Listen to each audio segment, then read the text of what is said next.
Hey guys, today we're diving into another truly horrifying case.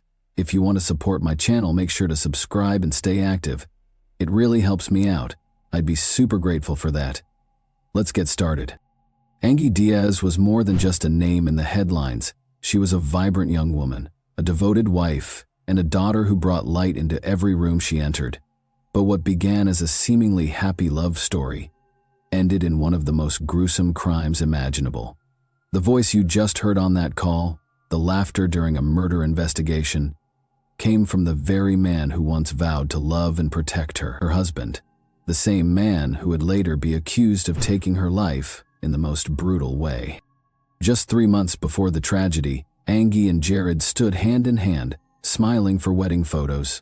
They looked like any other couple starting a new chapter, filled with hope, laughter, and dreams for the future. But something went horribly wrong in the days that followed. What happened between their "I do" and the unthinkable moment Jared took everything away? The horror came to light on January 11, 2023.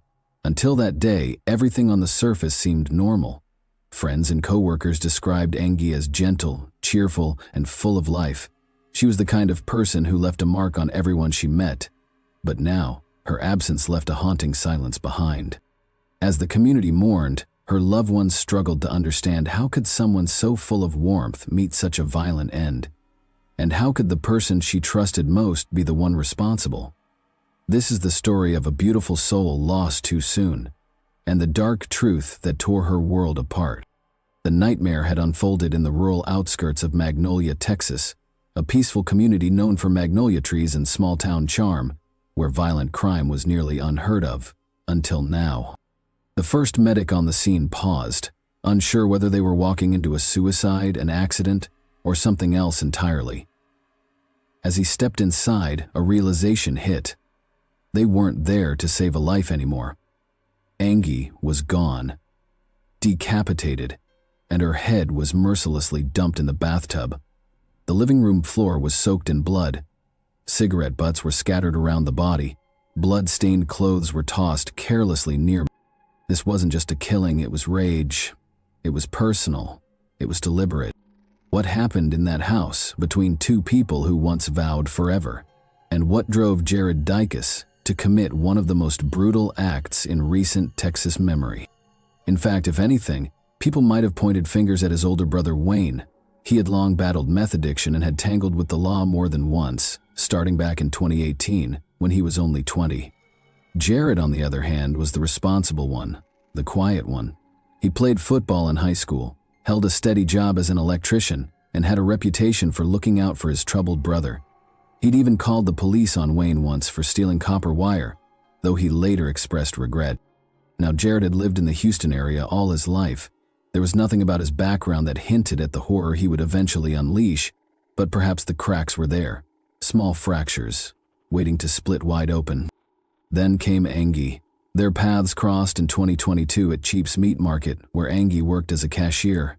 A chance meeting that turned into a whirlwind romance. To outsiders, it looked like fate. They moved fast, too fast, and by October of that year, they were married. Angie Diaz had her own story. Born in Nicaragua in October 2001, she was raised by a single mother who often left the children in the care of relatives while working in Costa Rica to support them. Angie was smart, driven, and deeply loyal to her family. She studied accounting at the National Autonomous University of Nicaragua at León and was known for her work ethic and maturity beyond her years. But life took a sudden turn when her aunt, the woman who had raised her like a daughter, was diagnosed with cancer. That's when her biological mother, now in the U.S., paid smugglers to bring Angie and her siblings across the Mexican border. They arrived undocumented, seeking hope in a place that promised more than what they'd left behind. Angie quickly found work at the meat market and began promoting herself online as a personal trainer.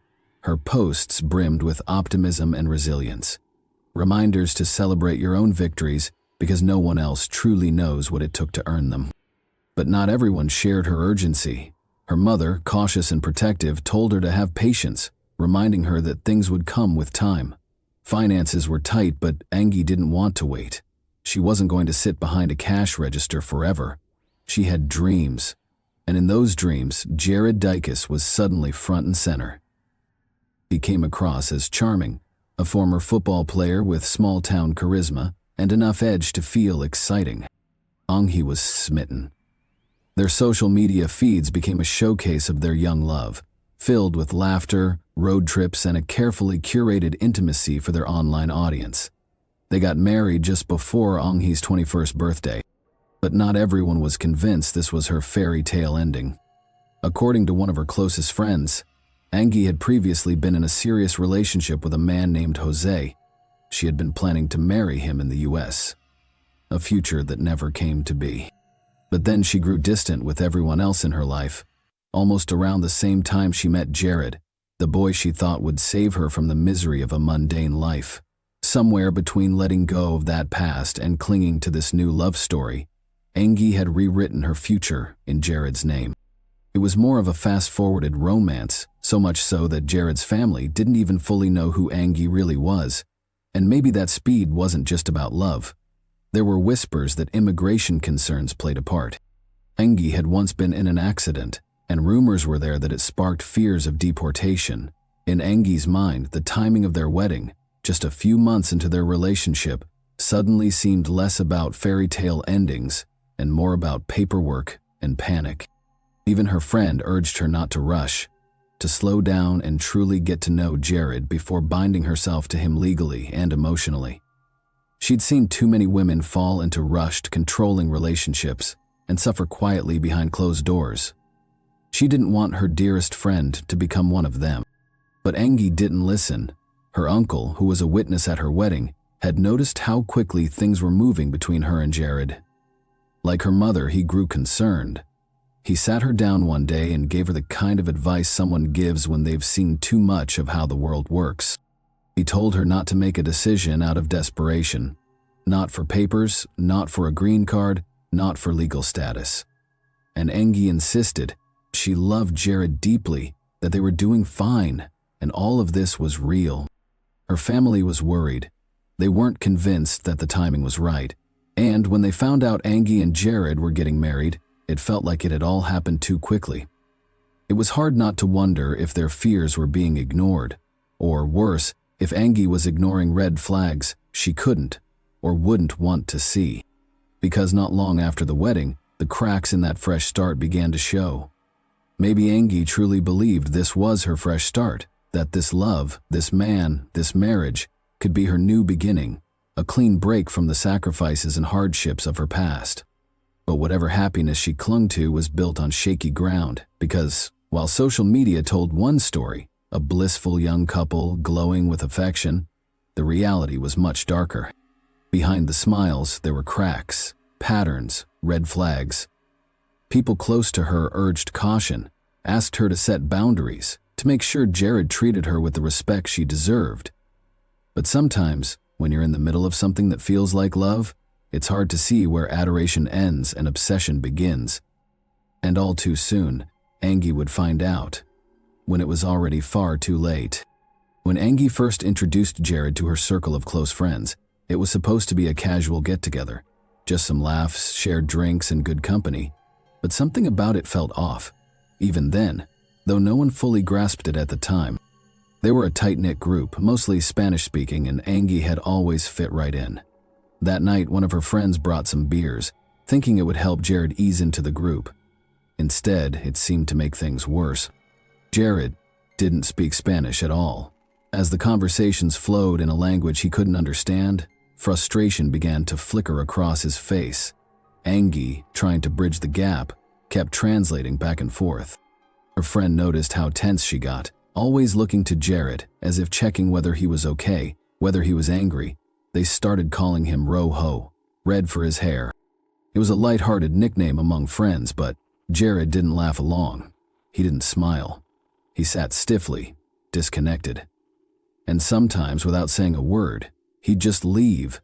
No goodbye, no explanation, just gone. What seemed like awkwardness at first, in hindsight, began to look a lot more like resentment. Jared wasn't just irritated that he couldn't follow the conversations. He was alienated. He felt like an outsider around Angie's people, in her world. And the way he handled that wasn't with curiosity or patience. It was with cold detachment, maybe even simmering anger. After the wedding, things got worse. Angie's friend remembered the shift, how Jared's discomfort turned into distance, how he stopped making any effort. The gatherings became fewer, the joy dimmed. Angie became quieter, and when she did show up, she never really seemed fully there. Looking back, her friend could trace the moment the light in Angie's eyes started to fade. The pressure of trying to make two worlds fit together was falling squarely on Angie's shoulders, and she was doing all she could to keep it from breaking. But sometimes the cracks are too deep to hide. As 2023 rolled in, Jared Dicus was unraveling fast. By November, his volatility had reached dangerous heights. He'd been arrested for driving while intoxicated after causing a scene at a local restaurant, shouting, acting aggressively toward the staff. When police arrived, they found him belligerent, punching windows. He was so out of control, they had to strap him into a restraint chair just to draw a blood sample. It wasn't just alcohol. The police suspected meth was coursing through his veins. By January, Jared was out on bond, but nothing about him had stabilized. Behind closed doors, Angie was growing more and more afraid. She asked Jared's mother, Lynn, directly, that Jared stop sleeping in the same house as her. In the final week of her life, Jared had started asking to move back in with his parents, into the house he'd just spent money fixing up, for him and Angie. Why? No one could quite understand. But it was clear he didn't want to be in that house with Angie anymore. And maybe, just maybe, Angie didn't want him there either. You know things are serious when your boss notices it too. Ruth Almendarez had worked closely with Angie at the meat market. To her, Angie wasn't just an employee, she was like a daughter. The two shared a quiet closeness built over time. Ruth had seen her through cheerful mornings, long shifts, and bursts of laughter behind the counter. And it was at this very counter where Angie had first met Jared. But things changed after the wedding. Slowly. At first, Angie, once so warm and full of light, started retreating into herself. She grew quieter, more nervous. She wasn't as quick to smile, and she was always looking over her shoulder. Jared had started showing up at the market too often, just standing there looking for her, hovering around the counter. It made people uncomfortable. Then came Tuesday, January 10, the day before Angie's murder. Ruth walked in around early afternoon and immediately sensed something was off. Her staff flagged her down, urging her to talk to Angie. At first, she assumed it was a work issue, maybe a customer complaint or a mistake, but they said, no, it was more serious than that. Angie didn't look well. Her eyes were distant, her energy drained. She looked like someone who hadn't slept, someone carrying too much. Ruth pulled her aside gently, asking what had happened. That's when she noticed it. A bruise on Angie's shoulder. Not the kind you get from bumping into a door. This was something else. Another coworker, Erica, joined them in the back kitchen. Together, they sat with Angie for a few quiet minutes. That's when she opened up. She told them she was planning to leave Jared, not maybe, not one day, she was sure. And then Angie said something else. Things that went beyond just hitting. She told Ruth they had been arguing all night, which Ruth would later tell the cops. That Sunday, Angie had gone to the movies with her aunt. Just a simple outing, something completely normal for her.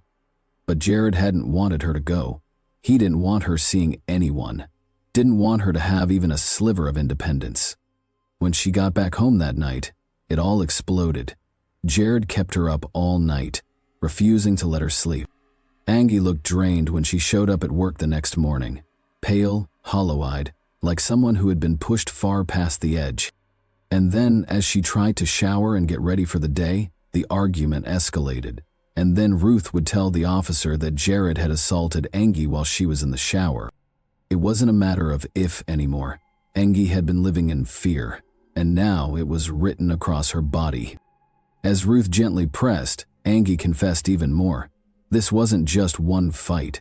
This wasn't a bad night. It was a pattern. And she was ready to break it.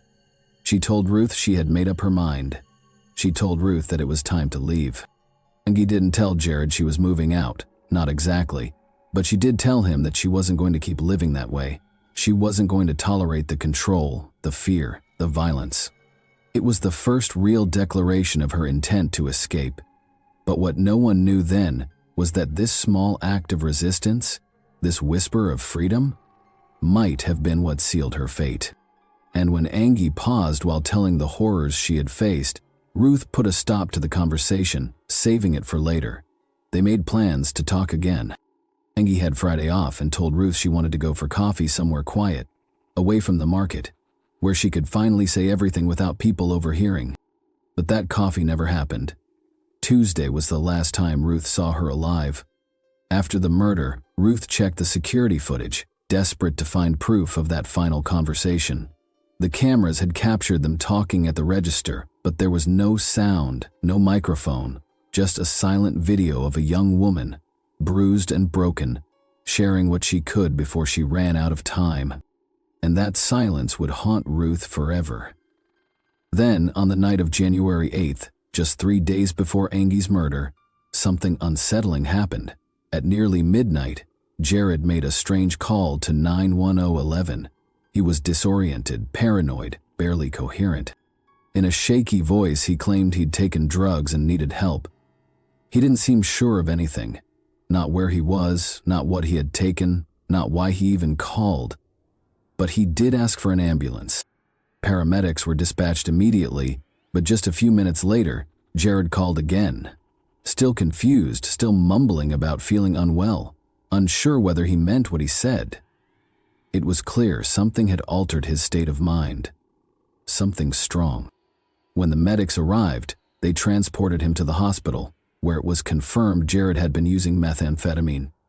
It was a devastating blow to his family. Jared's older brother had struggled with meth for years, tearing their family apart in the process, but Jared had never been that kid.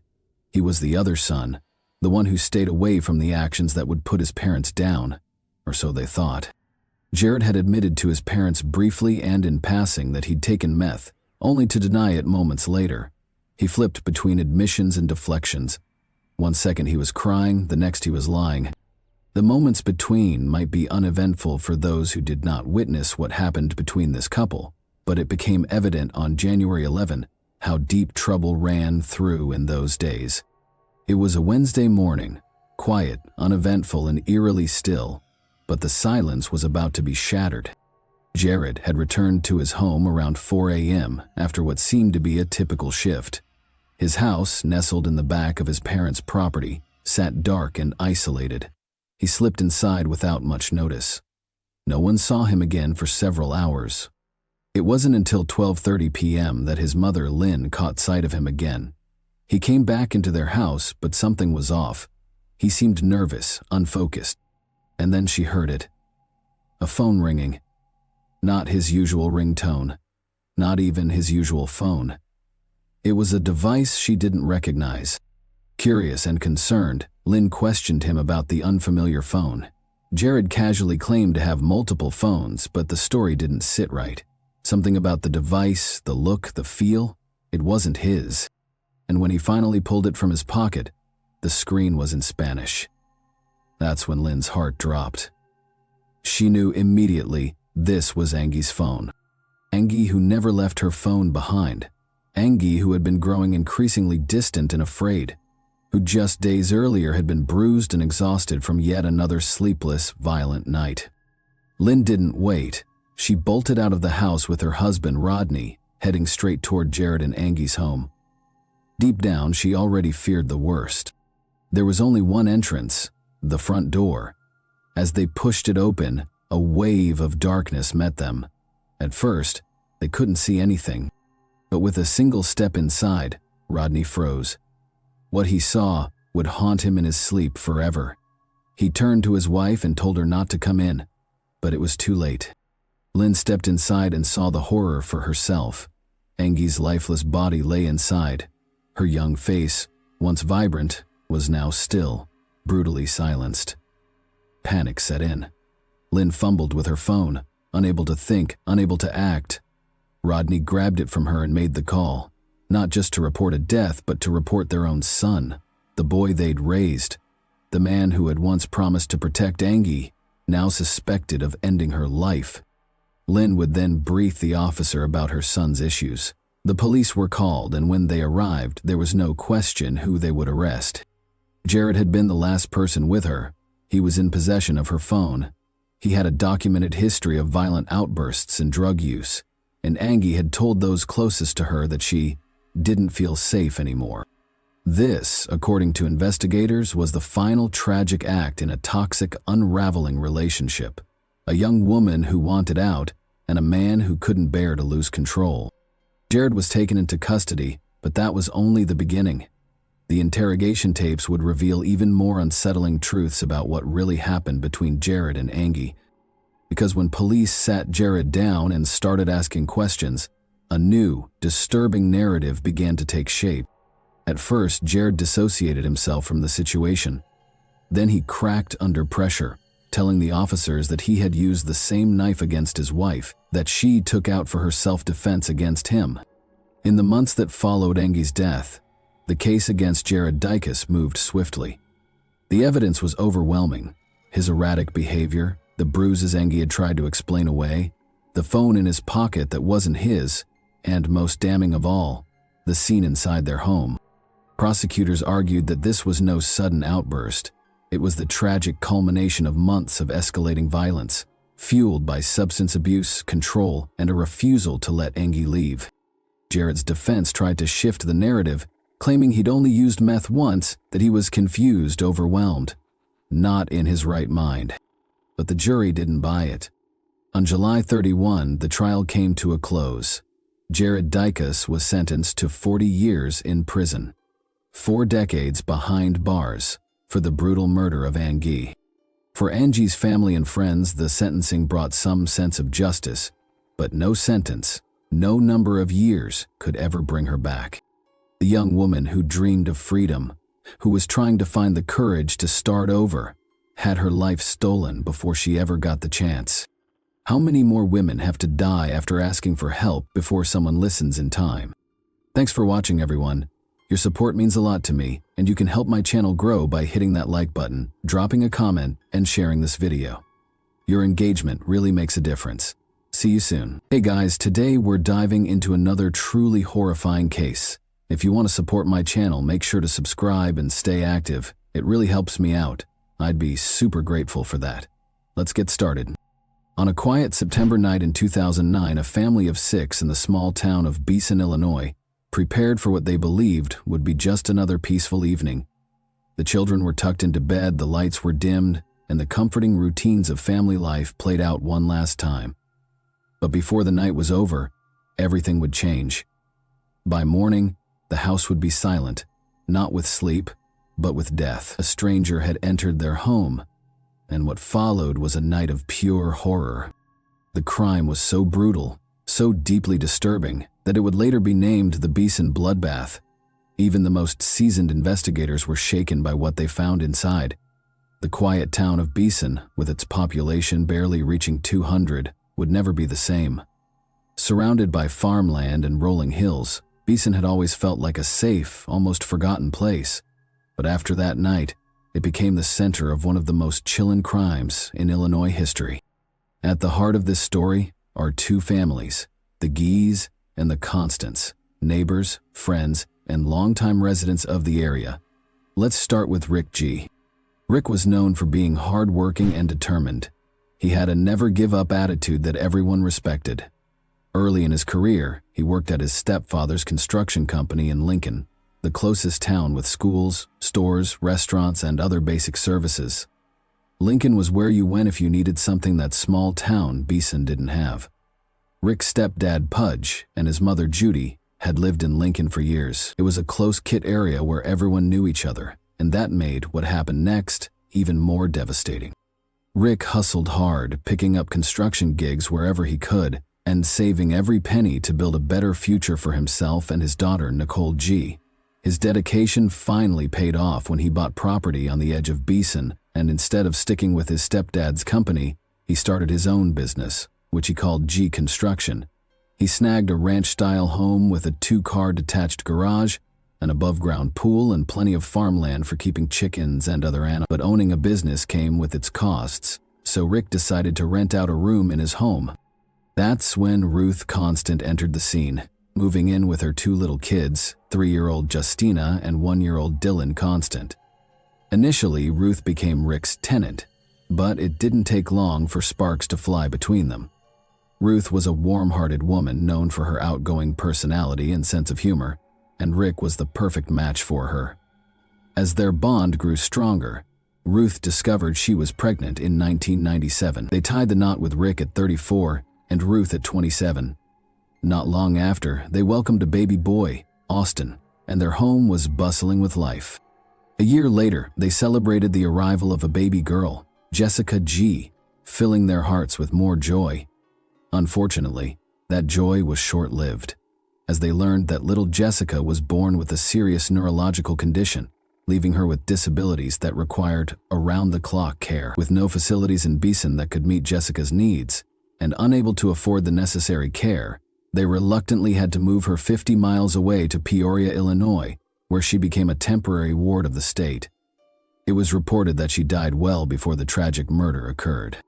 Dylan was also showing signs of trouble. According to their relatives, he was full of energy and often acted out, which is typical for kids his age.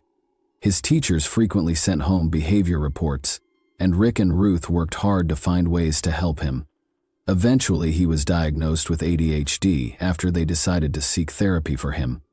While the therapy helped a little, it didn't make a significant difference. However, there was a glimmer of hope when Rick's daughter Nicole turned 18 and started dating Christopher Harris, a 21-year-old local.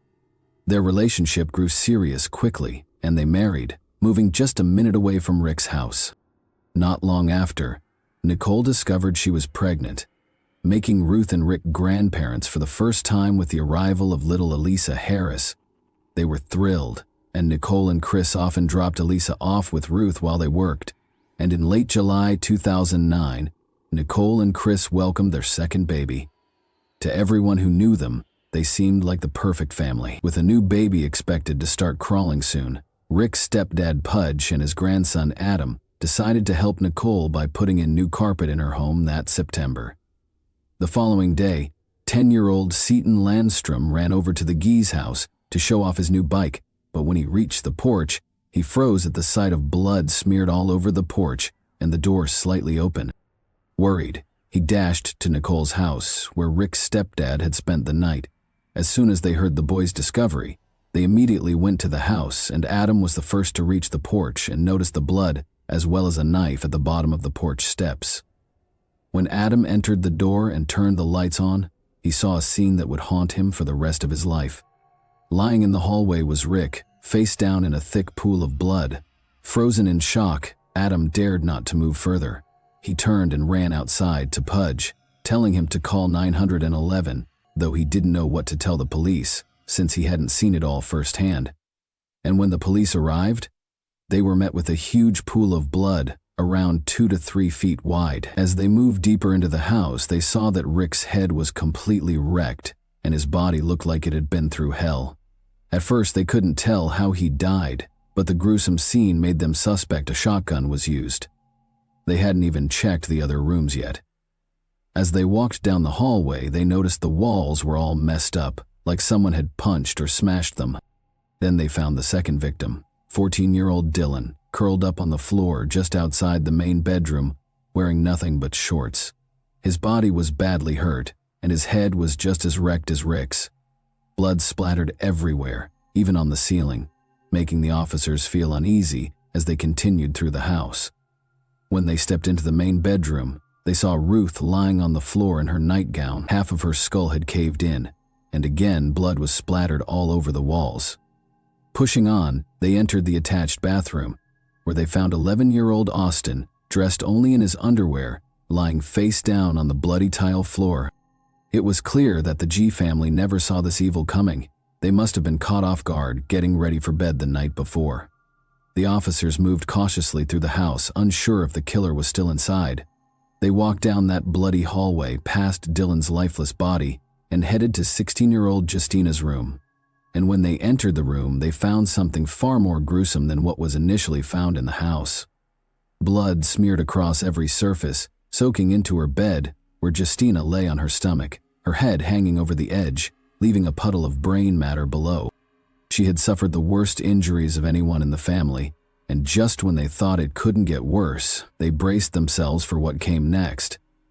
As they left Justina's room, they checked an adjacent space and initially saw no more victims, but then they spotted something in the dark closet. There they found a 3-year-old girl's body crumpled on the floor, surrounded by blood, with skin peeled back above her right ear. It broke the officers' hearts. They were trained professionals, but nothing could prepare them for such a brutal scene, especially involving such a young child beaten to death. Suddenly, a corporal noticed something move. It was the child. A paramedic rushed over and scooped her up like a baby, dashing out to the ambulance. They quickly ushered Nicole into the ambulance too, and off they sped toward the nearest hospital. But when they arrived, they discovered that Tabitha's vital signs were alarming. Moments later, Nicole's husband Chris showed up at the G's house. He had been called from work about the terrible incident. When he arrived, the police confirmed the heartbreaking truth. The family had been murdered. But in the middle of all the chaos and tragedy, there was hope. The police told Chris that Tabitha had survived.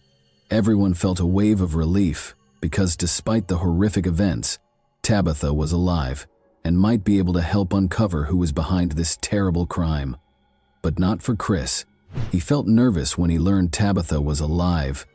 Without thinking twice, Chris jumped back in his truck and drove urgently toward the trauma center where Tabitha was being rushed. Meanwhile, 2 first responders, Logan County Sheriff's Corporal Michael Block and Illinois State Trooper Paul Hennessy, were left to sift through the crime scene for clues about what had happened inside the G family's home. 2 o'clock. Officers found a bloody handprint on the bathroom vanity where Austin was killed, along with a fresh shoe print outside that matched K-Swiss' tennis shoe. Officers canvassed the small community and followed up on tips. One neighbor reported seeing a silver pickup truck passing by around the time of the murders, noting it had exhaust pipes coming up through the bed behind the cab. Despite these leads, police found no further clues. Jar John Ralston, a forensic pathologist, performed the autopsies that night. He photographed every inch of the victims' bodies, but the injuries were so numerous that it was hard to keep track of them. But one thing was clear: they had been brutally attacked, and it wasn't from a gun, initially thought to be caused by a shotgun. It turned out that each member of the G family had been bludgeoned to death, suffering with each blow until they were too weak to fight back. Starting with Rick G., the father, he had 39 impact wounds, 13 of which were to his head. His wife, Ruth, suffered 28 blows all over her body, and her skull was crushed. Their 11-year-old son, Austin, had a caved-in skull and was struck at least 21 times. Signs showed he had been pushed against hard objects, and someone had stomped on his feet. 14-year-old Dylan had over 100 wounds and was struck at least 52 times. 16-year-old Justina had at least 15 identifiable injuries and was missing the top part of her skull. Meanwhile, Tabitha was in a real fight for her life. Doctors quickly discovered she had multiple skull fractures and serious brain swelling. It was tough for her. She couldn't speak or see because of the swelling in her face, but there was a small silver lining. She could still move her arm, showing she had some strength left to help her recover. The doctors made the difficult decision to remove a few small pieces of her skull. They hoped this would ease the pressure from the swelling and help her brain heal properly. It was a scary situation, but the medical team was doing everything they could to save her. Nicole remained by Tabitha's side throughout her recovery at the hospital. The atmosphere was tense, with police officers standing vigil behind her hospital bed. They knew Tabitha was the only survivor of the horrific incident, and there was a real concern that the suspect might try to come after her. This made it all the more important for the authorities to keep a close watch on her. Additionally, Nicole did her best to help the authorities, sharing everything she could about her loved ones and what had happened.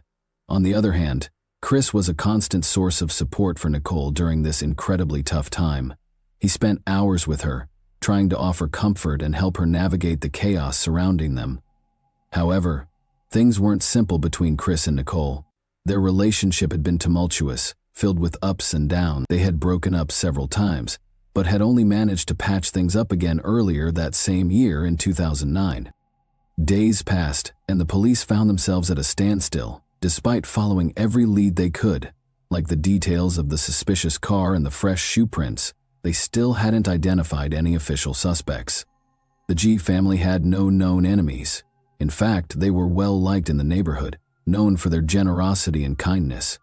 Many neighbors could vouch for their good nature, painting a picture of a family that was both wealthy and loving. In light of the recent events, the police took precautions and encouraged everyone in the community to secure their homes and stay alert.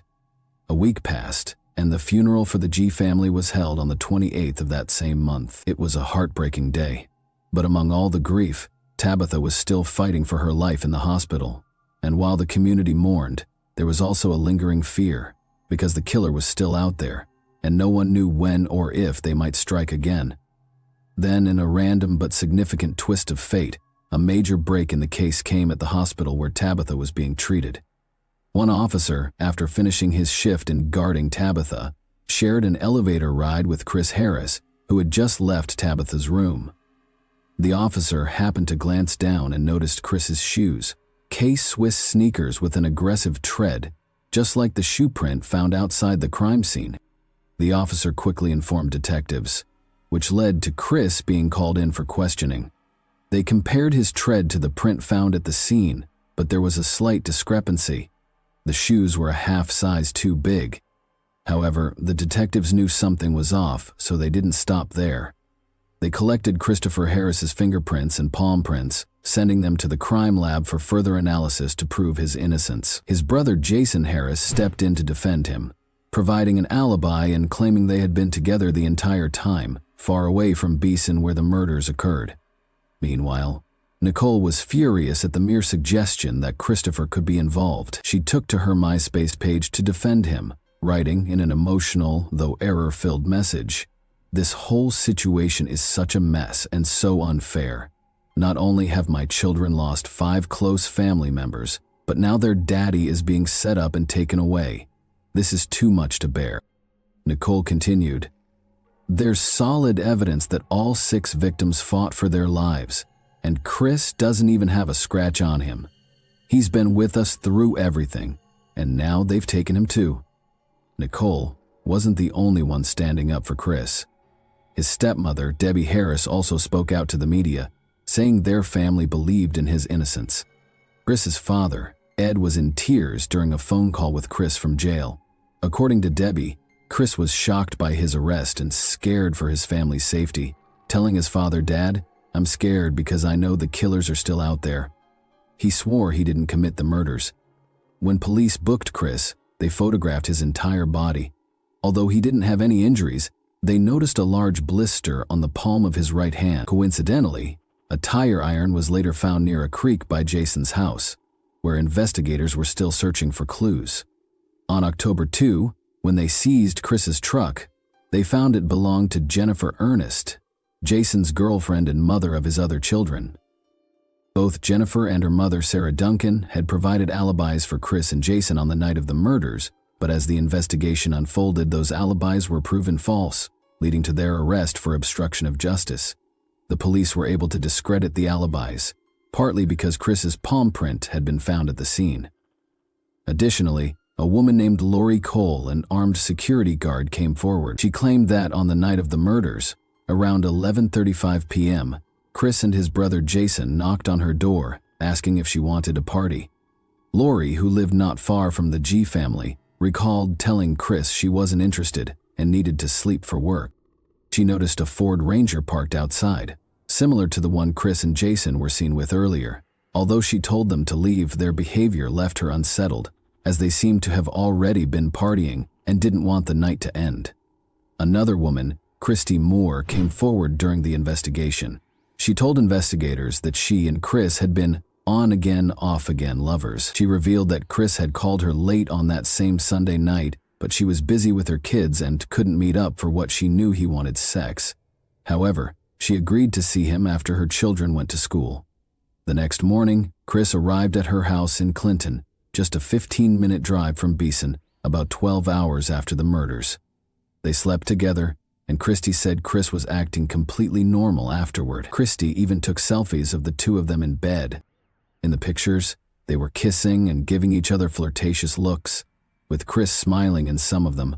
She told investigators that Chris had no visible injuries or marks on his body, and that nothing about him seemed unusual, except that she hadn't seen him in the past 2 months, likely because he had just had a baby with Nicole 2 months earlier. From the moment Chris was accused, he maintained his innocence, denying any involvement in the murder. However, when confronted with fingerprint evidence, he invoked his Fifth Amendment right to remain silent and got a lawyer. It seemed that Chris was content to let the legal process play out, but things took a sharp turn as the pressure began to mount on his brother, Jason. Initially charged with obstruction of justice, Jason's charges were soon upgraded to 5 counts of first-degree murder and 1 count of attempted murder, the same as Chris's charges. Jason, now facing the possibility of life in prison, had a choice to make: stay silent and support his brother, or tell the truth and save himself. The survival instinct kicked in, and Jason began to talk. The story he told was chilling. According to Jason, the night had started with drugs and alcohol. He and Chris had been out partying hard, drinking and snorting cocaine. Eventually, they decided they needed a woman's company to keep the night going. They first tried to reach out to some ex-girlfriends, but both women turned them down. That should have been the end of the night, but under the influence of drugs and Chris's heightened libido, the brothers continued their search for female company, which tragically led them to the G family's home. Jason recounted that they had first tried to visit Lori Cole, the armed security guard who lived nearby. He waited in the truck while Chris approached Lori's door, but she turned him away. What happened next is where Jason's story became inconsistent. He gave 13 different versions of the events, but the one thing that remained constant was his claim that Chris killed the G family. Jason alleged that it was Chris's idea to go to the G residence with the intent of having sex with Justina G, the 16-year-old daughter of the family and Chris's sister-in-law. Chris had convinced himself that Justina had been flirting with him. Whether they planned for it to be consensual or not remains unclear, but Jason said Chris believed Justina was interested in him. He then said that he stayed in the truck while Chris approached the house. In some versions of the story, Chris was already armed with a tire iron. In others, he went to the door without it. In one account, Rick G., the father, answered the door, and after a brief conversation, things escalated, leading Chris to retrieve the tire iron from the truck. Jason said he then heard screams and thumping sounds coming from inside the house, the horrifying beginning of what would turn into a gruesome massacre. Jason said he stayed in the pickup truck the whole time, just listening to the chaos inside the house. He heard loud thumps and screams and saw Dylan jump out of a bedroom window. After that, Dylan ran to the front door and went back inside. Next thing Jason knew, Dylan burst out of the house, bleeding a lot, with Christopher Harris right behind him. Jason saw Chris hit Dylan 5 or 6 times with a tire iron before heading back inside. Miraculously, Dylan got back on his feet and went into the house again. A few minutes later, Chris came out and hopped into the pickup. As they drove down the dirt road, he tossed his shoes and the tire iron out the window like it was no big deal. It's important to note that there had been a complaint of attempted sexual assault against Christopher Harris involving Justina, but this complaint was dropped just a week before the incident. Jason suggested that Christopher had intended to go to the G house for sexual motives, which ultimately did not happen. Investigators retraced the path that Jason Harris had described during his testimony. They found the K-Swiss shoes and the tire iron thrown into a ditch beside the road. Forensic tests confirmed that the DNA found on these items matched both Christopher Harris and the G family. On May 31, 2013, a jury found Christopher Harris guilty of murdering the G family. His sentencing happened on July 19, 2013, where he received 5 consecutive life sentences. In addition, he was sentenced to 30 years for the attempted murder of Tabitha, 30 years for home invasion, and 20 years for robbery. Christopher Harris's defense team tried to argue that he had walked in on Dylan during the murders and acted in self-defense when he killed Dylan. However, this argument was quickly dismissed. In 2013, just before his sentencing, Christopher and his legal team sought a retrial, but their request was denied. Later, in 2019, they filed an appeal with the Appellate Court of Illinois 4th District, but that too was denied. If you think the story ends here, well, not quite. A former cellmate of Chris stepped forward, claiming that Chris had confided in him about the terrible events of that night. This cellmate revealed a story even darker than what Jason had shared. According to him, when Chris arrived at the G home, Rick answered the door. An argument broke out, escalating quickly. When Chris hit Rick with the tire iron, Ruth heard the commotion and rushed in to see what was going on. Sadly, as she entered the room, Chris turned his violent rage on her. In the midst of the chaos, Dylan grabbed a kitchen knife trying to protect his mother, but Chris was too strong, and it was during this intense moment that Jason saw Dylan crash through the window for the first time. In a chilling twist, the cellmate reported that Chris felt no remorse for his actions. In fact, he claimed his only regret was not burning down the house that night, suggesting that if he had, no one would ever know he was responsible for the violence. And let's not forget Nicole. With all the evidence piling up against Chris, she went from defending him to cursing him. Additionally, during the sentencing hearing, Tabitha also delivered an emotional statement that tugged at everyone's heartstrings. She said, "I am 7, and it still breaks my heart. I wish you were dead and my brother's sister and mommy and daddy were alive. You don't sneak up on other people.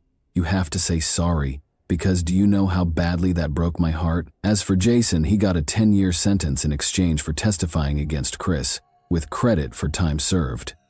This decision sparked debate. Many questioned if it was fair for someone who played a part in such terrible acts. There were many times that night when Jason could have stepped in to help. He heard Dylan calling out for assistance, begging him to intervene, but he didn't act. However, his testimony helped bring justice for the G family. After the trial, Jason's girlfriend Jennifer and her mother faced probation and fines for hiding evidence. Meanwhile, little Tabitha, who was protected by state troopers during her hospital stay, formed a special bond with them. They painted her toenails, read her stories, and played games, showering her with the love and care she needed. They even threw her a birthday party. Despite going through many surgeries, Tabitha made a remarkable recovery, and fortunately, the head injuries she suffered allowed her to forget the horrific events that took her family away.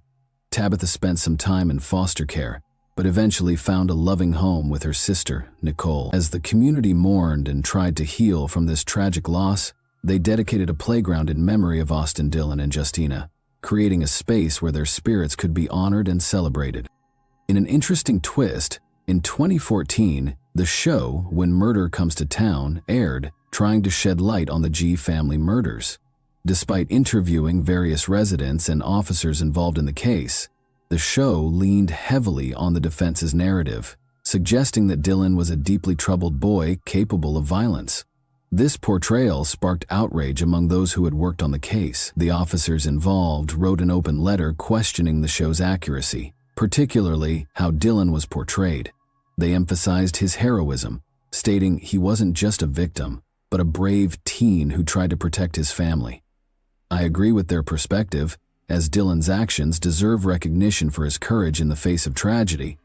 What are your thoughts? Was the sentencing fair? Or do you believe the accomplices should have received harsher penalties? Thanks for watching, everyone. Your support means a lot to me, and you can help my channel grow by hitting that like button, dropping a comment, and sharing this video. Your engagement really makes a difference. See you soon.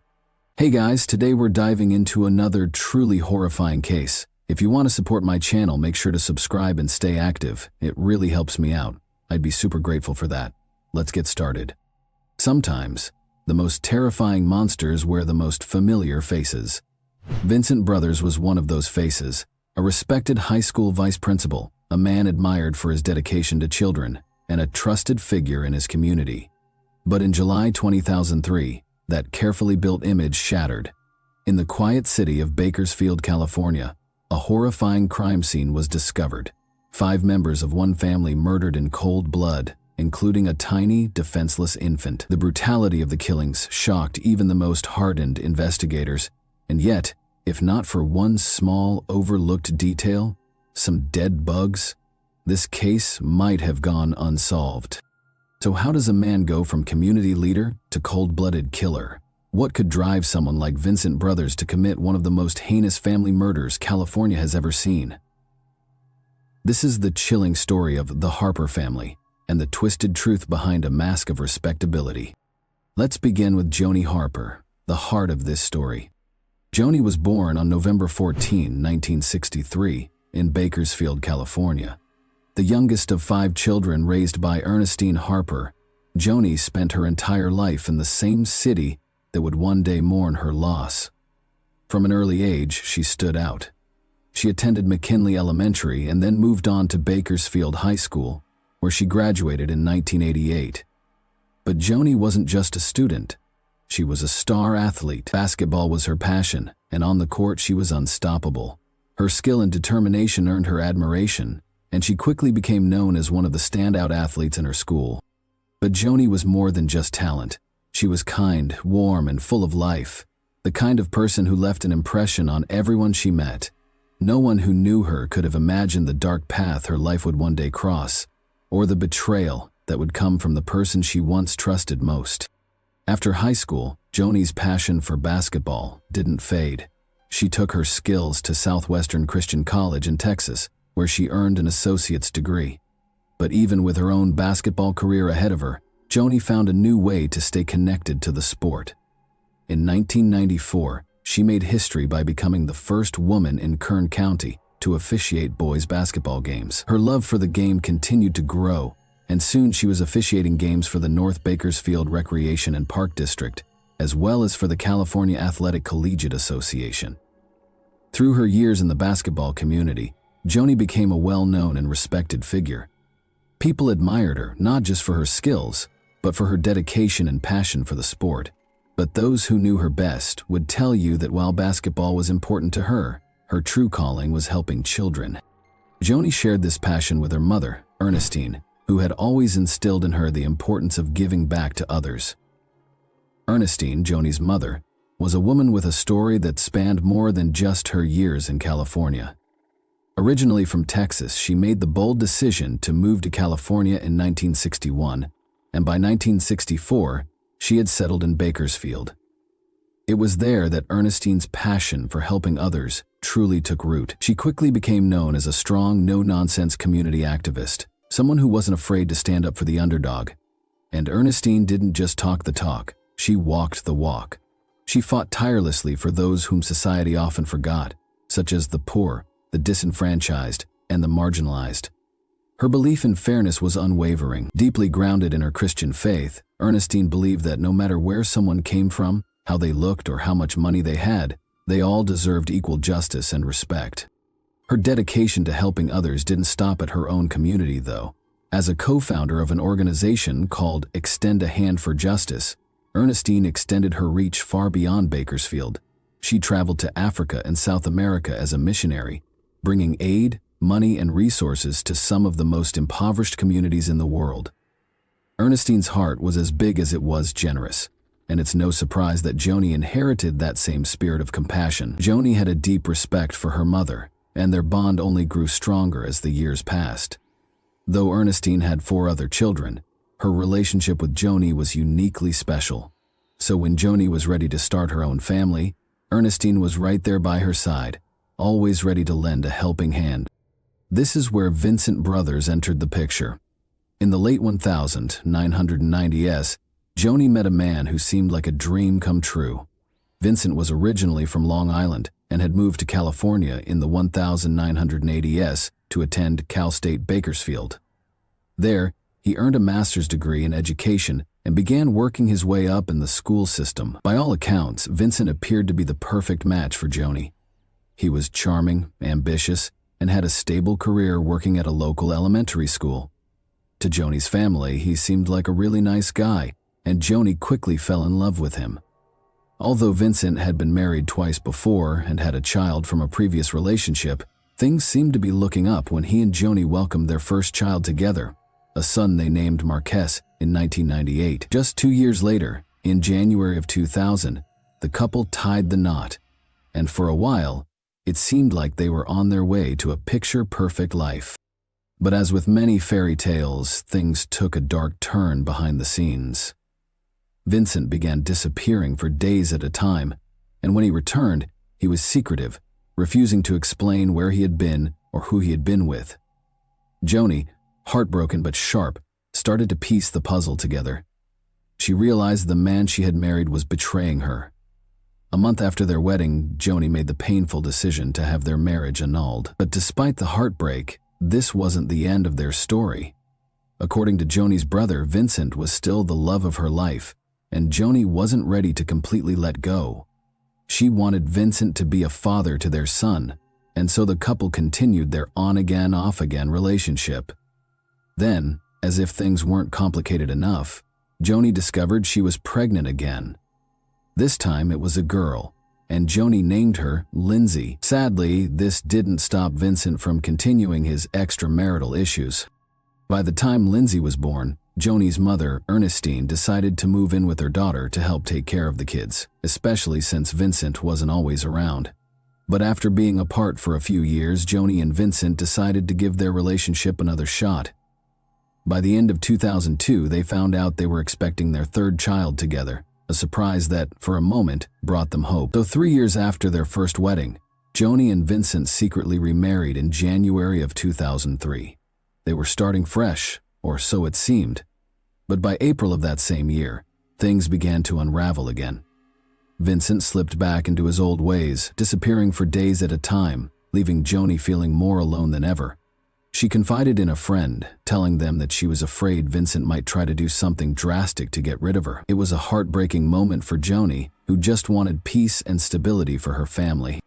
Despite all the tension, Joni gave birth to their third child, a baby boy named Marshall, just 4 months after their remarriage.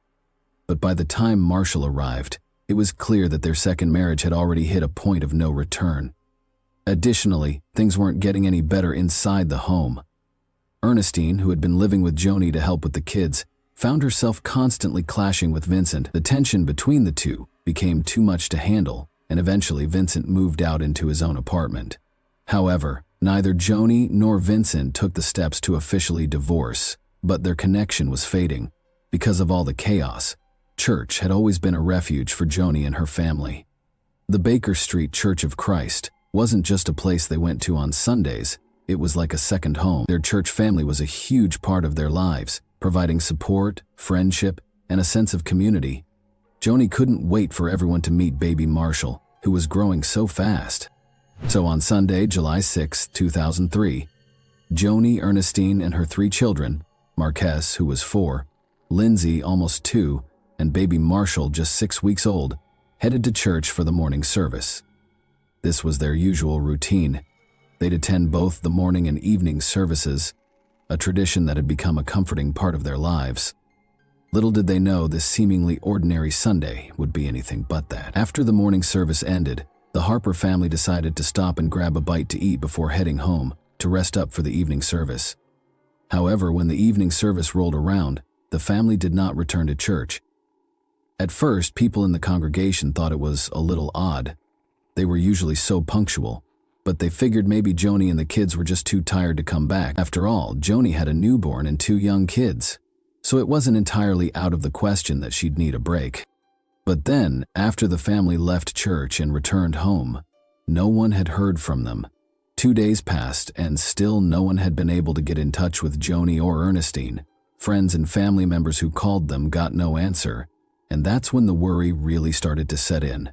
Kelsey Spann, Joni's best friend, someone she considered a sister, knew something wasn't right.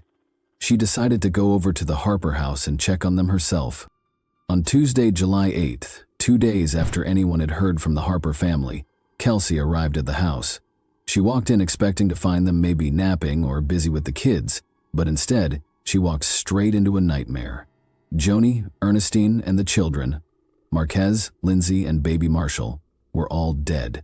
They had been shot.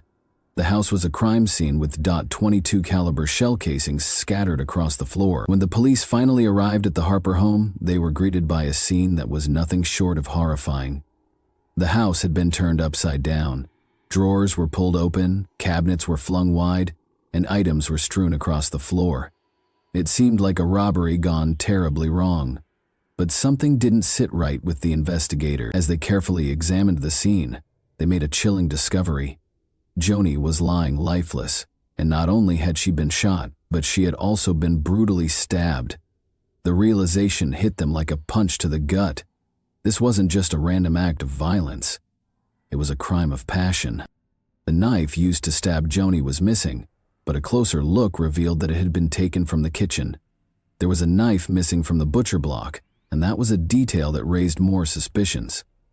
The killer had clearly planned the attack, using an item from the home, which made the crime feel more personal. The investigators also noted that the killer had entered through the sliding glass door, but curiously, there were no signs of forced entry. Nothing to suggest a struggle, or that the intruder had been trying to sneak in. It was almost as if the killer was invited in, or at least had a way of getting in without raising suspicion. On top of that, despite the mess in the house, nothing valuable seemed to be missing. There was no sign of typical robbery, no electronics, jewelry, or cash gone, so the detectives quickly started to form a theory. Joni had been the target of the attack. But why? And more hauntingly, why kill her 3 children, including her 6-week-old baby? As the investigation continued, the detectives dug deeper into Joni's life. They learned she was married to a man named Vincent, and that's when they realized they needed to track him down. After all, he was her husband and the first person they needed to speak with. They also needed to rule him out as a suspect, so they set out to find Vincent. But it wasn't as simple as they hoped. It turned out that Vincent wasn't even in Bakersfield when the murders occurred. Vincent had flown out of town on July 2, heading first to Ohio to visit his brother and then on to North Carolina to see his mother. So while the police in Bakersfield were dealing with this horrific crime scene, Vincent was thousands of miles away. When they finally managed to locate him in Elizabethtown, North Carolina, they had to break the devastating news. And when they did, Vincent's reaction was gut-wrenching. According to the detective who interviewed him, he was completely overcome with emotion, insoluble in his grief. At one point, he even asked for a trash can, fearing he might be sick to his stomach from the shock. However, despite his emotional state, the detectives found it hard to gauge his true feelings. From all appearances, he had a solid alibi. He was hundreds of miles away when the murders occurred, visiting his family in North Carolina. But something about his reaction didn't sit well with the investigators.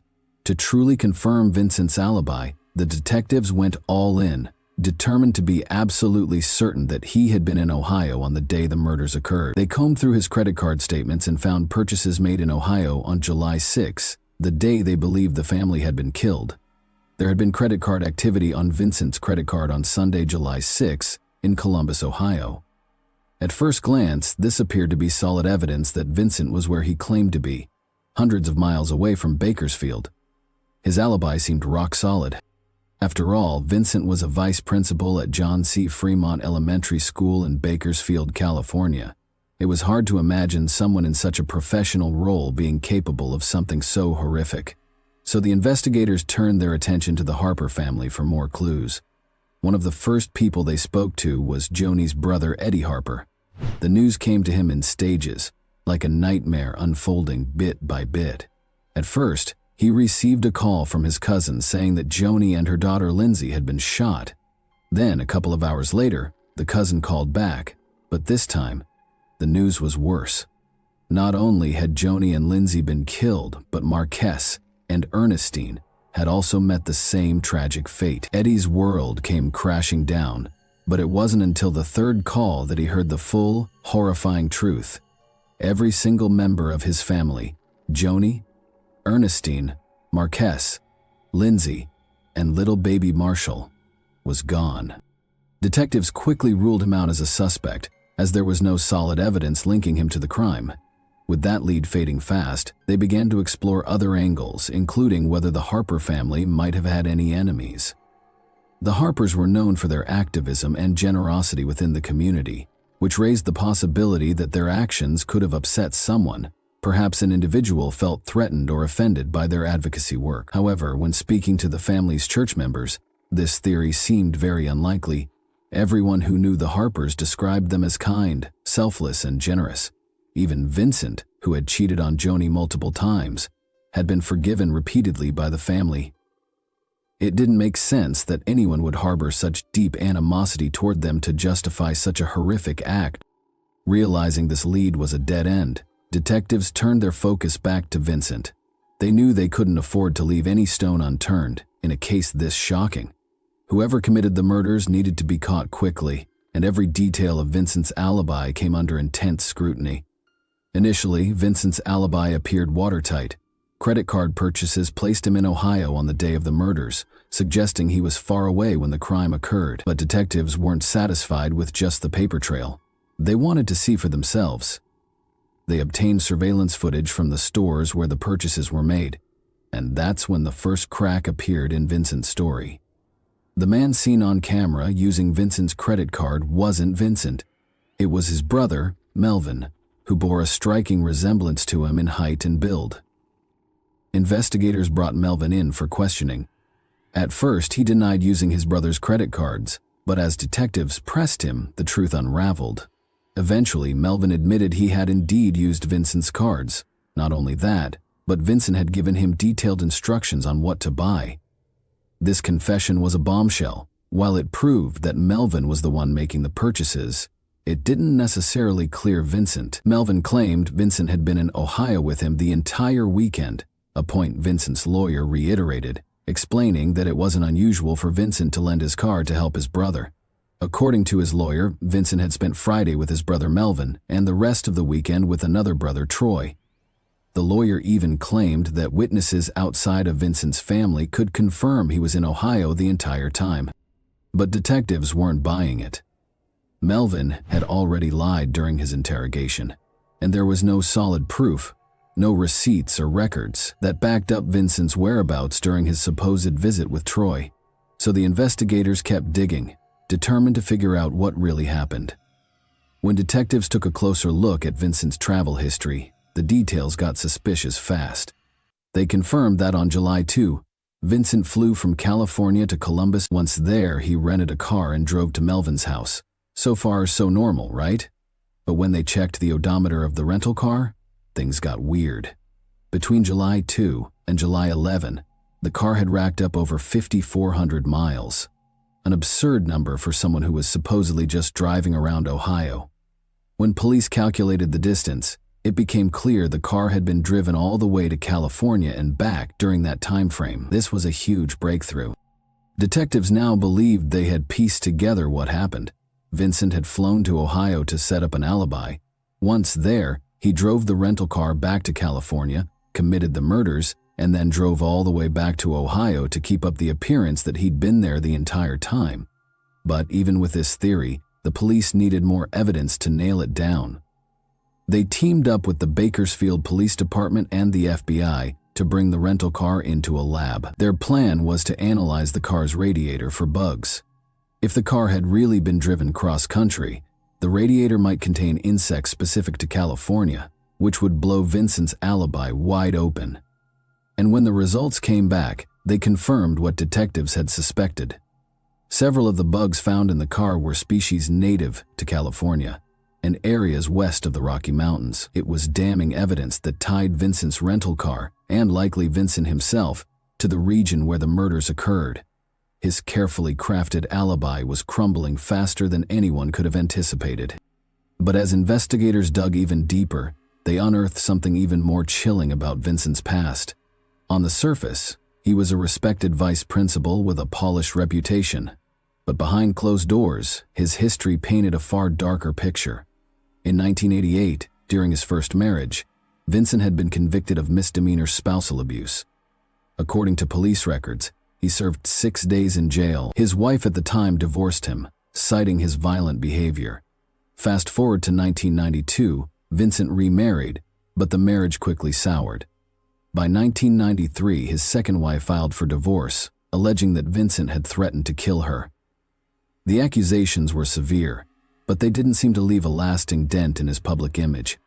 Then came the incident in 1996, when Vincent was accused of assaulting a coworker. According to the woman's account, she went to his house one day where he allegedly attacked her, dragged her into a room, and took photographs of her against her will. When she tried to call the police, Vincent reportedly yanked the phone from her hands, preventing her from seeking help. The story didn't end there. The woman claimed that Vincent harassed her relentlessly at work. He allegedly touched her inappropriately, called her at home, and even threatened her. She eventually took a leave of absence, stating that Vincent had created a hostile work environment that made it impossible for her to continue. She tried to report these incidents to the police, but instead of support, she was allegedly met with resistance. Vincent's standing in the community as a vice principal seemed to shield him from accountability. While the school district investigated her complaints and warned Vincent about his behavior, no formal punishment followed. After months of tireless investigation, the police were convinced they had their man. Vincent Brothers, the seemingly upstanding elementary school principal, was the one responsible for the brutal murder of his family. By April 2004, they had pieced together enough evidence to take him down. When officers arrived to arrest him, Vincent didn't look surprised, because he wasn't. Turns out he'd been planning to skip town. He had already started selling his belongings and even listed his house for sale. It was the move of a man who knew the walls were closing in. For those who knew him, this was a gut punch. How could Vincent, the man who greeted kids with a smile every morning, the same guy parents trusted to guide their children, be accused of slaughtering his own flesh and blood? But here's the thing about wolves in sheep's clothing. No matter how pure they appear, the stains of their true nature always bleed through. In January of 2007, the case finally went to trial. It was a spectacle, lasting 4 long months and involving over 100 witnesses. Vincent himself took the stand, denying the charges and maintaining his innocence. The prosecution knew their case was largely circumstantial, but it was undeniably compelling. They carefully outlined their theory, detailing how Vincent had flown to Ohio to establish an alibi, only to secretly drive back to Bakersfield, California, to commit the murders before returning to Ohio. Key evidence like the odometer readings from the rental car and the forensic analysis of bugs in the radiator pointed to Vincent having driven across state lines during the time frame of the murders. Prosecutors also highlighted his history of domestic violence, painting a picture of a man with a troubling pattern of behavior. The defense, however, fought back with everything they had. They argued that the prosecution's timeline was not just improbable, it was impossible. A representative from the car rental company testified that odometer readings weren't always recorded accurately, casting doubt on the mileage evidence. Additionally, they claimed there was no direct proof tying Vincent to the crime scene during the murders. The defense tried to poke holes in the prosecution's theory, insisting that Vincent had been in Ohio the entire time, supported by witnesses and his brother's testimonies. But as the trial dragged on, their arguments began to lose traction. After 4 months of testimony and 3 intense days of deliberation, the jury reached a verdict. Despite the defense's efforts, they were not convinced by Vincent's claims of innocence. The circumstantial evidence combined with Vincent's suspicious behavior painted a story the jury believed. In the end, Vincent Brothers was found guilty on all counts. In September of 2007, Vincent Brothers was sentenced to death. As of today, he sits on death row at San Quentin Penitentiary, awaiting his fate. It's hard to imagine anyone being so cold and calculating to walk into a home and murder 3 generations of one family. Many people who knew Vincent still struggled to wrap their minds around the idea that he could have been capable of such a thing. Some even question whether the right person was convicted. But for the family and friends of Joni and Ernestine, justice has been served, and they can take some comfort in knowing that their loved one's killer is paying the price for his action. As for the motive, it remains unclear. Was it pure hatred for his wife, or was there something deeper and darker at play? Perhaps Vincent was just a psychopath hiding behind the facade of a respected man. But what do you think? Did Vincent kill his entire family, including his children, out of hatred? Or is there something more sinister going on? Thanks for watching, everyone. Your support means a lot to me, and you can help my channel grow by hitting that like button, dropping a comment, and sharing this video. Your engagement really makes a difference. See you soon. Hey guys, today we're diving into another truly horrifying case. If you want to support my channel, make sure to subscribe and stay active. It really helps me out. I'd be super grateful for that. Let's get started. One of the most dramatic crimes in recent history occurred in Samara in 2025, when a startling and unsettling crime rocked the city. A prominent political person, a former mayor, and his spouse inexplicably disappeared. People who were close to them became very concerned when they vanished, which led to a thorough search. Investigators soon discovered, however, that their own granddaughter was the main suspect. She was seen touching a suspicious barrel on security cameras. Chemical traces were discovered in the flat, and the victim's money started to show up in suspicious transactions. All the signs pointed to a well-planned performance. But what? Financial difficulties, growing debt, or something far more sinister could have pushed her to this point? Was she truly acting alone? And why has she not spoken since being arrested? Situated strategically along the Volga River in Russia, Samara is a city rich in history. It is a significant industrial center where politics, business, and exclusive elite circles are closely entwined. A special equilibrium between the power of the government, large corporations, and underground networks emerged in the 1990s. The local elite's wealth was frequently derived from oil profits, secret transactions, and behind-the-scenes political scheming, and they had influence much beyond the area. Viktor Tarkov was a major member of Samara's aristocracy. Everyone knew his name, from powerful criminal types to government officials. He was more than just the city's leader. A large portion of its economy was under his control. Tarkov, who was born in Kubyshev, rose through the ranks from chemical engineer during the Soviet era to prosperous businessman, high-ranking official, and finally Samara's mayor. His influence grew as a result of this role, but he also made strong opponents. In addition to being rich, the Tarkov family was a dynasty used to luxury and power. Viktor Tarkov possessed a fleet of luxury vehicles, large land holdings, and upscale real estate, and his family benefited from all the perks that accompanied his position. However, there were significant problems hiding under the prosperity's surface. Viktor's granddaughter, Ekaterina Tarkov, was born in Samara in 1995 and grew up in a society where having money and power was just accepted. From an early age, Ludmila was lured to dubious circles since her father, Sergei Loganov, was referred to in some quarters as Lord. Her mother, Ludmila Tarkov, was brought up as the heir to a wealthy family. Even though her father gave her the best education and a wealth of chances, she opted for a luxurious and carefree lifestyle. She was firmly enmeshed in the underground world by the 1990s, surrounded by people from organized networks with whom she was quite comfortable. Konstantin Cherbuk, her first husband, was killed in 2001 after having connections to a notorious Samara criminal organization. Following his death, Ludmila started dating Sergei Loganov, who was not only associated with clandestine activities, but also a major figure in massive oil fraud schemes that generated millions of dollars. He was imprisoned in 2010 after being apprehended for allegedly planning an attack on a federal agent. However, Ludmila stayed close to his course. She participated in fraudulent operations, formed close relationships with organized groups, and ultimately faced legal repercussions. Ludmila Tarkov was at the focus of a well-reported judicial case by the summer of 2021.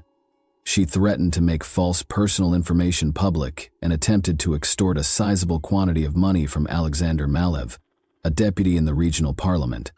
But her scheme fell apart in an instant. Malev called police enforcement right away. The arrest of Tarkov occurred in December 2022. She was sentenced to 7 years in a general regime penitentiary facility when the court found her guilty shortly after. Katerina Tarkov, on the other hand, experienced total independence and no supervision during her adolescent years. She never experienced financial hardship and had no appreciation for the actual worth of money because she was the granddaughter of a prominent political figure. She was never subjected to rigorous regulations, pressure to perform well in school, or spending limits like her peers were. A sense of entitlement was fostered by this lack of boundaries, and it only got stronger with time. Ekaterina adopted a life of luxury from an early age. High-end fashion labels, invitation-only events, and relationships with powerful individuals drew her in. Tarkov soon found herself encircled by the city's elite youth, the sons and daughters of wealthy families for whom extravagant entertainment was a way of life, as Samara's nightlife scene flourished during those years. Alcohol and illegal drugs were ubiquitous in this setting. Ekaterina was never worried about the future. Everything she needed was supplied by her grandfather, and her mother never got involved in her life since she was too busy committing crimes of her own.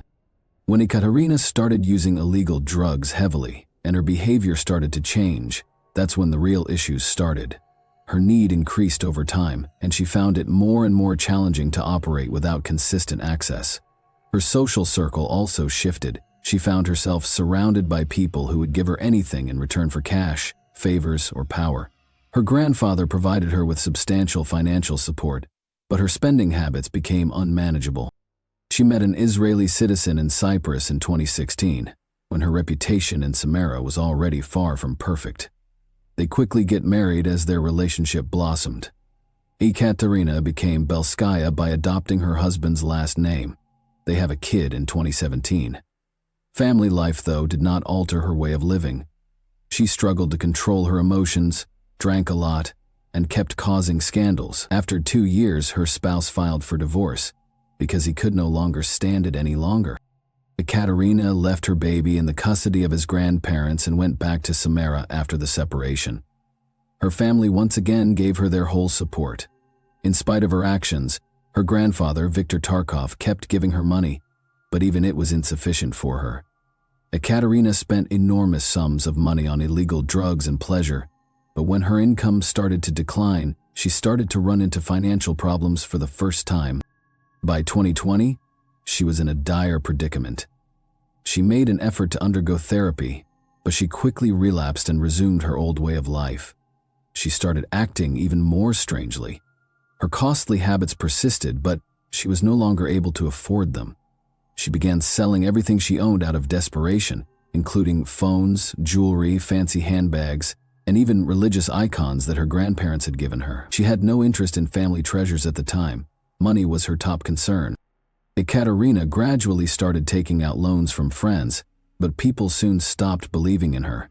Her debts increased, and her creditors' demands for repayment got more tenacious. She had reached a dead end. She didn't want a job and didn't have any lawful income. Viktor Tarkov began reducing his granddaughter's financial assistance to Ekaterina after he saw that she had no plans to change. This was not an effort to assist. It was a betrayal. As far as she was concerned, he had to keep supporting her.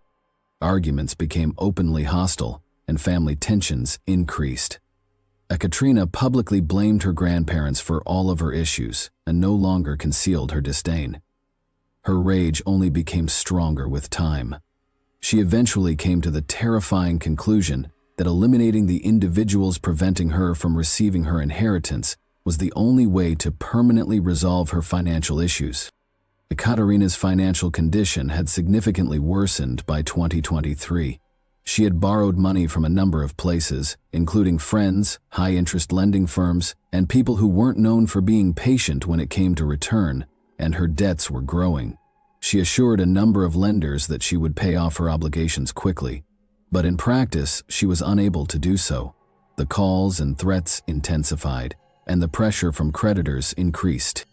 Ekaterina started trying to sell her family's possessions at this point. She began searching for purchasers for her relatives' expensive belongings, since she was in dire need of money.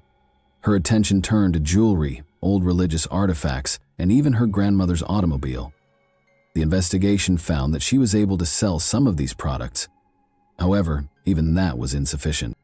At that point, Ekaterina started thinking about selling properties that were registered in Viktor Tarkov's name.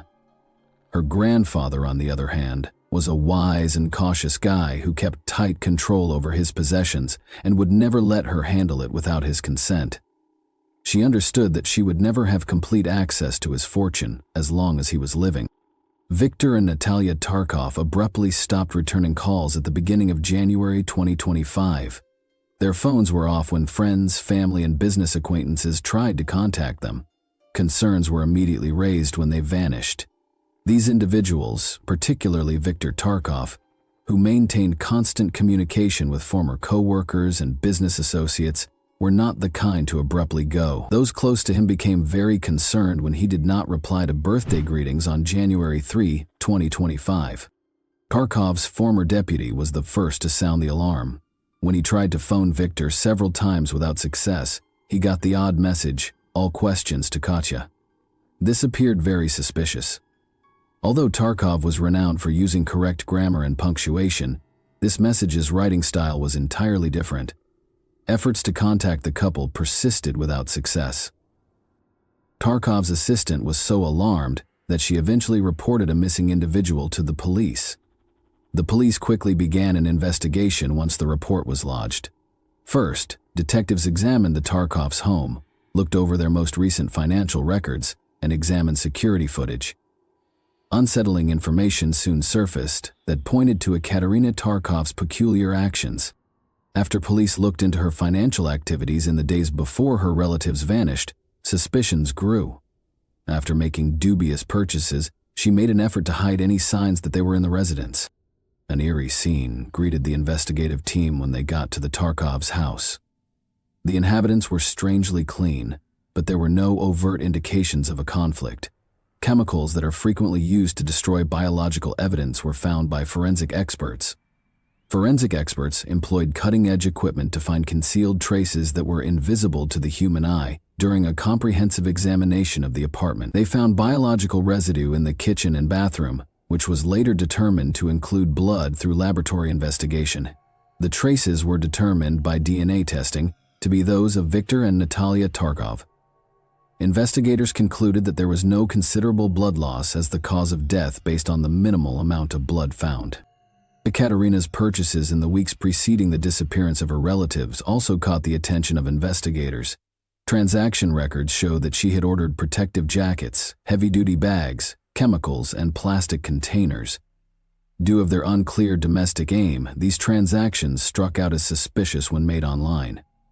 Furthermore, these significant expenditures were out of line with her typical spending patterns, and her financial status at the time was precarious. A closer look at her recent behavior showed that Ekaterina had also been quickly selling off her grandparents' possessions. She quickly advertised a number of important items for sale, including as jewelry, a Toyota RAV4 that had belonged to Natalia Tarkov, and antique religious symbols. Investigators were alarmed by the speedy sale of such costly goods, because there was no proof that the property's legitimate owners had voluntarily given her control of it. Law enforcement also acquired comprehensive call and message logs of Viktor and Natalia throughout this period. Even after their alleged disappearance, analysis revealed that their cell phones were still operational. Friends and family received reference messages from their numbers stating that the pair had left town.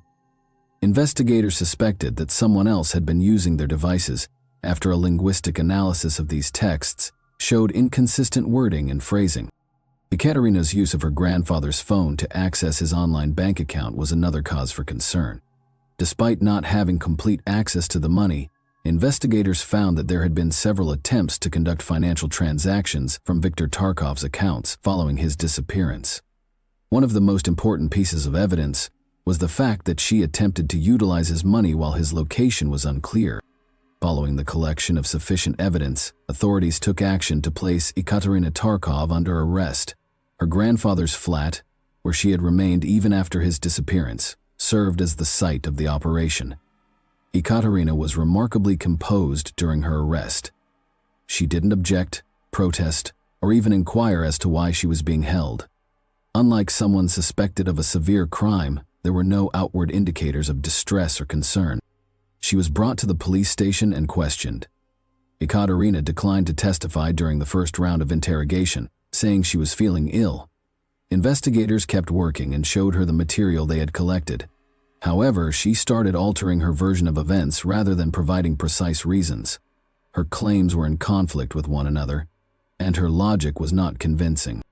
More evidence was found as the inquiry went on, which helped put together a potential time frame of the crime. Investigators examined witness accounts, CCTV footage, and digital footprints on her computer and phone. These discoveries helped to clarify the events that had taken place. Complete denial of involvement was Ekaterina's main line of defense. She asserted that she had sold her relatives' possessions at their request and maintained that she had no knowledge of their location. But there was another picture that emerged from the facts. As they worked to piece together the events, investigators found more evidence that implicated her. Thanks for watching, everyone. Your support means a lot to me, and you can help my channel grow by hitting that like button, dropping a comment, and sharing this video. Your engagement really makes a difference. See you soon. Hey guys, today we're diving into another truly horrifying case. If you want to support my channel, make sure to subscribe and stay active. It really helps me out. I'd be super grateful for that. Let's get started. I look for a young boy that is between the ages of 18 and 25. Is your body typical?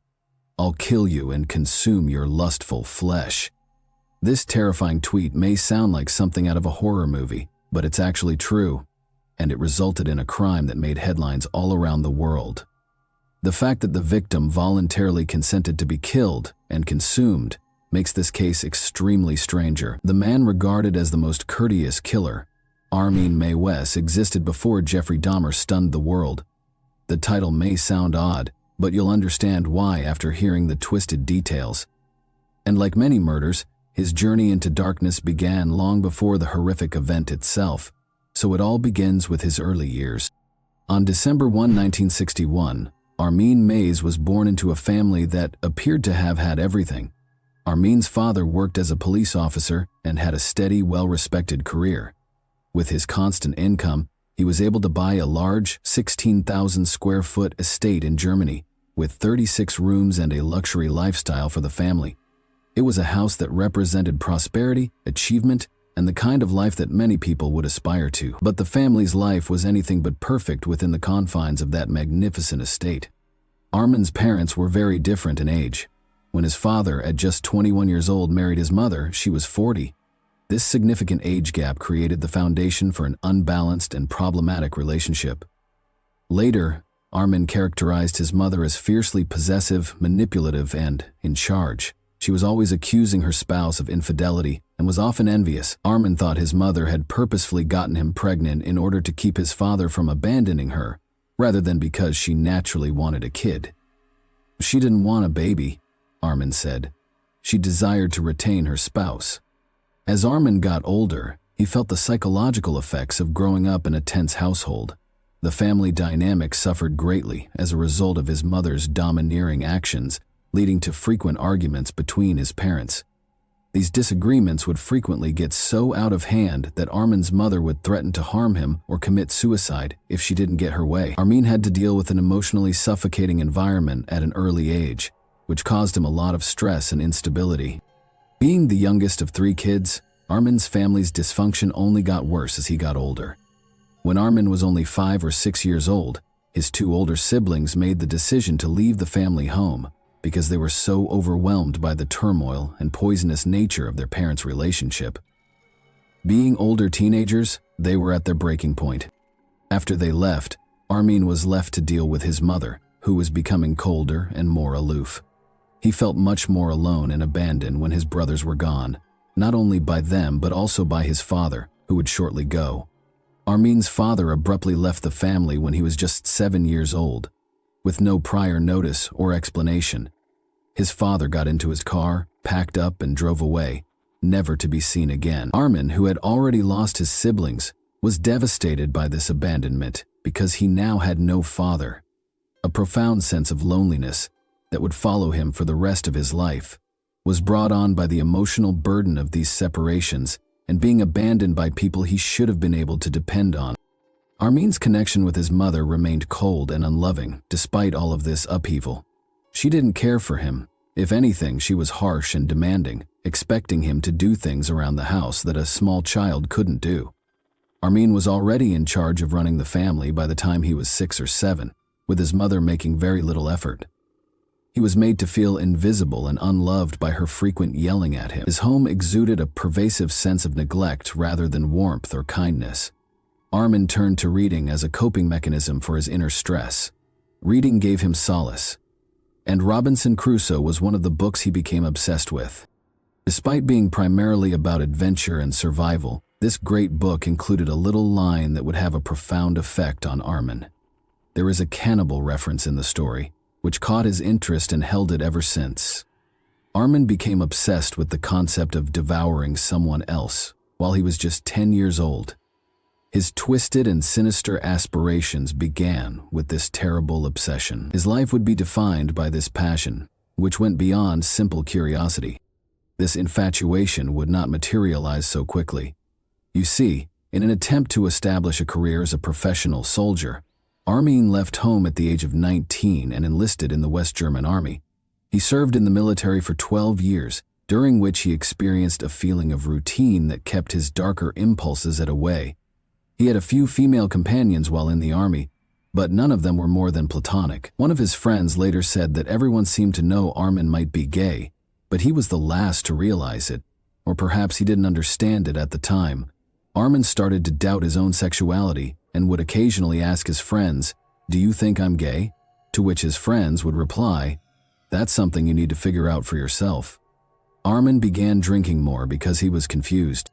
He drove while intoxicated in each of the car accidents that occurred from his alcohol consumption. He was expelled from the army at the age of 32 as a result of these actions. To take care of his sick mother, Armin returned home.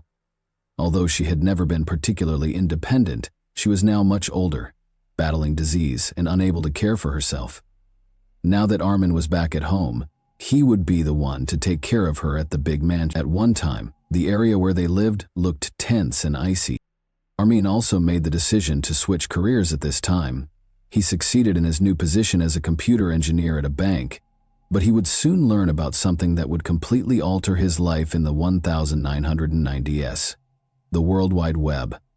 Since the internet was still in its infancy, websites were frequently unpolished and primitive. Soon this absence of oversight would become a major factor in Armin's developing fixation. Armin started browsing the internet and discovered something unexpected. A group of people who were interested in the same weird and sinister thing he was: cannibalism. Cannibal Cafe was an online community that provided a safe space for those with cannibalistic fantasies to meet and freely discuss their wants. Armin was surprised and relieved to find this community. At last he had company. His perverted beliefs were shared by others and he felt understood for the first time. Because of its unrestricted expanse, the internet has made it difficult to distinguish between fact and imagination. Eager to further explore his impulses, Armin built his own website where he could discuss cannibalism in an open manner. He even started creating fictitious pictures to feed his own and other people's imaginations. Just to give you a spoiler, the website is no longer accessible if you were considering looking it up. You can still see traces of the past, though, if you utilize the Wayback Machine, a neat program that lets you explore websites that have since disappeared. You won't find any of Armin's posts from that time period after things took a bad turn, even if the majority of the website is no longer there. Although his contributions were removed, it was essentially a platform where people may freely discuss their most sinister desires. People posted things like, "I want to eat your flesh," or "I can't wait to kill this person and devour them." These posts were disturbingly common. Armin Maywes, with his deranged wants, found a way to connect with people who shared his horrific ideas in this unsettling part of the internet. Armin chose to literally take matters into his own hands rather than just discussing them. With a combination of gruesome inventiveness and a chilling wish to be perceived as a true cannibal, he went to butcher shops, purchased actual meat, and altered it to resemble human body parts. He captured his creations on camera and shared them online, presenting a graphic depiction of consumption and murder. Many people were duped. In a place where fancies ran wild, Armin looked all too real, and they later started to worship him after believing his gory posts. As he persisted in controlling the forum, his online persona gained popularity, gradually establishing a reputation among the visitors of the website as the man who was truly pursuing his deepest desires. But Armin's life changed on September 2, 1999, when he got home from work and went into his mother's bedroom. He found her dead. Most people would have been depressed or grieving, but Armin was not. Rather, he experienced a profound sensation of relief. His mother had dominated his life for years, using her aggressive and possessive ways to manipulate him. He felt free to pursue his twisted dreams without his mother's scrutiny or oversight. He intensified his passion, no longer constrained by her presence. He converted one of the house's rooms into his cannibal room, where he could privately indulge his deranged fantasies without being constrained by social conventions. Armin then started looking for those who would give in to his worst urges, which led to a spiral into insanity. And it all started with that post you saw in the introduction. Although Armin received a surprising number of answers from interested parties, the majority of them would abruptly withdraw. But one individual in particular was adamant about seeing it through. This man, whose identity is unknown, kept exchanging emails with Armin, showing a keen interest in Armin's strange and terrifying fantasy. During their conversations, he freely acknowledged that being eaten was his fantasy. Presumably interested, Armin agreed and set up a rendezvous at his home. The man was met with a somber scenario upon arriving at Armin's estate. Armin had laid the man out on a table and laid out the details of his evil plans, outlining each step of what was going to happen. However, the man abruptly changed his mind and said he didn't feel good and didn't want to continue the torture. He let the man get up, walk away, and head home, much to Armin's amazement. Although Armin was obviously disappointed, his main goal was to locate a willing participant. He didn't want to put anyone in the terrible circumstance he had in mind. And when you consider it, that man was lucky that Armin wasn't completely overcome by his insanity and that things didn't get worse. But Armin was not deterred. Unwilling to give the impression that his hideous fantasy was coming true, he turned to an unsettling kind of artistic expression. He used papier-mâché to create a realistic body, painting it to look like a real human body. He also bought an old mannequin from a store that was getting rid of it, painted it to look like a corpse, and took pictures of the finished product. Armin's internet reputation grew even more after he uploaded these pictures on the cannibal website. Users of the website were captivated, thinking that Armin had truly killed and eaten someone. They praised him as a hero, a living example of their collective cannibalistic desire. Many people idolized him for what they saw to be his gory actions, which helped him gain notoriety among the cannibal community. Armin's determination to locate a willing participant remained unwavering in spite of these online spectacles. He kept looking and braced himself for the moment when he would find someone who would sacrifice themselves for his perverse goal. He had converted one of his mansion's rooms into what he called his slaughter room. With no windows, a cage to house his victims, and meat hooks dangling from the ceiling, this area had a sinister appearance, evocative of a horror film. Finally, when Armin heard back from a man named Brandis, his perseverance paid off. After disclosing that he was interested in pursuing connections with guys, 34-year-old engineer Brandis recently ended his marriage. His marriage had probably been strained by his internal conflict over his sexuality, and his wife's departure had left him to face his cravings on his own. Brandis had also been active on the cannibal forums, and had indicated that he would be open to joining Armin in his grotesque fantasy. Throughout their many email exchanges, Armin described his plans for Brandis's body after the act was finished. In response, Brandis offered his own suggestions and asked that his skull be turned into an ashtray once he passed away. He also requested that his penis be cut off, and that the two men share in its consumption in a very unsettling interaction. According to Armin, who would subsequently talk about his reasons in interviews, he never intended to go against what his volunteers wanted. He was more than happy to comply with the wishes of those who desired to be consumed in a specific manner. Every element had to be in line with what his victims wanted, according to his perverted sense of respect. Following weeks of communication, March 9, 2001 was chosen as the day. Brandis would go to Armin's house and execute their unimaginable scheme together. Before they made the preparations, they had sex when he arrived. In an attempt to lessen Brandis's suffering, Armin gave him beer, sleeping pills, and even Vicks, thinking that these substances would make any pain go away.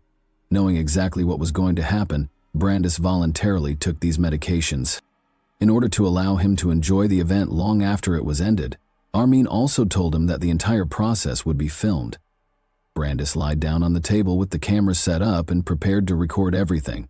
As agreed upon, Armin started with the act Brandis had asked for. He cut the man's genitalia with a sharp blade. In subsequent interviews, Armin recounted how Brandis screamed horrifyingly for a brief period of 20 to 30 seconds. Armin's mind would be permanently etched with the picture of blood spraying from the wound like a fountain. But the horrors of the night were far from done. Following Brandis' instructions, Armin carried the severed organ to the kitchen. There he made a careful effort to prepare it as a dinner. He put it in a pan with oil after seasoning it with salt, pepper, and garlic. Neither he nor the investigators, who would later learn the somber facts of this crime, would have forgotten the bizarre quality of the moment. Armin tried to cook the cut organ, then plated it elegantly and served it to Brandes and himself. However, it was not what he had anticipated. It was almost impossible to eat the extremely tough flesh. Armin acknowledged that it tasted awful, chewy, rubbery, and simply not what he had anticipated. Brandes was bleeding profusely in the meantime, and the situation was becoming unmanageable. Armin brought him to the bathtub in the hopes that the running water would help contain it. He expected Brandes to pass swiftly, so he checked on him every 15 minutes, but the process was taking far longer than he had anticipated. He read a Star Trek book to kill time as he waited, but even as he read, Brandes was still alive and gradually disappearing. Armin made the decision to expedite things after almost 3 hours. "Sorry, but you're taking too long." He walked into the bathroom, glanced at Brandes, and sliced his throat after kissing him. Armin started working after Brandes died. After dragging the body from the tub, he cut it up and meticulously placed the various parts in his freezer, but the skull was given its own place to repose. In his garden, it was buried. For future meals, the remaining remnants were wrapped and kept fresh.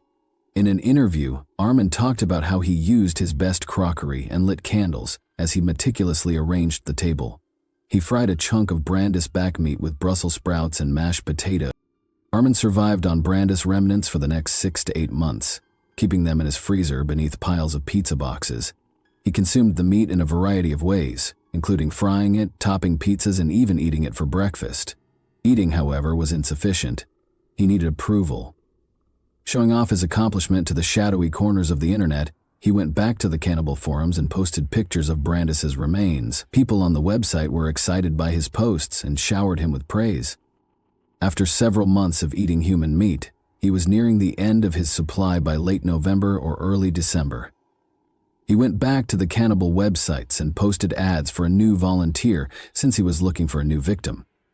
An Austrian student, however, became aware of Armin's online behavior after discovering his posts and the unsettling pictures he had uploaded. When the student realized this was more than a fantasy, he informed the police, saying, "I think this guy actually killed someone." The police showed up at Armin's residence early on the morning of December 10, 2002. At first, they didn't find anything out of the ordinary when they searched the house, but they found 50 pounds of meat when they unlocked the freezer that was concealed beneath piles of pizza boxes. When cops looked more closely, they discovered something startling. The flesh still had human skin attached. Armin calmly explained that it was a wild pig. Armin made no attempt to conceal anything when confronted with the facts. He instantly came clean, confessing to everything he had done, including turning over his computer, the pictures, and the VHS film that showed the crime. He was immediately apprehended by the police, and as the case progressed, the public was appalled by the revelations. Armin was found guilty of manslaughter on January 30, 2004, and given a meager 8.5-year prison sentence. Outrage ensued because many people thought the punishment was excessively light. His defense, nevertheless, was unique and powerful. The emails and the fact that Brandes had come to Armin's house voluntarily demonstrated that he had voluntarily participated. Because cannibalism was not technically outlawed in Germany, this case revealed a startling legal loophole. Prosecutors pushed for a retrial as public pressure grew, claiming that Brandes was not in a stable enough state of mind to give his own consent. Armin was found guilty of murder on May 10, 2006 and given a life sentence. Since then, Armin has changed in an unexpected way. He gave up meat completely and became a vegetarian while he was serving his term. In his numerous interviews, which are readily available online, he discusses his misdeeds in a cool, collected manner. You wouldn't think he was a murderer if you saw him. If true crime has taught us anything, it's that murderers can appear to be quite normal. Although Armin has admitted that his actions were wrong, the harm had already been done, and his case is still among the most unsettling in contemporary history. What do you think then? Did he merit a life sentence? Thanks for watching, everyone. Your support means a lot to me, and you can help my channel grow by hitting that like button, dropping a comment, and sharing this video. Your engagement really makes a difference. See See you soon. Hey guys, today we're diving into another truly horrifying case. If you want to support my channel, make sure to subscribe and stay active. It really helps me out.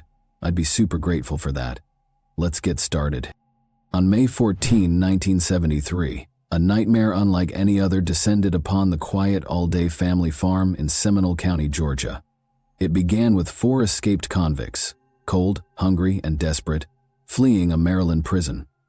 They were looking for a place to hide, maybe steal supplies and keep running.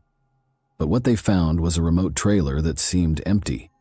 That illusion didn't last long. Ned Alday and his son Jerry returned home unexpectedly, stepping straight into danger. The men were armed and ready. At gunpoint, Ned and Jerry were forced inside their own home and executed in cold blood. But the horror didn't end there. One by one, other family members arrived, unaware of the bloodshed waiting inside. Jimmy Alday showed up next. He didn't make it out alive. Then came Ned's brother, Aubrey, and another son, Sugi. Both were gunned down without hesitation. The cruelty escalated when Mary Alday, Jerry's wife, arrived. She was abducted, driven miles away, and subjected to unspeakable torture before being murdered. Her body was dumped in the woods, left to the elements, and a nest of fire ants. In just a few hours, 6 members of one family were wiped out, in what remains the most gruesome mass murder in Georgia's history. The brutality shook the nation, and even decades later, people still ask, was justice ever truly served?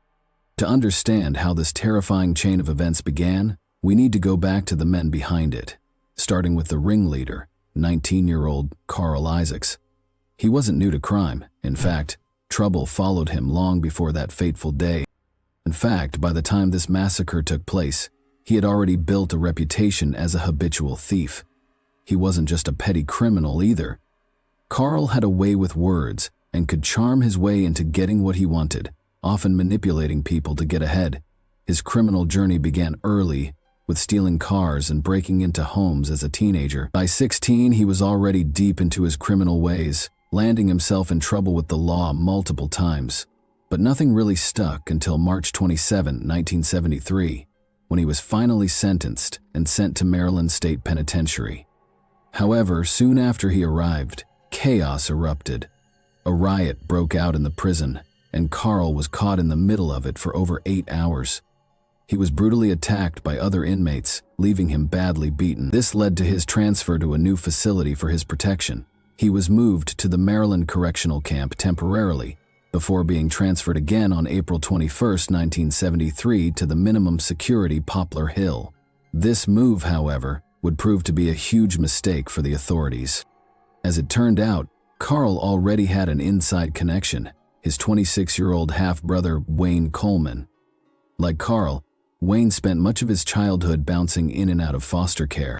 His criminal history was also lengthy, involving car theft and breaking into homes. Wayne had already been at Poplar Hill for a few months before Carl's arrival. Now, the two brothers couldn't have been more different. Carl was bold, aggressive, and manipulative, while Wayne was shy, reserved, and more of a follower. It didn't take Carl long to find Wayne at the facility, and once he did, he wasted no time revealing his escape plan. He told Wayne he wanted him to be part of it. Wayne agreed, but on one condition. Carl had to bring along his friend, George Dungy, a 36-year-old inmate locked up for failing to pay child support, which was considered a minor crime compared to his fellow prisoners. Wayne and George had become close during their time in prison, even developing a romantic relationship. So when Wayne approached George about the escape plan, George, even though he was soon to be released, agreed to join the escape. However, Carl wasn't exactly thrilled about George being part of the plan. In fact, Carl wasn't fond of George at all, largely because of his race. But despite the tension, the trio was formed, and they managed to break out on May 5, 1973 around 3 in the morning. Carl and his crew managed to sneak through a bathroom window and made a break for it, disappearing into the surrounding woods. They used the trees and underbrush to cover their escape, eventually finding their way to Baltimore, Maryland, where they managed to swipe a car to continue their getaway. By the time they secured a ride, the authorities at Poplar Hill had realized the prisoners were missing. But here's the crazy part. The prison didn't bother to alert the local authorities. because they didn't think these guys were dangerous. They didn't exactly rush to bring them back. The escapees laid low in Baltimore for the next 2 days, just trying to blend in, but Carl, ever the mastermind, decided he wanted to bring along his younger brother Billy Isaacs, who was just 16. Billy, like most younger siblings, looked up to Carl and was all in when his brother offered him a seat in the car. So now it was the 4 of them: Carl, Wayne, George, and Billy hitting the road. They spent about a week hanging around Maryland, but eventually the reality hit. They needed money to keep going, so they did what they knew best. They started breaking into houses along their way to fund their next move. Now, Carl's ultimate goal was to head south, specifically to Florida or Mexico, where he and his crew could live free from the law. But before they could get there, they needed to keep moving. On May 10, 1973, while traveling near McConnellsburg, Pennsylvania, Carl spotted a truck with no owner around. He thought this was the perfect chance to steal a vehicle. As Carl and his crew tried to take it, a young man named Richard Miller, the truck's neighbor, saw them and decided to intervene instead of letting them get away. Richard chased after them. Unfortunately, he was caught, and the group argued about who would take the life of the young man. In the end, they tied him up, forced him to his knees, and shot him in the back of the head. They dumped his body on a remote logging road, hoping he would be forgotten afterward. Carl's gang continued south, eventually landing in Donaldsonville, Georgia on May 14, 1973. The town seemed peaceful and isolated, perfect for hiding out. By about 4 p.m., they spotted a trailer and broke in, tearing it apart for anything valuable. While Billy and George kept lookout, Carl and Wayne started to search. But just as they were getting into it, a blue Jeep appeared on the road. Inside the Jeep were Ned Alday and his son Jerry. And that's when everything took a deadly turn. But before diving into the events of that day, it's important to understand the Alday family and the legacy they left behind. The patriarch, Ned Alday, was born on September 7, 1910 in Donaldsonville, Georgia. He met the love of his life, Ernestine, in their small community, and the two eloped in 1935. Together they built a strong, loving family, raising 9 children and establishing a solid reputation in their community. The Aldays were the epitome of Southern hospitality, always helping out their neighbors and embodying wholesome values. Ned wasn't just a family man. He was a pillar in the local community. He played a key role in building the local church, and many members of the Alday family, including his children, contributed significantly to the church as officers and Sunday school teachers. Financially, the Aldays were responsible and hardworking. Early on in their relationship, Ned and Ernestine saved every penny to buy a small home, which they later traded for nearly 400 acres of farmland, complete with a larger farmhouse on River Road. The farm was a family operation, with everyone pitching in to help. By 1973, however, only 2 of their older sons remained close enough to continue working on the farm. Jerry Alday, at 34 years old, had moved into his own trailer a few miles down the road with his wife, Mary. His older brother, Chester, known as Sugi, lived even closer with his wife, Barbara, just yards away from the Alday farmhouse. But by all accounts, the Aldays were the kind of people who kept to themselves. They were quiet, hardworking folks with no criminal history, just a peaceful, down-to-earth family. But on May 14, 1973, nothing could have prepared them for what was about to happen. As mentioned earlier, it was just another normal day when Ned Alday and his son Jerry were heading back to Jerry's trailer after a long day's work. They had their usual plan to meet up, talk about the day, and figure out what was next. But as they got closer to the trailer, Carl ordered them inside the trailer, and once they were in, he made them empty their pockets onto the kitchen table. But all he found were a few coins and other insignificant items, nothing of real value, so he decided to separate the two. Jerry, who was 35, was taken to one side of the house, and Ned, at 66, was led to the other side. It wasn't long before the horror started. Carl shot Jerry 4 times with a .22 caliber gun. Meanwhile, Wayne, who was with Carl, was handling Ned in the other room. Wayne shot Ned once in the head with a .32 caliber gun, but it wasn't enough to kill him. Ned, though gravely injured, managed to get up and fight back. Carl heard the commotion and rushed in to help Wayne, shooting Ned 5 more times with his .22. And Carl didn't stop there. He actually stayed at the trailer for a while, waiting for Mary, Jerry's wife, to come home before he killed Jerry. He had asked if Jerry was married. Jerry told him he was and begged Carl not to hurt his wife, but that only seemed to fuel Carl's desire to take more lives. He wanted to wait for Mary himself, but before he could do that, Jimmy Alday, a 25-year-old, showed up. He'd just finished parking the tractor and walked up to the back door. When he knocked, expecting to see his brother, he was met by Wayne with a gun in his face. Wayne went through Jimmy's pockets, just like with Jerry and Ned, but found nothing of value. Carl was furious, accusing him of showing up because he heard the gunshots. Jimmy denied it, explaining that this was just part of their regular routine, but Carl wasn't buying it and ordered Jimmy to the living room, where he forced him to lie face down on the couch. Without hesitation, Carl shot Jimmy twice in the back of the head with his .22 caliber gun. Afterward, Carl went outside and decided it was time for him and his crew to leave. But as he was moving the tractor, he heard another car pull up. It was Mary Alday, Jerry's wife, returning home with groceries. Carl snuck up behind her and pressed a gun to her back, just like he had done to the men. Mary was forced into the trailer, and Carl rifled through her purse, finding only $1.00 and some small items. But just as Carl was dealing with Mary, two more Alday family members arrived. Chester, Ned's son, and Aubrey, Ned's brother. They were laughing and chatting when Carl, already on edge, stormed outside and captured them at gunpoint.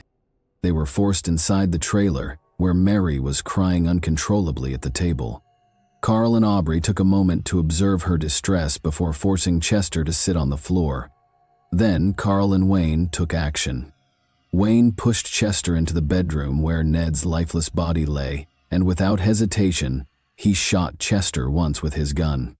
Carl, not done yet, turned his attention to Aubrey, who was 57. He led him into the same bedroom and shot him once. In a tragic final moment, when the bodies were found, it was clear that Aubrey's fingers were folded over Jerry's, his nephew. It was as if in his last moments, Aubrey reached out to hold Jerry's hand, a heartbreaking symbol of love and loss, before succumbing to his injuries. After the brutal killings, Mary Alday was dragged from the bathroom and taken back into the kitchen, where Carl didn't show any sign of mercy, assaulting her himself. Once he was finished, Wayne did the same. By now, the gang had decided it was time to leave, but they weren't done yet. They took Mary in her car, driving deep into the woods, but Carl wasn't done tormenting her. He yanked her out of the car by her hair and dragged her through the dirt. He assaulted her again, humiliating her in ways no one should ever have to endure. Then, in a chilling and twisted display, they took degrading photographs of her. After all this suffering, they decided it was time to end her life. George then forced Mary onto the ground, her face pressed into the earth. He shot her once in the back of the head with a .22 caliber gun.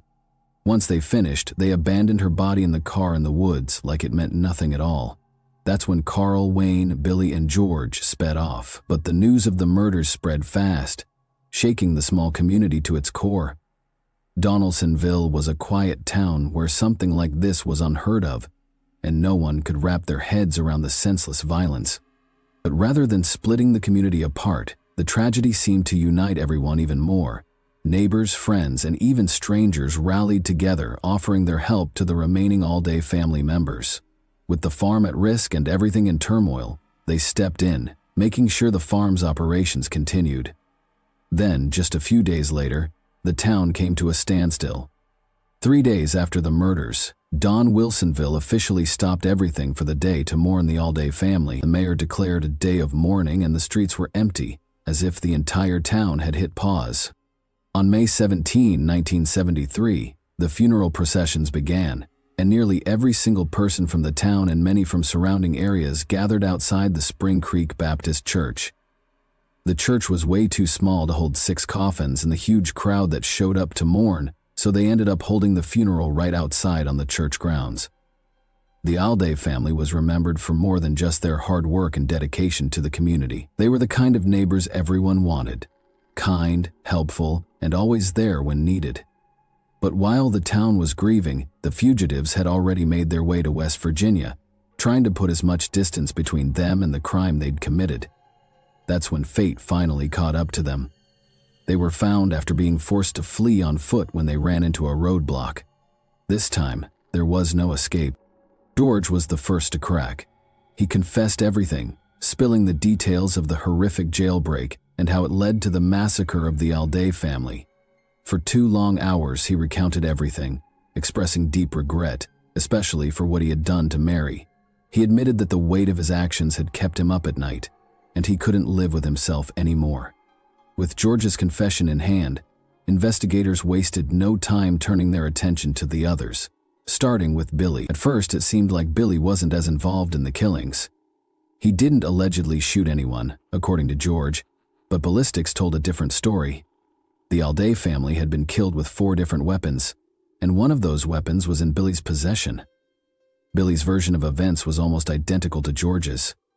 He said Carl had taken his gun when they were shooting Jerry, because Billy had run out of bullets. Since the story seemed believable, and Billy was too young for the death penalty, investigators decided to flip him in exchange for his testimony against the other 3. Billy was given 40-year sentences for theft charges, and he was more than willing to take the deal.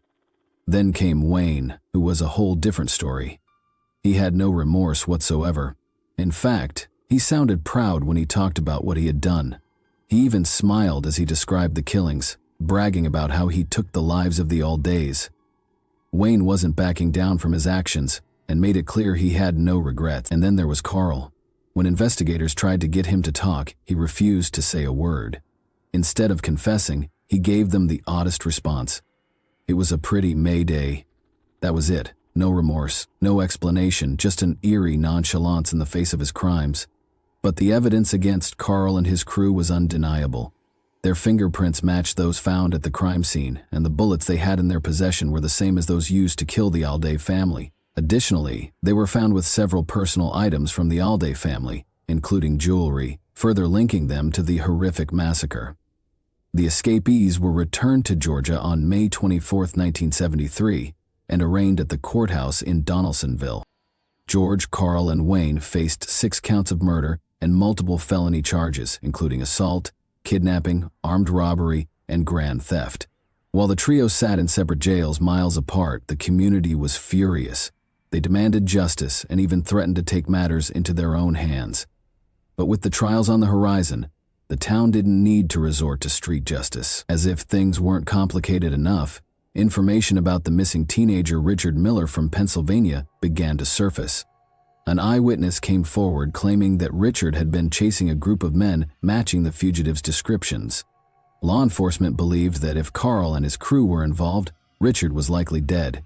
After some pressure, the men confessed to killing him, with Wayne Coleman volunteering to lead police to his body. However, things didn't go as planned. After being flown to Maryland, Wayne took police on a wild goose chase around the borders of Pennsylvania and Maryland, only to admit that he had no idea where Richard's body was. But then, in an unexpected twist, Carl offered his help. He was transported out of state, but this time he proved to be more cooperative. Carl led investigators to a small town in Maryland called Flintstone, where he gave precise directions to Richard Miller's remains. Carl's trial began on December 31, 1973. Several witnesses were called to the stand, including members of the Alday family who identified personal items that had belonged to their loved ones found in Carl's possession. The sheriff and responding officers also testified. However, the most shocking witness was Billy, Carl's 16-year-old brother. Billy took the stand on January 4, recounting the tragic final moments of the Alday family. His testimony lasted for 2 hours, and it left a lasting impact. After the case went to the jury, it didn't take long, just a little over an hour, for them to return with a verdict, guilty on all charges. Additionally, on January 7, 1974, the jury in Carl Isaac's case recommended the death penalty, and the judge agreed. George's trial followed, starting on January 9, 1974, with a similarly swift process. The jury deliberated for just 58 minutes before finding him guilty on all charges and sentencing him to death. Wayne's trial lasted 3 days, but he too was found guilty and sentenced to death. Initially, the executions were set for February 15 that same year, but due to mandatory appeals, the executions were delayed. This clip was from Carl Isaac's interview on June 12, 1976, where he still showed absolutely no remorse for his actions. Over the years, the men filed several unsuccessful appeals. In 1979, a discovery motion led to retrials for all three.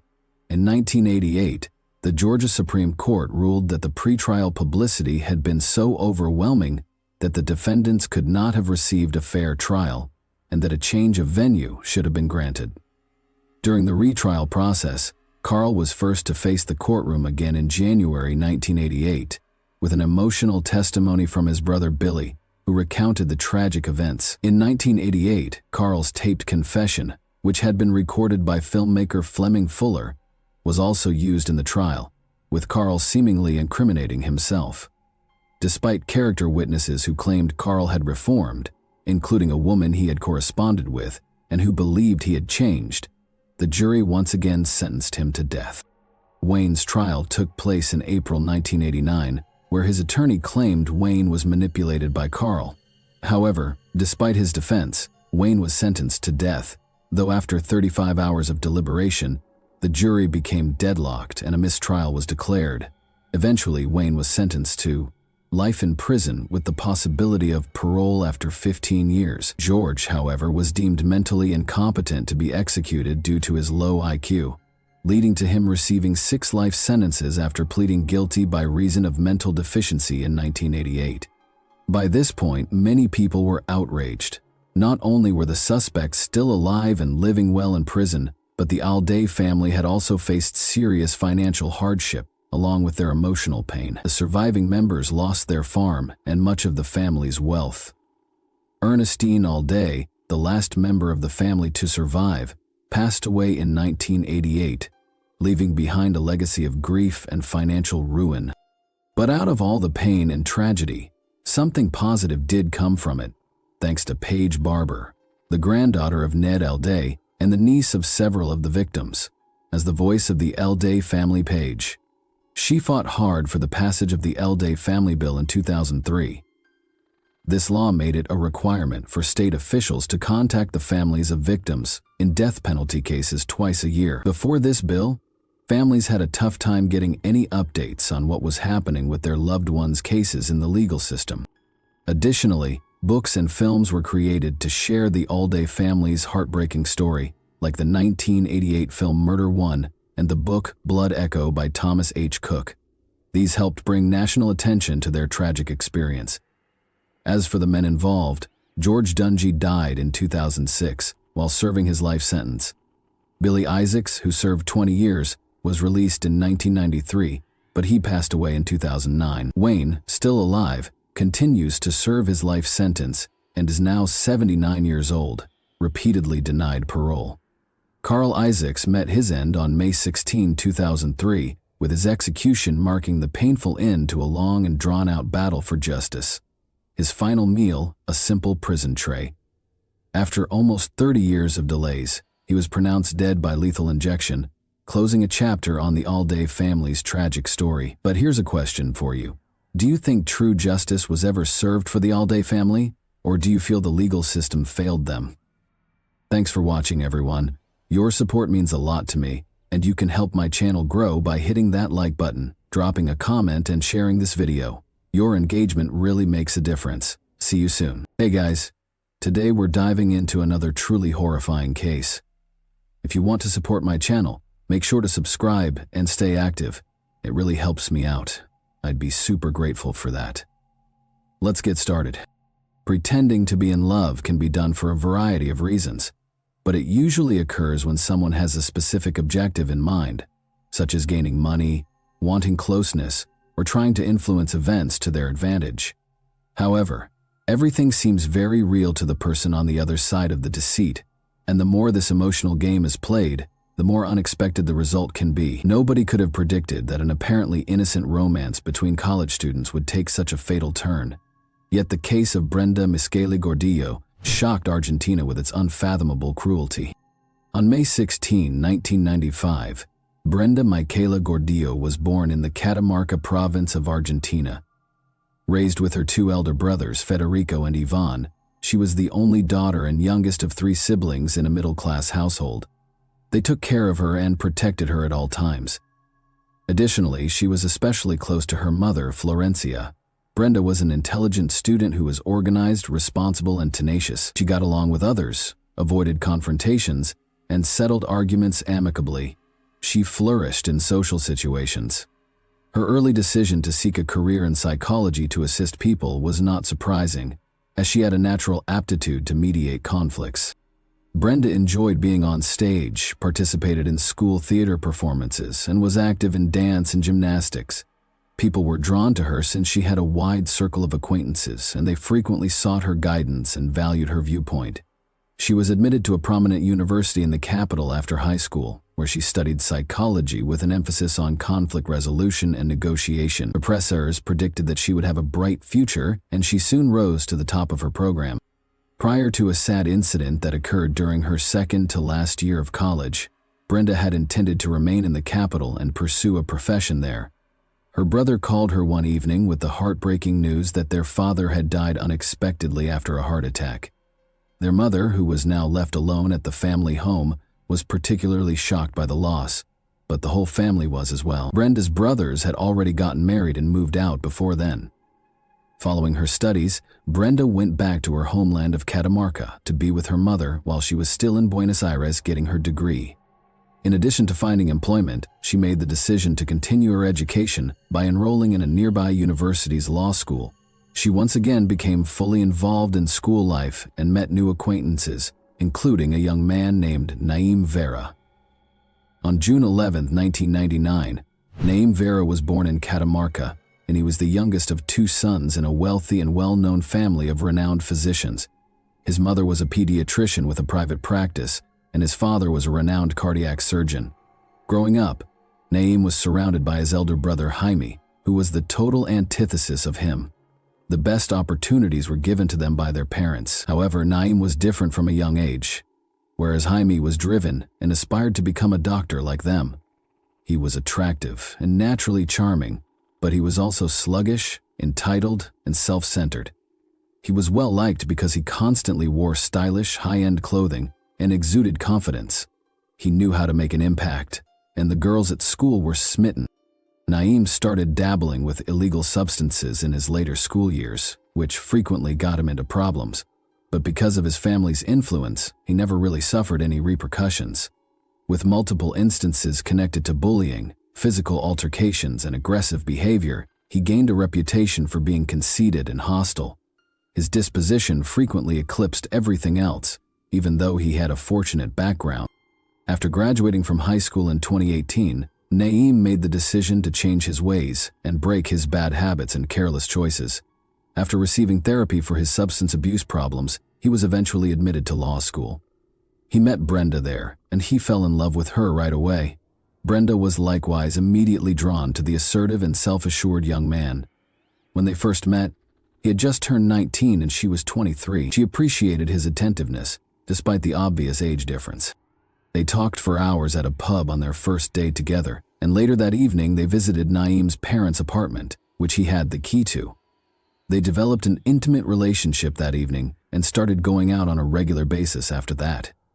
Brenda felt genuinely in love for the first time in her life, and everyone could see it. The shift was noted by relatives and friends. She appeared to be happier than before, but in reality none of them had ever met the man who had captured her heart.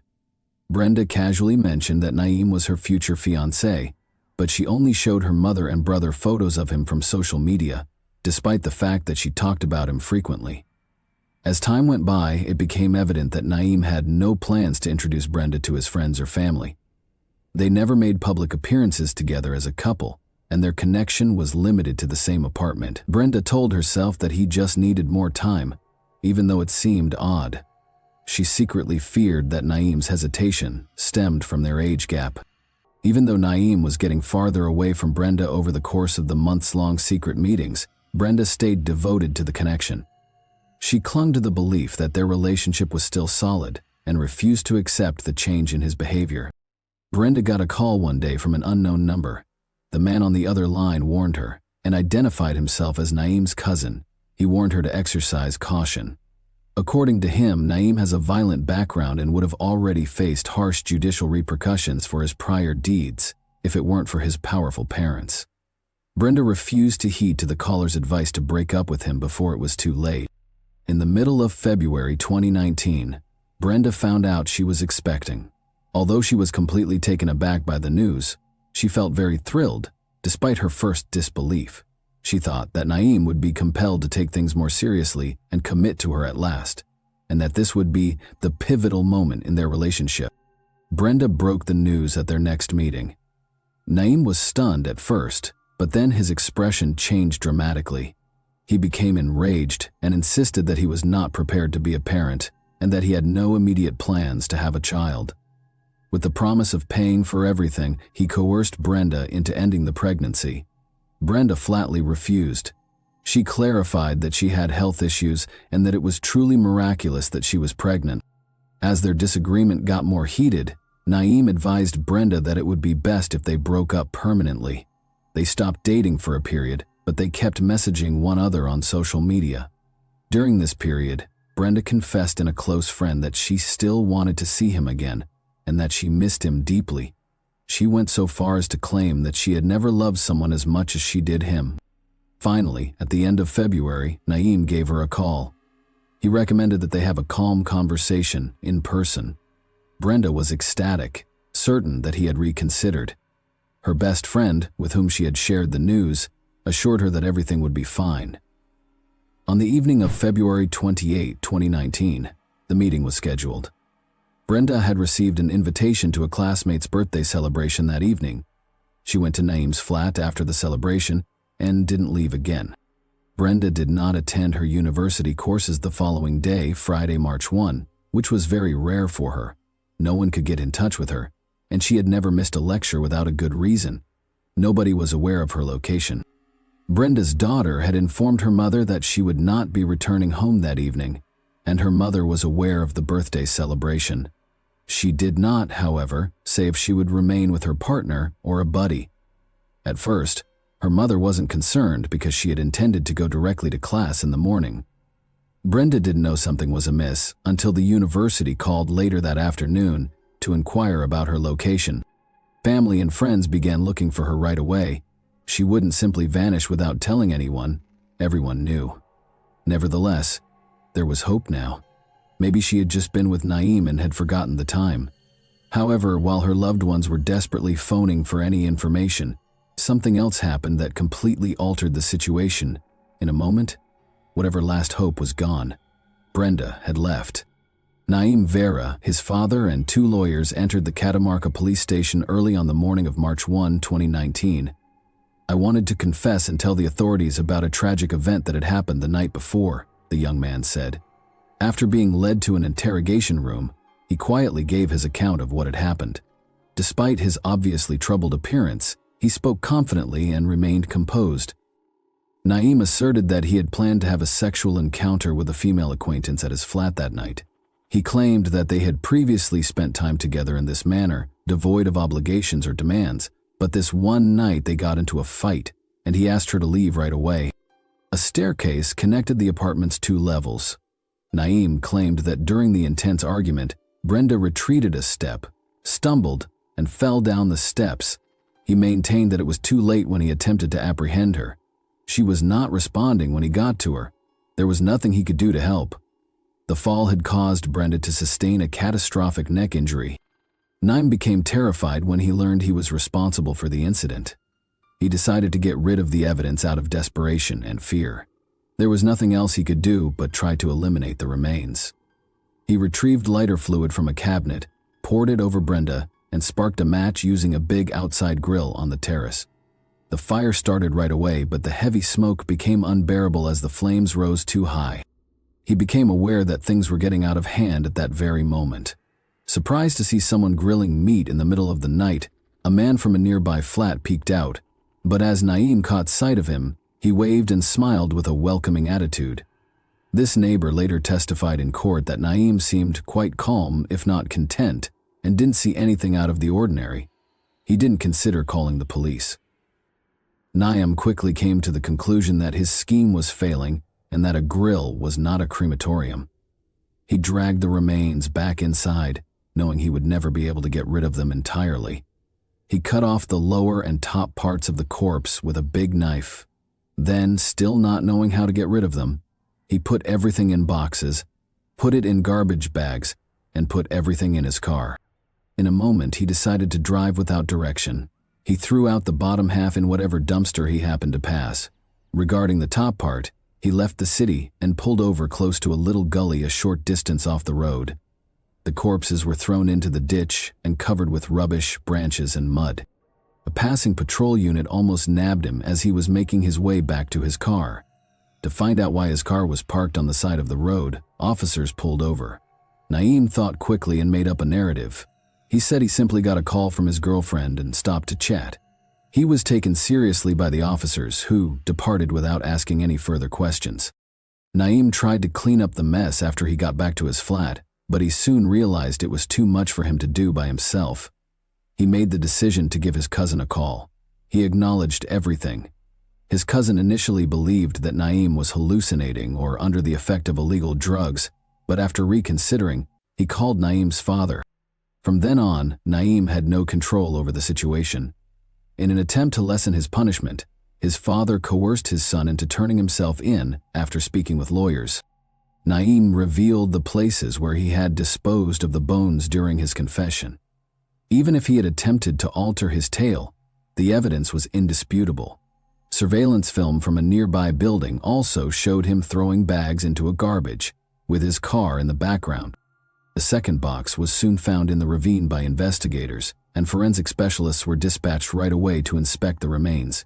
But the truth they discovered was startling and totally at odds with Naeem's account of what happened. There were no injuries that would have been expected from a fall down the steps, even though the body had been badly charred and later mutilated. The victim's neck was completely intact, and there were no major bruises or broken bones. Rather, a much more unsettling cause of death was discovered during the autopsy. Brenda had suffered a forceful, not accidental, crushing of the cartilage in her throat. Bare hands had been used to apply the pressure. Mechanical asphyxia was listed as the official cause of death. Brenda had fought back frantically, as evidenced by the new scratches that were apparent on Naeem's hands. Fabric threads discovered in Brenda's mouth by forensic specialists were eventually determined to be from her own scarf. This implied that something had been pushed into her lips to silence her before she was strangled. The facts presented a sobering image. This was a purposeful act of cruelty rather than an accident. Brenda's purported pregnancy came to light as soon as her friends and relatives were informed of the tragedy. When detectives questioned Naeem about it, he decided not to bring it up. He acknowledged that Brenda had been manipulating him with the pregnancy for weeks. Naeem claims that their relationship was never romantic and was just ever physical. He asserted that no talk of a future together, much less a family, had ever taken place. He offered to pay for the pregnancy termination as soon as Brenda told him she was expecting, but she declined.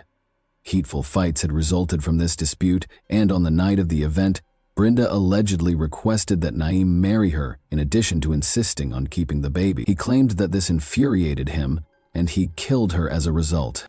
But there was a serious problem with his story. Brenda had not been pregnant, according to an autopsy. It was a meaningless threat if she had been using this as pressure against Naeem. However, after more investigation, researchers discovered an unexpected fact.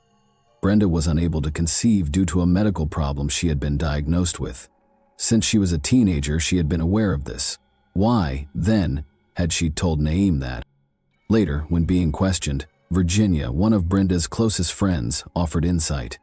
Brenda had honestly thought she was pregnant, she explained. She had experienced symptoms, missed her period, and was ecstatic that the physicians had misdiagnosed her illness. Rather than responding with enthusiasm or encouragement, Naeem disregarded her and severed their relationship as soon as she told him the news. Only 2 of Brenda's closest friends were informed of her pregnancy. She never told her mother about it and never had the opportunity to consult a doctor to confirm it. Virginia claims that Brenda had no desire to mislead or control Naeem. She had begun to envision a future with him and had genuinely thought she was going to become a mother. The day Naeem turned himself in and provided his version of events, he was taken into custody, but he maintained that the incident was an accident.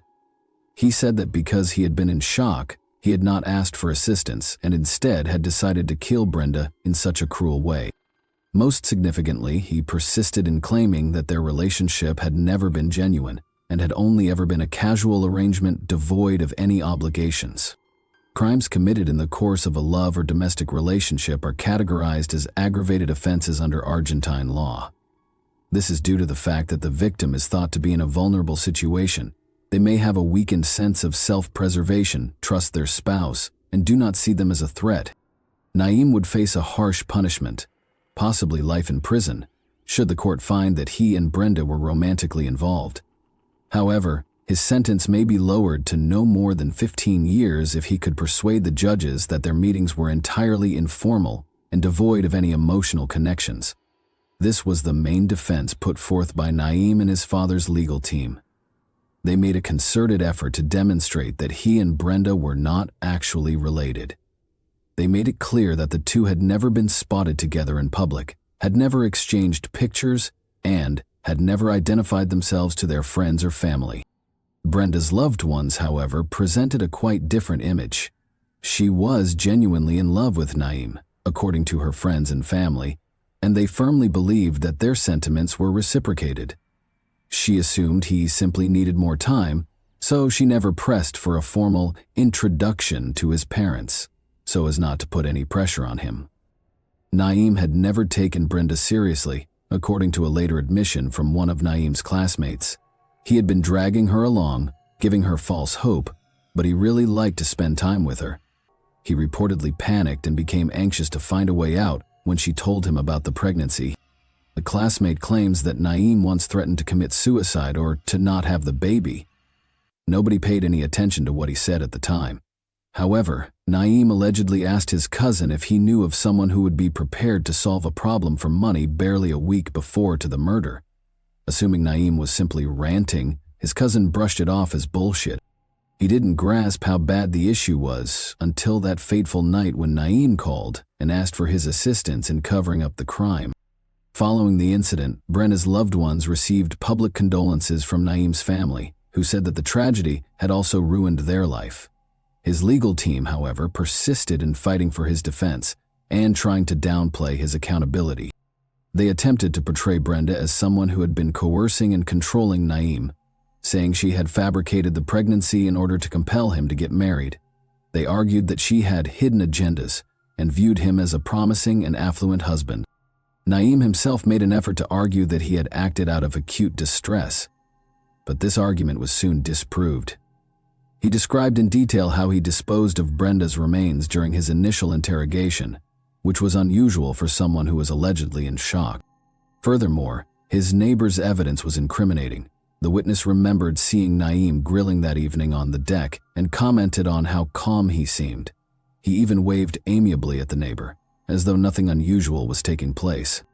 The psychological evaluation concluded that the offender was legally liable since he was fully conscious of his acts at the time of the crime, but experts also found that Naeem had bipolar affective illness, borderline personality disorder, and psychopathic tendencies. None of these conclusions lessened his legal responsibility. Naeem might have been able to avoid complete responsibility thanks to the Vera family's wealth and powerful connections. In the hopes that public interest would eventually wane, his legal team purposefully postponed the trial. Brenda's family was concerned that Naeem might be given a light sentence or worse, avoid punishment entirely. Florencia, Brenda's mother, chose to act independently since she could not accept this option. She coordinated a number of marches and demonstrations, calling for the offender to face consequences. In an effort to prevent the case from being ignored, feminist activists also joined the fight. In May 2021, the trial finally got underway, and the media covered it extensively. Determining the nature of Naeem and Brenda's connection was an essential part of the proceedings. Due to his youth, his defense lawyers contended that he had not been prepared for a meaningful commitment and that his relationship with Brenda was only a passing fancy. Naeem might have gotten a light sentence if they had been successful in persuading the judge. Additionally, he could have been eligible for parole within 5 to 7 years if they could prove that the crime was not premeditated. The defendant stayed aloof and unresponsive during the trial. He didn't express regret for what he had done. Nevertheless, he formally apologized to Brenda's family as advised by his lawyer, but it sounded fake, almost mocking. Naeem was convicted of aggravated homicide and attempting to conceal the crime on May 14, 2021. He received a life sentence without the chance of release. He was also compelled to pay moral damages of 3 million pesos to Brenda's family. The defendant listened to the verdict with a neutral expression, as though it didn't affect him, and declined to give a closing statement. However, his lawyers declared their plan to appeal as soon as the sentencing was revealed.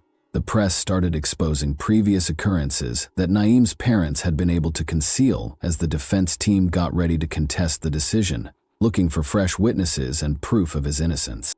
Naeem was accused of aggressive behavior and harassment by 2 former students. Both ladies acknowledged that Naeem posed a serious threat and consented to testify in court. He had never been used to rejection, they explained. He had always attracted girls. He started stalking, threatening, and trying to degrade her in every manner after one of his classmates turned down his approaches. Naeem tried to push himself on another young woman, forcing her to change schools. He responded to her resistance by posting defamatory rumors and intimate images of her online. Both controversies had been covered up by his father's legal staff. The fresh testimony was taken into consideration when the court retried Brenda Gordillo's case in March 2022. The original sentence was upheld by the court. Naeem was given a life sentence without the chance of release for a minimum of 51 years. Thanks for watching, everyone. Your support means a lot to me, and you can help my channel grow by hitting that like button, dropping a comment, and sharing this video. Your engagement really makes a difference. See you soon. Hey guys, today we're diving into another truly horrifying case.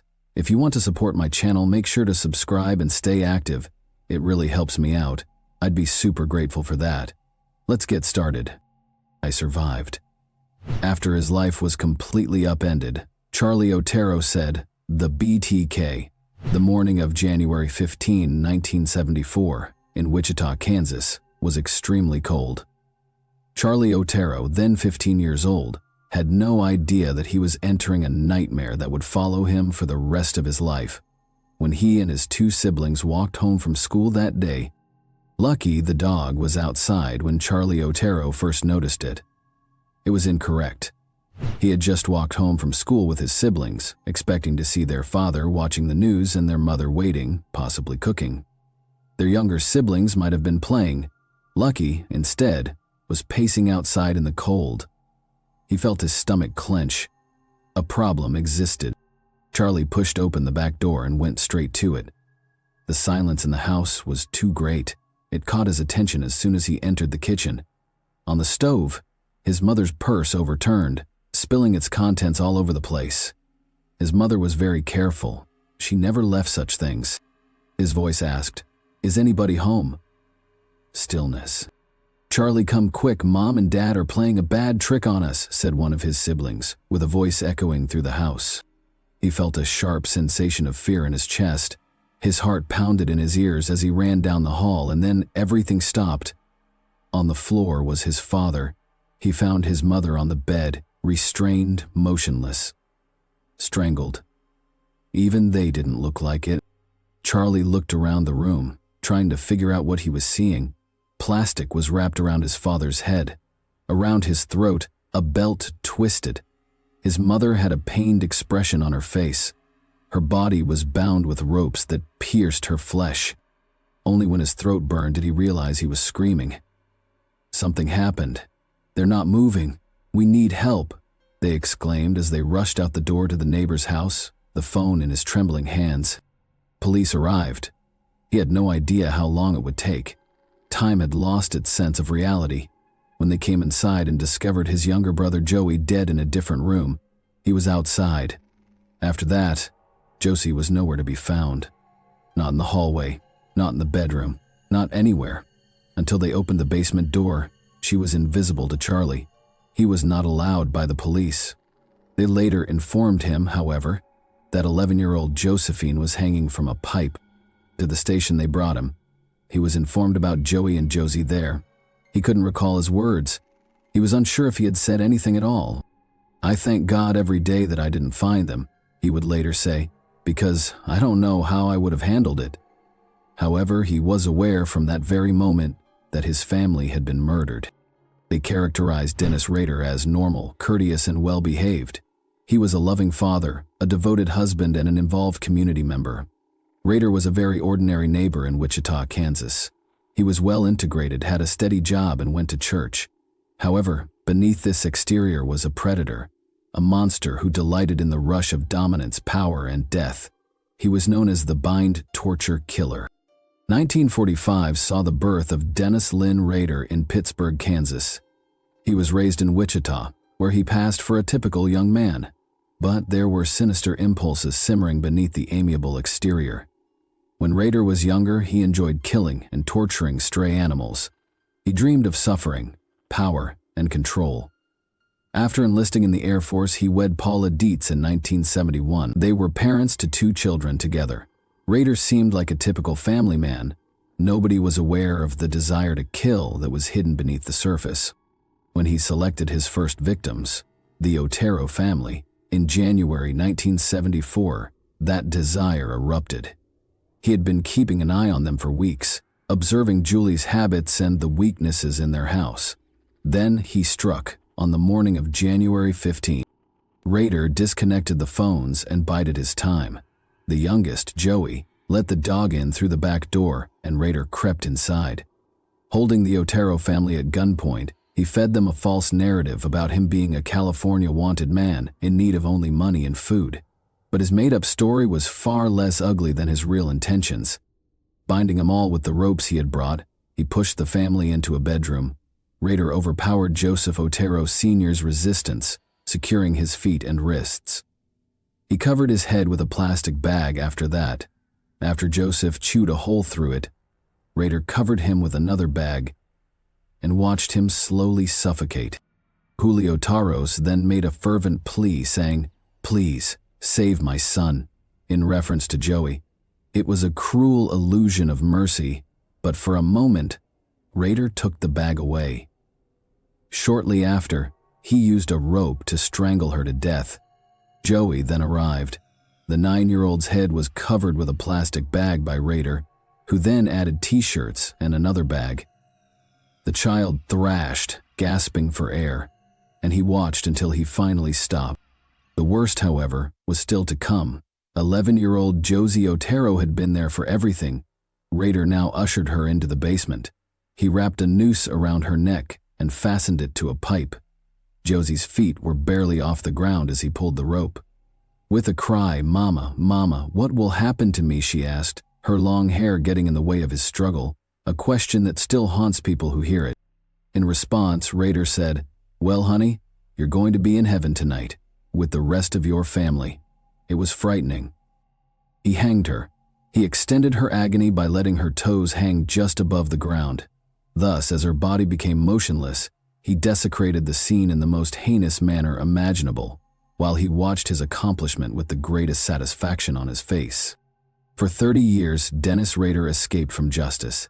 His confession, when he was eventually taken into custody in 2005, demonstrated how deranged his thinking was. Prosecutors showed him a macabre collection of mementos, including drawings, crime scene photographs, and trophies he had gathered from victims during his sentencing. Rader himself gave a very casual account of his crimes, making everyone who watched shiver, talking as if he were talking about a pastime.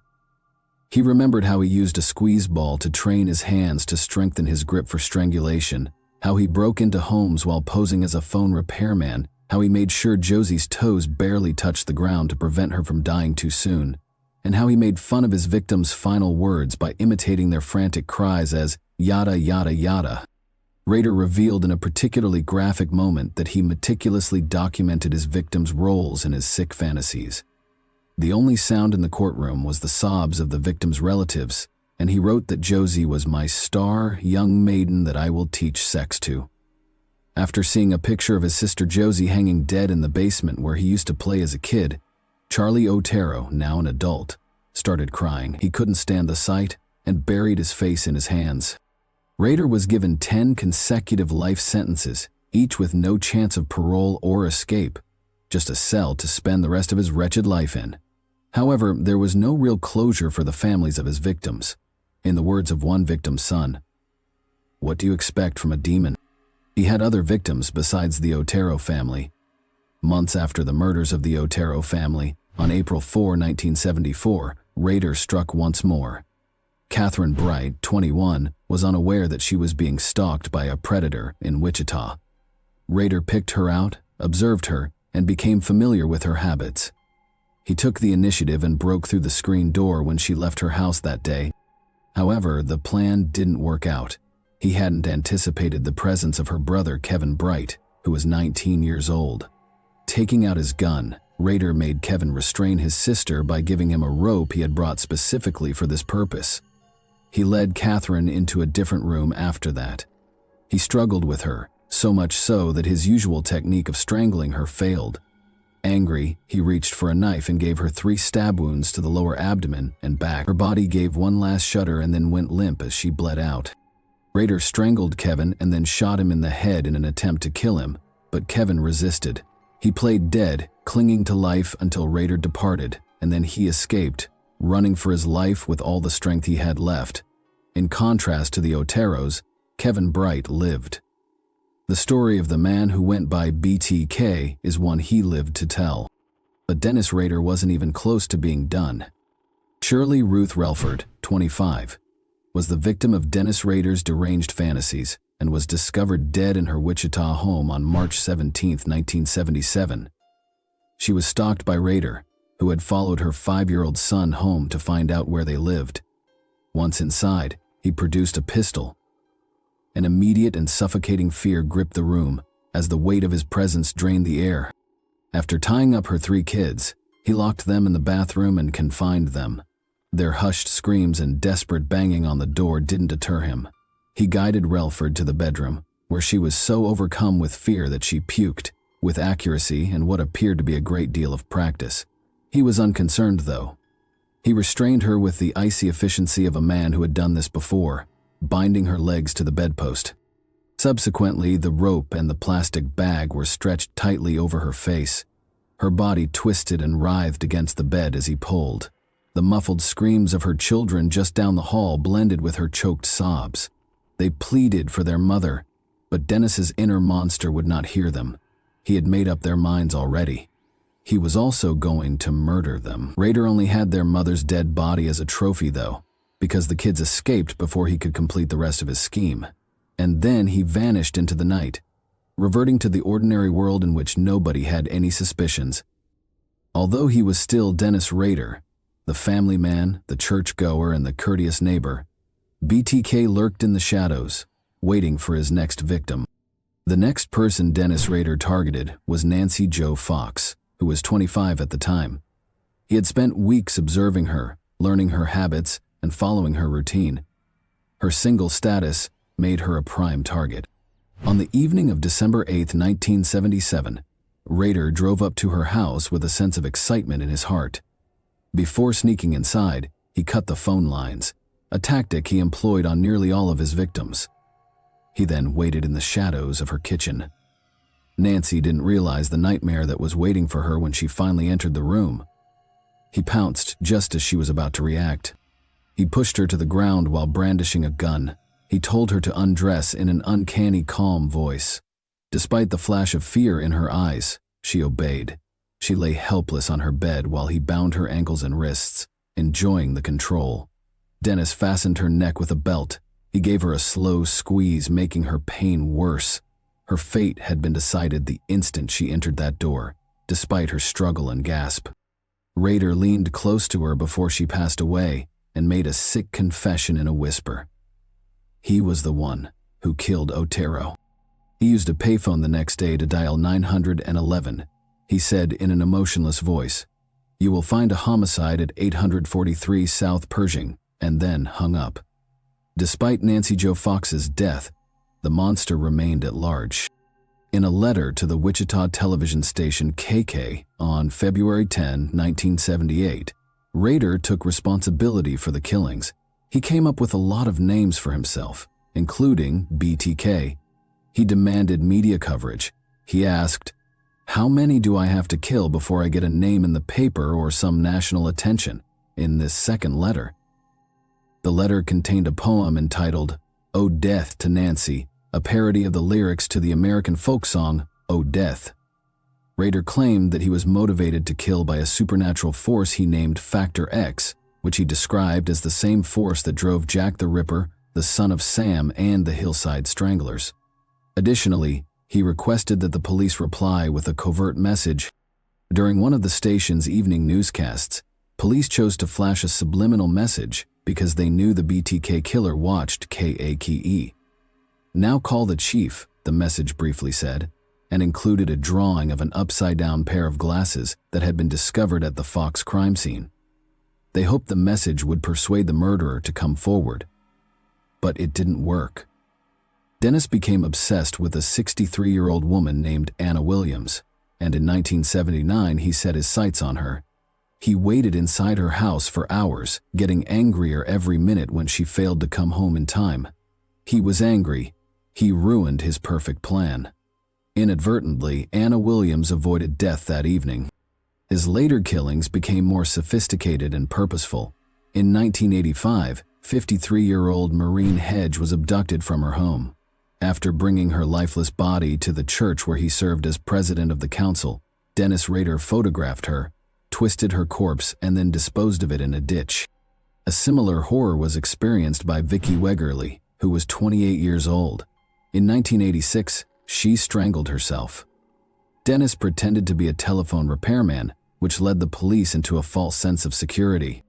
The last person he is known to have killed was Dolores Davis, 62, who was strangled with pantyhose and then discarded beneath a bridge in 1991. The BTK case was no longer active by 2004. Prior to Dennis, who couldn't help but play the game again because he needed attention, the police had no leads and no fresh evidence.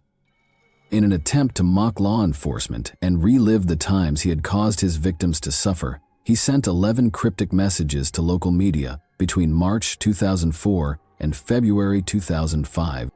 In a letter to the Wichita Eagle in March 2004, a fictitious Bill Thomas Killman admitted to killing Vicki Wegerle in 1986. Photos of the crime scene and a copy of Vicki's pilfered driver's license were enclosed. Vicki's fingernails provided DNA evidence that the BTK killer was the culprit. Despite gathering the DNA of hundreds of men, police were unable to find a match.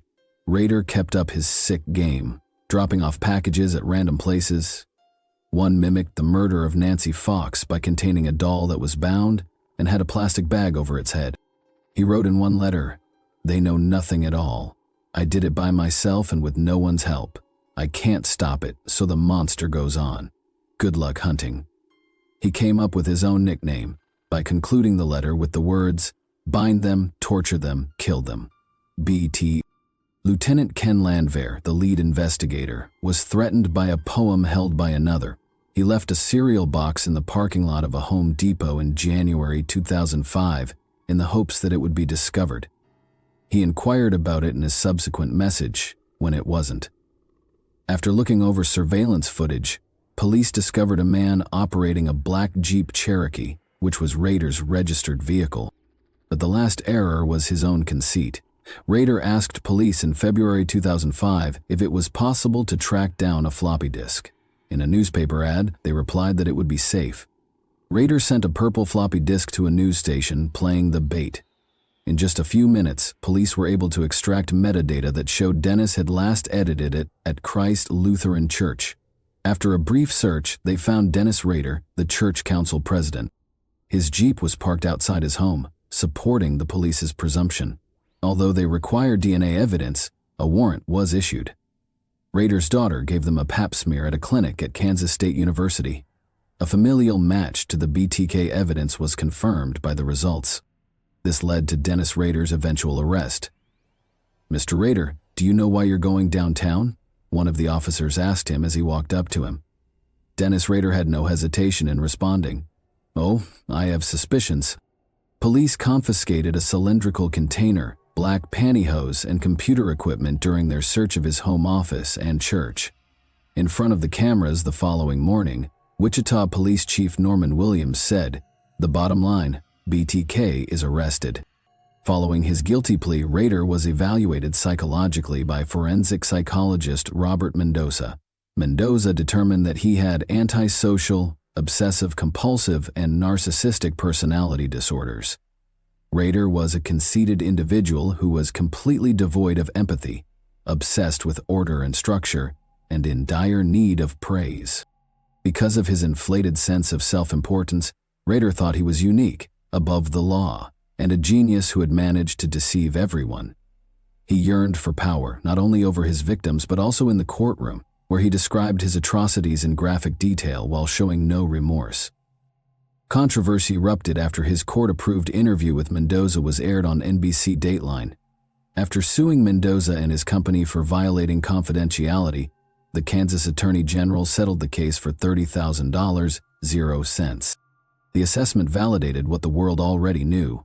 Dennis Rader was a heartless predator who couldn't comprehend the emotional damage he inflicted. 10 counts of first-degree murder were brought against Dennis Rader on February 28, 2005.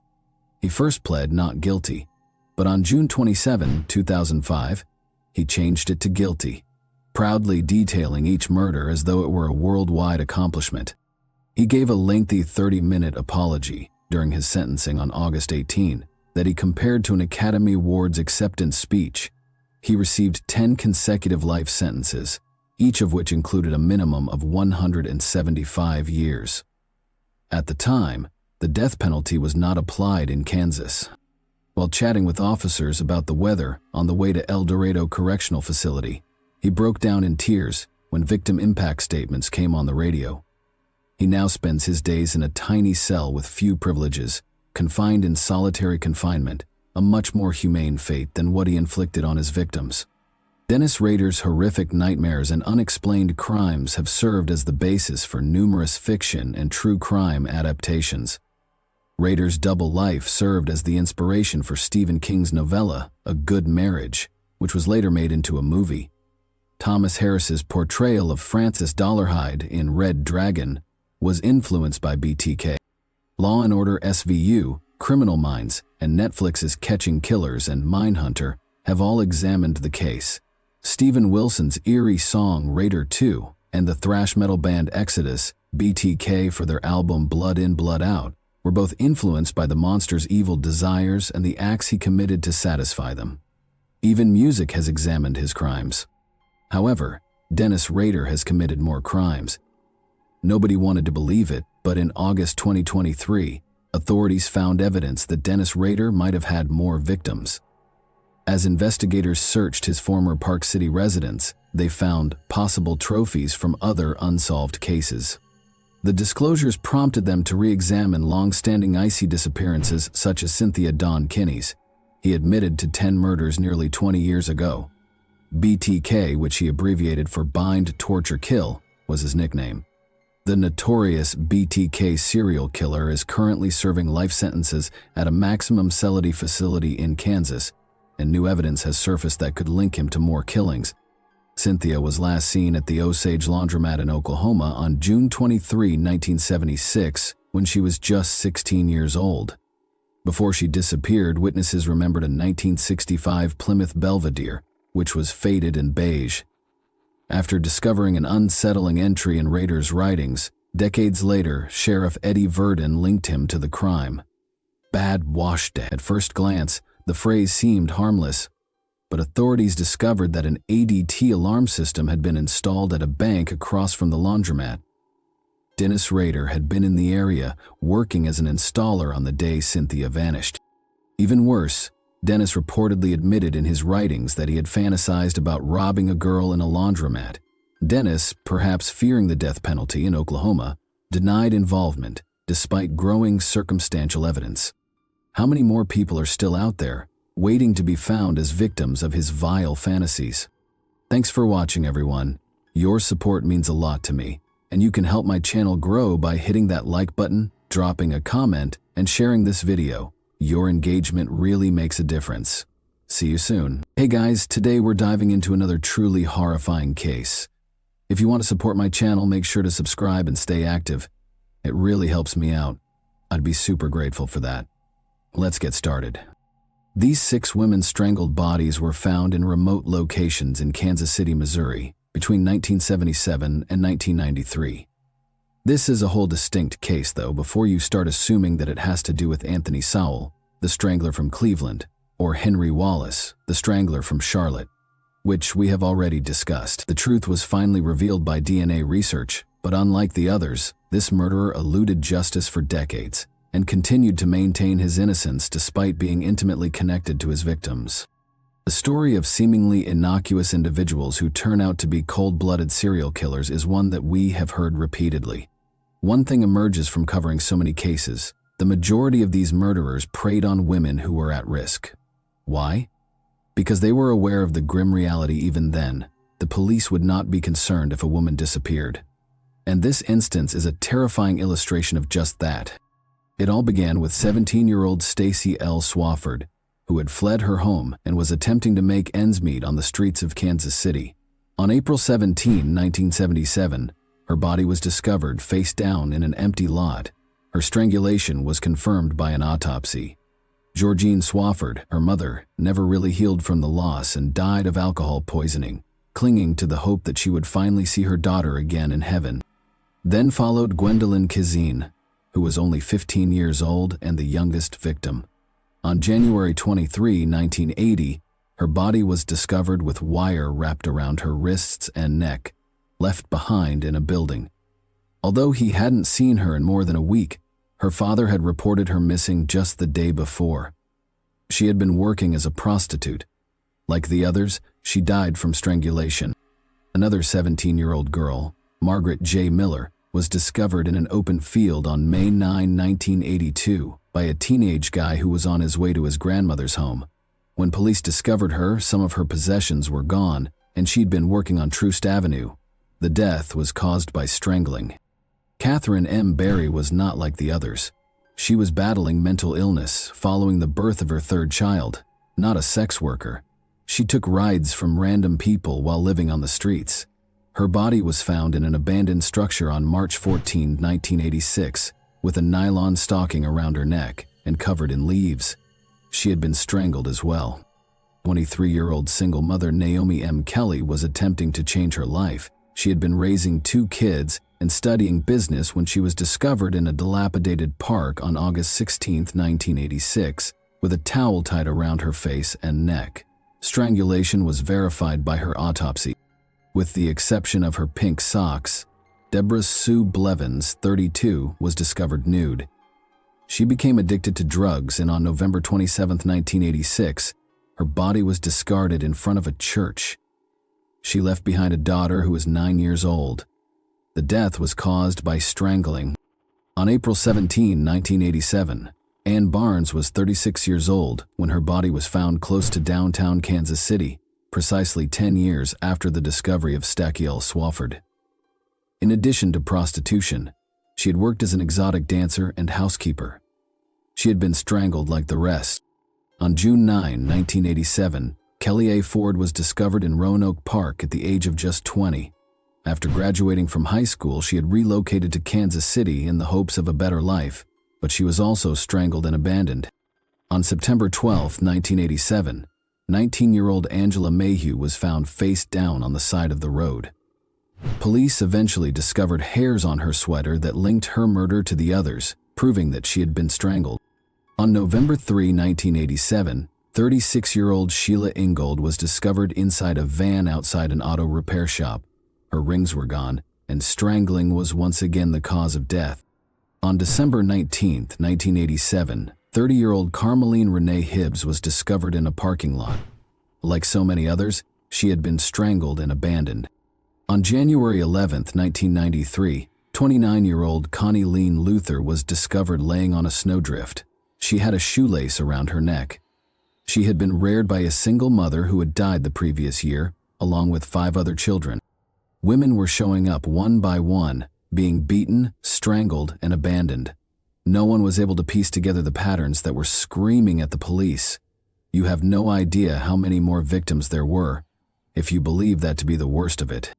The aspect that will really enrage you, though, is that the offender was arrested for assault several times and was always released. These ladies may still be alive today if the system had performed its function, but it failed. And the man responsible for this nightmare, the trash collector Trangler, Lorenzo Gilliard. What's more frightening is that Lorenzo Gilliard wasn't some eerie figure who lurked in the darkness.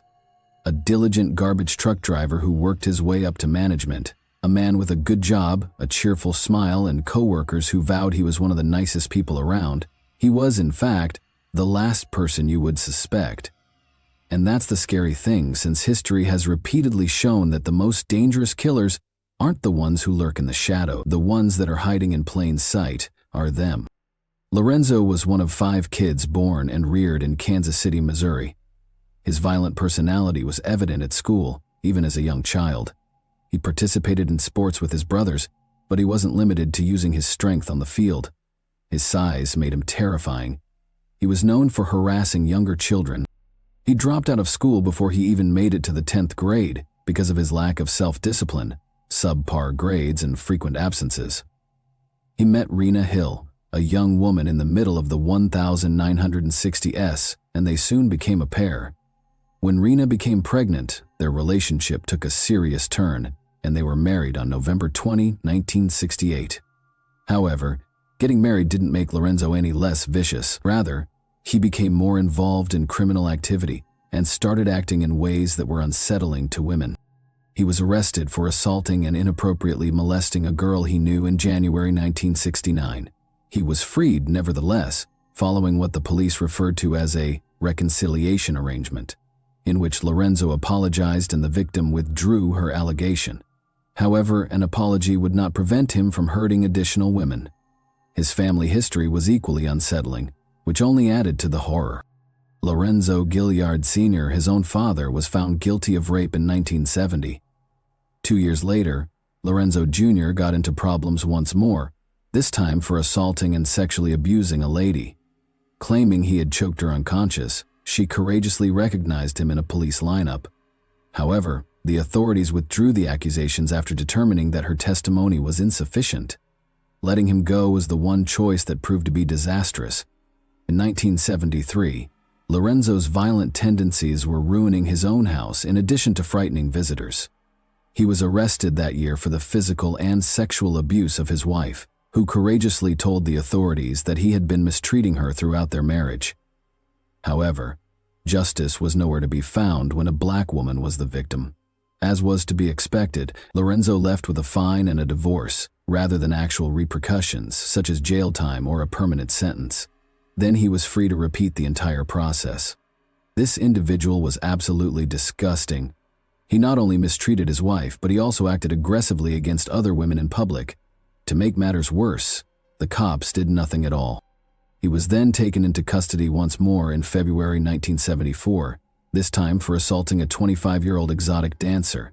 She recognized him in a lineup, but like before, a purported reconciliation deal miraculously dismissed the accusations. 5 months later, he repeated the action. He targeted a 13-year-old girl this time, a youngster. He attacked her close to the Missouri River. She was a friend's daughter. However, the accusations were dismissed once more after the girl made a revision to her story. Let it sink in. A 13-year-old was hurt by a fully grown guy, and he was still allowed to go free. But this time, if you can call it that, he received a small amount of punishment. He received a 9-month jail sentence after being found guilty of engaging in an illegal behavior with a child. Less than a year, 9 months, not even long enough for his name to be forgotten. In some way, he remarried after all of this. Naturally, though, that was short-lived. He was violent, abusive, and dangerous, and his second wife left him for the same reasons as his first. He then got married a third time in the late 1970s. Is it not unbelievable? Despite his bad deeds, he was still able to persuade another woman that he was worthy of marriage. He resumed his work in 1979. He assaulted a young couple this time, threatening to kill the woman's fiancé. He was recognized by both victims as their assailant. Nevertheless, a jury acquitted him at his trial in September 1980 for lack of evidence. He was arrested for serious abuse against his third wife a few months later. And you know what? A fee and another divorce is just another absurd punishment. That's all. Once more, he wandered freely. Then, in 1981, the situation reached a completely new and terrifying level. He assaulted his former spouse twice. He knocked out her front teeth the first time. He used an ice pick to stab her in the hand the second time. They must have finally locked him up at this point, correct? False. He was released on probation after being charged with third-degree assault. Then, in 1991, he was jailed again, this time for stealing, but he was released the following spring after posting $3,500, 0 cents bail. He was ultimately sentenced to 4 years in prison for breaking his probation, not for his violent past offenses, his mistreatment of women, or his assault of a kid. Imagine that. Despite all the women he harmed and the lives he shattered, it was only a probation violation, not the blood on his hands or the years of trauma he caused, that ultimately led to his imprisonment. Another twist in this terrifying tale is that Patricia Dixon, his sister, was as lethal. She was given an 11-year prison sentence in 1983 after being found guilty of killing a client while working as a prostitute. Following his release from prison on January 10, 1983, Lorenzo was arrested for making bomb threats in Wyandotte County, Kansas, and was subsequently sent back in jail. However, like with all other instances, his incarceration was brief. He was back on the streets by the end of 1985, free to carry on with his life as usual. He was hired as a garbage man at Deffenbaugh Disposal Service in January 1986, where his father was employed in the maintenance division. He appeared to be a typical man with a typical job leading a typical life. However, Lorenzo's past was not forgotten at all. He was taken into custody and questioned on December 23, 1987, as a possible suspect in the murder of Sheila Ingold, age 36. As before, there was insufficient proof to keep him in jail, so he was released after the police collected a sample of his blood in the hopes that it might link him to the crime. Even after his fourth marriage in 1991, he was still able to persuade ladies that he was a good man. In addition, he was elevated to the position of supervisor, which allowed him to oversee several waste disposal crews in various Kansas City locations. However, even for people who believe they are untouchable, karma has a way of catching up with them. Lorenzo was accused of sexual harassment by a neighbor who went to the police in July 1996. According to her, the harassment began in September 1995 and lasted for about a year. However, no charges were filed against him, even after she came forward. As a result, she was forced to depart. When law enforcement declined to assist her, she was forced to relocate and uproot her life. When justice fails, victims have no choice but to save themselves. That is the truth of the world we live in. Then, however, an odd thing occurred. Lorenzo appeared to become silent. Since 1993, his name has not been associated with any documented crimes. People who knew him started talking about him favorably, as though his history had been cleared out in some way. That is, until 2001, when the Kansas City Police Department was awarded a federal grant worth millions of dollars to use modern DNA technology to re-examine cold cases. The truth eventually came to light at that point.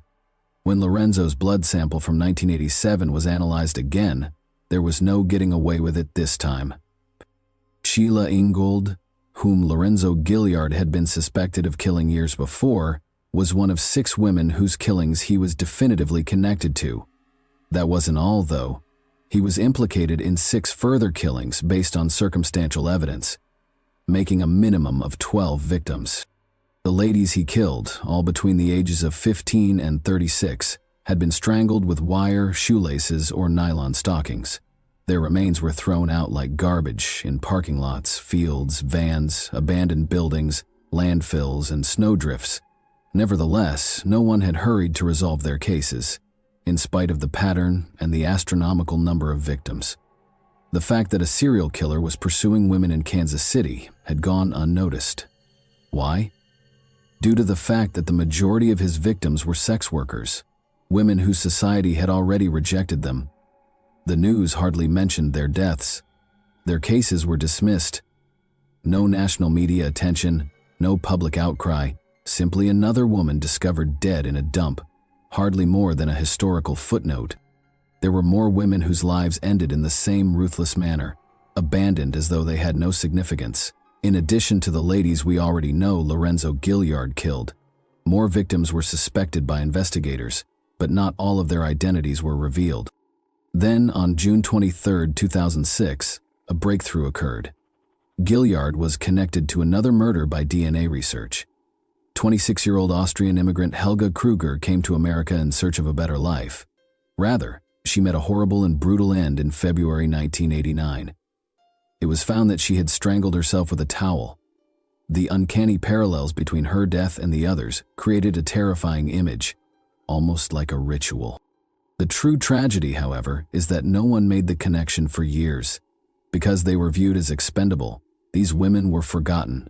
They weren't well known, they weren't rich, and many of them didn't have relatives who were actively looking for them. A few were not even listed as missing. For a man such as Lorenzo Gilliard, these ladies were ideal prey because they were social outcasts. And Gilliard's luck didn't run out until January 2007. Prosecutors made an agreement with his lawyer. The death sentence would no longer be an option if he consented to give up his right to a jury trial. Although it was a last-ditch effort, it gave him the best opportunity of escaping the worst punishment possible. The prosecution's case was based on DNA evidence that connected Gilliard to the murders, and the trial started on March 5th. There was no denying the evidence. He was at the scene of the killings since his DNA was discovered on several women. He never broke, though. All of the victims shared the trait of being discovered in remote areas. All of them were strangled. They all appeared to be having difficulty. Nearly all of them had experienced sexual assault, and they were all missing their shoes. It was a signature, a distinct pattern, and it led directly to Gilliard. Even when presented with forensic evidence, he continued to deny any wrongdoing. "I never met the victims," he insisted. However, how can you maintain your innocence when all of the prostitutes you have slept with die and your DNA is discovered on their bodies just before they are killed? Its haughtiness is astounding. Perhaps he believed that, like he had done for decades, he could talk his way out of it. Perhaps he believed that these women would be let down by the legal system one final time. His lies, however, were insufficient this time. At last, his luck had run out. On March 17, 2007, 12 days later, Lorenzo Gilliard was found guilty of 6 murders and given a life sentence without the chance of release. He was convicted of the murders of Carmeline Hibbs, Sheila Ingold, Ann Barnes, Kelly Ford, Catherine Berry, and Naomi M. Kelly. Even though there was evidence that connected him to other killings, he was not found guilty in some of them because they could not be proven beyond a reasonable doubt. But everyone understood the truth. Whether or not the courts acknowledged it, more than 6 ladies had been murdered by this man. Despite being one of Missouri's most prolific serial murders, almost anyone ever mentions him. Then, in a televised jail interview in 2018, British journalist Piers Morgan challenged Gilliard, bringing him back into the public eye. Morgan wasted no time chit-chatting. He asked him directly if he believed that people were foolish enough to accept his denials. Gilliard's calm was broken by the inquiry, and rather than respond, he tore off his microphone and hurried away. Despite receiving several life terms and being in his 70s, he still denies what he did. He continues to hold on to the falsehoods that gave him the opportunity to kill for so long. This story serves as a harsh reminder of the ease with which certain victims are disregarded. Because these women were forgotten in death and abandoned in life, it is crucial to remember them, to mention their names, and to keep their tales alive. Because if we don't, murderers like Lorenzo Gilliard will have what they desire. Victims who have been erased, issues that remain unanswered, and the satisfaction that no one cared enough to pursue justice. I'd like to know what you think about this now. Do you believe that the police were careless in repeatedly allowing Gilliard to walk free? Should they have apprehended him earlier? Thanks for watching, everyone. Your support means a lot to me, and you can help my channel grow by hitting that like button, dropping a comment, and sharing this video.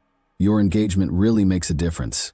See you soon. Hey guys, today we're diving into another truly horrifying case. If you want to support my channel, make sure to subscribe and stay active. It really helps me out. I'd be super grateful for that. Let's get started. Some people never woke up from the nightmare that was Los Angeles, even though it was the city of dreams. Black women disappeared in South Central's forgotten areas, only to be discovered abandoned like rubbish in alleyways. The news hardly hit the front page. The killer was slow, strategic, moving undetected and in plain sight while the cops paused. Then, suddenly, the murders ceased. The streets fell silent once more, for more than 10 years. No more headlines, no more bodies. The predator seemed to have just vanished. Monsters, however, don't simply quit, do they? Because he returned years after everyone had given up searching. In South Los Angeles, the bodies continued coming up, stabbed, strangled, and dumped like yesterday's garbage. As headlines focused on the rich victims of Richard Ramirez, commonly known as the Night Stalker, who had haunted California for nearly a year, the authorities ignored the fact that something was amiss, that someone was out there targeting women. South Central women were forgotten. No task force was organized overnight, and there was no citywide fear. These were low-income black women who were either drug addicts or sex workers. Their fate had already been determined by society. The killings persisted, despite demonstrations calling for action outside LAPD headquarters. There were too many victims and too many killers, and the case had become confused by 1986. The investigations soon faded into silence as the so-called Southside Slayer Task Force started to dwindle. The city went on. For years, a nameless predator that the city hardly acknowledged was held responsible for the killings in South Los Angeles. However, detectives started to grasp the unthinkable as they tried to make sense of the dead that were accumulating. One individual did not do this alone. Too many victims, too many patterns. It was terrible. The story of the Southside Slayer was a convenient way to describe an issue that no one wanted to deal with. In actuality, however, there were other murderers who preyed on the same forgotten women while hiding in the same hunting areas. Some vanished into the background, while others were captured. A sea of indifference drowned out their deeds. And one of them was hiding right in front of everyone. He was a father, a husband, and a former city worker. He helped fix automobiles on his block, joked around at backyard barbecues, and shared beers with his neighbors. He was just Lonnie to those who knew him. However, underneath the exterior was a man who concealed his horror behind a facade of normalcy. And you know what those who are consumed by an insatiable desire for power do? They prey on the weak and the most vulnerable members of society. He had always been dark. For decades it had been present. When Franklin and two other service members were stationed in Stuttgart, West Germany in 1974, they deceived a 17-year-old girl into getting into their vehicle. She believed she was doing them a favor. Rather, they transported her to a far-off place and made her endure a terrible experience that she would never forget. She was attacked by them for hours, but Franklin erred in judgment. Thinking fast, the girl asked for his phone number while seeming as though she was interested in him. Overconfident and haughty, Franklin handed it to her. His arrest resulted from that one mistake. He served time for the offense and was dishonorably discharged from the U.S. Army in 1975, but he continued where he left off, back in South Central Los Angeles. Arrests for theft, assault, and battery ensued. He was incarcerated, but not long enough. Each time, he reintegrated into society as if nothing had occurred. Furthermore, Lonnie Franklin Jr. had opportunity outside of a jail cell, which was even more perilous than freedom. Los Angeles was rife with crime, addiction, and citizen neglect by the 1,980 SCAs. Many women were left vulnerable, particularly those who were already dealing with poverty or substance abuse, and entire communities were suffering. A few vanished. Later, some were discovered dumped in vacant areas and alleys. Many, however, were just never seen again. Authorities paid little attention even then. There were no pressing alerts or unrelenting inquiries. For them, these were merely regrettable figures in a city already rife with bloodshed. However, Franklin took note, and he made the most of it under the shadow of a chaotic city. He lived a normal life during the day and gave in to his deepest desires at night, continuing to be the monster he was for years. He was an amiable neighbor, a mechanic, a husband, and a father. Nobody had any suspicions. However, the world would finally learn the truth about Lonnie Franklin Jr., and they would be appalled. Fear had descended like a dense, oppressive fog over south-central Los Angeles by the mid-1000s, 9000 ADS. Black women, underprivileged women, and women who seemed to be uncared for were all going extinct.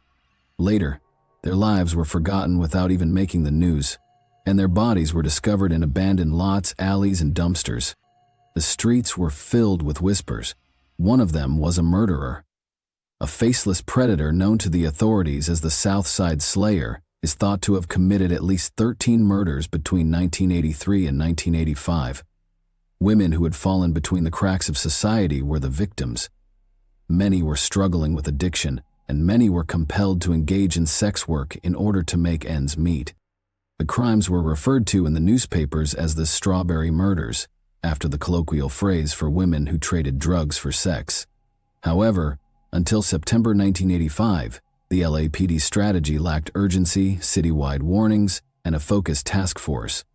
The LAPD eventually acknowledged what the community had known for years, that someone was chasing women in South Central. During a press conference at that point, they begged for assistance. They said they will look into it. However, it was too little too late for many. Margaret Prescott was the most irate person.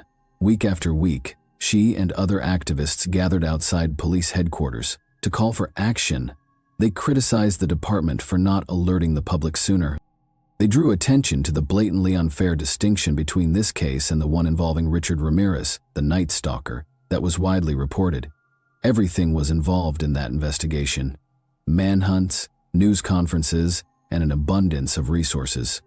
The police went to great lengths to find Ramirez, who was terrorizing affluent white areas.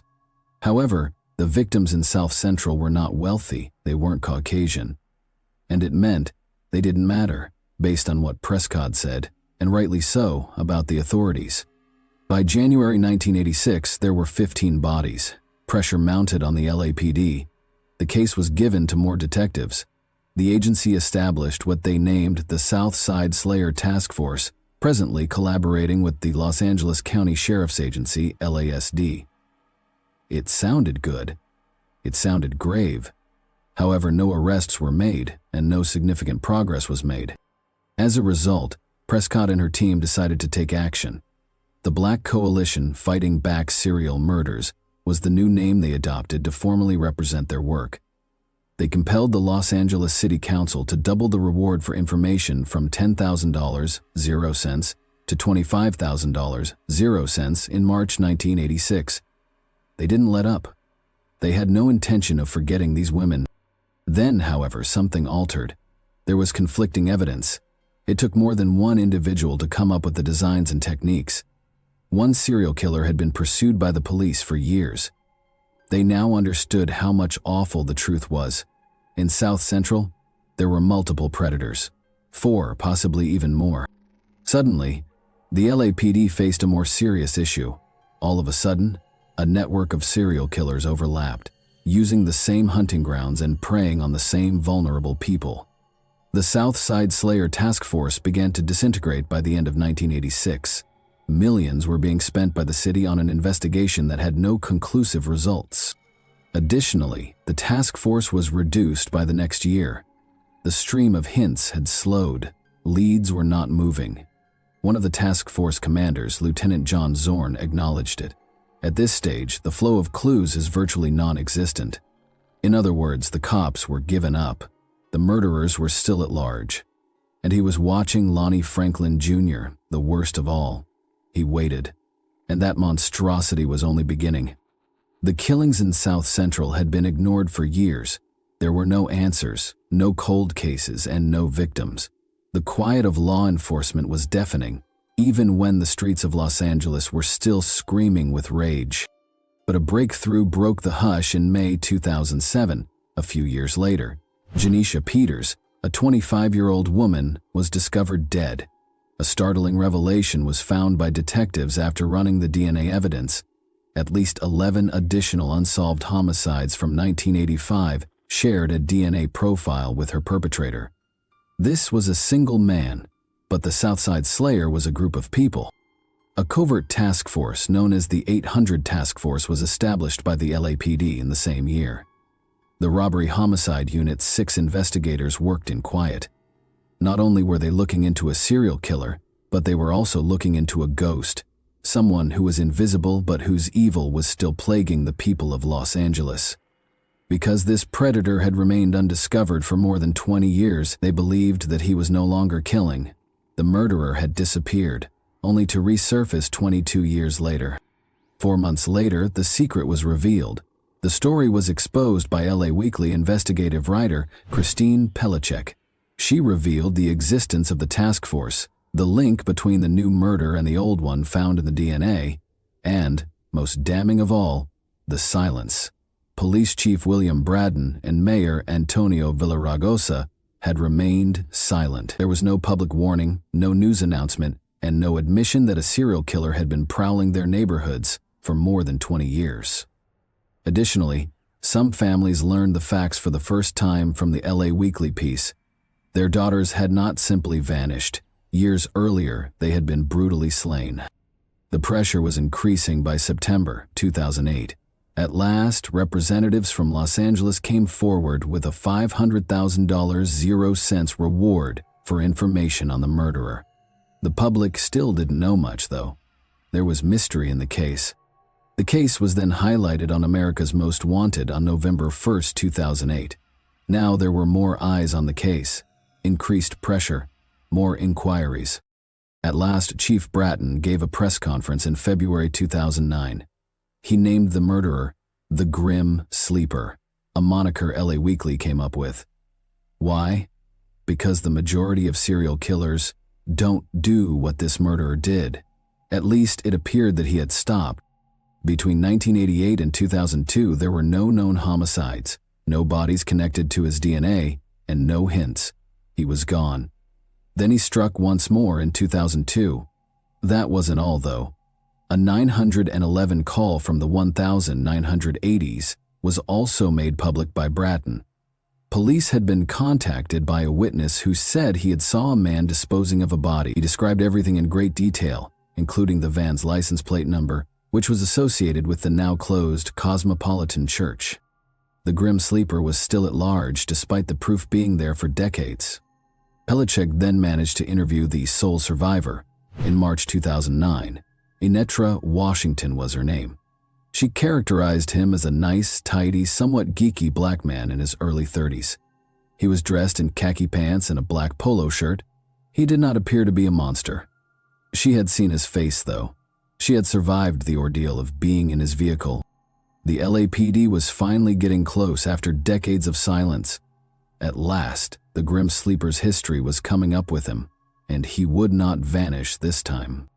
The fact that the police already knew his name was the scariest aspect. They simply were unaware of it. Franklin was convicted of a felony in 2003 and given a 3-year supervised probationary period, which would have been an ideal time to get his DNA, but it never happened. A year later, California approved Proposition 69, which significantly expanded the state's database by mandating DNA samples from all criminals and those arrested for specific felonies.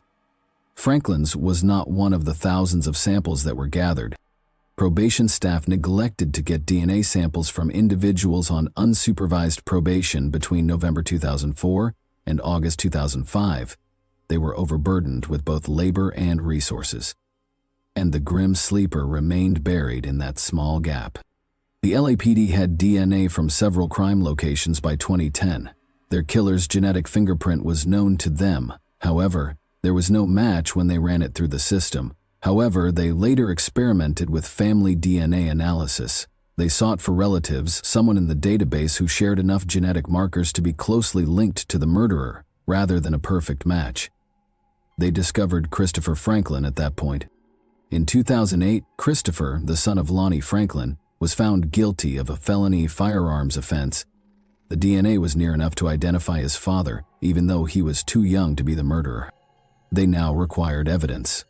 Franklin was dining at a restaurant when an undercover policeman was dispatched there.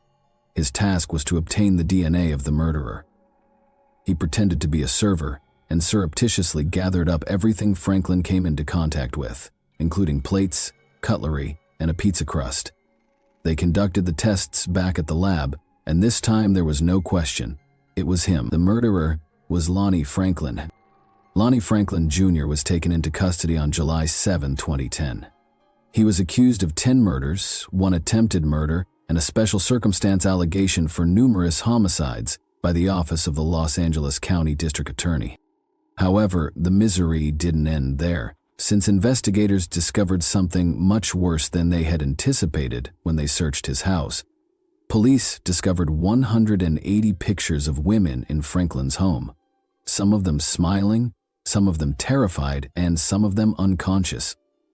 And that was only the start. There were hundreds of hours of video and more than 1,000 photos of women of all ages, including teenagers, middle-aged women, and even older ladies. Many of them were naked, poised, and vulnerable, and the majority were black. A few of them vanished from view. Whether they were survivors or victims was unknown to the LAPD. Chief Charlie Beck then said something horrifying. "We know this, but we don't even know if they are victims. There were nearly a dozen verified murder victims during Lonnie Franklin's more than 2-decade reign of evil. We must conduct additional research." Desperate to identify the women before it was too late, the authorities made the photos public. Then, in November 2011, there was yet another shocking discovery. After going over hundreds of old case files, detectives came to a sobering conclusion. They thought Franklin was behind at least 6 more killings. In 2005, the bodies of 2 missing ladies had never been located. 2 more had been killed during that enigmatic 14-year period between 1988 and 2002, when everyone believed the grim sleeper had gone dormant. And 2 more had been found, in the 1,980. He'd never stopped, though, so there was no question now. He had recently improved his concealment skills. On February 16, 2016, Lonnie Franklin Jr.'s trial finally got underway after years of postponements. The families of the victims would now finally hear the facts presented in court, after a protracted quest for justice. The prosecution made their case for about 3 months.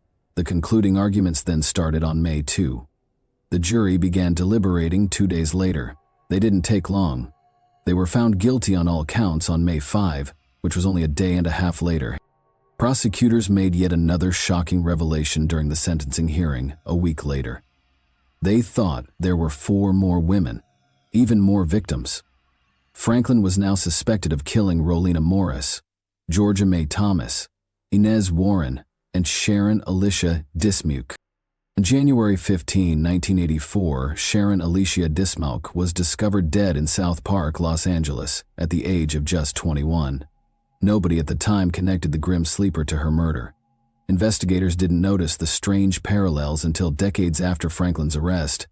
The manner in which she was murdered and the manner in which her body was abandoned. Everything was in line with his signature. Inez Elizabeth Warren came next. On August 15, 1988, she was shot while she was 28 years old. When first responders discovered her in an alley in Gramercy Park, Los Angeles, she was still alive, but it was already too late when she got to the hospital. She was first not seen as a grim sleeper victim, just like Sharon. After Franklin was apprehended, investigators took another look, which changed everything. Alicia Monique Alexander was only 18 years old. Her entire life was still to come. However, that future was taken on September 11, 1988. Another young life was brutally taken when her body was discovered discarded in an alley close to 43rd Avenue and Western Avenue in Vermont Square, Los Angeles. Georgia Mae Thomas was unique. Years later, when the grim sleeper was purportedly asleep and inactive, she was murdered. She was shot and left for dead in South Park, Los Angeles, on December 28, 2000. And until Franklin's trial compelled investigators to re-examine her death, her case remained unresolved, just like the others. There was Rolanea Adele Morris after that. On September 10, 2005, Jane disappeared at the age of 31. Her last sighting was close to the 9000 block of Southwestern Avenue in Los Angeles. Franklin possessed her Nevada driver's license, but she was never located. Even more unsettling are two sexual pictures of her that are hidden in his garage, among hundreds of other pictures. It was the last piece of proof linking his decades-long reign of terror to her disappearance. These women were more than a collection of names. They were friends, sisters, and daughters. Additionally, their cases were disregarded for much too long. Too many years passed before their killer was apprehended. However, there was no more hiding after the truth. Only after his arrest had investigators pieced together their ties to him, but their cases were not presented during the trial. Prosecutors were concerned that including them would make the proceedings take even longer. The jury's verdict was rendered on June 6, 2016. Lonnie Franklin Jr. received a death sentence. On August 10, 2 months later, the judge formally announced his conviction by reading out the names of all the victims he had been found guilty of killing.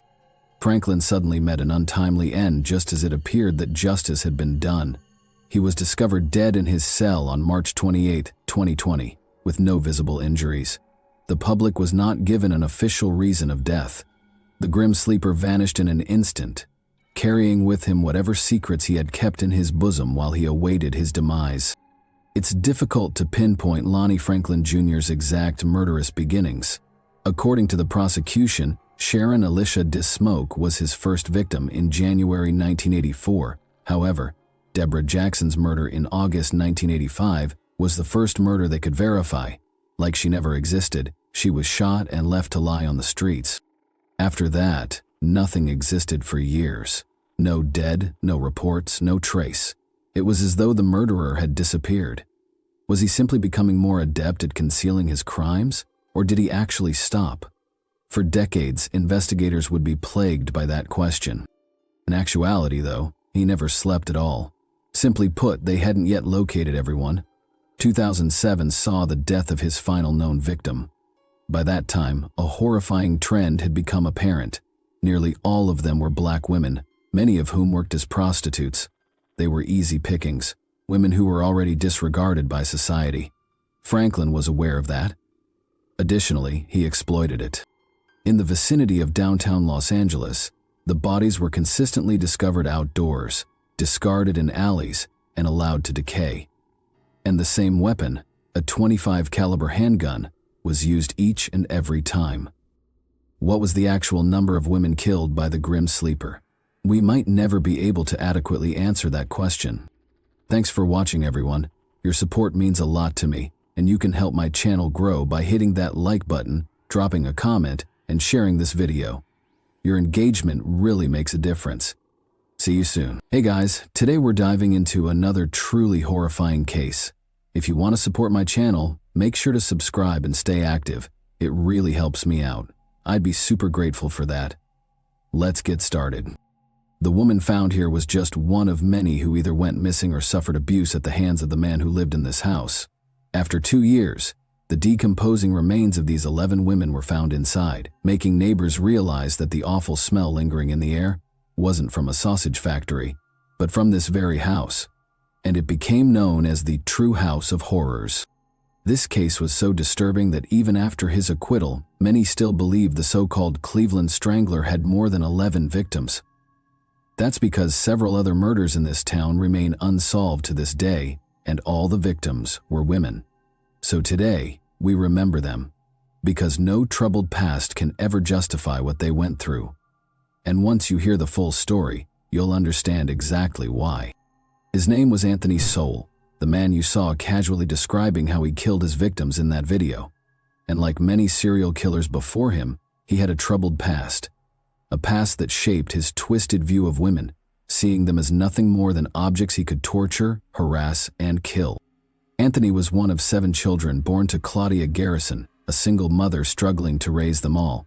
But tragedy struck when one of Claudia's daughters, Anthony's sister, passed away, leaving behind 7 children of her own with nowhere else to go. They moved in with Claudia, bringing the total number of kids in the household to 14. Now, you might have heard the old rhyme about the lady who lived in a shoe and had so many kids she didn't know what to do, but this was no nursery tale. According to Anthony's niece Leona, who was one of the 7 children forced to move in, their time in that house was pure misery. Claudia subjected them to brutal beatings and relentless abuse, while her own 7 children watched from the sidelines. In one of the most horrifying moments of her childhood, Leona recalled how Claudia, the very woman who was supposed to protect and care for her, forced her to strip naked and then brutally beat her. In a later interview, Leona recalls this horrifying experience. But the nightmare didn't stop there. Claudia's own children were reportedly spared from the worst of her wrath, but for Leona and the other girls in the house, the abuse was relentless. Now, according to Leona, one of Claudia's older sons also took part in the cruelty, routinely beating and assaulting the young girls. Tragically, it didn't stop at just one person. It is said that other male relatives living in the house joined in, creating a cycle of unspeakable violence and trauma. Leona also revealed that Anthony Soule was often silent during these horrific acts. He never intervened. Instead, he would sit back and watch as the abuse happened right in front of him. But what Leona didn't realize was that for Anthony, witnessing mistreatment had become almost normal. Growing up in a home where abuse was a daily occurrence, he began imitating the cruelty he saw. Shockingly, at just 11 years old, he started molesting his own 10-year-old niece, Leona's sister, subjecting her to the same suffering he had witnessed, continuing the cycle of pain that had been ingrained in their home. Fast forward to January 24, 1978, Anthony joined the United States Marine Corps. Surprisingly, he excelled in the military. Over the next 7 years, he built an impressive record, earning multiple good conduct medals, certificates, ribbons, and letters of appreciation. By all accounts, his military career was defined by discipline, hard work, and achievement. Upon his honorable discharge in 1985, Anthony returned home to Cleveland for a while. He managed to live a relatively normal life, but that facade crumbled 4 years later in 1989, when he committed his first known violent crime. It all started with Melvette Stockwell, a 3-month pregnant woman and an S-worker who believed she was simply meeting a new client. On that fateful night, she accompanied Anthony to his home, expecting a routine exchange. Do the job, get paid, and leave. But this wasn't like her other clients. As soon as they stepped inside, the charm disappeared. Anthony's entire demeanor shifted. He suddenly became aggressive, grabbing her before she could react. He tied her hands and feet with zip ties and a belt, gagging her with a rag to keep her from screaming. She was completely at his mercy. But then he stopped. Instead of attacking her right away, he told her he was going to feed her before he killed her. Imagine hearing that. You think you're about to meet your end, but instead your captor is talking about feeding you first. Like you're on some twisted death row. The horror of that moment must have been unimaginable. But then, out of nowhere, Anthony decided to take a nap before going through with his plan. That was her only chance. In a moment of sheer desperation, she managed to break free, escape through a window, and signal for help from the rooftop. A neighbor spotted her and called the police, and when officers arrived, they found her shaking and terrified. But miraculously, she had survived. Anthony was arrested and charged with rape, attempted rape, and kidnapping. In 1989, 3 women from the same street as Anthony had already been murdered. As it turned out, Anthony was already on the authorities' radar, but despite the charges against him, he pleaded guilty to a rape and was sentenced to only 5 to 15 years in prison.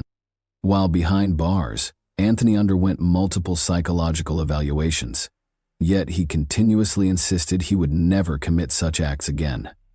Despite his disturbing past, Anthony managed to convince the system that he had reformed.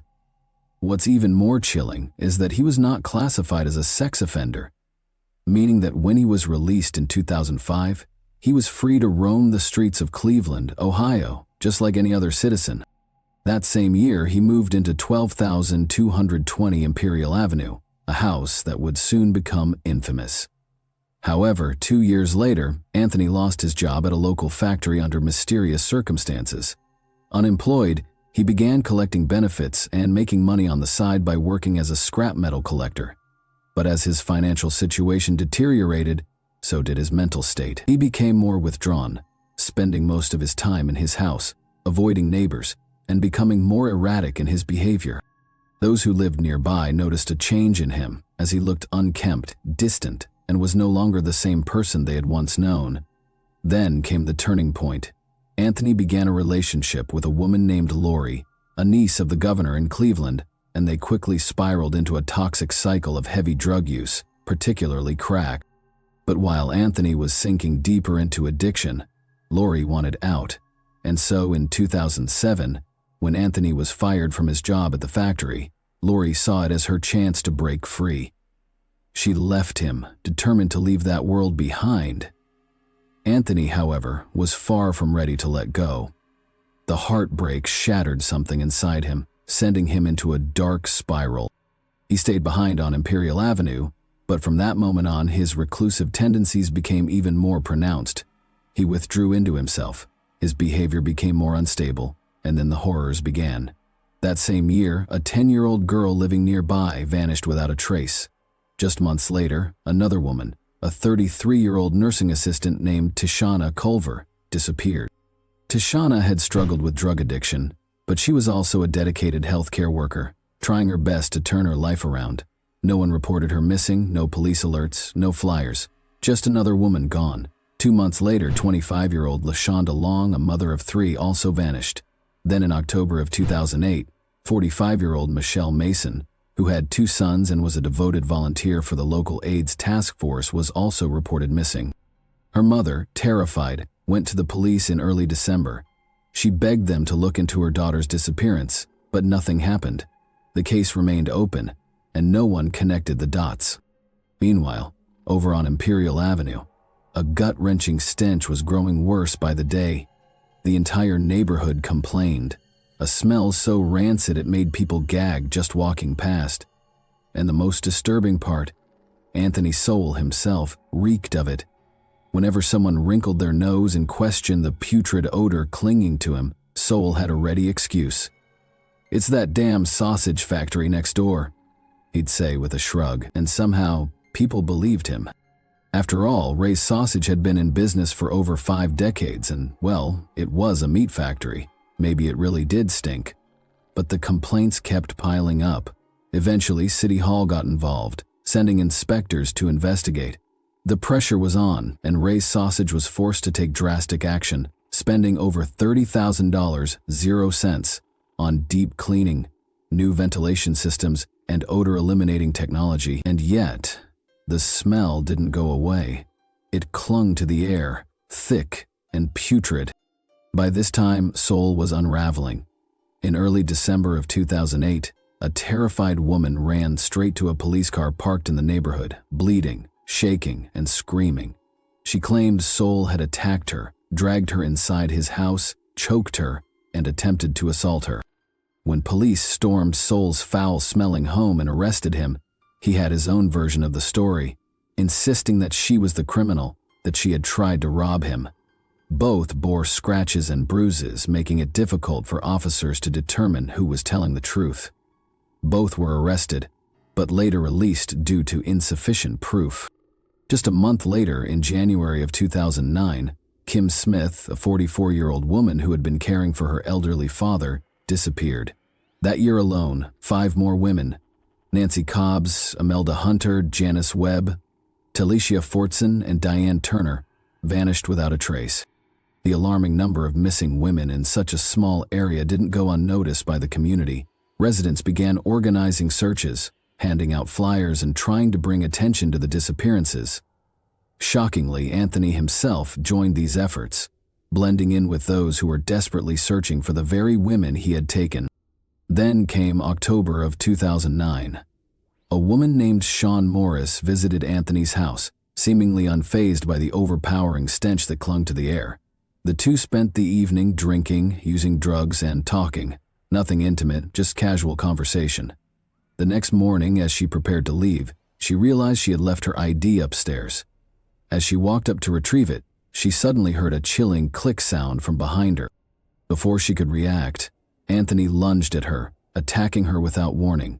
He overpowered her, assaulted her just like so many before her, and then went through the house, locking all the doors and windows. It became clear that he had no intention of letting her go.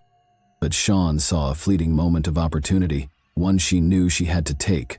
Summoning all her strength, she threw herself out of a third-story window, crashing 30 feet to the ground below.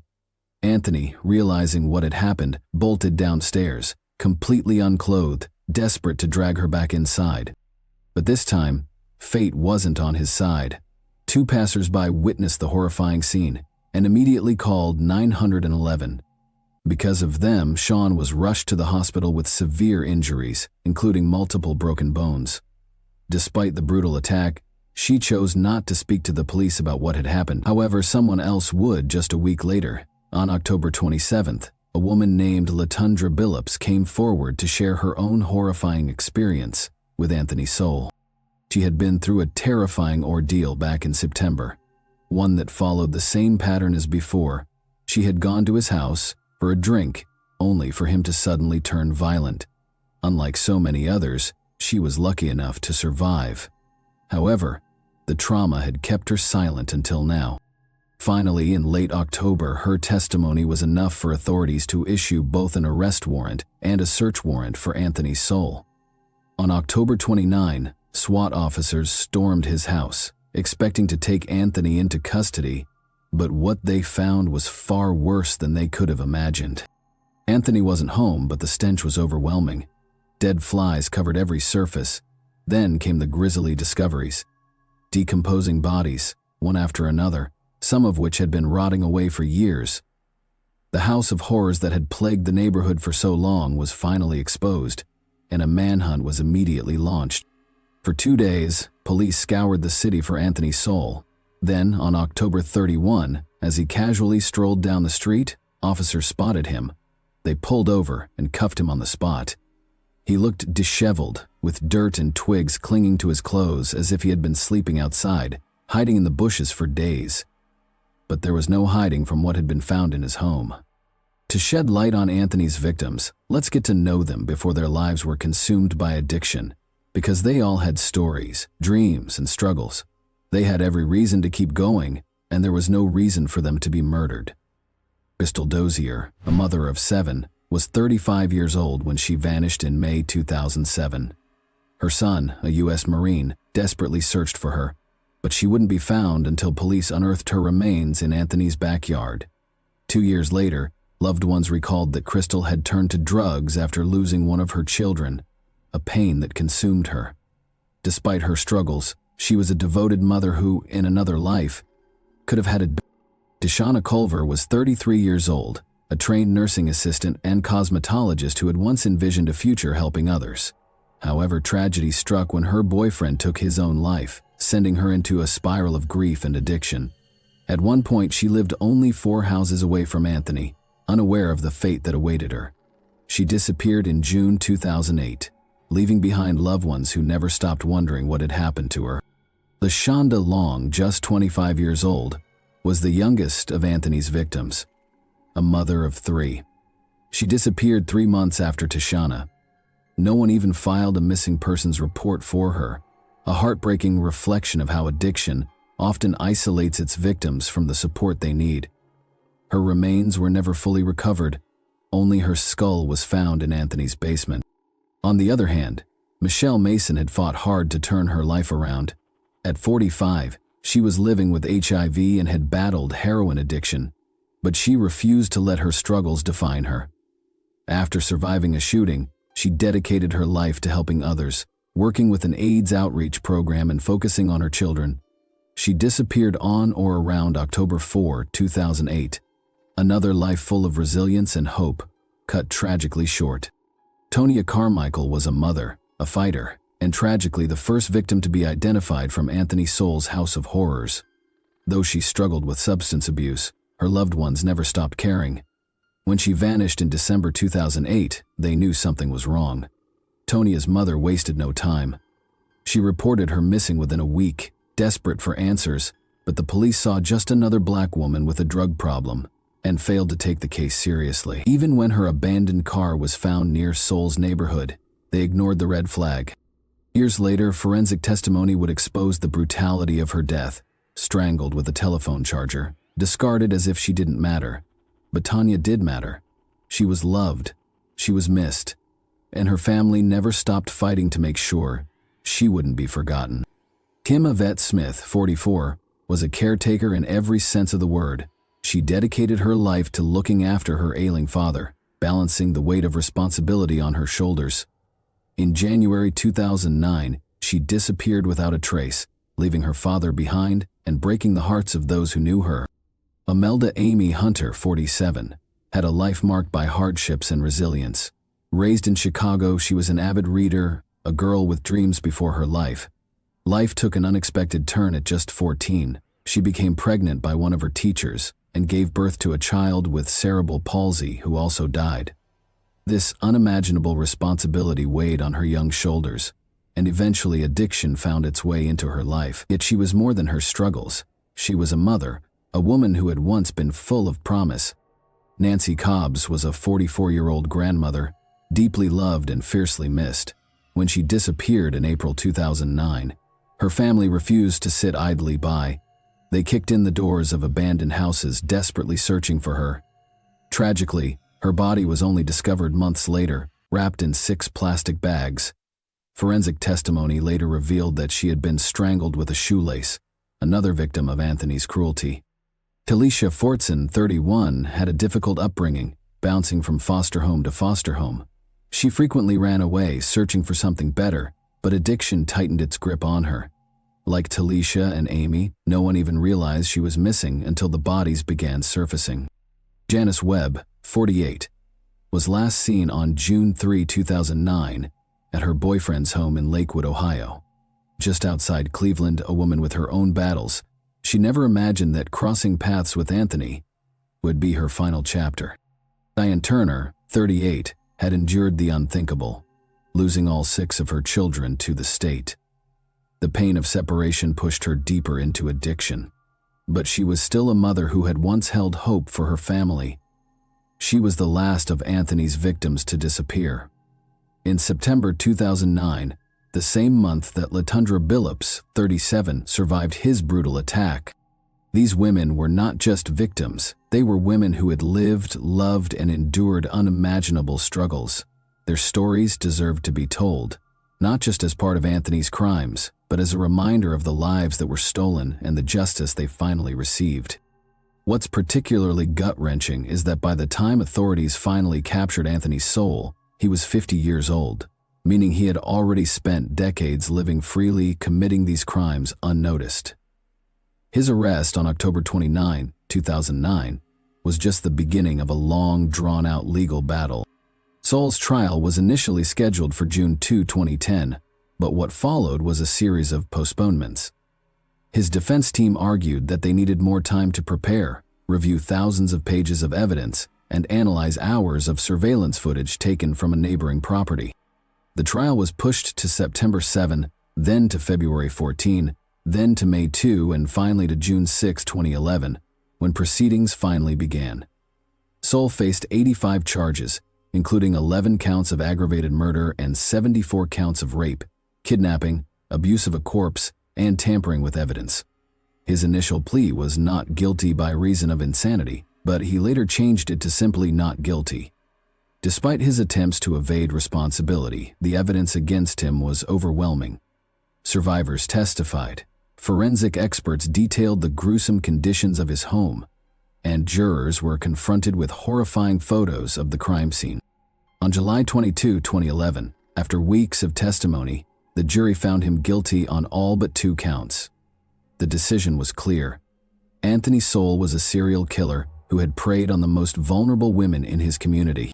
When it came time for sentencing, the prosecution argued that Soul showed no remorse for his crimes. The jurors agreed. On August 10, they recommended the death penalty, and 2 days later, Judge Dick Ambrose upheld their decision. Soul was officially sentenced to death. On September 14, 2011, he was transferred to death row at Chillicothe Correctional Institution, a stark contrast to the freedom he had once used to terrorize his victims. Soul and his attorneys spent years filing appeal after appeal, arguing that excessive media coverage, a closed courtroom, and poor legal representation had denied him a fair trial. The Ohio Supreme Court rejected his appeal in December 2016, and when he took the case to the United States Supreme Court in 2017, they declined to hear it. By May 2020, Soule had exhausted all legal options. Then, before the state could carry out his execution, fate stepped in. On February 8, 2021, at age 61, Soule died in a prison hospital from an unspecified terminal illness. Some speculated liver failure or cancer, but no official cause was released. He may be gone, but the nightmare he created still lingers, a haunting reminder of how he not only took lives, but lived among the dead, sleeping beside his victims' corpses. The trauma he inflicted didn't just disappear with his death. It still weighs heavy on the community.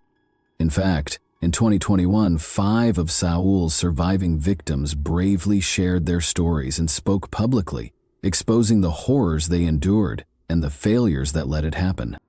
And here's the harsh reality. Back then, when Black women went missing, law enforcement barely lifted a finger. And let's be real, this isn't an isolated case.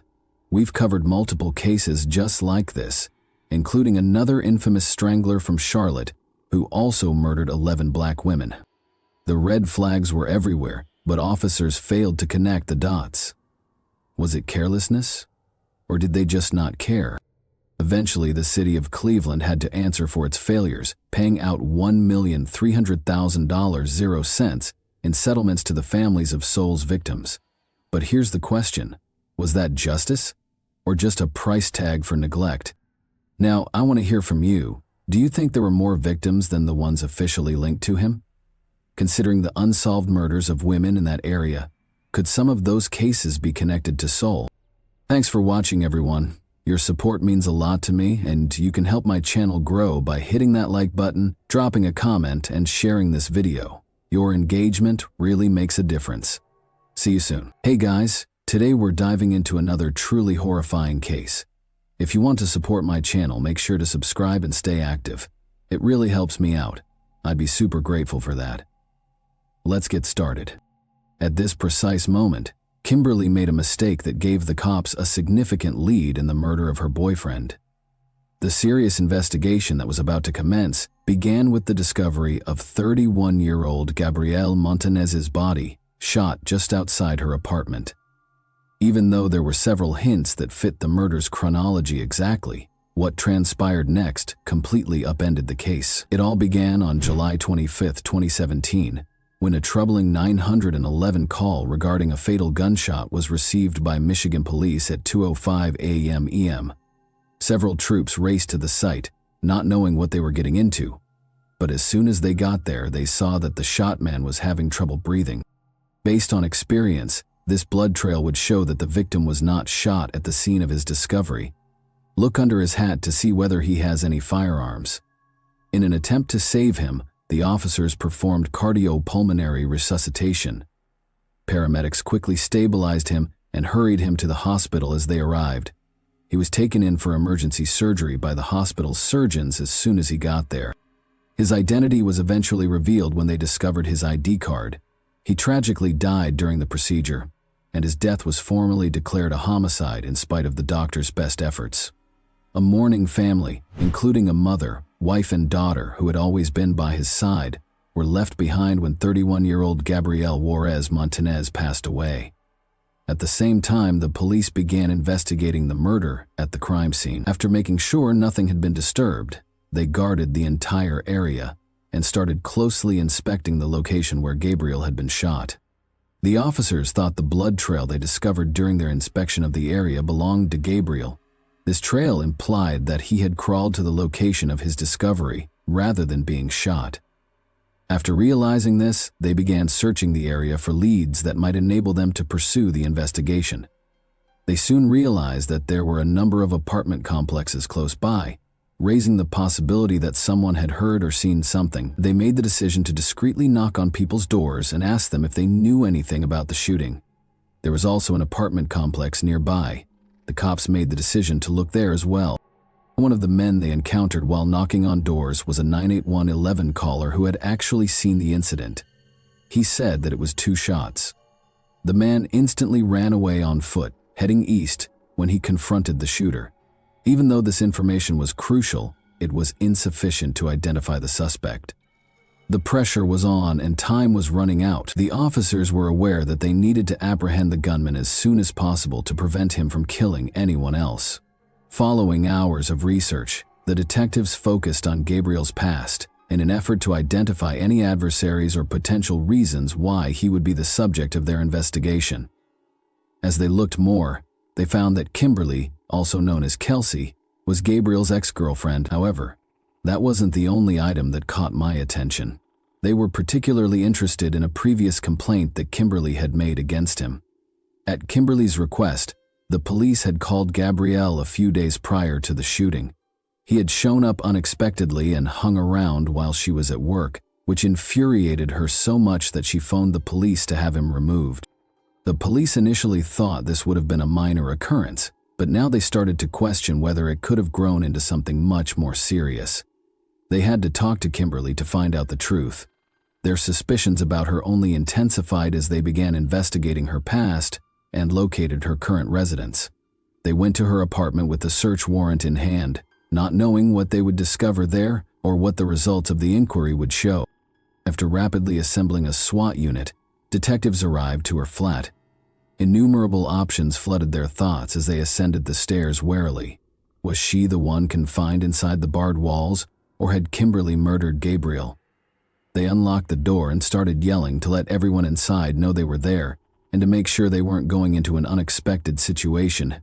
They were shouting for any possible dangers when a woman's voice came from the bedroom. Kimberly was introducing herself.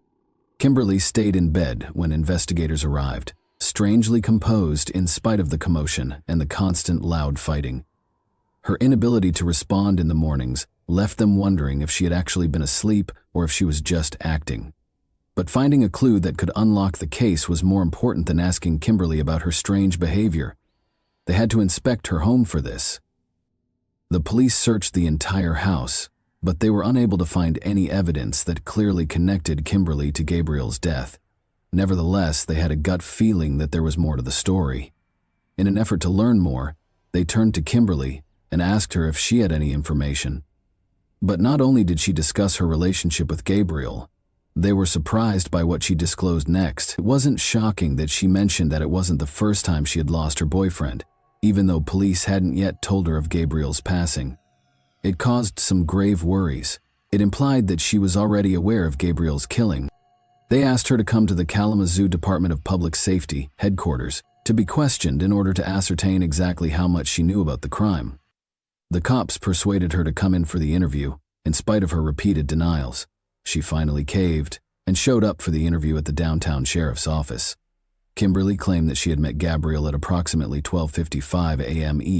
immediately after she got home from work. Kimberly's interrogation had yielded no important clues, but detectives assumed she was not aware of Gabriel's death and told her watching her intently for the smallest hint that would disprove their suspicions.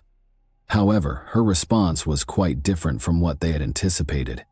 After witnessing Kimberly sob after learning the news, the investigators decided she was not a potential suspect since they believed her feelings were sincere. But they needed a lead, and Kimberly was the only person who could help them discover it. However, obtaining information from her proved to be more difficult than anticipated. Kimberly denied having any knowledge of Gabriel's passing.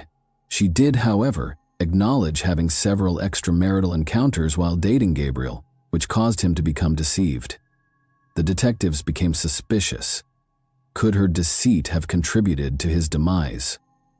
They questioned her about the night of the murder, after pointing out her adultery with Gabriel.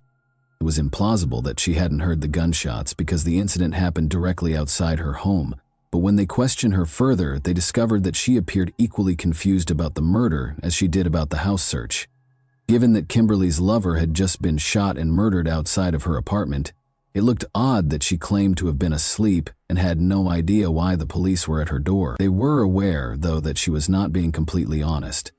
Investigators had a hazy suspicion that Kimberly's adultery was a crucial line of inquiry to follow in order to learn more about the other men she had been seeing. Karen Riveted, the lead detective, was called in to answer questions. In addition to Gabriel, Kimberly had already disclosed to the other two investigators that she had dated 3 other males. She felt more at ease disclosing that Gabriel had accused her of cheating now that a woman was in charge of the inquiry. The idea that her deceit toward Gabriel may have contributed to this murder is strong.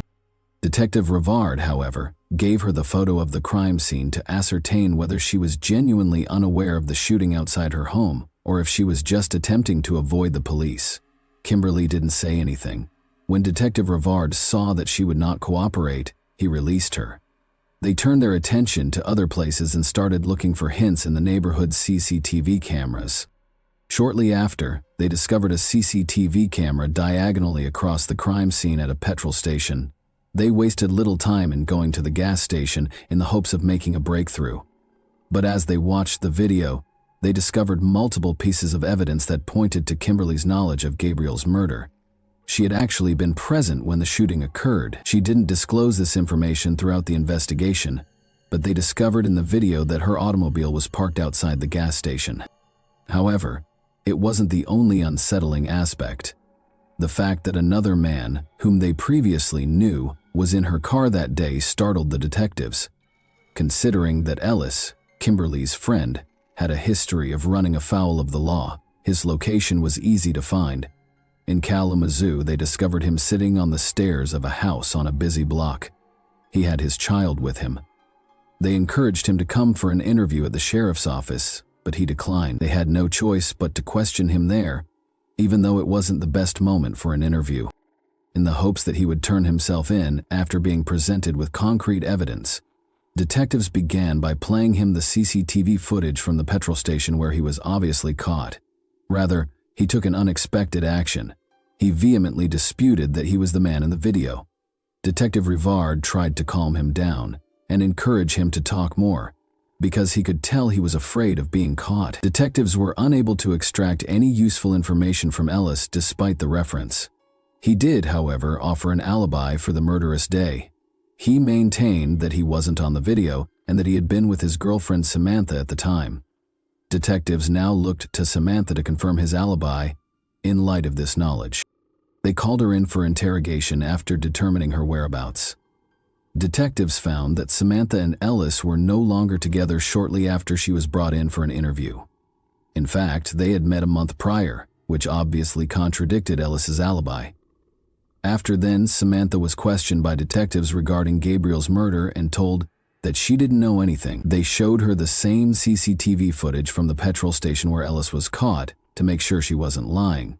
She eventually said something at that point, stating unequivocally that Ellis was the man in the video. She acknowledged that Ellis was at the gas station, but she denied any knowledge of Gabriel's murderer. She retreated entirely when Detective Rivard urged her to talk to Ellis and get confirmation regarding the murderer. Detectives changed their strategy when Samantha failed to provide a reliable lead. After obtaining a search warrant for Kimberly's vehicle, they were shocked to discover more unsettling than they had anticipated. However, this was nothing compared to what they discovered next: a pile of traffic tickets belonging to Cornell Head, a 21-year-old guy. Given all of the evidence, it appeared that Kimberly knew the identity of the murderer and had full knowledge of the events leading up to the murder. Detectives summoned her in for an interview in light of this. Kimberly broke down and appeared frightened of any repercussions related to Gabriel's murder, but detectives decided to take a chance and pressured her a bit harder, forcing her to talk. Detectives, who were determined to locate the murderer, encouraged her to write down the murderer's name in the hopes that it would ease her into confessing, but what she revealed was a terrifying admission of a more sinister reality. Kimberly had cheated on Gabriel with a man named Cornell. She also said that he was the third person in the car that evening. She picked Cornell and Ellis up after work, and the 3 of them continued on to McDonald's, then to a gas station, and eventually to Kimberly's house, where they parked the car in the lot. Shortly after, she became alarmed when she noticed Gabriel driving toward her car from the passenger side, where Cornell was seated. She heard 2 gunshots as Gabriel opened the door. The next thing she noticed was Gabriel on the ground, dead. She then ran inside her flat and went into hiding. Detectives quickly located Cornell after confirming that he was the true murderer. They rushed to Chicago to interview him after learning that he had already been arrested there. Detectives discovered that Kimberly had cheated on Cornell in addition to Gabriel. After speaking with Cornell, all along she had been deceiving. Even worse, Cornell was completely unaware of her involvement with him. He was completely taken aback by the news. Cornell, however, changed his account after learning of Kimberly's treachery, asserting that Gabriel had struck him first and that he had only fired in retaliation. But he was not saved by the law. On November 6, 2018, he was found guilty of second-degree murder and given a sentence of 30 to 50 years in jail, plus 2 more years for each of the 2 felony firearm possession convictions. The sad tale of love and betrayal that Gabriel Montanez told ruined not only him but also everyone who knew him. Growing up, his daughter missed him more than anybody else, and each moment felt like a stolen memory that she would never be able to recover. The loss caused by Cornell's crime of passion was irreplaceable, shattering lives and leaving hearts in eternal sadness. Thanks for watching, everyone. Your support means a lot to me, and you can help my channel grow by hitting that like button, dropping a comment, and sharing this video. Your engagement really makes a difference. See you soon. Hey guys, today we're diving into another truly horrifying case. A behavioral tendency known as overprotectiveness occurs when parents or other adult relatives take on an excessive amount of control over a person's life, always protecting them from the outside world. Another important characteristic is the total abdication of personal accountability, which spares the person from having to deal with the fallout from any mistakes or inappropriate actions. The main risk associated with this dynamic is the breakdown of sound personal boundaries. People who are continuously micromanaged in one or more areas of their lives eventually start to think that all of their issues will be resolved. This creates the delusion of immunity from repercussions and an attitude of entitlement. The peaceful and tight-knit hamlet of Mountain City, Tennessee, was rocked by a vicious double crime involving 2 young parents in 2012. In the end, 4 persons were found guilty of this heinous conduct, but 3 of them were later shown to have been duped by someone with a very specific goal in mind. The Janelle Potter case serves as a chilling illustration of what can occur when unbridled control and compulsive protection go too far and have disastrous results. On January 17, 1982, Janelle Potter was born in a Philadelphia, Pennsylvania suburb. She was the youngest of Marvin and Barbara Potter's 2 daughters. Marvin was a former Marine, and Barbara was a secretary for a small retail business. Janelle grew up with her older sister, Christina, who was 6 years her senior. However, because of the way their parents handled things, the 2 sisters' relationship was difficult and hostile from the beginning. Janelle was delicate and frequently sick from birth due to her early birth. Her parents were very cautious and careful with her, always keeping her safe. As their youngest and most beloved daughter, she was free to do as she pleased and was forgiven for everything as long as she continued to be joyful and smile. The older daughter, Christina, was supposed to assist in taking care of her sibling. She was expected to take care of Janelle's every need at their parents' insistence, making her more of a caregiver than a sibling. Christina started to object to this unjust arrangement as she grew older. She was reprimanded and chastised for pushing back when she demanded her own time and space. Janelle was the focal point of the Potter household. She was treated like a princess, showered with praise, and made to feel that she was genuinely unique. From an early age, her parents closely monitored every aspect of her life, taking every precaution to shield her from any potential danger or error. Janelle was consequently raised in a sort of emotional vacuum, deprived of the opportunity to gain knowledge from experience or deal with the inevitable fallout from her deeds. Marvin and Barbara started to pay more and more attention to Janelle as she grew older, eventually ignoring Christina. Christina disappeared into the distance. She struggled to get even a small portion of her parents' attention and was left on her own. Her achievements were disregarded or underappreciated, despite the fact that she put a lot of effort into her studies, achieved high marks, continued to participate in sports and dance, and succeeded in many other ways. It didn't seem to matter what she did. However, Janelle was fully aware that she was the favorite. She began testing boundaries even as a child, only to discover that there were none for her. No one ever disciplined her for the frequent lies she told. Her parents blindly believed her when she blamed her sister for anything that was damaged or ruined, even though Christina hadn't done anything wrong. She was the one who received reprimands or grounding. When Janelle was diagnosed with type 1 diabetes at the age of 10, her parents' level of supervision and control over her only increased. They got completely overly protective. Barbara, in particular, was mostly responsible for this, and Marvin generally followed her instructions. Janelle was not permitted to go outside with other kids her own age. She couldn't go anyplace by herself. She was always watched over. Janelle struggled academically as soon as she started school. She was deemed disinterested, inattentive, and unwilling to work hard by her teachers. But her parents didn't agree. They said the teachers were out to get her, or blamed her health issues. They consistently reassured her that homework didn't really matter and never reprimanded her for receiving low grades. At school, Janelle never quite fit in. She always blamed someone else for her arguments with pupils, made up stories, tipped off professors, and engaged in small-scale antics. Almost every day, Barbara and Marvin would show up at the school and confront the teachers and other pupils, asking that their daughter be treated like a queen and given every luxury. Janelle appeared extremely demanding and spoiled to most of those around her due to her frequent tantrums and altercations. Teachers even advocated for her suspension or her expulsion from the school. Her parents, however, never noticed any issues. To them, it was always the fault of others. There was nothing their darling Janelle could do wrong. They believed that she was perfect and could not make a mistake. Christina's parents never took joy in her achievements, despite the fact that she graduated with honors and was admitted into a reputable university. They no longer even acknowledged her existence. Their younger daughter was the center of their life, so Christina decided to take matters into her own hands. She moved out, obtained a job while she was still in school, and became financially independent. She progressively separated from the family because she was tired of being the scapegoat. Janelle grew more dramatic, conceited, and challenging to be around as she grew older. She was always complaining, making demands, and starting arguments.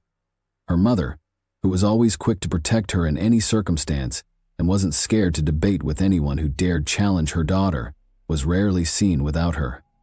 The calm, suburban community didn't exactly embrace the Potters. Most people thought they were strange, and some even felt sorry for Janelle since they thought her emotional health had been severely harmed by her mother's overbearing control. Nevertheless, in order to prevent any drama or dispute, the majority of neighbors decided to keep their distance. College wasn't even an option for Janelle because she had a below-average GPA when she finished from high school. But Barbara didn't seem to mind. She assured Janelle that she didn't have to work or study. Janelle was absolutely content with the fact that they could take care of her completely. She spent her days on the computer and watching TV, and no one ever set time limits for her. Her parents tightly regulated every aspect of her life, even when she was in her 20s. She was not permitted to drive, go on dates, or even socialize out with her classmates. Janelle lacked fundamental social skills, never made her own decisions, and had no friends. She didn't understand personal accountability or repercussion. Citing Janelle's precarious condition, Barbara and Marvin justified their actions as an act of love and protection. Janelle made no protests. She was released from all blame and obligation. No matter what, her parents always gave her praise and shielded her. The Potter family made the decision to move to Mountain City, a quiet, little Tennessee community of just over 3,000 people, in 2006. It was the type of community where almost everyone knew one another, and there was very little crime. At first glance, it appeared to be the ideal location for a peaceful, stress-free existence. They purchased a small but cozy house in a quiet neighborhood. The locals took notice of the visitors right away. The neighbors showed genuine interest in getting to know the new family in town, stopped by to introduce themselves and offered assistance. Everything went well at first. The neighbors even became friends with Barbara, but soon everyone started noting strange behavior from everyone in the house. The adult daughter first came across as courteous and accessible, but Janelle would react with dramatic outbursts or emotional meltdowns if anyone disagreed with her or provided even the smallest criticism. Her mother would then leap in to protect her without even asking what had happened. Marvin established himself as a fixture at neighborhood hangouts. where he was frequently spotted having a drink and telling extravagant stories about his valiant military past. People in the town soon realized that most of these stories were either fabricated or greatly exaggerated. Nevertheless, they were sympathetic to him and called him the village storyteller in jest. Though she didn't appear to know how, Janelle also made an effort to make friends. She eventually discovered a tactic that helped her get the attention she so desperately sought. She started telling people she was very ill, claiming to have a variety of crippling and incurable illnesses. She even revealed to others that she had been given a terminal diagnosis and had not long to live. People took her seriously and felt a great deal of sympathy for someone they believed to be nearing the end of her life. Who would lie about such an event after all? However, as time went on, and she continued to make irrelevant diagnoses, people began to suspect her. Before long, a lot of people realized that her stories were not consistent. Social media has really taken off by the late 2000s. It developed into a location where people could meet new people, reconnect with old acquaintances, and perhaps find love. Still largely confined to her house, Janelle spent endless hours every day on the internet, creating accounts on various platforms. The internet became into a sort of window to the outside world, and it was actually the only one she had. She appeared to have a social life because of it. She stuffed her pages with made-up information about herself, bragging about made-up hobbies, phony achievements, and an exciting lifestyle. To her credit, she managed to pull it off with remarkable inventiveness. Janelle downloaded images from the internet, including concert and party photos, and picked out images where the faces were hidden by shadows or bright lights. After that, she added words and applied filters to each photo to give the impression that she had been there. She occasionally even went so far as to post in-depth accounts of entire events she said she had been to, replete with names, locations, and lengthy narratives. Everything appeared remarkably realistic. Janelle became well known on social media very fast. The story she was selling, one that was full of parties, travel, and thrilling adventures, was easily embraced by people who didn't actually know her. Her profile soon gained thousands of followers after she sent out hundreds of friend requests every day. She got dozens of likes and positive comments on every picture and post she uploaded, which gave her the boost she needed. She had created a whole dream world in which she was successful, well-liked, and surrounded by supportive people all the time, but eventually something started to seem lacking. She became aware that one essential component was missing from her well-constructed online persona: a romantic plot. Janelle immediately made a phony profile, pretending to be a man this time. She used the same process, searching the internet for eye-catching images, editing and applying filters, and then sharing them as though they were her own.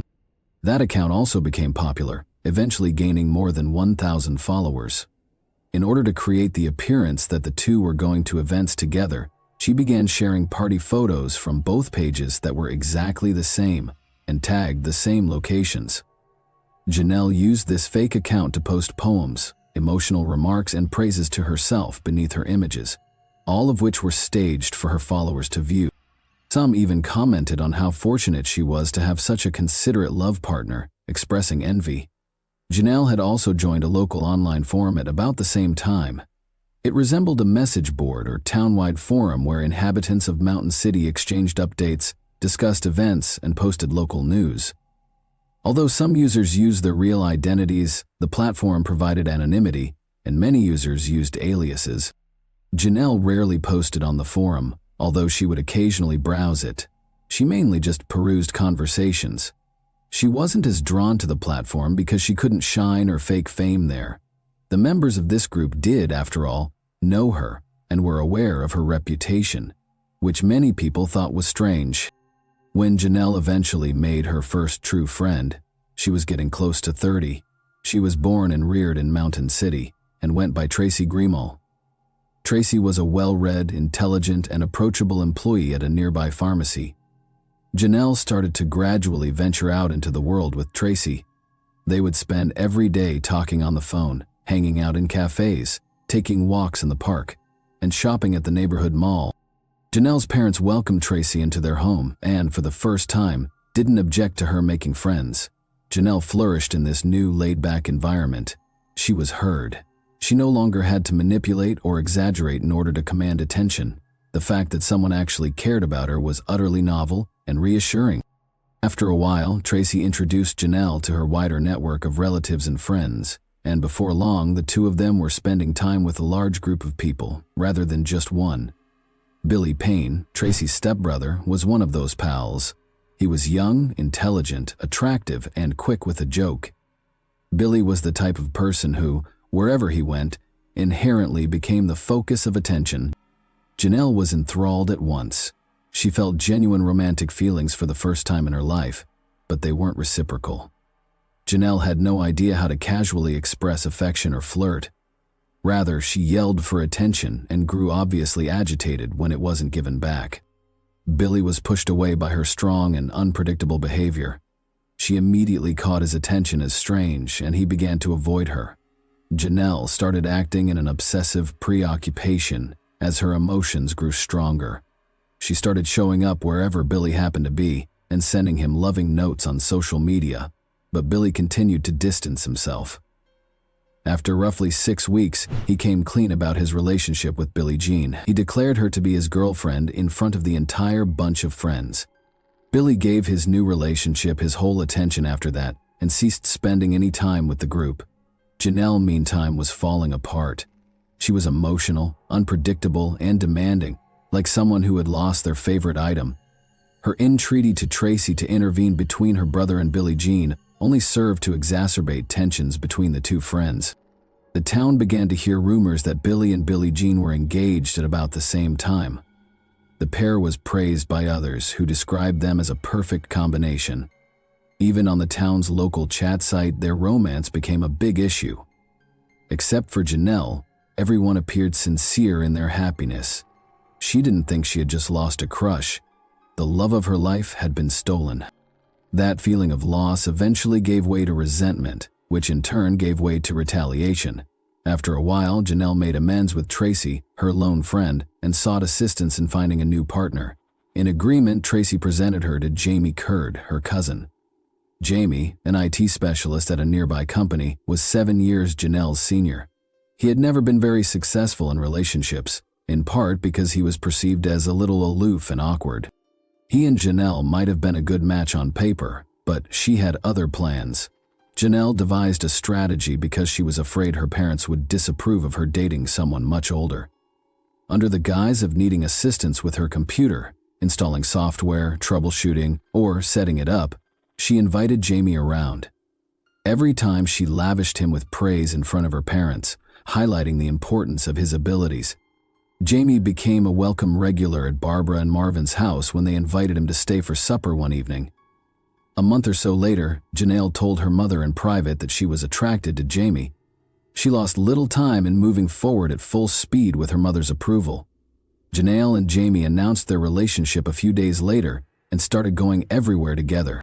In actuality, though, Janelle had no genuine feelings for Jamie. She was trying to make Billy envious by using the relationship as a ruse.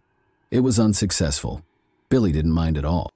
Janelle was able to gain an invitation to Tracy's house for a family dinner while she was still attempting to attract his attention.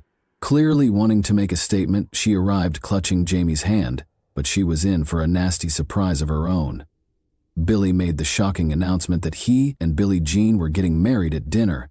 He also disclosed that they didn't want to wait long to get married because they were expecting a child. The news was like a lightning strike to Janelle.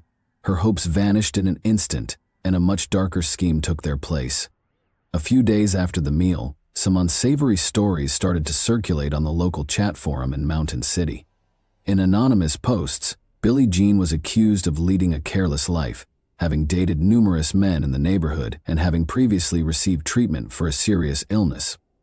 According to the posts, she was now tricking Billy by claiming that he was the father of her child, even though he wasn't. None of it was real, but people love to talk, and rumor spreads quickly in small towns. It was obvious that someone was stoking the flames by making fresh charges to keep the debate going. Billie Jean soon found herself the target of vicious online assaults and outright abuse. Billy supported her in spite of the deluge of criticism and public condemnation. He refused to go since he didn't believe any of it. Together they attempted to protect Billie Jean's reputation, but it soon became apparent that retaliating on social media was futile, so they reported the abuse to the police. They didn't know who was actually responsible at that point. Despite the forum's anonymity feature, local detectives quickly identified the slander campaign's origin. The pair demanded that Janelle stay away and stop all communication as soon as the truth was revealed, and they filed for a restraining order against her. However, the struggle that ensued was just the start of something much more profound. Now surrounded, Janelle made several phony social media profiles. She started sending herself threatening messages, claims of bodily harm, based on those profiles. After showing her parents these texts, she told them she was afraid for her life and believed Billy and Billie Jean were going to hurt her. Marvin and Barbara have complete faith in their daughter. When the family returned to the police, the officers discovered that Janelle was the one who had sent the texts. Nevertheless, the evidence was rejected by her parents. Their belief that their daughter was the victim persisted. Janelle and the couple's tension turned into what could only be called a protracted conflict. Billy and Billie Jean almost always ended up in a furious altercation with a member of the Potter family in town, complete with yelling, accusations, insults, and even threats. Each party requested restraining orders against the others in several police reports. This back and forth continued for almost a full year. After then, things appeared to settle down. Neighbors began to think that the dispute had finally subsided, when it ceased to garner headlines in the town forum. Actually, Janelle had just changed her approach. Rather than more yelling and public altercations, she was getting ready to act. At this point, Barbara started getting emails from a man posing as Chris, a CIA agent. He alerted her to the fact that there was solid evidence that Billy and Billie Jean were planning to hurt Janelle. The threat was genuine, he added, but there wasn't enough hard proof to make arrests. Insisting that Janelle was in grave danger, Chris also started writing to Marvin and Jamie. He underlined the necessity of taking action before the pair could carry out their purported plan. Surprisingly, this enigmatic agent was able to win over Janelle's parents and boyfriend in a matter of weeks. Before long, the four of them were exchanging messages and continuously formulating what they thought was a plan to keep Janelle safe. About a month later, Chris alerted them to the fact that Billy and Billie Jean were actively seeking a person to execute their purported scheme. He supplied a thorough step-by-step breakdown of what needed to be done and warned that time was running short. Following the agent's directions, Jamie and Marvin drove to the residence where Billie Jean, and their 8-month-old baby, Tyler, were sleeping early on January 31, 2012. The family was unaware of what was going to occur. Through a window on the first floor, Jamie and Marvin went into the couple's bedroom. Marvin had a revolver with him that he had stolen from home. He approached the bed in silence and shot Billy in the face, instantly taking his life. Billie Jean was startled by the sound and scurried out of bed in fright and bewilderment. In an attempt to save her son, she hurried to the nursery, but the guys followed her. Before she could even make it to the door, she was shot twice in the back as she was picking up her infant. Little Tyler somehow made it through the trauma. He was traumatized, but not gravely hurt. The two males left the scene of the heinous act. The sound of gunfire startled the neighbors, who promptly called emergency personnel. Within minutes, officers were on the scene. Authorities discovered a terrible scene inside the residence.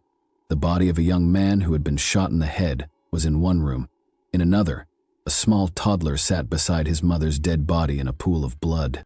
The Potter family, who had been embroiled in a savage conflict with the victims for years, was almost instantly identified by police authorities as the source of all the evidence.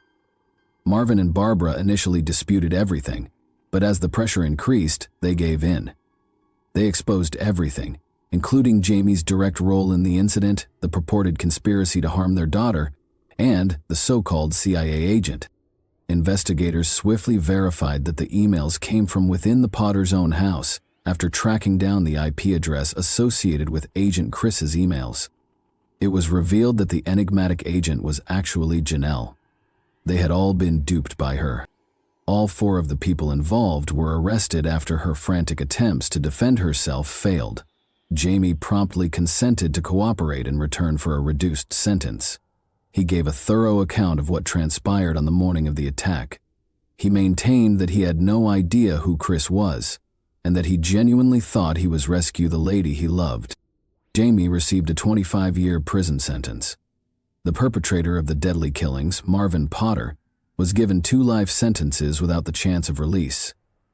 Barbara, his wife, was found guilty of aiding and abetting the scheme and was sentenced to life in prison. The mastermind, Janelle, entered this with the idea that she could control everyone and get away with it. But her complex plan backfired. She received a life sentence after being found guilty of planning a violent act. Ultimately, she had made her closest friends and family become pawns in a scheme that killed 2 innocent individuals, all while pretending that she was the one in peril. Thanks for watching, everyone. Your support means a lot to me, and you can help my channel grow by hitting that like button, dropping a comment, and sharing this video. Your engagement really makes a difference. See you soon. Hey guys, today we're diving into another truly horrifying case. If you want to support my channel, make sure to subscribe and stay active. It really helps me out. I'd be super grateful for that. Let's get started. This desperate cry for help came from Rachel Hendricks, a woman who was simply in the wrong place at the wrong time. Rachel was one of 3 close friends who gathered at Amanda Cawley's upscale home in a quiet suburban neighborhood on what seemed like an ordinary Thursday morning in August 2015. They were there to comfort Amanda as she struggled through the painful collapse of her marriage, but none of them had any idea that within hours, their lives would be shattered forever. In this sudden burst of chaos and gunfire, their lives were stolen, leaving behind grieving families and 5 young children who would never see their mothers again. A once tranquil community was thrown into shock and heartbreak. But what could have caused such a horrific attack? What led to this moment of terror? This is the tragic story of Amanda Cawley, a woman for whom the help of the courts came far too late. Amanda had been living in her family home in Mirabella, a beautiful and upscale neighborhood in St. Augustine, Florida. She and her husband, James Cawley Jr., had chosen it as the perfect place to raise their children. If you took a walk through their neighborhood, you'd immediately get the sense that the Cawley family was living a good life. To anyone on the outside, they seemed like the perfect, happy, and successful family. Neighbors often saw James laughing and playing with their 2 children, 6-year-old Trey and 4-year-old Avery, in the cul-de-sac. The couple was known for hosting lively gatherings, inviting friends over for drinks and celebrations. Even as their marriage started to unravel, Amanda and James appeared to handle it with quiet grace. Whatever struggles they faced stayed hidden behind closed doors. That's why the events of August 27, 2015 were so shocking. Around 9 o'clock that morning, Rachel Hendricks received a message that something was wrong with Amanda. She and Amanda had been friends for years, having met at a mutual friend's party along with Lindy Dobbins. The 3 women had formed an unbreakable bond. They babysat each other's children, supported one another in times of distress, and were always just a phone call away. So when Amanda needed them, Rachel and Lindy didn't hesitate. That morning, Rachel had just dropped her kids off at school before heading to Amanda's house. She made a quick stop at a friend's home to get her hair done. It was supposed to be a normal day, but for Amanda, the chaos had already begun. Her usually pristine Mirabella home had been completely trashed overnight while she was away. When she returned at 9 o'clock that morning, she walked into a nightmare. Drawers had been pulled out, clothes and papers were scattered everywhere, personal belongings had been tossed aside, and even her TV had been smashed to pieces. Strangely, nothing had been stolen. Everything had simply been torn apart, as if someone had been searching for something. Maybe at that moment, Amanda realized just how much danger she was in. Maybe that's why she called her friends over, believing that safety came in numbers. But as that morning would soon prove, no number of people could have protected her from what was coming. Inside the house that morning were 4 people: Amanda, Lindy, Rachel, and Lamar Doberly. Lamar was Amanda's boyfriend. She had been officially separated from her husband James since June, but she had met Lamar months earlier, in April. Their connection started as a professional relationship, but slowly evolved into something more personal. By June 2015, after her separation, Amanda and Lamar had begun seeing each other. Now, Lamar wasn't just any man. He was a force to be reckoned with, a former military officer with an impressive resume. He had attended the U.S. Naval Academy, studied at the Marine Corps University, and even worked at the Pentagon. Sharp, disciplined, and strategic, He carried himself with the confidence of someone who had seen and handled high-stakes situations. Amanda met him while they were both working in corporate management at Fanatics, a sportswear company. As her marriage with James crumbled, she found solace in Lamar, a man who offered stability when everything else in her life was spiraling. And on that fateful Thursday morning, when she returned home to find her house torn apart, Lamar was one of the first people she called. Lamar, Lindy, and Rachel arrived, each of them hoping to provide Amanda with comfort and a sense of security. Together they walked through the wreckage, drawers overturned, belongings scattered, a silent warning that something was terribly wrong. While Amanda and Lindy stayed upstairs trying to make sense of it all, Lamar took Rachel to the garage to assess the damage. Now, imagine coming home to find your house completely ransacked, drawers pulled out, belongings scattered, a violation of every inch of your safe space. That alone is terrifying, but before you even have a chance to process the mess, gunshots ring out. Suddenly, a trashed home doesn't seem so bad. Amanda barely had time to react before the chaos escalated outside. A man stood in her backyard, gripping a handgun and aiming it directly at the living room. Shattered glass sprayed in all directions as bullets tore through the windows. His furious voice echoed through the air, saying, "Where is he?" Over and over again. That man was James Coley, Amanda's estranged husband, and he wasn't just there to scare them, he was out for blood. Inside, Rachel and Lamar froze for a split second. Then reality hit. James wasn't just shooting into the house at random. He was looking for someone, and Lamar didn't need to guess who. Without hesitation, Lamar yelled for everyone to run. Then he bolted. He ducked under the garage door and sprinted between two houses in the cul-de-sac, his pulse racing as he put as much distance as possible between himself and the enraged gunman. Now, if you were in Lamar's shoes at that moment, what would you do? Would you leave Amanda behind, or would you make the same choice he did? Meanwhile, Amanda and Lindy, caught further inside the house, had no way out. They did the only thing they could. They ran upstairs. Rachel followed her instincts, screaming at her to find shelter. Amanda locked herself in the bathroom, while Lindy and Rachel dove into the master bedroom closet, barricading the door. Rachel braced herself, her foot pressed against the bottom of the door, her left hand gripping the doorknob with all her strength. Lindy crouched behind a chest of drawers, silent, barely breathing. At this point, James stormed through the front door while his gun was still drawn. He stomped up the stairs, rage fueling every step. He wanted Lamar, but Lamar was gone. Instead, he found Amanda from inside the closet. Rachel and Lindy could hear him screaming, but if you think James's rage ended with Amanda, think again. His bloodlust wasn't satisfied after gunning down his wife. He turned his attention to the master closet, where Rachel and Lindy were hiding. As mentioned earlier, Rachel was using her arm to brace the door while Lindy frantically relayed their desperate situation to the 911 operator. James, growing more impatient by the second, pounded on the door and shouted, "Open the door! Open it now!" When they didn't comply, he fired a bullet that tore through the door, grazed Rachel's arm, and the searing pain forced her to stumble backward. That moment of weakness was all James needed. He kicked the door open, his eyes wild with rage, but Rachel got lucky. James wasn't looking for her. His target was Lindy. Without hesitation, he stormed past Rachel, giving her the split-second chance she needed. Heart pounding, she turned and ran, fleeing into the neighborhood, desperately searching for help. Meanwhile, Lamar, who had escaped earlier, had also found someone who called 911, and 11 of the law enforcement arrived. It was too late. James had vanished, leaving behind a house soaked in blood and horror.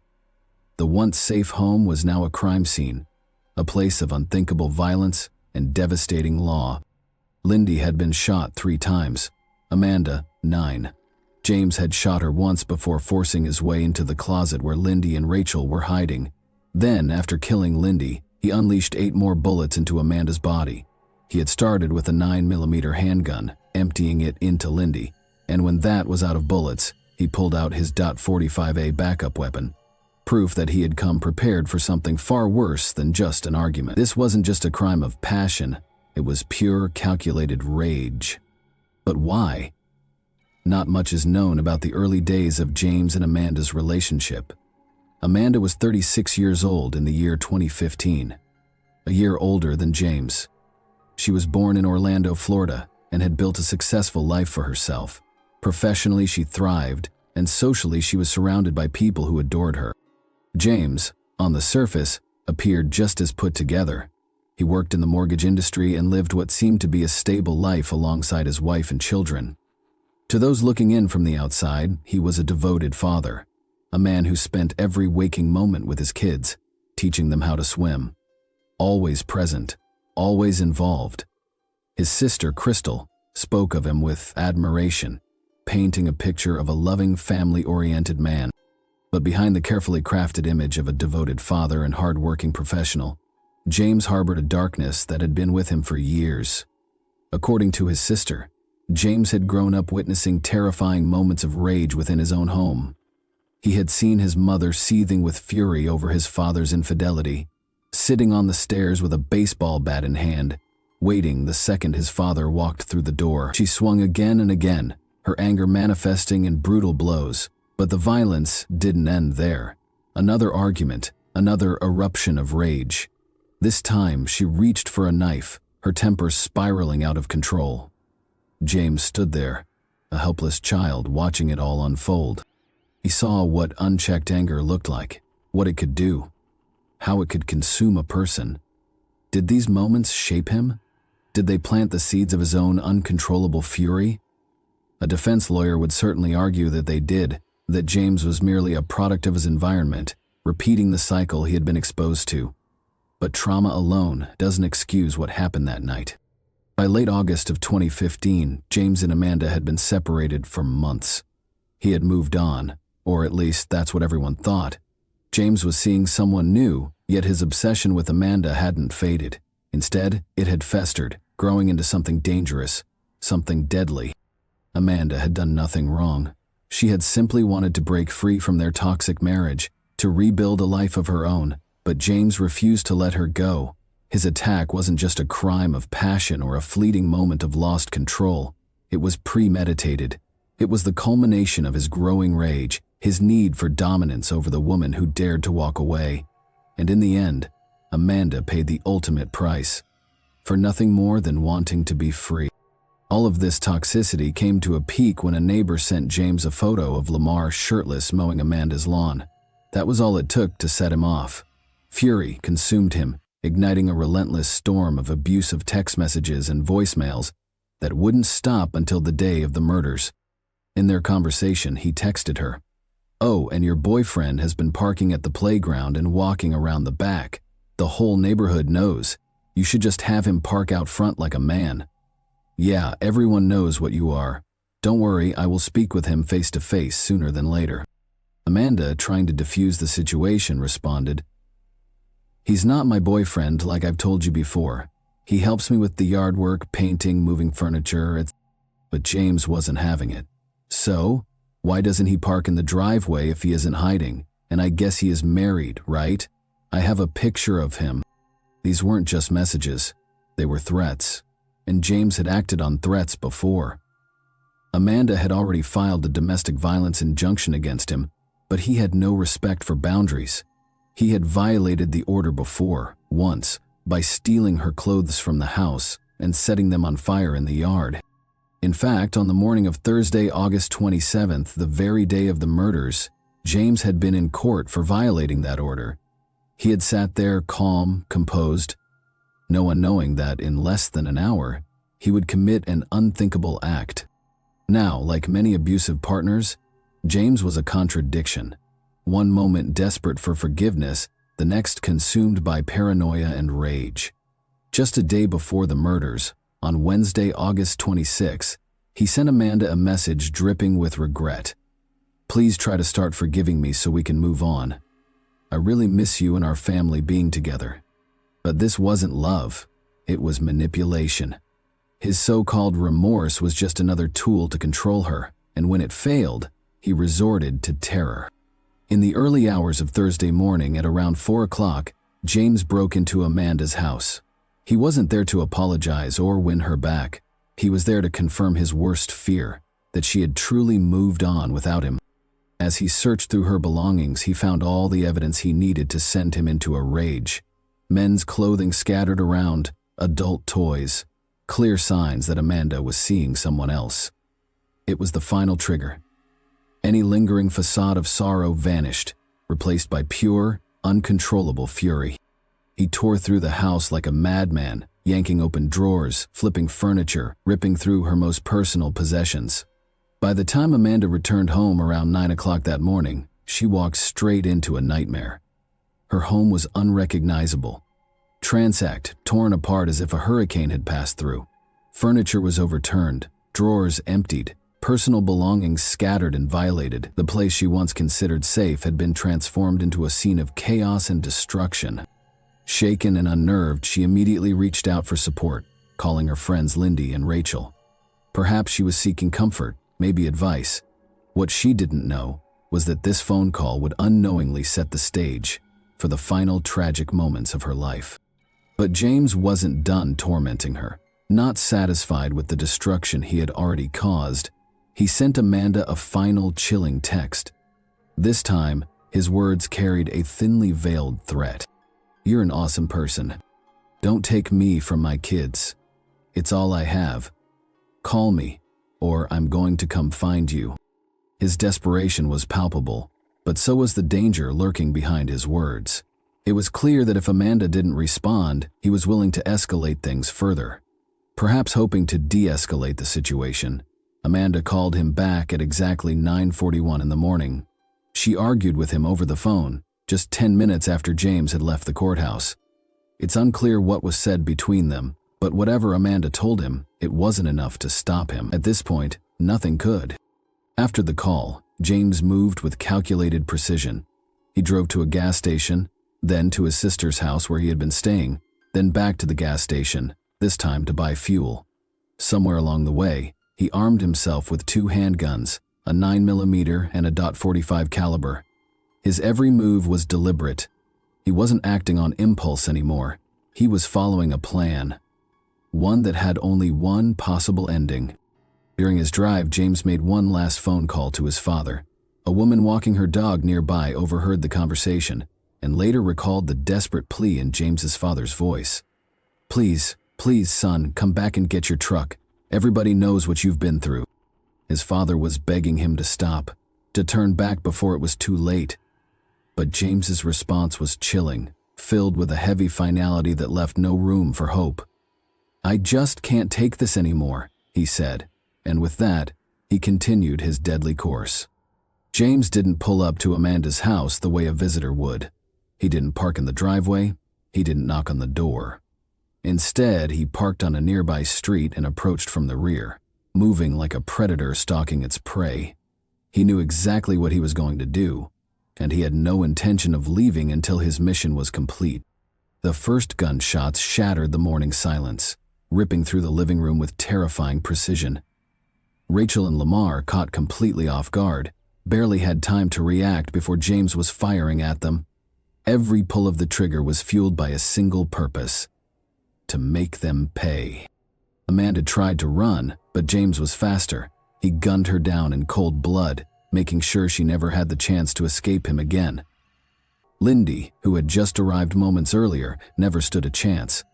Before she could process the horror unfolding before her, she was executed on sight.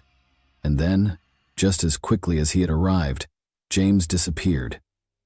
He left behind chaos, death, and devastation, but he also left behind 2 witnesses, Lamar, miraculously unharmed, and Rachel, wounded but still alive. They knew exactly who had done this. They could name the killer, and now, so could the police. The manhunt for James Terry Colley Jr. began immediately after the murders.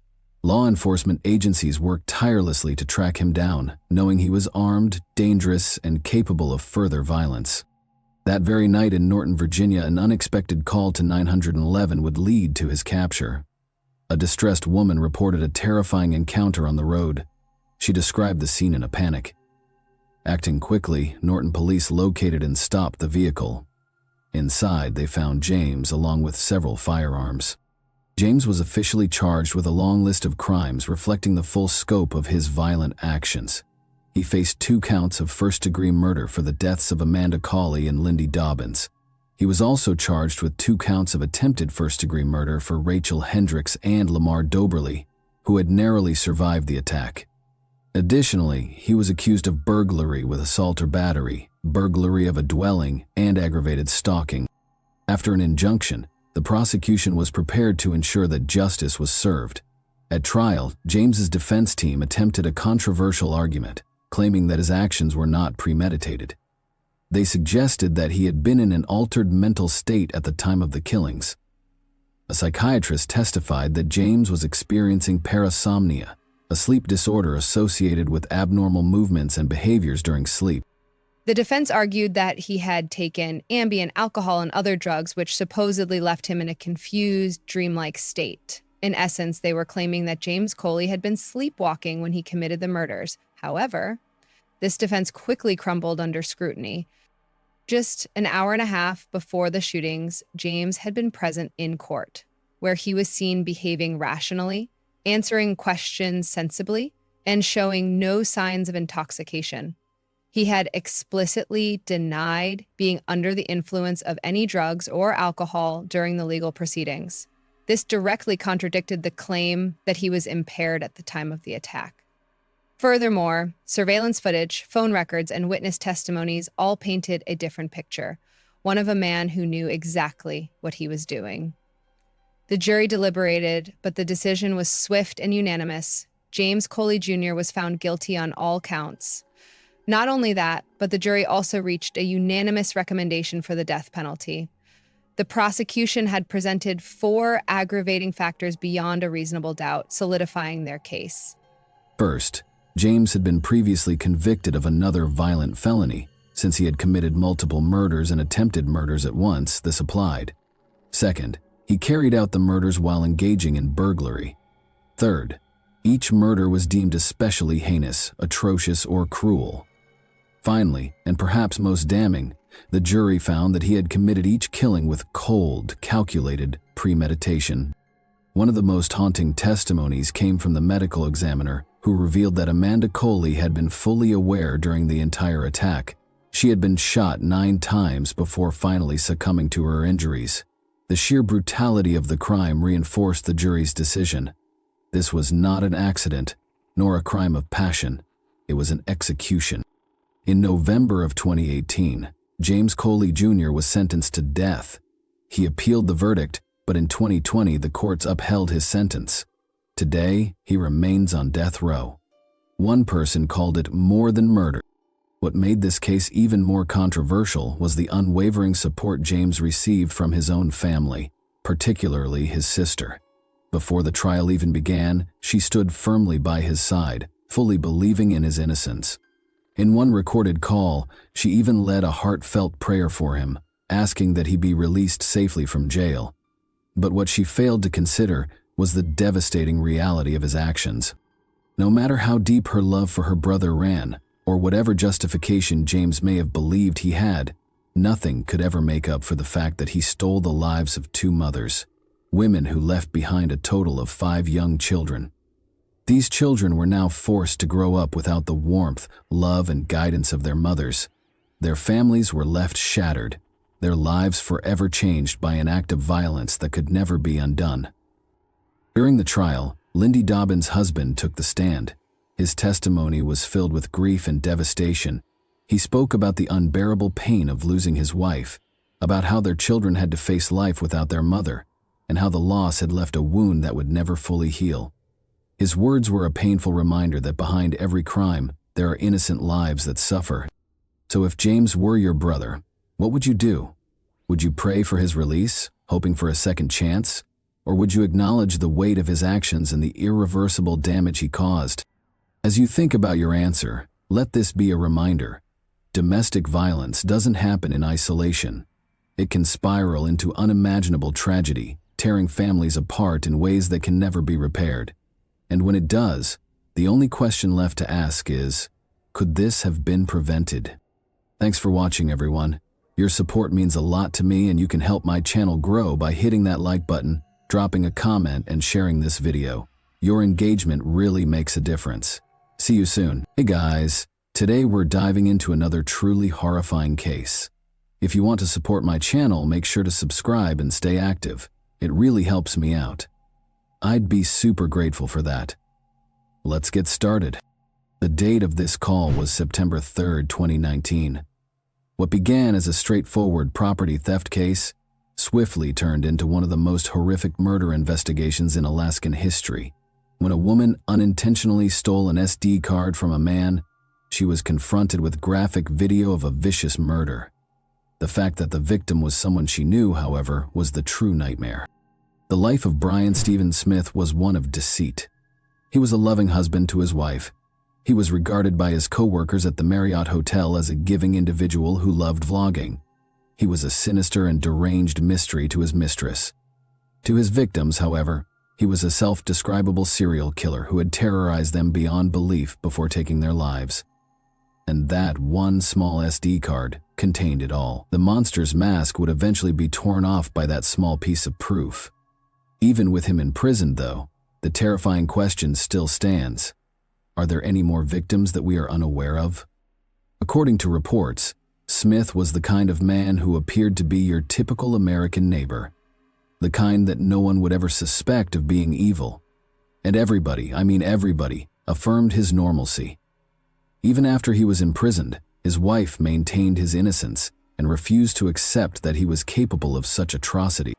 However, Smith picked up a woman one night while cruising the streets in search of companionship, ostensibly offering her a ride and a cozy place to stay while he entered a business. In his automobile, she sat by herself. She picked up a cell phone he had left behind out of curiosity. She would be horrified by what she discovered inside. A folder named Homicide at Marriott Hotel Midtown. It contained a number of graphic images and videos that showed a woman's frantic pleas for assistance. As her body lay crushed and battered, the video showed her struggling for oxygen as a guy ruthlessly recorded himself stamping on her throat. There were 12 films and 39 pictures on the SD card, all of which documented the same horrific event. These files, which we have lawfully gotten from law enforcement, are unquestionably quite graphic. Extreme violence and a vicious sexual attack against a woman inside what looked to be a hotel room were captured on camera. The voice was audible, but the individual behind the camera never revealed his face. The woman struggled back, scratching at him, attempting to get away, but he strangled her.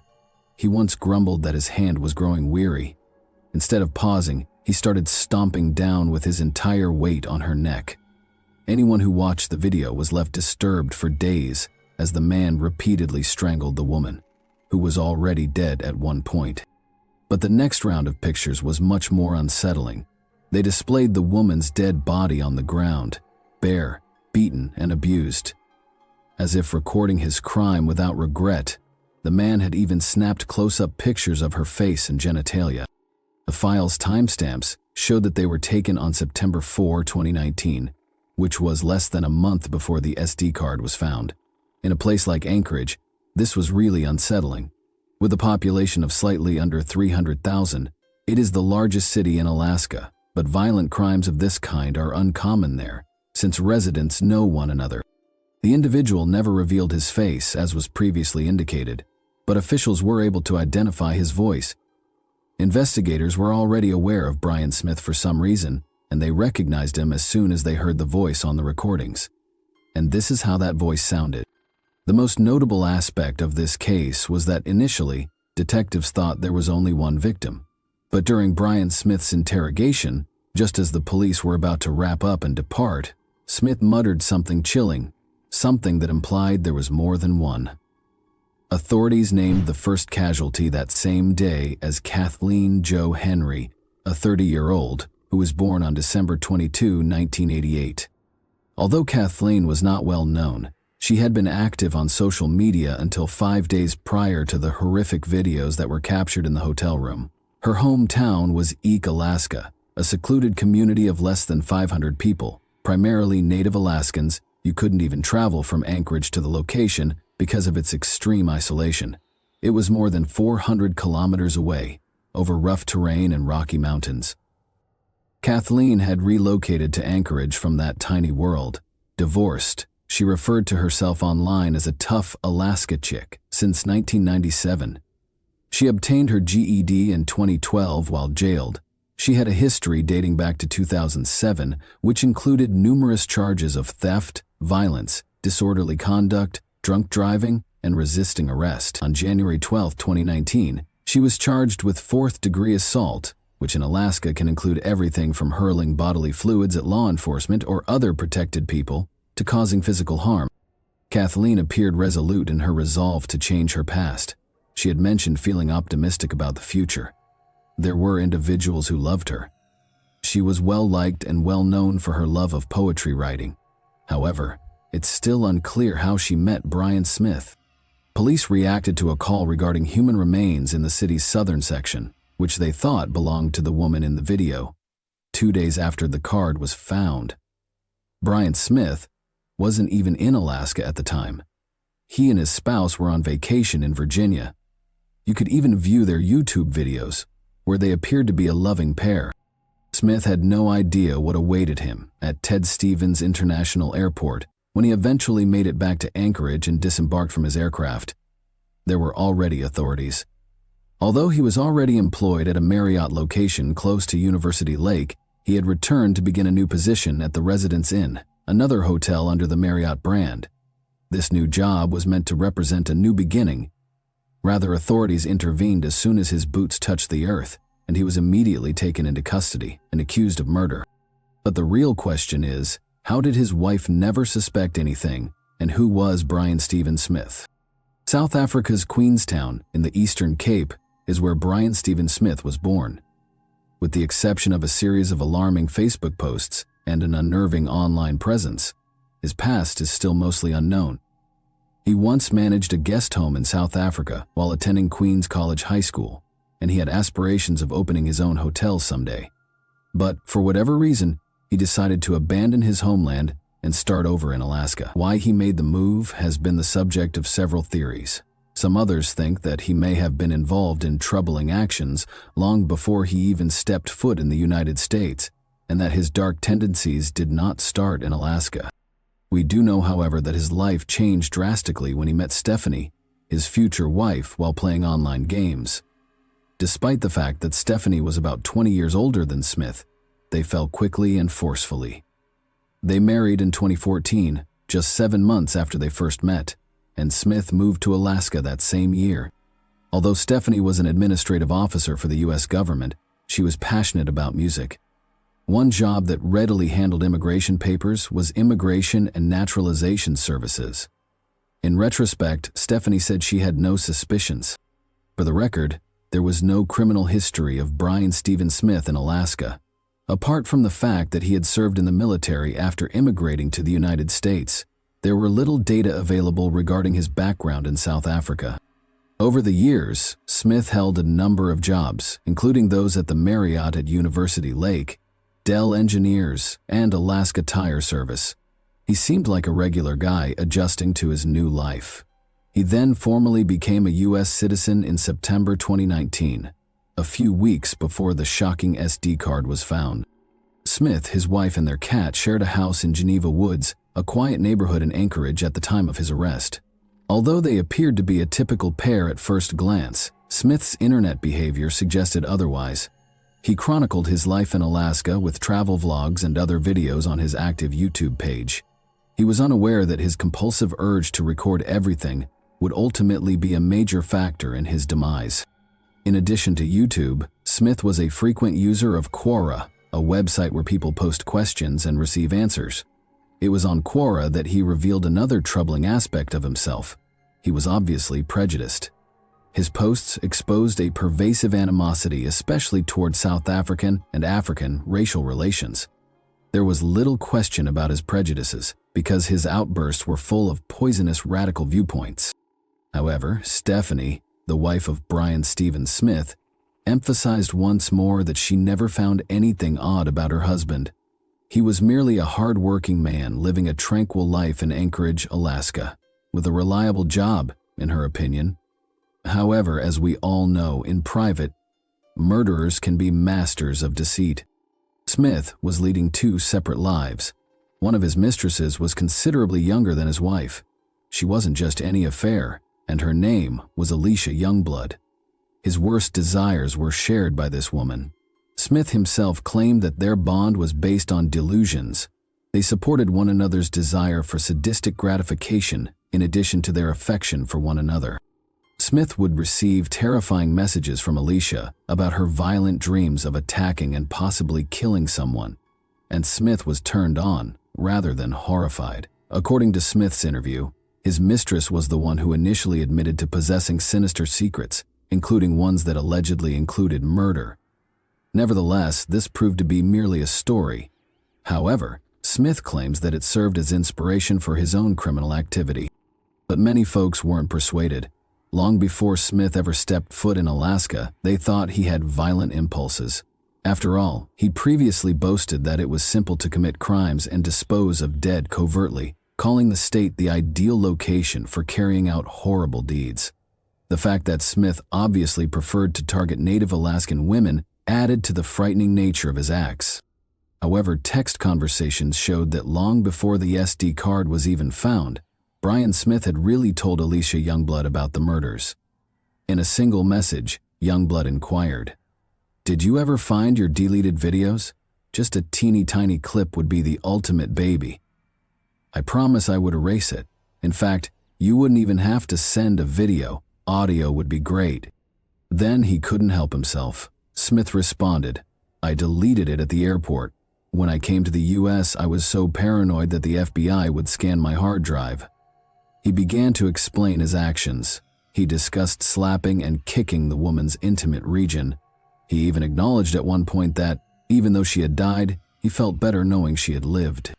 "I would have loved to see that," Youngblood said chillingly, to which Smith reported, "I didn't know then how serious you were." Smith has previously discussed his aggressive impulses, particularly in relation to sex. He sent Youngblood videos of his violent and brutal wants in several messages, as if to see how far she would go. He confided his sinister secrets to others besides Youngblood. Smith also confided in Ian Calhoun, a buddy. Prosecutors used text messages during the trial to demonstrate that Smith had informed Calhoun of his offenses. He even alluded to wanting to show him Kathleen Henry's body before disposing of it on the Seward Highway during one of their conversations. However, Calhoun was never charged with a crime in spite of this incriminating evidence. In the end, Youngblood gave in to the cops and revealed all of her knowledge about Smith. The most unsettling aspect, though? In drive-through CCTV footage, she and Smith were seen ordering lunch casually, as Kathleen's body was inside the same truck, and Alicia Youngblood disappeared. Just as the world was eager for additional information, she committed suicide in 2021, leaving behind more questions than answers. The horror didn't end there either. It turned out that Smith had more victims than only Kathleen. Youngblood might have discovered even more terrifying information about the man she once referred to as a lover if she had survived, because Smith casually confessed to yet another murder the day he was captured. During their investigation of Smith's house, police confiscated a number of electronic devices, including USBs, SD cards, and hard drives. Among them, they discovered a disturbing film of a woman lying still on a couch. Veronica Abuchuk was the woman in question. Months had passed since Veronica vanished. Christy Grimaldi, her daughter, made the devastating Facebook plea, "I don't think anyone should have to go through this. Just hoping she is alive and well," when word of her absence first broke. Sadly, Veronica's bones had been found in April 2019, months before Smith was arrested, but nobody knew who she was because there was only a skeleton and a bullet fragment in her skull. Smith's identity and the graphic reality were only revealed after her confession. Smith then acknowledged that, when his wife was out of town, he had taken Veronica from the streets and provided her with a comfortable bed for the night. He said she smelled, so he even let her take a shower. However, his monster nature took over after that. Veronica was brutally murdered, just like Kathleen, but Smith shot her before disposing of her body in the woods. Veronica's story was made even more awful by her tragic past. Veronica never had the opportunity to raise her and her siblings, according to reports made by her daughter, Christy Grimaldi. She had lived a difficult life, which Christy thought was caused by trauma experienced as a youngster. She revealed that her mother had suffered a life-altering tragedy when she was assaulted by a Catholic priest in St. Michael. Grimaldi had attempted to get back in touch with Veronica after becoming a mother herself. After learning that they had a basic yet reassuring favorite snack, rice with melted cheese, she even extended an invitation for her to move in with her. However, the streets consistently dragged Veronica back, no matter how many times she attempted to start again. She met Valerie Kassler, the person who would eventually find the solution to this whole situation, in this way, because it was Valerie who discovered the SD card, the single piece of evidence that sealed Smith's doom. How did she discover it? Well, Brian Smith had a sinister tendency that would eventually bring him to ruin. He stalked the streets every night looking for women who were at risk, sex workers, fugitives, and people society ignored. Valerie Kassler spent the following 12 hours with Brian Smith after he picked her up off the streets one evening. Valerie said there was nothing strange about him. He didn't threaten her, harm her, or even say anything out of the ordinary. He was merely another customer. However, when Smith went to an ATM to take out cash for their date, everything changed. Valerie's curiosity overcame her as she waited in his automobile. She grabbed up 2 phones he had left behind, wondering if she would recognize any of the photographs or if they had any contacts in common. What she discovered, however, was much worse than she had ever dreamed. She happened onto the horrific footage of Kathleen Henry's vicious murder. Panic struck the once she became aware of what she was witnessing. She snatched up the phone and ran without thinking. She hid in the woods for days because she was afraid Smith would find her. He probably knew she had his phone now that she had witnessed his abilities. But Valerie had the guts to accomplish something no one else had, in spite of her anxiety.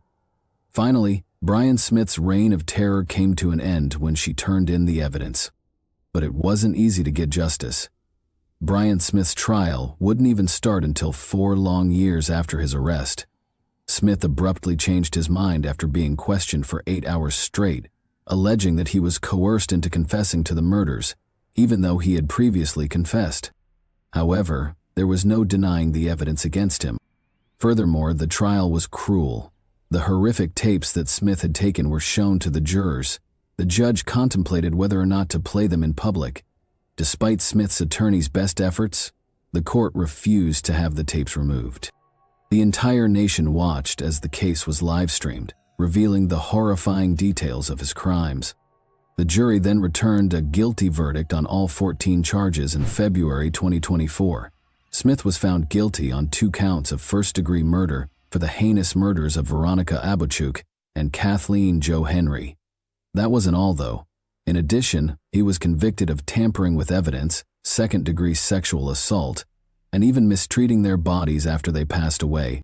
The jurors made it quite evident that his treatment of Kathleen was extremely cruel. Smith was automatically sentenced to 99 years in prison for torturing her.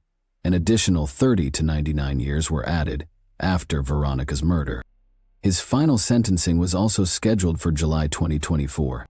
The courtroom was full when that day eventually came. Advocates, friends, and victims' families came, many of them dressed in red to pay tribute to murdered or missing Indigenous women. In front of the court, Veronica's daughter expressed her strong desire for Smith to remain incarcerated for the remainder of his life without the possibility of release. The judge concurred. Even her niece expressed hope for a better trial outcome in one interview. Smith received a 226-year prison term with no possibility of parole or future freedom. However, the case did more than merely provide the relatives of the victims with justice. It brought attention to a far larger issue, the horrifying reality that Alaskan Indigenous women must deal with on a daily basis. Because women like Kathleen and Veronica had been going missing for too long and no one was paying notice, activists came out, calling for change and asking authorities to take more action to protect these communities. However, the fate of Cassandra Boskovsky remained a mystery long after Brian Smith was convicted. In the summer of 2019, she was last heard from, and then, one day, she just disappeared. Cassandra was more than a case of a missing person. She had 7 children and maintained good relationships with her family and friends. Her abrupt quiet was alarming. Cassandra was then formally reported missing in September 2019. However, it wasn't until investigators obtained Smith's phone later that year that the truth would start to come to light. Unsettling pictures of a woman lying on the ground, presumably dead or unconscious, were hidden among the files. The woman in the photographs looked a lot like Cassandra. Her relatives were certain it was her. However, the police never formally named her as a victim. In spite of the graphic evidence, although Smith acknowledged being with the woman in the photos, he maintained that he left her alive. She wasn't formally pronounced dead by a jury until September 2024, 5 years later. Her family put in a lot of effort to demonstrate that she was one of Smith's victims, citing little but obvious clues that the woman in the pictures was Cassandra, such as a butterfly tattoo the size of her feet. Emotions were running high when the jury returned its decision. There felt profound sadness mixed with relief. Cassandra's family members desired more than a formal announcement. Justice was what they want. Just like Smith had been held responsible for the others' deaths, they wanted him to be held responsible for hers. However, Brian Smith has not yet been charged or found guilty in relation to the death of Cassandra Boskovsky. Her case serves as a heartbreaking reminder of the number of Indigenous women abducted, the number of families kept in the dark, and the length of time it can take for justice to be served, if it is served at all. I'd like to know what you think now. Is it your opinion that Brian has additional victims, even in South Africa? Might he have been doing this? Please share your comments below, and keep in mind that the most terrifying monsters aren't those found in horror films. They are the ones waiting for their next move, while hidden in plain sight. Thanks for watching, everyone. Your support means a lot to me, and you can help my channel grow by hitting that like button, dropping a comment, and sharing this video. Your engagement really makes a difference. See you soon. Hey guys, today we're diving into another truly horrifying case. If you want to support my channel, make sure to subscribe and stay active. It really helps me out. I'd be super grateful for that. Let's get started. He seemed invisible, boring, forgettable, but behind that dead-eyed stare was a monster who couldn't stop killing even when the bodies started stacking up. Gary Ridgway wasn't flashy. He wasn't a genius. He didn't have a signature catchphrase or a flashy MO. He was just ordinary, a guy who stuttered often while speaking, who clocked into his job at a truck factory, mowed his lawn on weekends, and blended in so well with suburban life that even when he was a prime suspect in a string of grisly murders, the cops couldn't quite make it stick. But don't let the bland exterior fool you. This man murdered 49 confirmed, but he claims the number could be closer to 70, maybe even higher. His victims were young women, often sex workers, often runaways, always vulnerable. Gary strangled them with his bare hands or with crude ligatures like shoelaces, ropes, whatever was around.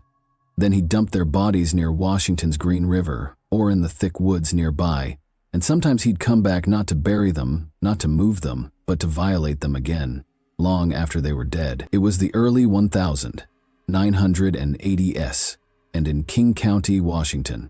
Bodies were turning up fast. A woman here, another one there. 5 in total, all found in or near the Green River. The media needed a name, and they got one. The Green River Killer, a faceless predator who hunted at night and vanished into the fog by morning. But here's the kicker. The killer was already known to police. Gary Ridgway had been questioned back in 1982. He even passed a lie detector test. The man responsible for one of the biggest murder sprees in U.S. history was right under their noses, and they let him walk free. At home, Ridgway played the part of a devoted family man. He was married multiple times. He was deeply religious. He even tried to preach door to door, but all the while he was searching the red light districts of Seattle, looking for his next victim. And the scariest part is that he'd often bring his young son along for the ride as a human shield. See, I have a kid with me. I'm not a threat. That's the kind of calculated manipulation Ridgway was capable of. Cold, heartless, methodical. Where did this monster come from, you may wonder? Gary Ridgway didn't crawl out of the shadows. He was born in broad daylight in Salt Lake City, Utah, on February 18, 1949. The middle child of 3 boys, Ridgway grew up in a house that looked normal from the outside, but inside it was a wreck. His mother, Mary, was a force of nature, controlling, intense, and terrifying. She ruled the house with a tight grip and wasn't afraid to use a belt or stick when her sons went out of lines drawn by her. His father, a bus driver, wasn't any good, often venting about the filth of sex workers he'd see on his routes. That constant commentary would embed itself into Gary's twisted worldview and fester into a hatred that would lead him to become a nightmare. Gary would later tell psychologists that he felt both anger and sexual attraction toward his mother. The same woman who disciplined him with belts and dominated the house was the subject of his violent fantasies. He even imagined killing her. So far, it sounds like a textbook serial killer origin story. Wait till it gets worse. By high school, Ridgway was already falling behind. He had dyslexia, struggled in class, and got held back a year. His IQ would fluctuate in the low 80s, but what he lacked in smarts, he made up for in something far more sinister. At just 16 years old, he did the unthinkable. He lured a 6-year-old boy into the woods and stabbed him in the ribs, piercing his liver. The boy survived, but Gary Ridgway had made his first real move toward becoming a killer, and no one seemed to notice. No follow-up, no serious consequences, just another angry kid from a rough home.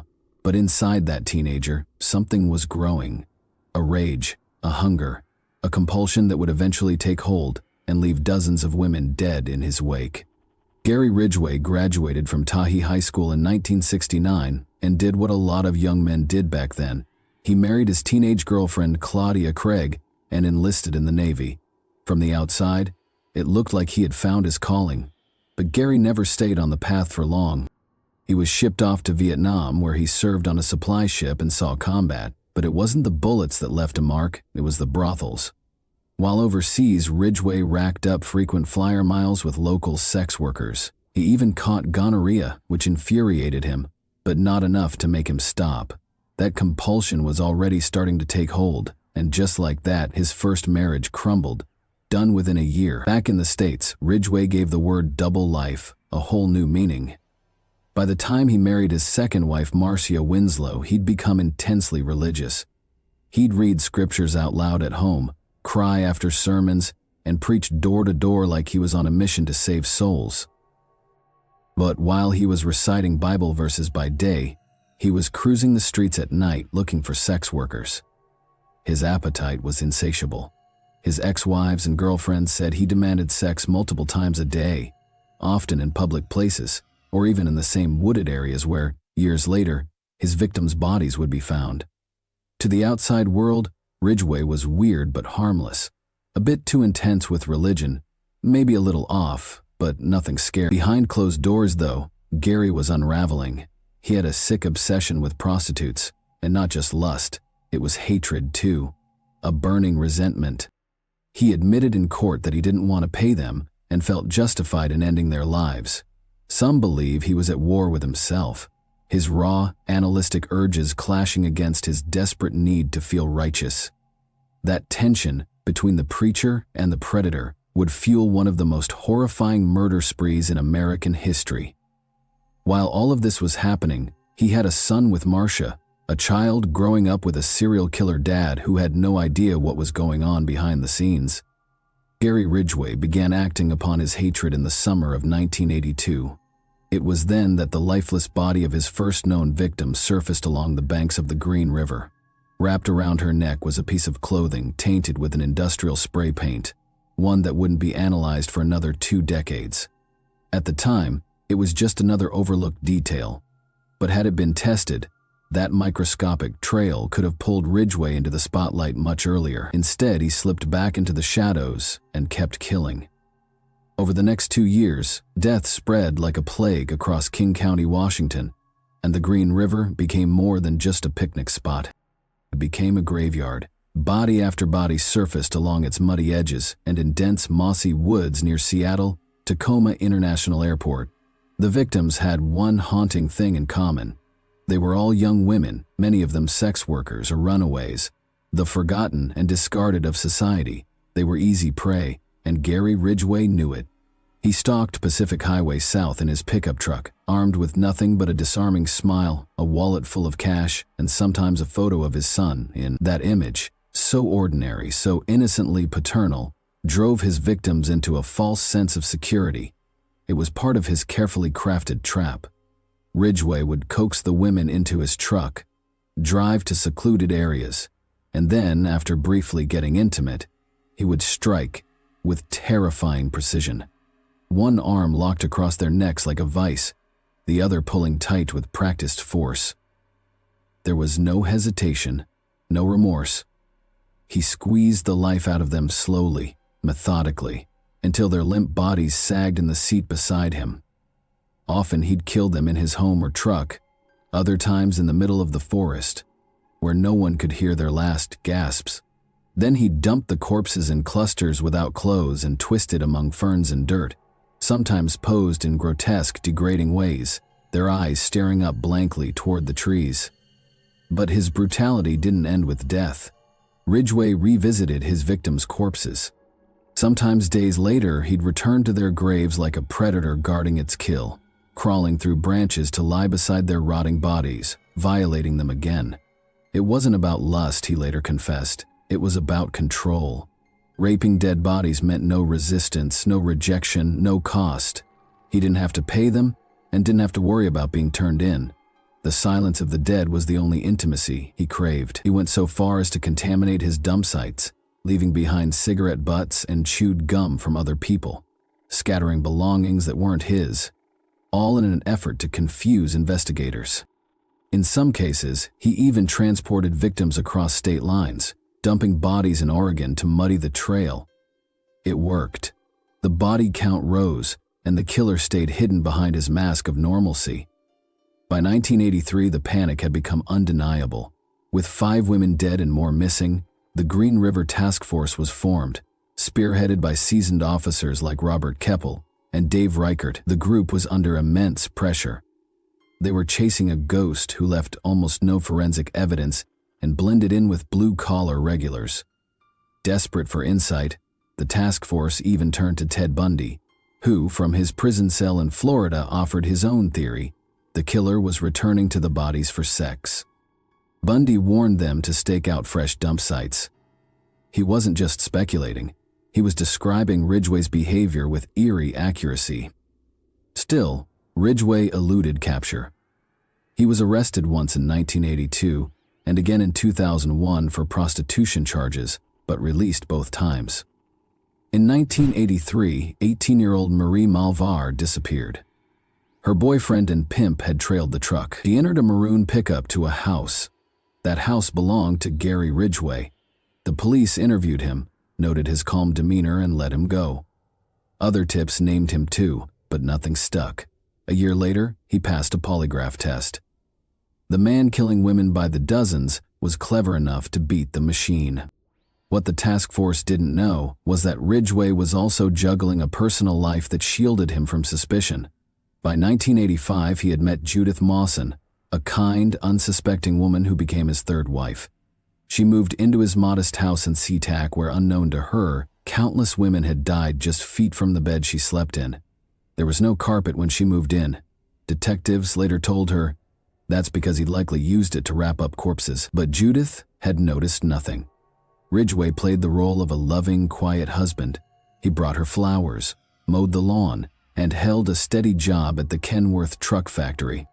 When he disappeared early in the morning for overtime shifts, Judith never questioned it. Those hours were when he hunted. Curiously, Ridgway's murder spree slowed significantly after marrying Judith. He later told investigators that she made him feel content that he truly loved her, and perhaps that fragile connection was enough to curb the storm inside him. Of his 49 confirmed murders, only 3 occurred after their wedding in 1988. Judith herself once said, "I feel I have saved lives by being his wife and making him happy." But love wasn't enough to bury his past. In 1987, Investigators collected saliva and hair samples from Ridgway, storing them in evidence lockers for years.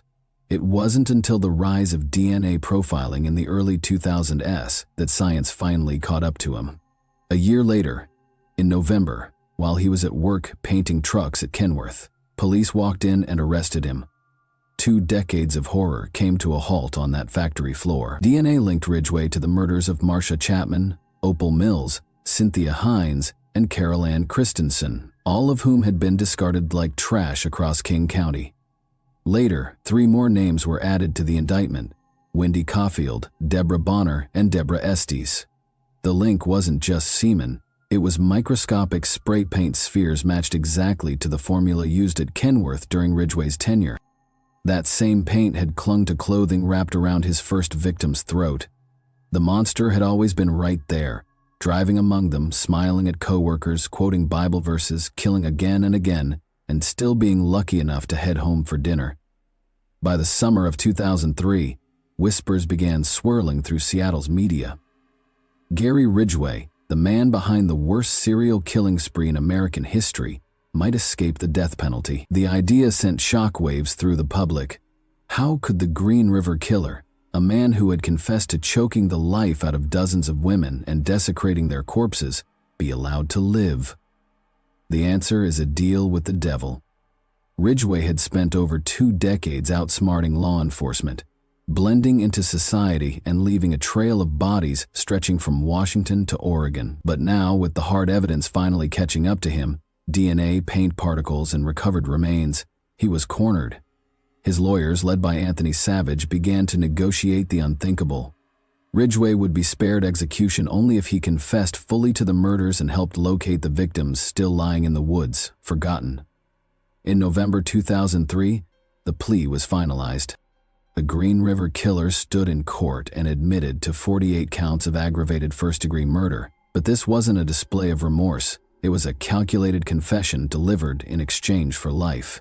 In his signed statement, Ridgway explained how he had committed every murder inside King County, Washington, and transported a few victims to Oregon specifically to throw investigators off his trail. It was a long game of cat and mouse, a game he had nearly won. Deputy Prosecutor Jeffrey Baird acknowledged the scale of the deal. 41 of the 48 victims would never have been connected to Ridgway in court if not for the plea. The case against him had evidence for only 7 murders without his cooperation. The rest would have remained nameless, numbers buried in case files.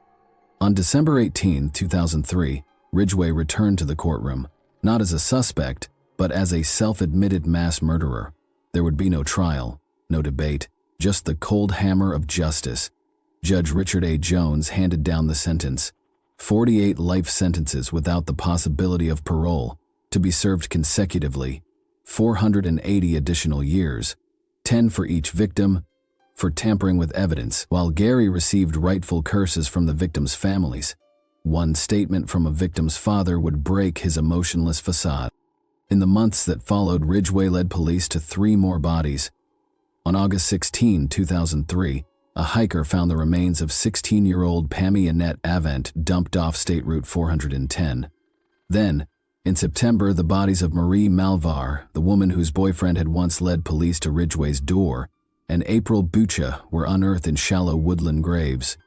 2 years later, on November 20, a weekend hiker in Issaquah stumbled upon a human skull. DNA would confirm it belonged to Tracy Winston, a 19-year-old who vanished from Northgate Mall in 1983.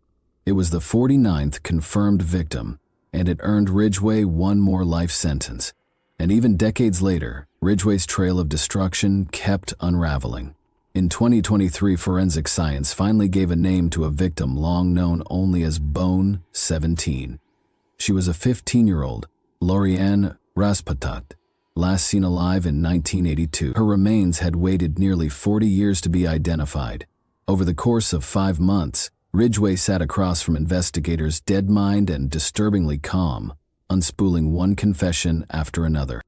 In some interviews, he claimed 65 victims, in others, 71, and he often couldn't remember names, only places, vague appearances, or where he had left their bodies.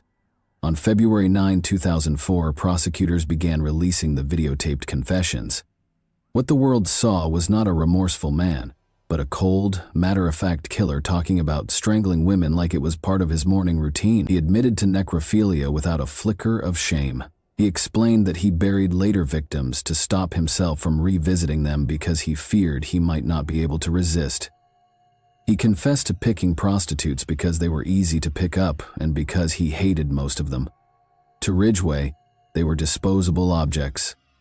Their lives meant nothing beyond his brief, violent thrill. With 49 confirmed victims, Ridgway confessed to more confirmed murders than any other serial killer in American history, but investigators and Ridgway himself believe the real number is much higher. Dozens more women may remain missing, their bodies still hidden in forests, ravines, and rivers across the Pacific Northwest.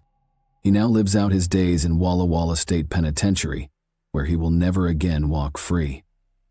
The Green River Killer is no longer stalking highways. He's locked behind bars. But the scars he left, the empty chairs at dinner tables, the daughters who never came home, the mothers who died not knowing what happened to their children, those remain. When Gary Ridgway entered the Washington State Penitentiary in January 2004, the man who once roamed highways and back roads as a predator was now just another inmate, stripped of power, cloaked in a jumpsuit, and watched around the clock. But Ridgway was no ordinary prisoner.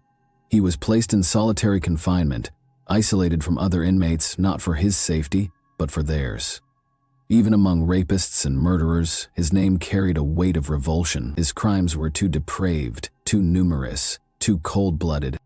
For over a decade, he rotted behind those stone walls in Walla Walla. But then, in May 2015, he disappeared from Washington, quietly flown across state lines and deposited inside USP Florence, a high-security federal prison in Colorado. The move went mostly unnoticed. Once word spread, the public backlash was quick and furious. Why was the most prolific serial killer in American history being housed out of state, hundreds of miles from the crimes he committed and the families who still demanded justice? Governor Jay Inslee stepped in, so did Corrections Secretary Bernie Warner, and soon the message was clear. Ridgway was too important to move off the map. He still held secrets, answers to open murder investigations, clues buried deep in his decaying memory. On October 24, 2015, Ridgway was flown back to Washington State Penitentiary, chained, watched, and escorted by a chartered plane like some twisted form of royalty. He's remained there ever since. But even now, the story isn't finished. In September 2024, Ridgway was quietly pulled from his cell and transferred back to King County Jail, the place where all of this began. The move was unannounced, unexplained, and shrouded in mystery. For days, he vanished from the penitentiary's records, raising questions among journalists and victims' families. Why now? Why him? What did he still know? The silence only deepened until March 2025, when the sealed transfer order was finally made public. The reason Ridgway was still leading investigators to bodies. More women, more forgotten graves. Even after 2 decades behind bars, the Green River Killer still had secrets to spill, and we may never know all of their names. Many were runaways, prostitutes, or young girls caught in the cracks of society. Women whose disappearances barely made headlines, whose families were told they were probably just out there somewhere. But Ridgway knew better. He hunted them because they were easy to forget. In some confessions, he struggled to remember their faces. He gave investigators vague details. The girl I left by the fence, the one with curly hair, the one I went back to. His victims became ghosts defined only by where they were discarded. Even now, with decades of police work behind it, the Green River case feels unfinished. Some remains were found by hikers, others were uncovered by dogs, a few were discovered only because Ridgway agreed to speak, and some may never be found, buried so deep in the woods they've returned to the earth completely. To this day, the FBI and Washington State investigators believe there are still bodies out there, waiting for someone to remember them, waiting for their name. And that's the final horrific legacy of Gary Ridgway. Not just the number of women he killed, but the silence he left behind. The names that will never be known, the stories that will never be told. Can any punishment ever be enough to make up for the horrors he committed?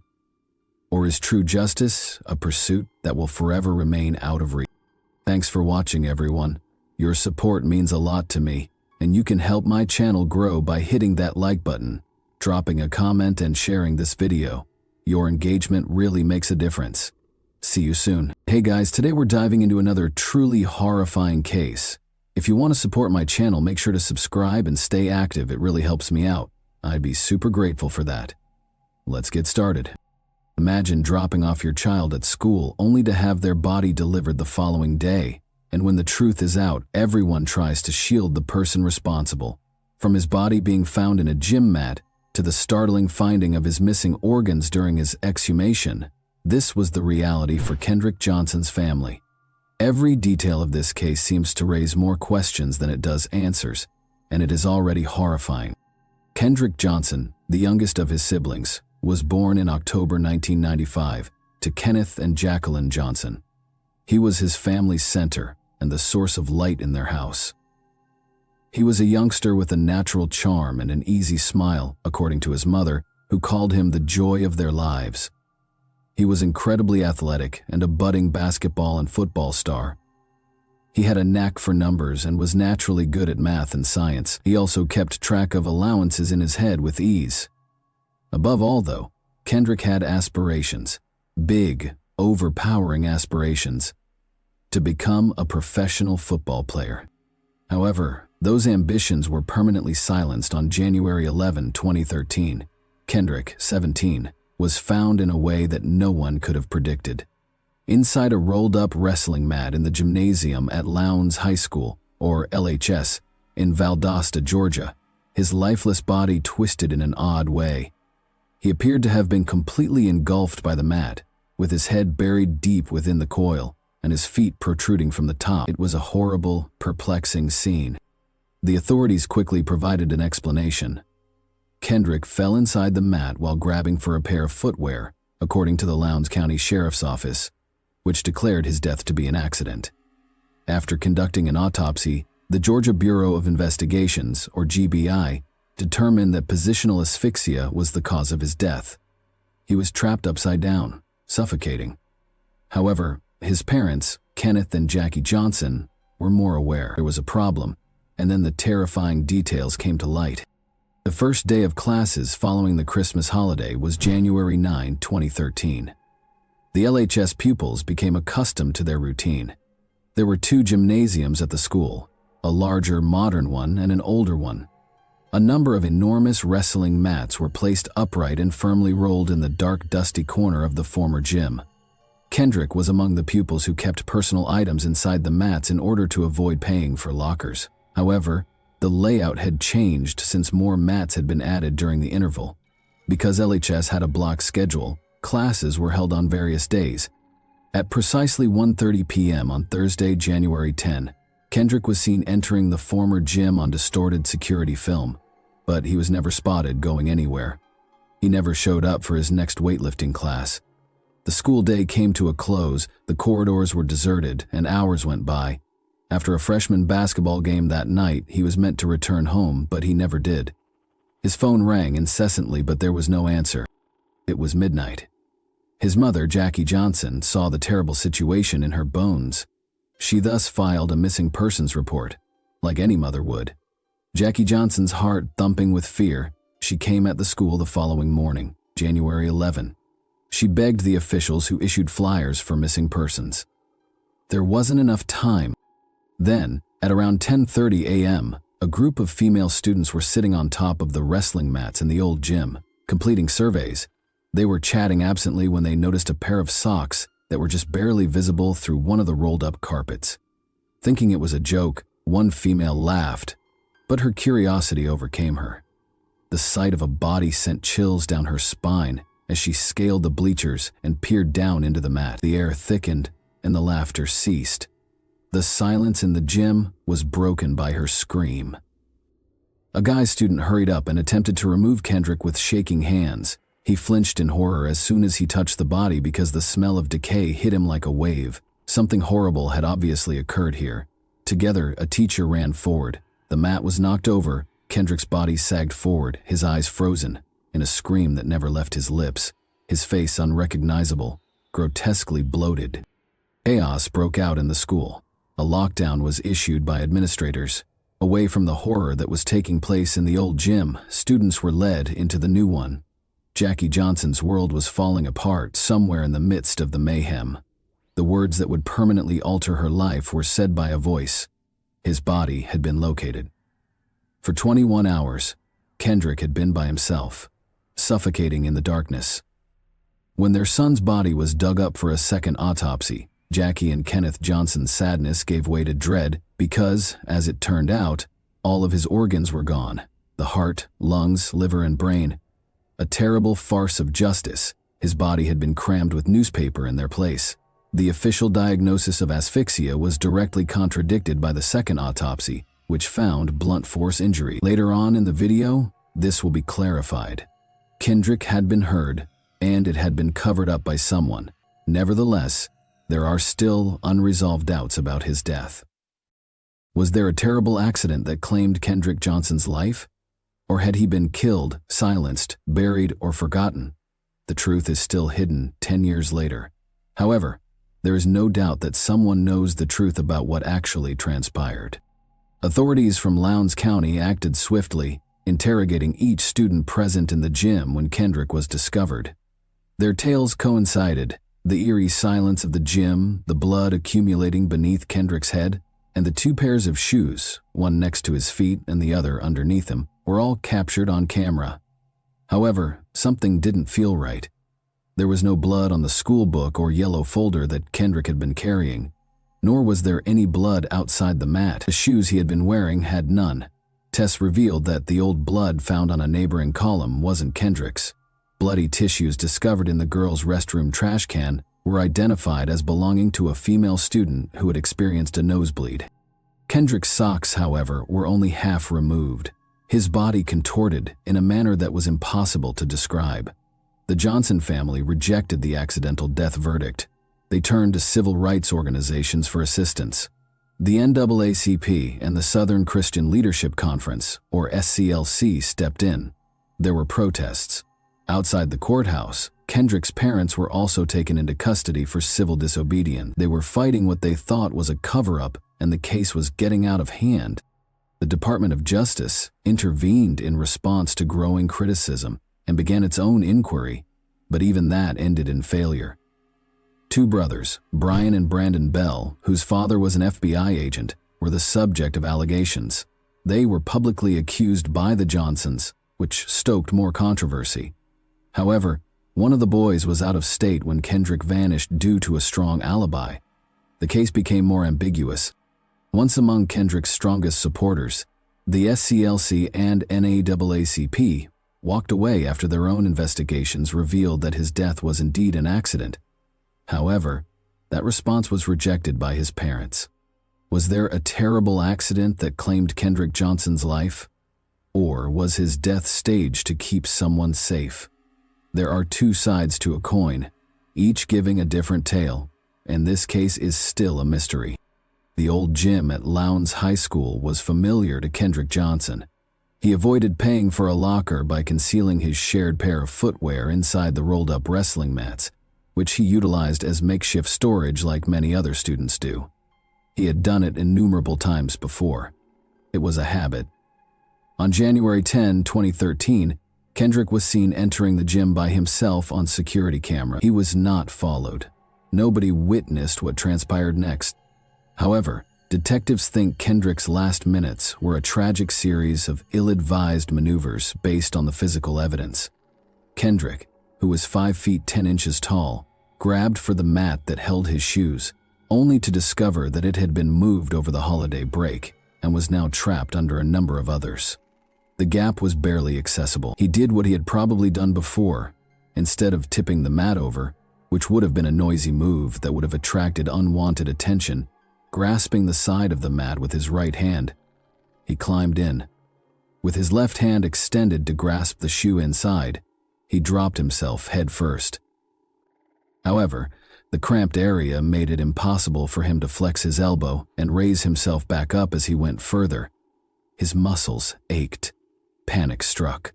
He eventually slipped farther down after losing his hold on the edge of the mat.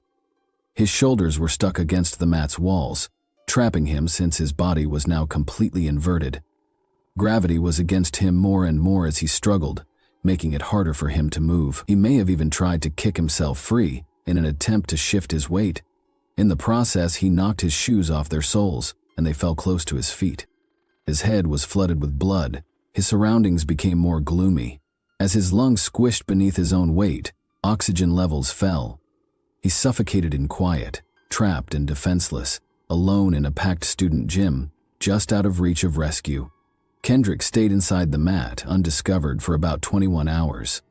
Before his mother filed a missing persons report, Kendrick's absence was unquestioned. However, it was already too late. Rigor mortis had already set in by the time his body was ultimately found the next morning. The official decision was accidental positional asphyxia, a poor choice that quickly became fatal. The silent and sneaky murderer is positional asphyxia. It happens when a person's body gets stuck in a way that makes it difficult for them to breathe, which stops their oxygen flow until they suffocate. Positional asphyxia is a prolonged, painful death, in contrast to the spectacular struggle frequently associated with suffocating, in which the victim may not even be aware that they are in danger until it is too late. This condition usually occurs when a person's body is twisted in a way that compresses the chest or stops the lungs from expanding fully, such as when they are trapped in a car, wedged between pieces of furniture, or, as was the case with Kendrick Johnson, discovered upside down inside a rolled-up gym mat. The oxygen levels fall with each short breath, and finally, unconsciousness takes over. Death is certain if assistance is not received in a timely manner. Similar patterns can be seen in medical results from other cases of positional asphyxia.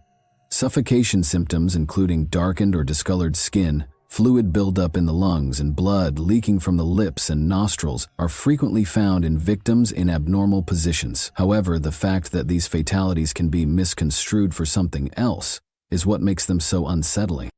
However, there was more to the coin. In a rolled-up gym mat, Kendrick Johnson was discovered dead upside down. That much is true. Nothing else in the official story, however, makes sense to his family.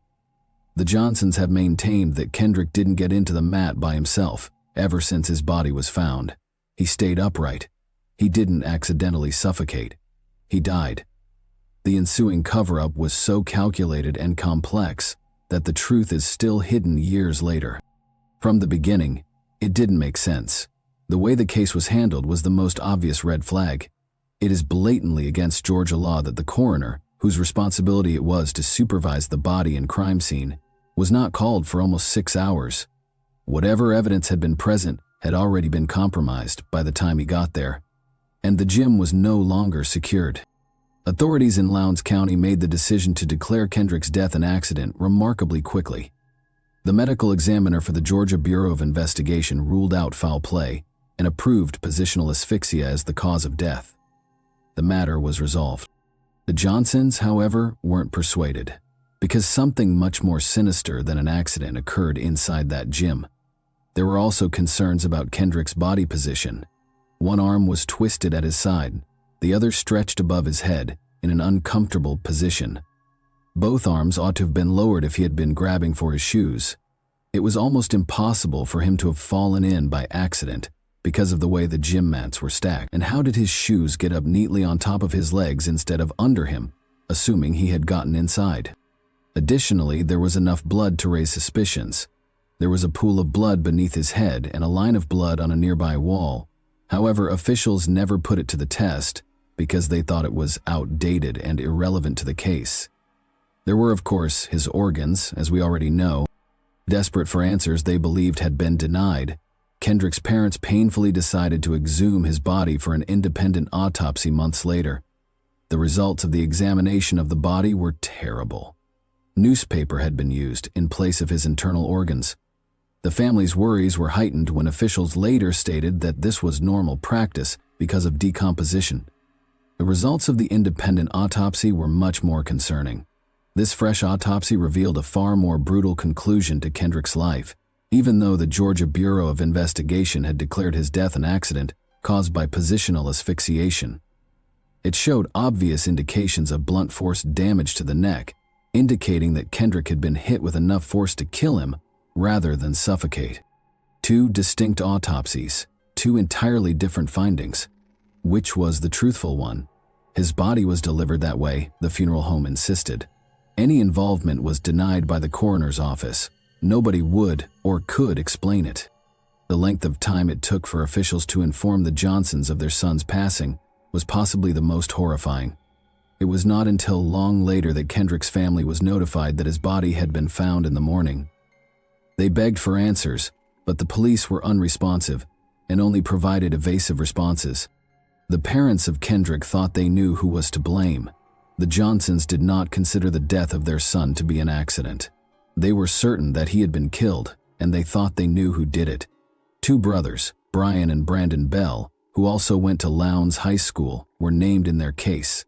They said that their father, an FBI agent, had ordered one of the brothers to entice Kendrick to the gym, where he was viciously assaulted. The lawsuit claimed that a fight over a girl was the motivation.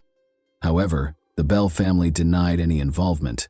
According to school records, one of the brothers was apparently in another area of the school on the day Kendrick was last seen alive, while the other was out of town. This served as evidence by the authorities that the brothers had strong alibis. The Johnsons, however, were not persuaded and maintained that the evidence had been falsified to shield the family. They may have had the answers. The motionless, unblinking eyes of the security cameras installed inside the former gym at Lowndes High School, the very location where Kendrick Johnson was discovered dead, may have caught them. However, those responses are absent. Grant Fredericks, a forensic video analyst, discovered something quite disturbing when he looked over the school's camera tape. It was more important to consider what the cameras hadn't recorded than what they had. 2 cameras inside the gym missed a whole hour and 5 minutes, which included Kendrick's last moments. A total of 2 hours and 10 minutes of footage had been lost from 2 additional cameras. The video then cuts back to exactly 1:09 p.m., just in time to see Kendrick walking inside the gym. However, what took place prior to that? Who had entered already? The most important piece of evidence in the whole case, the footage, is just gone, so we don't know. The fact that the camera's timestamps didn't match raised even more red flags. There was a broken timeline that was easy to manipulate because the cameras inside the gym seemed to be operating 10 minutes ahead of the ones outside. In the 1 hour of footage that was missing, a camera outside the gym did catch something significant. A large number of pupils entered the facility. Did they notice anything? Did they answer questions, or were they involved in anything that needed to be kept secret? Fredericks' findings were increasingly troubling as he went deeper into the video recordings. Some of the recordings couldn't be played since they were corrupted. Others had suffered severe image loss due to improper processing. "I can't say why they were done that way," he said, "but they were not done correctly, and they were not done thoroughly. Where the truth ought to have been, there was a digital void, empty spaces, instead of a clear, unquestionable account of Kendrick's last moments. The chain of custody, or rather, its total breakdown, was what made it worse. The video system was not immediately taken over by law police. Rather, they had deferred to the IT department of the school to determine which footage to release. Fredericks issued a warning, saying that you don't want someone who might be accountable to decide what they provide the police. But that's precisely what took place. The video had been taken out by a school staff, not an investigator.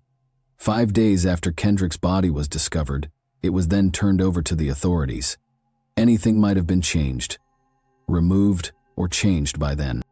In those missing minutes, in those corrupted files, in those altered timestamps, somewhere in the digital abyss lies the truth about what happened to Kendrick Johnson.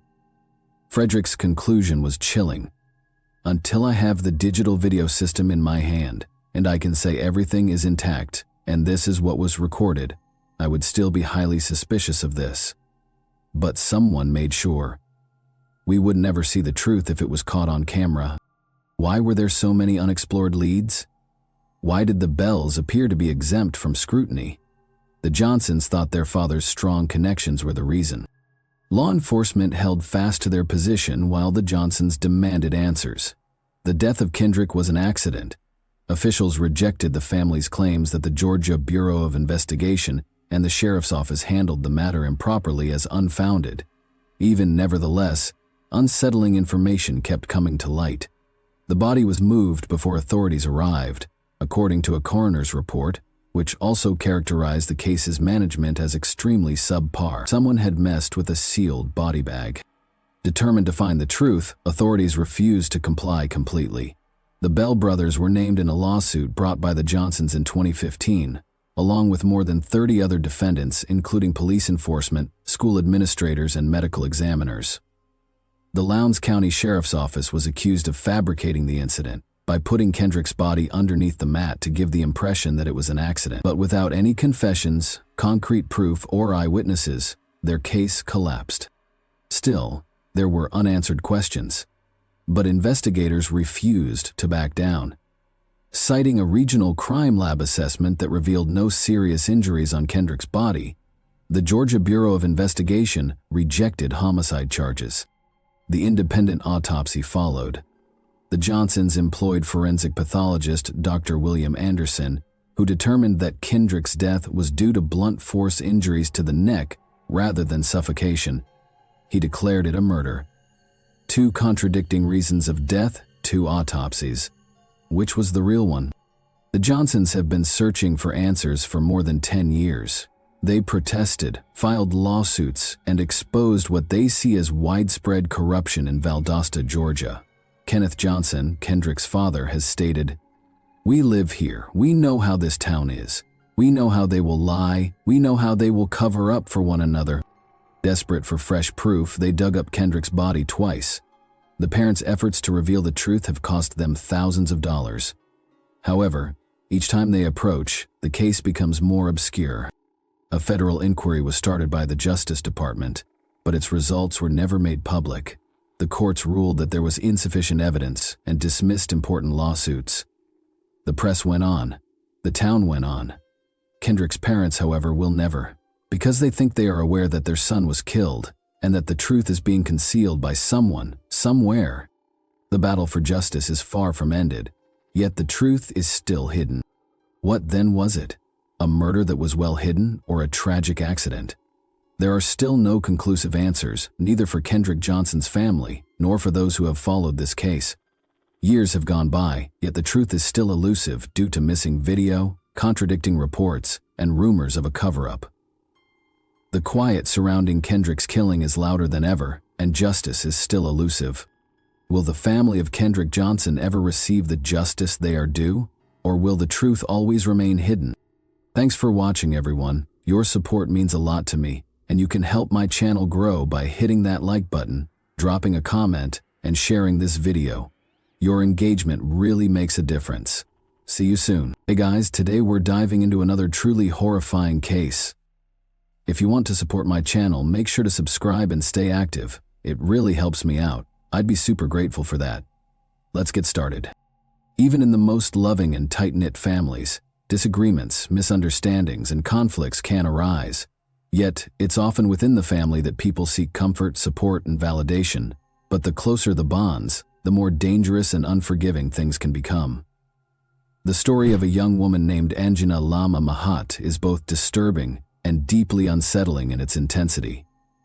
The crime took place inside the walls of a luxurious home owned by a well-respected family. Everyone involved hoped to sweep the matter under the rug, allegedly going so far as to offer bribes to law enforcement. What makes this case even more shocking is that the Mahat family had always been seen as a picture of success and harmony. They never aired their grievances in public, and that's exactly why what happened took everyone by surprise. Anjana Lama was born on August 26, 1995, in the small industrial town of Hetauda, located in the southern central region of Nepal. She was the eldest in a large family with limited financial means.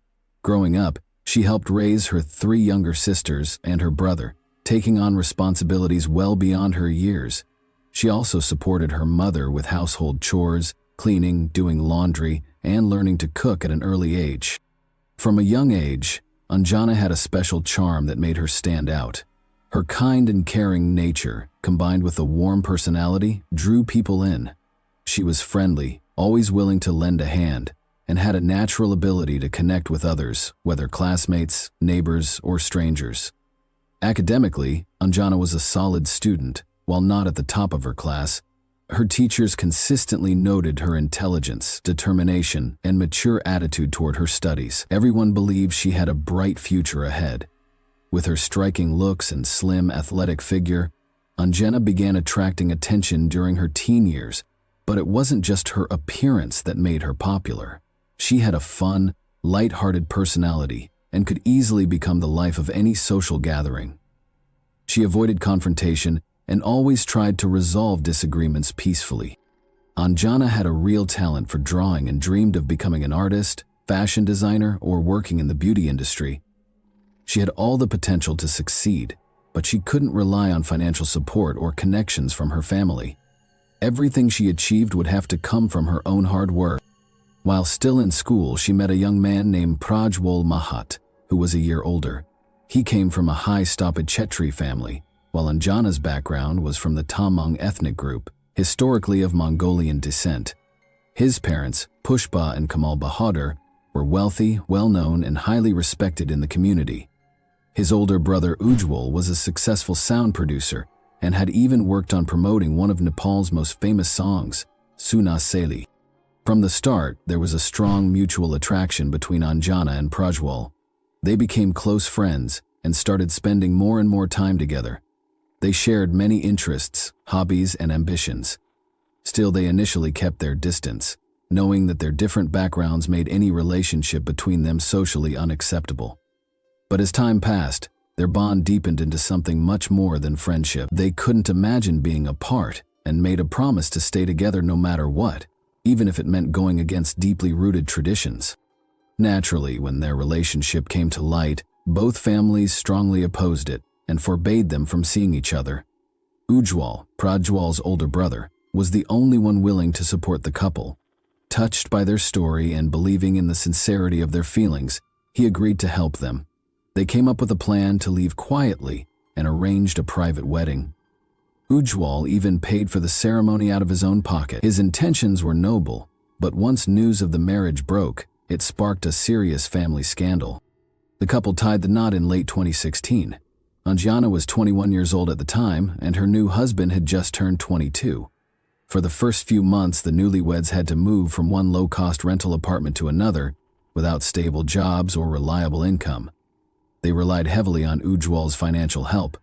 Prajwal was doing his best to find employment, but the only opportunities he could secure were short-term and low-paying gigs. In early February 2017, Prajwal received a call from his mother, Pushpa. They talked for several hours. She tried to convince her younger son to come back home, but he made it clear he wouldn't go anywhere without his wife. Eventually, it was agreed that both he and Anjana would move into the Mahat family home, a large estate located in the bustling city of Lalitpur. Prajwal was the youngest child in the family. His two older sisters were already married and had moved in with their husbands at the Mahat residence. The household now included his parents, his brother Ujjwal, Ujjwal's wife Ashwarya, and their son Santosh. Anjana's first few months in her new home were far from welcoming. She constantly felt out of place and sensed an unspoken hostility from almost everyone around her. She had no idea how to earn the approval of her in-laws, and it was clear she wasn't fully accepted. Things were made even more difficult by the fact that she had no one to confide in. Her own parents were still upset with her and weren't even speaking over the phone.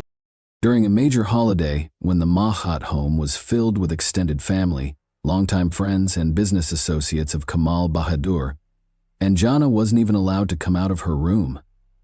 It was painfully obvious that the family was ashamed to introduce her to their guests due to her less prestigious background. The slight was devastating, and she spent the entire evening alone, crying behind closed doors.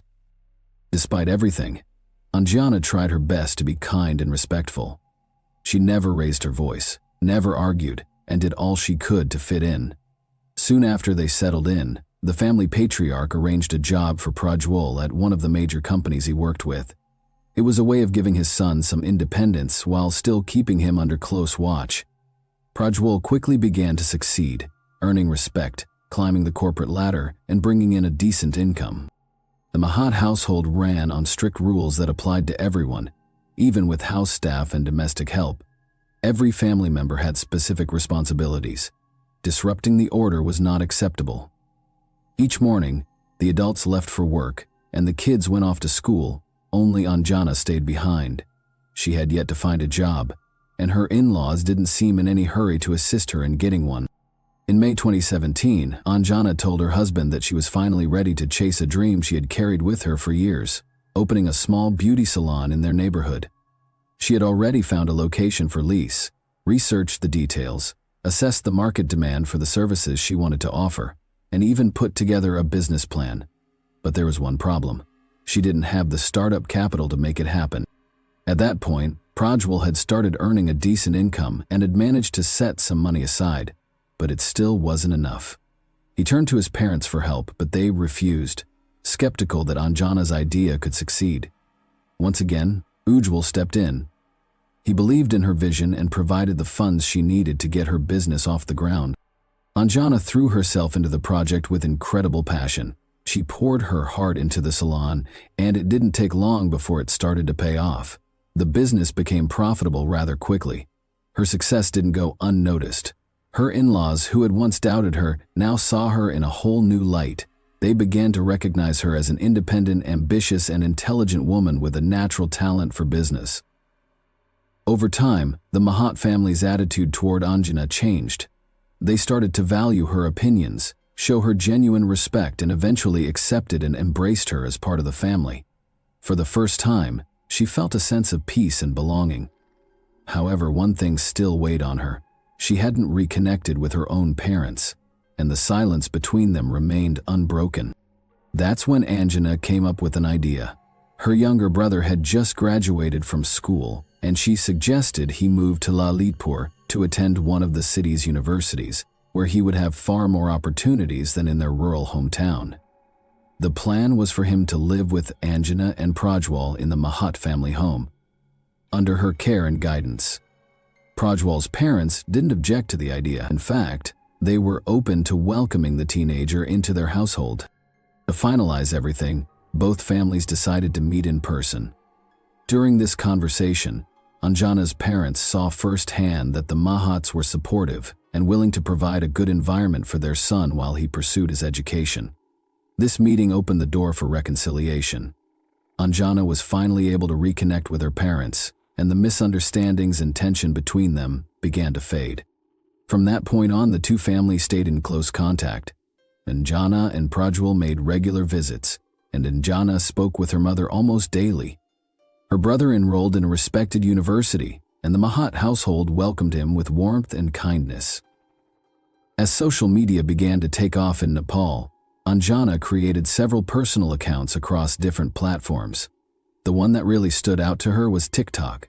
She began posting short videos showing the day-to-day life of her beauty salon, sharing skincare routines, product reviews, and tips on creating stylish looks. With her striking appearance, charisma, and confidence, Anjana quickly gained attention online. Her content started to go viral, and her follower count climbed into the tens of thousands. Viewers admired her radiant, almost Hollywood-like beauty, flooded her comment sections with compliments, and trusted her advice. Her online presence became an extension of her growing influence in both business and lifestyle. At one point, Anjana caught the attention of a modeling agency. They began offering her opportunities to participate in various photo shoots, promotional campaigns, and runway shows. For Anjana, it felt like a dream come true, something she had only fantasized about in her younger years.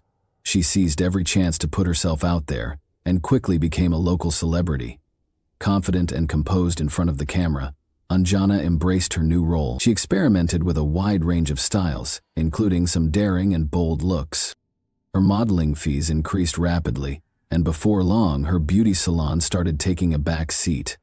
Eventually, she closed the business altogether. Modeling had become her full-time career, and it was significantly more lucrative. Her popularity continued to soar, reaching far beyond the borders of Nepal. International modeling agencies began expressing interest in her work, offering attractive contracts and opportunities abroad. She and her husband started seriously considering a move overseas. Their top choice was Canada, and soon the couple began preparing for the transition. When they broke the news to their families, the reactions were calm but cautious. While neither set of parents was thrilled about the idea of them moving so far away, no one tried to stop them. In fact, both families offered their support in helping the couple pursue their dream. Back in 2018, Ujwal had begun facing serious health complications following a prolonged illness. He started losing his hearing at a rapid pace, and by the end of the year, he was no longer able to work as a sound engineer. It was a devastating blow, but during this difficult time, Prajwal was his greatest support, helping him stay afloat. Emotionally, news of Prajwal's potential move to another country came as yet another emotional shock to Ujwal. Adding fuel to the fire was Ujwal's wife, Aishwarya. It's important to note that their marriage had been arranged. His parents had selected Aishwarya from a wealthy and influential family.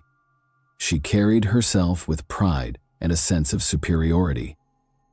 From the moment Anjana moved into the Mahat family home, Aishwarya took a strong dislike to her.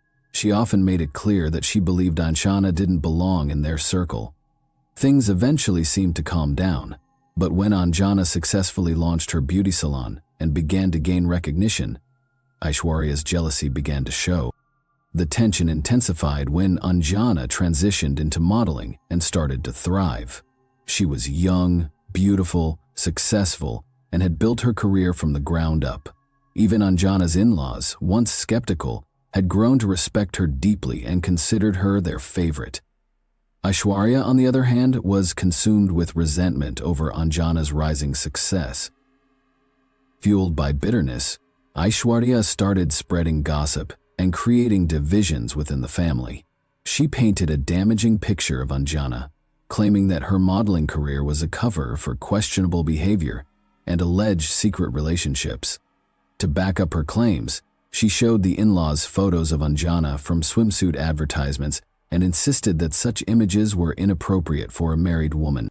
Aishwarya had stirred up family drama on more than one occasion, but each time, Anjana's husband stood by her and managed to de-escalate the situation.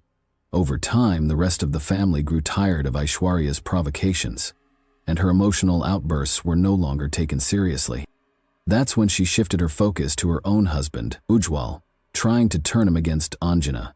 The situation worsened dramatically when Ujwal's illness forced him to stop working. Now spending most of his time at home, he became a captive audience for Aishwarya's ongoing complaints. She continually painted Anjana in a negative light, accusing her of causing rifts within the family. When she learned that Anjana and Prajwal were preparing to move to Canada, her frustration boiled over. Blinded by envy and resentment, Aishwarya began telling Ujwal that Anjana was tearing the family apart and planning to take Prajwal away for good. With his health failing and his younger brother being one of his few sources of emotional support, Ujwal started to believe that he was being abandoned, left alone, during the hardest time of his life. Anjana had previously shared with her parents how difficult things had become living under the same roof as Aishwarya. She explained that Aishwarya constantly tried to sabotage her and spread false rumors. Her mother advised her to stay calm, avoid reacting to hostility, and not to air the family's dirty laundry, insisting these were only temporary hardships. On May 9, 2019, around 4 p.m., the phone rang in the Lama household. Anjana's mother picked it up and heard the trembling voice of her in-law, who pleaded with her to come to the Mahat home. Immediately, the woman was crying and couldn't give clear answers. She just kept asking them to hurry. It was immediately clear that something terrible had happened. Although the distance between the two homes was just over 60 miles, a traffic accident on the highway caused massive delays. What should have taken about an hour ended up being a grueling 6-hour drive. By the time Anjana's parents arrived, the Mahat residence was surrounded by police cars and a growing crowd of onlookers, including neighbors and passers-by near the entrance. Anjana's younger brother sat with his back against the wall, his hands covering his face as he sobbed uncontrollably. It was clear that something irreversible had taken place, but the full scope was still unknown.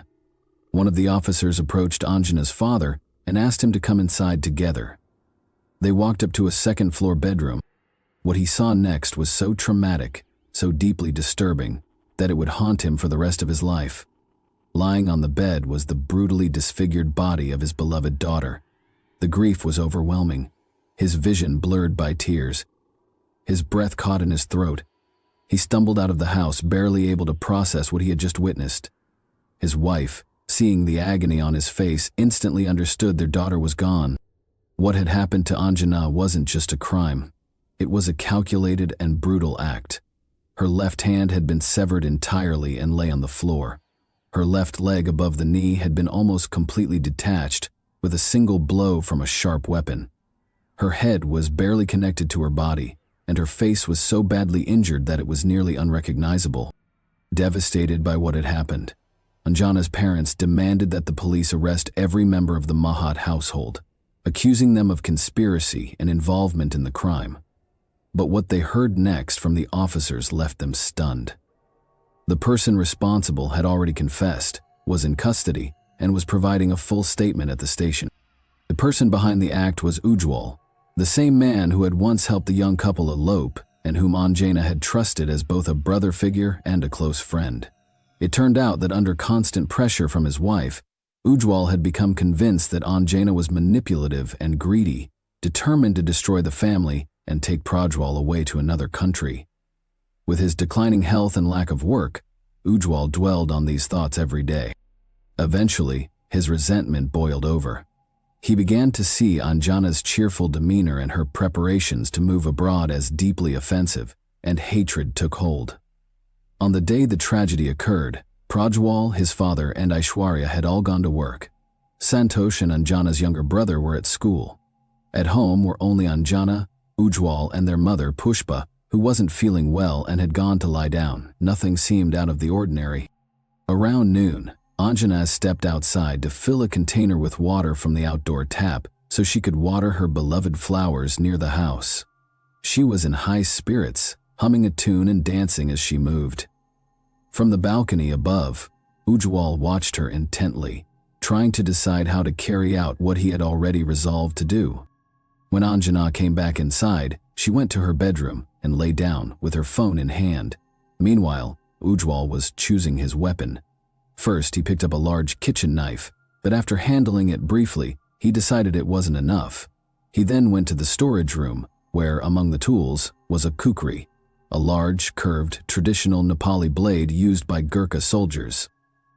Armed with the kukri, Ujwal went upstairs and entered Anjana's room. She, still focused on her phone, casually asked what he needed. Instead of answering, he approached the bed.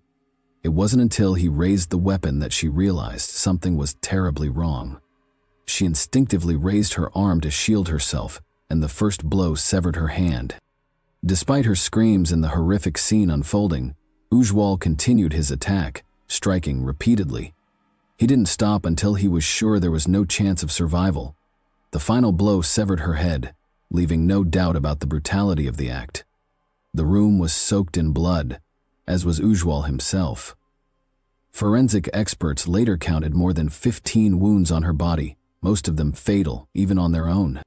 After the violent attack, Ujwal went to his mother's bedroom and calmly told her what he had done.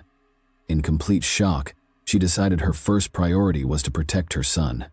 She immediately called her husband and asked him to come home right away. Together, they contacted the police.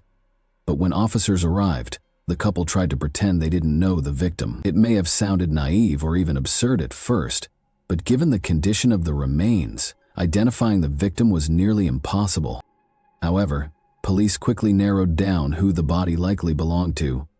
They refused to move forward without formal identification and requested that Anjana's parents come in for the process. Despite the devastating injuries, her father immediately recognized his daughter. Suspicion initially fell on all members of the Maha household, but Ujwal, realizing the legal danger his family faced, chose to confess. He claimed full responsibility, stating that he acted alone and that no one else in the home knew of his intentions. He gave a detailed account of what had happened, turned over the weapon used, and even-handed in his blood-soaked clothes. In a disturbing twist, Ujjwal had become so consumed by what he was doing that he failed to notice he had severed part of his own finger. It apparently happened during the final moments of the act, and he only realized the injury after stepping out of the room, trying to decide what to do next. Anjana's parents had long known about the toxic environment in her marital home. They were aware that Aishwarya, her brother-in-law's wife, held deep animosity toward her and had influenced others in the household against her. They believed she may have played a role in fueling Ujjwal's anger and driving him to commit the crime. The Lama family demanded that Aishwarya also be arrested for incitement, but authorities declined. Ujjwal continued to insist he acted alone and bore full responsibility. Ujjwal's wealthy parents hired one of the top attorneys in the country, sparing no expense in hopes of reducing the consequences their son faced. They were willing to go to great lengths to protect their eldest, even if it meant interfering with the justice process. Prajwal, however, stood firmly with Anjana. Grieving parents, he demanded the harshest penalty for his brother, refusing to accept what had happened. The betrayal was immense. This was the same man who had once supported his marriage, shown kindness to Anjana, and played a key role in their early happiness. Prajwal simply couldn't comprehend how someone so close to them could transform into someone capable of such cruelty. What hurt him most was seeing his parents rally behind the person responsible. Their loyalty to Ujjwal and their efforts to shield him from justice felt like a betrayal of both their daughter-in-law and their surviving son. Feeling abandoned by his own family, Prajwal joined Anjani's parents in their fight for justice. The attorney hired by the Mahat family worked tirelessly to delay the proceedings and protect his client, but Ujjwal remained firm in his original confession, afraid that any change in his story might draw his wife or parents into the case. It took 2 full years for a verdict to be reached. When the trial finally concluded, Ujjwal was found guilty on all counts and sentenced to life in prison without the possibility of parole. But the story didn't end there. Ujjwal, along with his legal team, filed an appeal with a new legal strategy, hoping for a different outcome. This time, the defense attorney claimed that his client was suffering from a psychological condition that had worsened due to his hearing loss and the emotional toll of losing his career. The court ordered a series of psychiatric evaluations to assess the validity of the claim. However, after thorough examination, mental health professionals concluded that Ujjwal was mentally stable, fully aware of his actions, and capable of understanding their consequences. As a result, the original sentence was upheld, and Ujjwal was sent to prison to serve his life sentence, without the possibility of parole. As for Prajwal, he remained in Nepal until the legal process was over. He stood by Anjana's grieving parents, offering them support, and even testified in court against his own brother. Once the final verdict was delivered and justice had been served, Prajwal left the country. He flew to Canada, fulfilling the dream he and Anjana had once shared together. Thanks for watching, everyone. Your support means a lot to me, and you can help my channel grow by hitting that like button, dropping a comment, and sharing this video. Your engagement really makes a difference. See you soon. Okay guys, today we're diving into another truly horrifying case. When an adult suddenly goes silent, police don't always act right away. It's even less urgent when the person is abroad, living alone, and seems to have chosen a quiet life away from everything. That's exactly what happened to Anna Knežević. Anna was an American citizen who had recently moved to Madrid, Spain. After 13 years of marriage, she needed a break, a moment to breathe, to reset, and to find herself again. She was in the middle of finalizing a divorce and using her time in Spain to reflect, heal, and plan for what came next. She stayed in touch with friends and family regularly, but on February 2, 2024, she made her last known phone call. From the next day, strange messages started coming from her phone, messages that didn't sound like her at all. One of Anna's close friends immediately sensed something was off. The tone was wrong. The way the words were written didn't match Anna's usual style. Something felt deeply, instinctively wrong. And that's when the alarm was raised. Anna Knežević was born around 1983 in Montenegro, raised in a household shaped by traditional Balkan values. Her upbringing emphasized discipline, respect, and education. From a young age, Anna stood out, organized, responsible, and fiercely independent.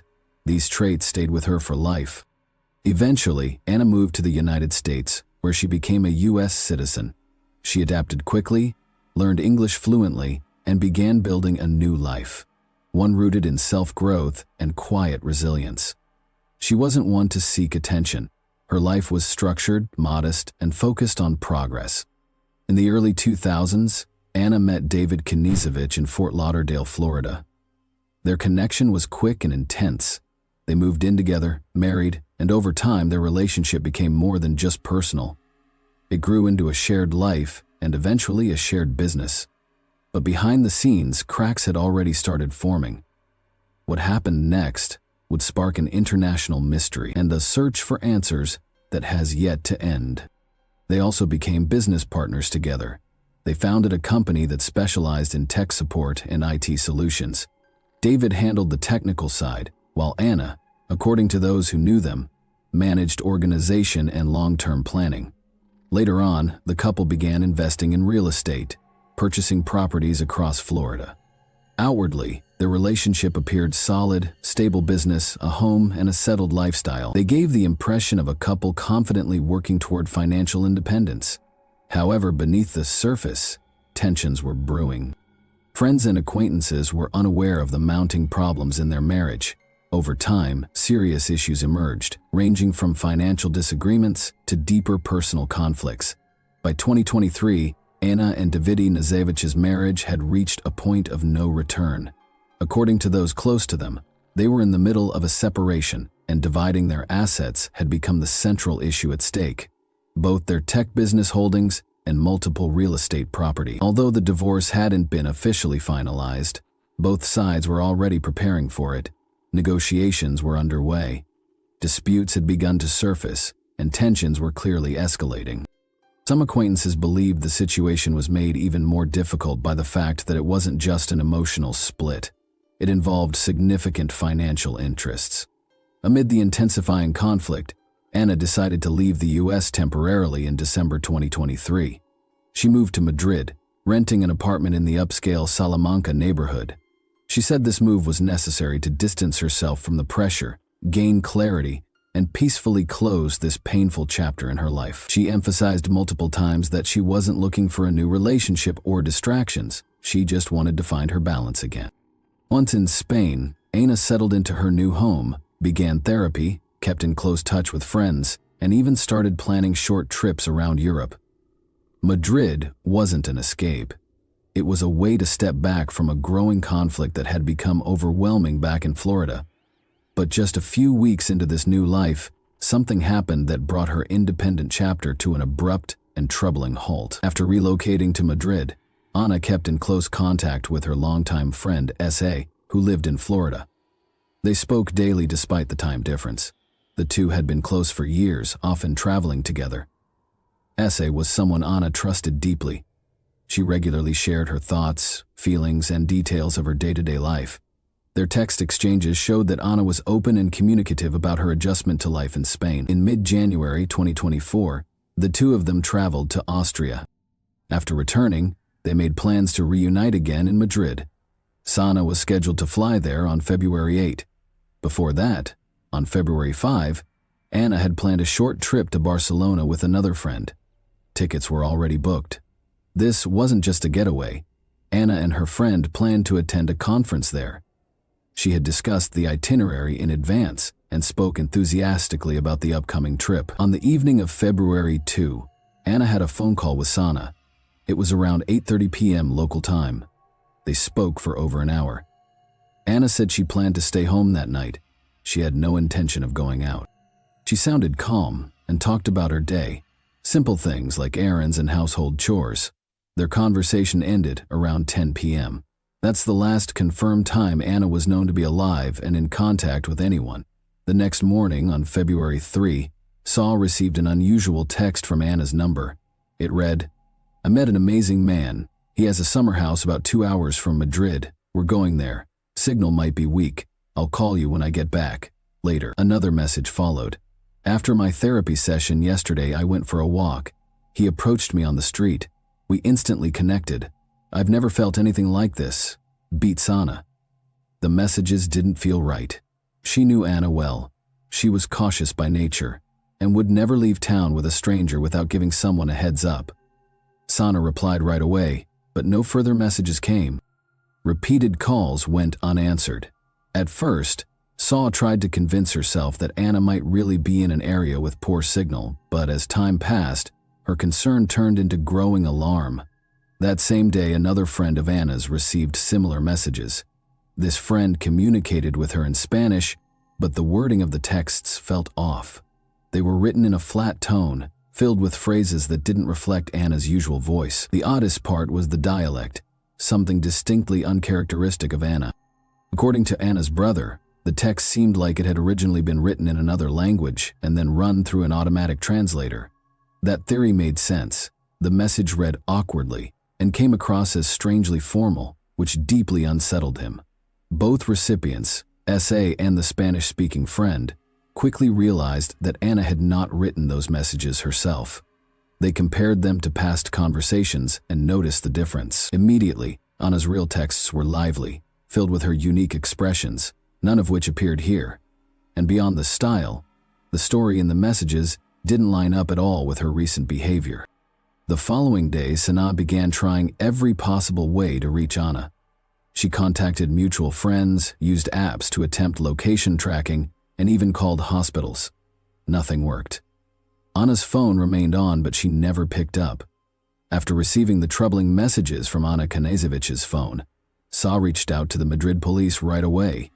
She explained that this was completely out of character for her friend. Communication had suddenly stopped, and the texts were in a tone Anna would never use.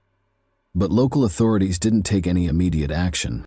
From their perspective, Anna was an adult woman who had every right to make her own choices, including leaving town without informing others. Officially, her disappearance wasn't considered suspicious.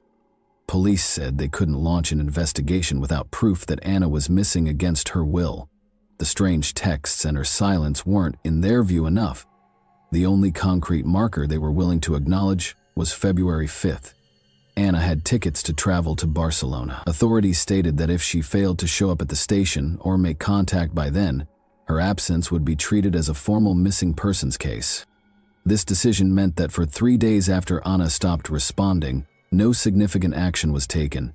Police did not access her phone records, check her apartment, or review any recent movements. During that time, Anna's friends did everything they could on their own, calling her, repeatedly texting, and reaching out to contacts in Madrid. All efforts failed. Appeals to law enforcement were also ineffective. The situation continued to be viewed as a private matter. On February 5, Anna failed to show up at the train station. None of her phones were responding. Only then did the authorities officially declare her a missing person. That same day, a request was submitted to the court for a warrant to access her apartment and phone records, but the request hit a legal roadblock. The judge denied it, citing the absence of any visible signs of a crime at the property. There were no indications of forced entry, loud disturbances, or evidence of aggressive behavior. Legally, there was no justification to authorize a search or access her private data. Days later, when law enforcement finally entered Anna's apartment, they discovered the door was locked. From the outside, inside, everything appeared untouched. Her belongings were neatly in place. There were no signs of a struggle, and nothing of value was missing. Yet her absence in an undisturbed home raised serious concerns. It suggested that either she left voluntarily and never returned, or someone led her out without any sign of forced entry. Anna's brother Philip maintained close contact with Spanish authorities, but noted that international coordination was complicated.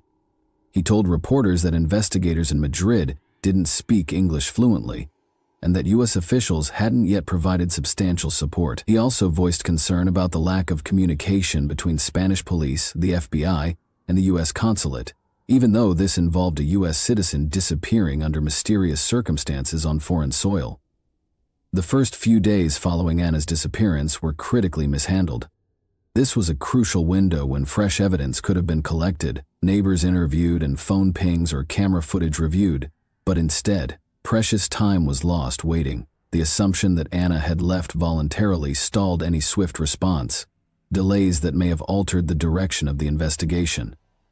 On the fourth day after Anna Gzevich vanished, staff at her residential complex gave police information that changed the entire course of the case. It concerned events from the night of February 2, the last time Anna had been in contact. A building administrator reported that several surveillance cameras at the entrance and along the building's facade had been disabled. This happened around 9:30 p.m., about 30 minutes before Anna stopped responding to her friend. When reviewing the recordings, security personnel noticed the camera lenses had been deliberately obscured. Footage captured an individual dressed in dark clothing and wearing a motorcycle helmet. He approached the outdoor cameras and intentionally sprayed them with paint, directly covering the lenses. He then waited outside until someone exited the building, allowing him to slip inside. Once inside, he did the same to the elevator area camera, spraying paint over the lens. Evidence indicated this was a calculated move. The individual clearly knew where the surveillance devices were and how to disable them quickly and without drawing attention. The building's staff confirmed that the security systems had been tampered with. Copies of the footage were handed over to Spanish investigators. It became the first visual evidence suggesting outside interference may have occurred. However, due to the helmet and dark outfit, identifying the person on video was impossible. His face was fully covered, and his body type didn't provide enough information for a clear identification. Still, forensic experts noted several key details. The person's eyes, a portion of the forehead, and the brow line were briefly visible. Investigators believed the individual had planned this carefully. He brought spray paint and wore gear designed to avoid leaving behind any trace. His appearance on camera aligned precisely with the timeline of Anna's disappearance, deepening suspicions. The fact that the building's surveillance system was targeted and that specific cameras were disabled suggested the individual knew the layout of the premises. It ruled out the possibility of a random act. This wasn't impulsive. It was organized, deliberate, and deeply concerning. Further analysis revealed that the exterior camera had been spray painted in about 30 seconds. The interior one was disabled even faster. Every move was deliberate and confident. At no point did the individual hesitate or look around. This led investigators to believe he knew in advance how long it would take and acted with precision. A few days later, a staff member from the building confirmed that this man appeared on camera just as residents were leaving the premises.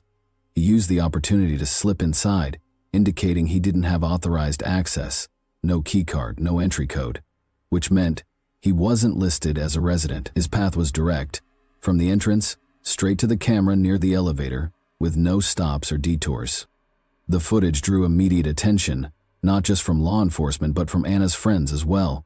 Sana, who had by then arrived in Madrid, shared the video with journalists. That marked the start of the case gaining public attention. Media outlets began speculating that the man in the helmet could be directly connected to Anna's disappearance, yet his identity and motive remained a mystery. After an image from the surveillance footage was released, the FBI launched its own analysis. They explained that even low-resolution footage could be broken down to match visual fragments with their databases. They focused on key facial features still visible despite the helmet, particularly the shape of the eyes, the space between the brows, the brow ridges, and upper face structure. These areas can remain identifiable even with partial concealment. Public interest in the footage grew stronger when it emerged that the paint used to disable the cameras matched a specific brand, one that would later reappear in other parts of the investigation. This detail was not immediately released, but investigators noted that the spray can in question matched both the type and packaging seen in surveillance video from a store. At that store, security footage captured a man who resembled the figure from Anna's building buying the same kind of spray can.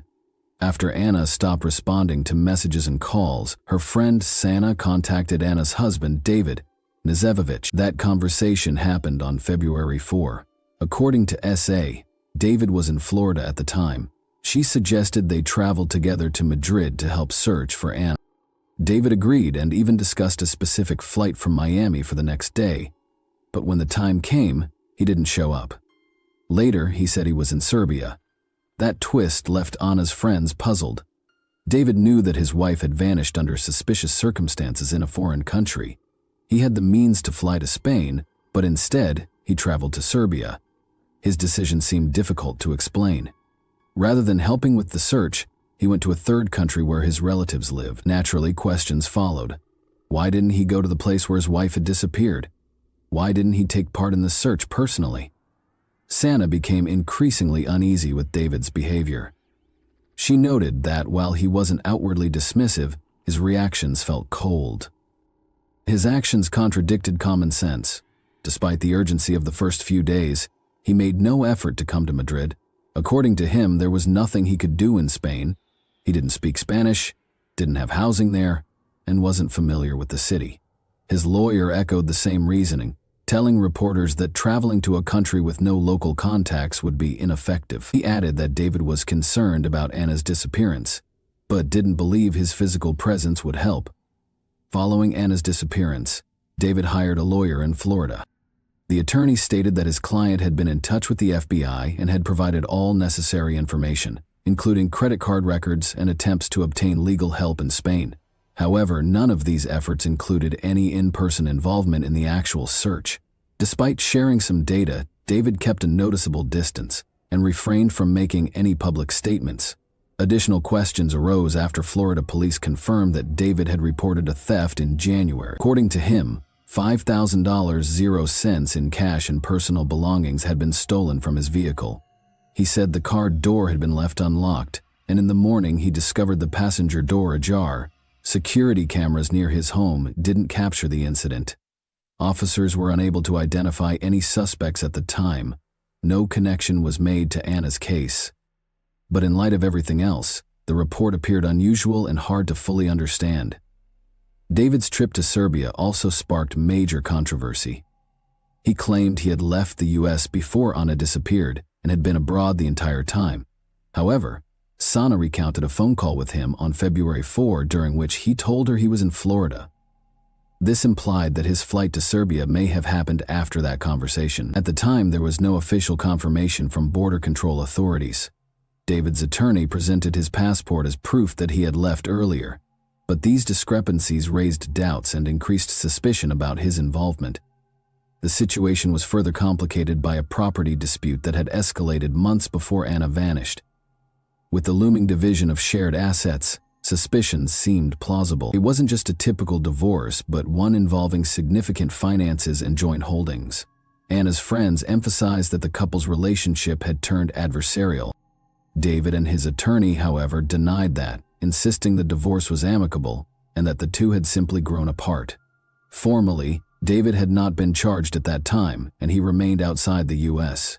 But his absence from the scene, refusal to participate in the search, and inconsistencies in his story became key points for investigators. While David maintained he had nothing to do with Anna's disappearance, a growing list of circumstantial details drew the attention of both police and the FBI. In May 2024, U.S. authorities arrested David Nazevich at Miami International Airport. He had just arrived on an international flight when he was taken into custody by members of the Diplomatic Security Service and the FBI without incident. This marked the first official move directly linking him to the case of Anna Kazevich's disappearance. He was charged with involvement in the abduction of a U.S. citizen outside the country. The arrest was based on a chain of indirect but connected evidence gathered through a multinational investigation. One of the core elements was surveillance footage obtained by investigators in Spain and Serbia at a store near Anna's apartment in Madrid. Cameras had recorded a man resembling David purchasing a can of spray paint and a roll of duct tape. According to forensic analysis, the paint was the same brand used to disable the security cameras in Anna's building. The distinctive label design and paint color matched. Investigators considered this a sign of premeditation. In addition to the video footage, authorities traced a rental car used by David in Serbia. GPS data revealed the vehicle had crossed into Spain, followed a route through Madrid, and then continued through northern Italy before returning to Serbia. The precise tracking of this journey led investigators to suspect that Anna's body might have been transported in that car. A stop in a wooded area of northern Italy drew particular interest, prompting coordinated searches by both Italian and Spanish law enforcement. As of that point, no remains had been found. but the transportation theory remained central. Another significant clue came from elevator footage in Anna's apartment building. Investigators released video showing a man whose build matched David's exiting the elevator with a large suitcase. This occurred the same night Anna disappeared. While the man's face was not visible, the timing and circumstances aligned with other parts of the investigation. Authorities believed the suitcase may have been used to remove Anna's body from the apartment. The rental car David had picked up in Serbia was eventually returned to the agency. Upon inspection, it was discovered that the vehicle's mileage had increased by over 3,000 miles. Additionally, the car had been modified, tinted windows were installed, which had not been part of the original rental agreement. These alterations raised red flags. Investigators also uncovered that the vehicle had been operating with false license plates during the period it was suspected to have been used for cross-bedroom travel. Spanish police had recorded a sighting of a similar car near the area where Anna went missing, but they were unable to identify the driver due to the darkened windows and fake tags. The FBI later connected all of these details: the purchase of materials, interference with surveillance systems, the travel route, the elevator video showing a suitcase, and the car modification. According to their report, the totality of the evidence pointed to a coordinated plan to carry out a criminal act and cover it up. The official statement described it as the abduction of a U.S. citizen that occurred abroad and involved a U.S. national. Despite the absence of a body, authorities believed the evidence was strong enough to warrant an arrest. David was taken into custody without incident and transferred to a federal detention center in South Florida. His attorneys stated that he had cooperated with investigators, voluntarily provided information, and had no intention of fleeing. However, prosecutors argued that the volume of circumstantial evidence and the overall context of the case posed a significant flight risk. The arrest marked a turning point in the investigation. Until that moment, David had remained outside the reach of investigators and had avoided speaking publicly. Now he was at the center of a federal case. The next step was determining whether he would remain in custody pending trial. Following David Nizevich's arrest in Miami, his first court appearance focused on whether he could be released on bail. The judge denied the request, citing a high risk of flight. The ruling emphasized that in the court's view, the acts surrounding Anna Nizevich's disappearance had been carefully calculated and executed. The judge specifically noted the level of planning and sophistication as grounds for continued detention. David's legal team filed an appeal, arguing their client was not a danger and had no intent to evade justice. They offered a significant bail amount, an ankle monitor, a travel ban, and home confinement. The defense pointed to his long-term residence in the U.S., clean record, and willingness to cooperate. Still, the court refused, citing the same concerns, risk of fleeing, and the seriousness of the charges. The defense's main argument was that David could not have been in Spain at the time of Anna's disappearance. His lawyer presented passport stamps and international travel data to support the claim that he had arrived in Serbia well before February 2. According to this narrative, David was physically incapable of being in Madrid when the alleged crime occurred. The attorney also stressed that David didn't speak Spanish, had no residence or connections in Spain, and therefore would have had difficulty preparing such an act. Prosecutors strongly disagreed. They argued that the evidence pointed to a meticulously planned offense. They highlighted the fact that David's travels across Europe aligned closely with the timeline of Anna's disappearance. The case included data from the rental car's route, the purchase of specific items, and other actions that suggested premeditation. While there was no direct evidence, the prosecution maintained that the weight of circumstantial proof indicated his involvement. To support the prosecution's case, the court was presented with message transcripts, surveillance footage, phone records, and behavioral analysis of the suspect. It was emphasized that certain actions taken by David Nizevich couldn't have been coincidental. The judge noted that the prosecution had assembled an impressive network of circumstantial evidence that formed a compelling narrative. While Anna's body had not yet been located, the case material suggested that her disappearance involved aggressive intent and likely implicated a specific individual. In response to the defense's argument that the evidence was insufficient, the judge reminded both parties that the standard for bail is not beyond a reasonable doubt, but rather preponderance of the evidence. This means the court doesn't require definitive proof of guilt, only a high probability of risk, such as flight or interference with the investigation. With that in mind, the court decided to keep Knežević in custody. His legal team announced plans to appeal the bail denial. A formal complaint was filed with the district court, which has the authority to review lower court rulings. As the primary trial approached, David Knežević remained in federal custody. The proceedings were expected to be extensive, involving expert testimony and international cooperation, and were likely to attract widespread media attention. At the same time, investigators turned their attention to a woman who, according to the FBI, may have helped craft the suspicious text messages that appeared to come from Anna on February 3. The woman, who is fluent in Spanish, had previously interacted with David through a dating app. The texts sent from Anna's phone were written in Spanish in a style uncharacteristic of her. Her close friends immediately noted that the wording resembled a machine translation. This theory was later supported by linguistic forensic analysis. The defense continued to argue that there was no direct evidence linking David to the crime. His attorneys pointed out that no one had seen him at Anna's apartment, and that there was no proof of contact between them on the day she disappeared.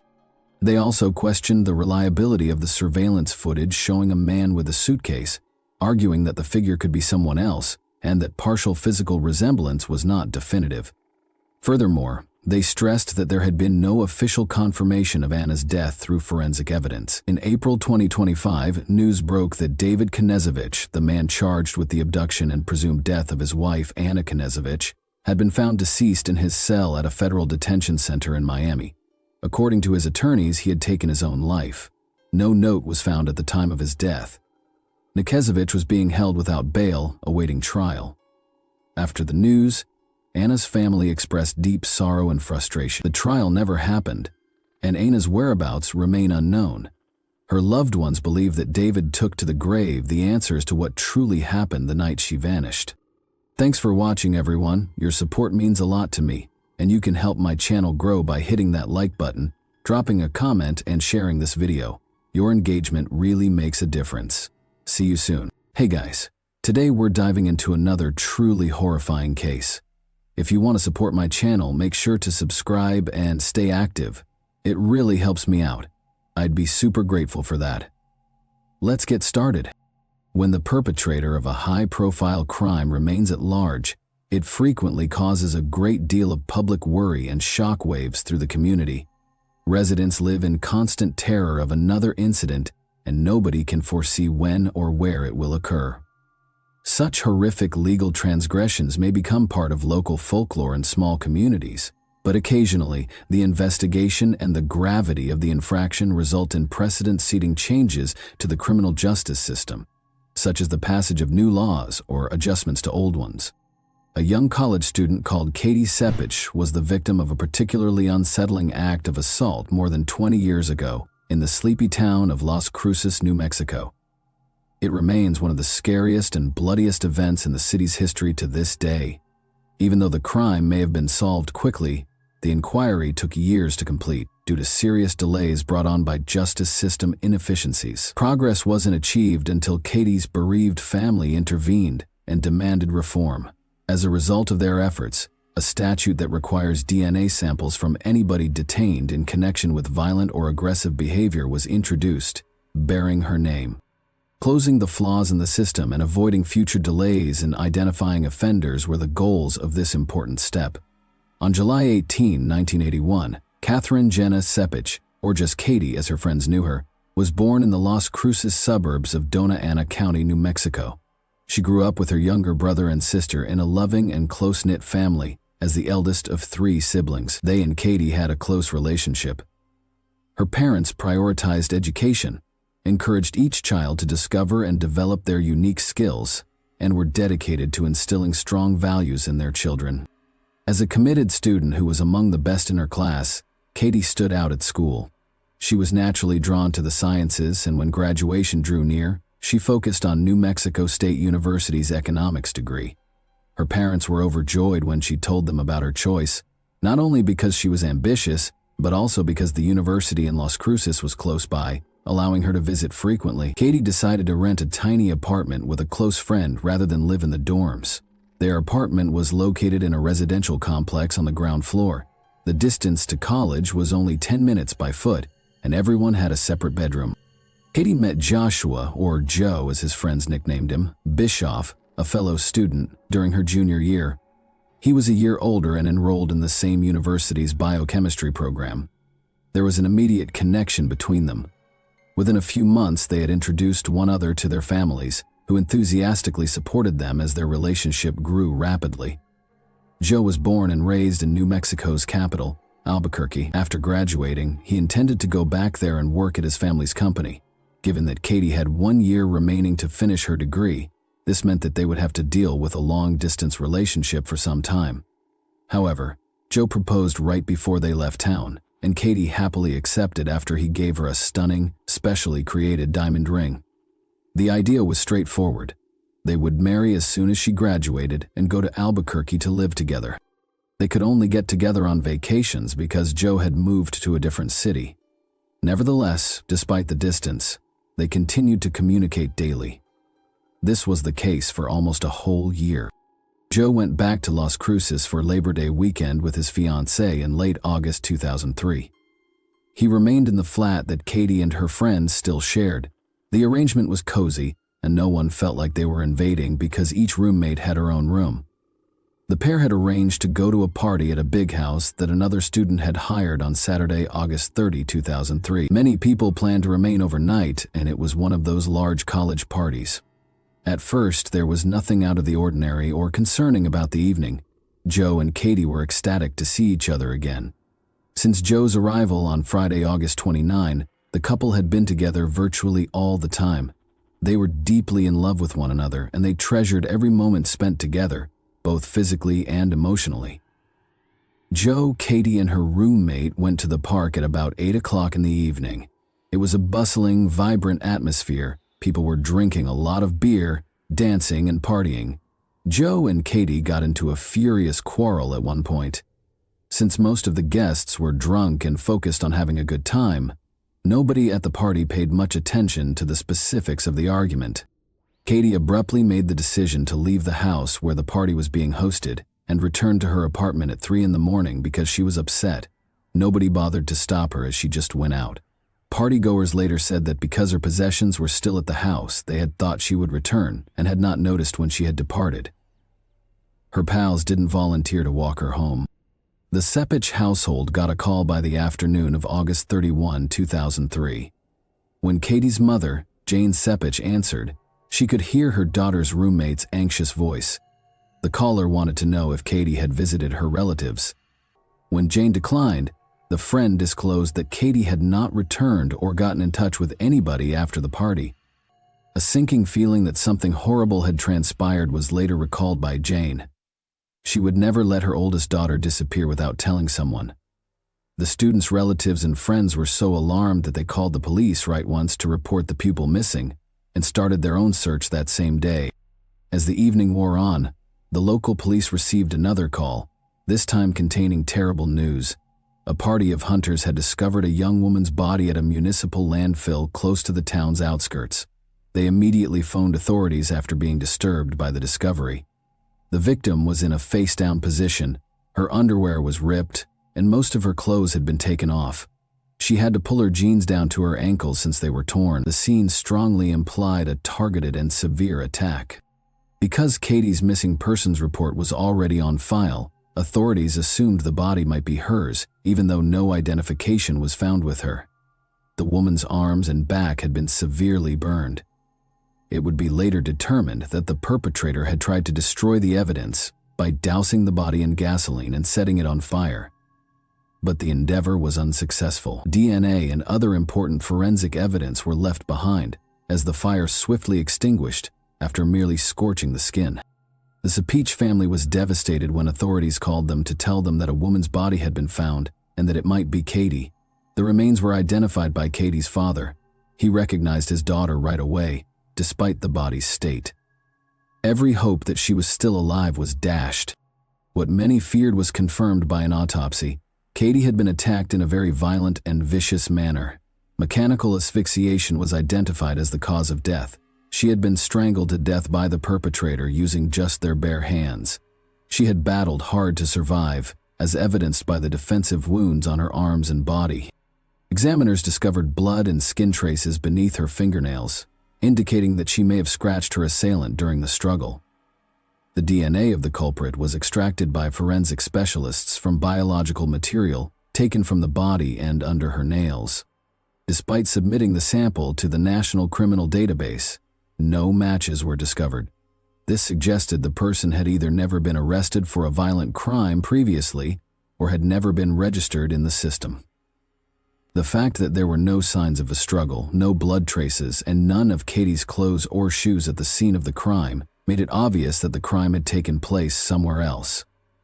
The detectives in charge of the investigation now had to decide where the incident occurred and reduce the number of possible suspects. Katie and her roommate lived in an apartment approximately 1.5 miles from the house where the party was hosted. It would have taken her around half an hour to travel home, since she had set out on foot, but which path did she take? Investigators made the decision to go in every direction and find anyone who could have seen her that evening. Sadly, no eyewitnesses came forward, and no hints were discovered along the route, most likely as a result of Katie walking through empty streets in the middle of the night by herself. One important piece of evidence, nevertheless, was found directly outside her apartment complex. Her right shoe was discovered laying under her unit's window, while the other was discovered nearer the side of the road. Katie seems to have been intoxicated and clearly distraught as she left the party. She lost her handbag, which had her keys and phone, in her hurry, because she probably tried climbing through her bedroom window after realizing she couldn't enter her apartment when she got there. That was the moment of vulnerability when the offender struck.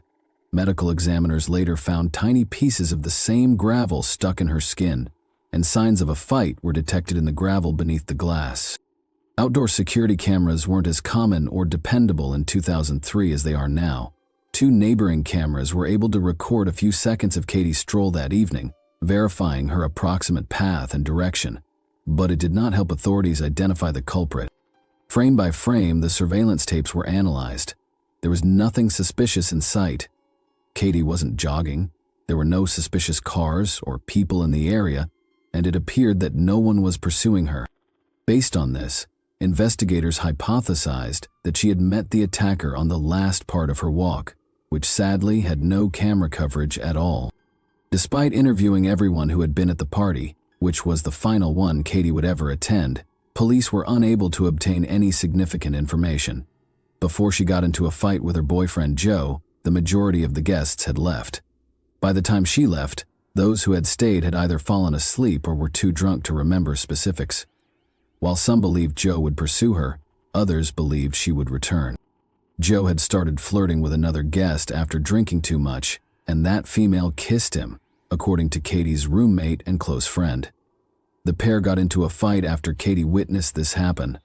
For almost 10 minutes they engaged in a furious argument. Things appeared to settle down eventually, and most people believed the war was done. However, after approximately half an hour, Katie, who was still clearly in pain, made the decision to go. She probably thought Joe would follow her. It's interesting to note that Joe did pursue Katie that evening, but he quickly returned. She had left her purse on the couch, and when he called her phone, he heard it ringing.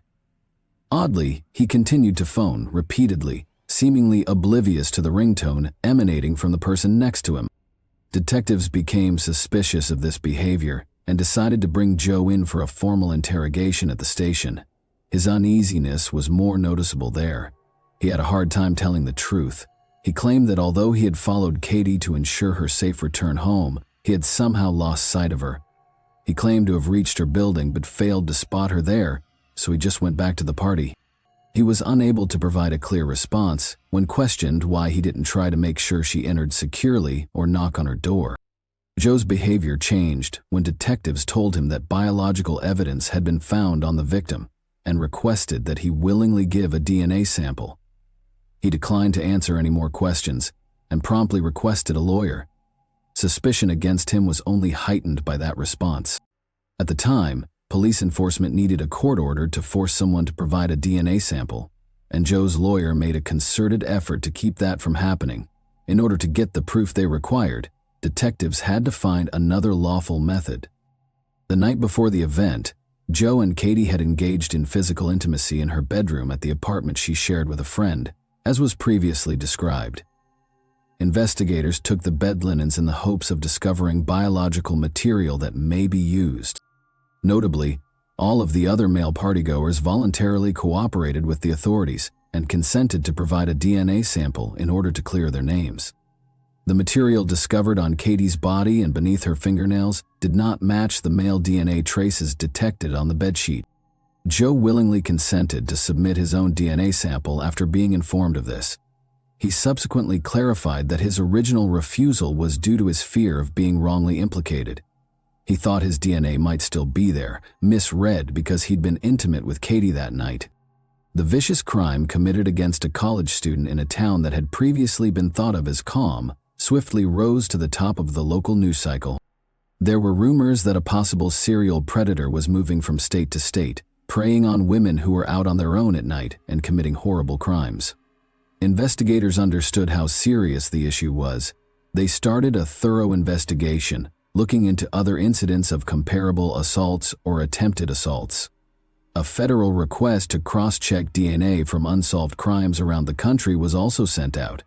Finding out if the person responsible for Katie's case has previously committed similar crimes was the aim. They searched the national database but were unable to locate any matches. In the meantime, Las Cruces was experiencing increasing panic as the investigation swiftly came to a standstill. Even though the school year had just started, many young ladies were too afraid to go out on their own, especially after dark, for fear that they would be the next victim of a violent criminal. As long as the culprit was still at large, nobody in the community felt really safe. Robbery was taken into consideration by detectives as a potential motive. Several partygoers remembered that Katie had been wearing her diamond engagement ring, which Joe had given her, that night.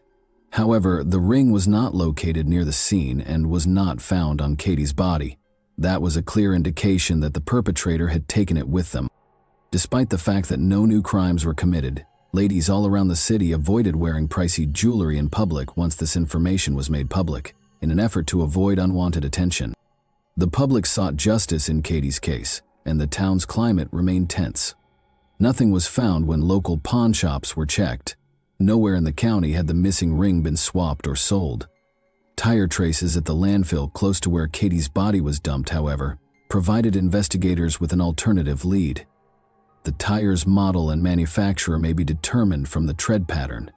They were found to be frequently found on pickup trucks, but without a license plate number, manufacturer, or even color. How might detectives locate a particular car? Once more, the case stagnated. The inquiry into Katie Sepich's case had virtually stalled by early 2004. Then, in July, over a year after she passed away, news of a remarkably identical occurrence that happened in Green Bay, Wisconsin, surfaced. The circumstances of Katie's case had been reflected in the way a young woman had been attacked. After brutally assaulting her and beating her, the assailant attempted to burn her body. Authorities started to assume that a serial criminal might be involved because of the similarities. The Green Bay survivor somehow survived despite the extent of her injuries. Investigators could only hope she would survive and be able to speak when she was taken to the hospital in severe condition. Thankfully, medical professionals were able to stabilize her condition swiftly, and she was healthy enough to talk to investigators in a matter of days. Her story claims that two men of Latino heritage attacked her. After robbing her of her luggage, beating her, and repeatedly attacking her, they started strangling her. She is thought to have lost consciousness, which might have prevented her death. Her assailants tried to burn her body after assuming she was gone, but the flames were extinguished fast. They left without checking. She regained consciousness hours later and crawled to the side of the road, where she was seen by oncoming traffic. Her statement led to the creation of composite sketches of both suspects and their airing on the evening news, along with a request for the public's assistance in identifying the men suspected of being responsible for a series of violent attacks against women. A nearby farmer called the police that very evening. He identified the men in the sketches as Giovanni Niatu and Gregory Morales, two of his seasonal employees. Interestingly, both guys were native to New Mexico and had apparently visited relatives there on occasion. Both of the violent crimes appeared to be close to being solved. DNA samples from the suspects were all that investigators required, but both guys fled when they realized the police were getting close. 3 more months passed until they were apprehended in Atlanta, Georgia. But what followed was a huge disappointment for the team that was investigating Katie's case.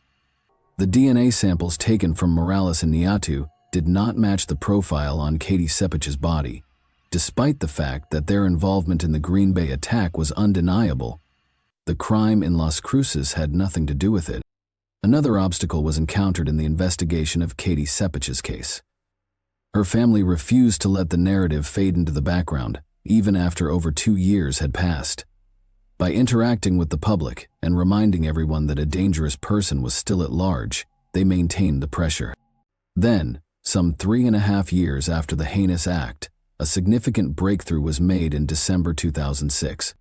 The unidentified sample taken from Katie's body matched a DNA profile that was uploaded to the national database. Gabrielle Avila, who had previously been convicted of armed robbery, violence against women, and distribution of illegal narcotics, was the owner of the match. Despite having at least 2 significant assault cases in his criminal background, Gabriel had never before been asked to provide a DNA sample for reasons that were still quite concerning. No one had pressed for the extra testing in those cases because his guilt had been shown without forensic proof. Devastating outcomes would result from that oversight. Amazingly, when Avila attempted to assault another lady, he was already taken into custody 2 months after Katie's passing. Unaware that her roommate was present, he had broken through a window into her flat and attacked her while she was asleep. After successfully fending him off, the 2 women used a phone to lock themselves in the bathroom and dialed 911. In spite of this, Gabriel not only escaped harsh punishment, but investigators at the time never even got his DNA. Due to the case's complications and a competent defense lawyer, Avila was released, with a vow not to leave town. Not surprisingly, he vanished shortly after, and the case was quietly withdrawn since there was no official conviction. Additionally, it was discovered that Gabriel was the owner of a pickup truck, which could have been a noteworthy information if it had been investigated at the time. Detectives now focused on his ex-wife, who had been living with him at the time of the crime, as the case gained new momentum. She gave important information and was helpful. Above all, she reported discovering a pricey diamond ring in his truck's glove box. She thought the ring belonged to someone else, perhaps someone Avila was secretly seeing because it was not her size. With the intention of confronting him later, she chose to keep the ring as evidence of his adultery. Before she could do so, however, Gabrielle was taken into custody and, while on bond, vanished once more. The jewelry was given to the police by the woman. Joe had given Katie the exact same custom-made engagement ring. The puzzle's last piece had been put together. The only thing left to do was to persuade the man in charge, who had up to this point maintained his denial of any involvement, to make a confession. However, his attitude changed as soon as detectives put the ring in front of him. Seeing that the odds were against him, he appeared defeated. He assumed the object was long gone, so his main question was how they had located it. Gabriel Avila ultimately made the decision to give his version of events, attempting to minimize his responsibility in the hopes of earning a lower sentence once any remaining suspicions about his involvement were allayed. He claimed that on that fateful night, he had gone to a friend's house to get some illegal drugs, which he promptly took. He offered Katie a lift when he saw her strolling alone down the street on his way back, but she turned him down. According to Avila, he just wanted to make sure she made it home safely and didn't follow her. However, he came closer and attacked her when he noticed her attempting to enter her apartment through the window. He said he didn't intend to hurt her at first, blaming his drug use for his mental impairment. He became aware of the seriousness of what he had done after attacking her. He chose to kill her out of despair and desperation to hide his identity. Gabriel tried to destroy the evidence by burning Katie's body after strangling her with his bare hands, putting it in the bed of his truck, and driving to a landfill outside the city. Thinking she would recognize the ring, he took it off her finger. Unaware that the fire had hardly burnt and that most of the forensic evidence was still in place, he sprayed the body with gasoline, lit it, and then walked away. Almost 4 years after carrying out the heinous deed, Gabriel Avila was finally put on trial in May 2007. He was convicted of homicide, robbery, assault, battery, and violence. He received a sentence of 70 years in prison without the chance of release. However, Katie's parents took it a step further. They battled to enact laws mandating obligatory DNA collection from anybody convicted or even arrested for violent crimes, with the public's strong backing. Avila might have been connected to the murder months after Katie's death, not years later, if that statute had been in effect in 2003. Thanks for watching, everyone. Your support means a lot to me, and you can help my channel grow by hitting that like button, dropping a comment, and sharing this video. Your engagement really makes a difference.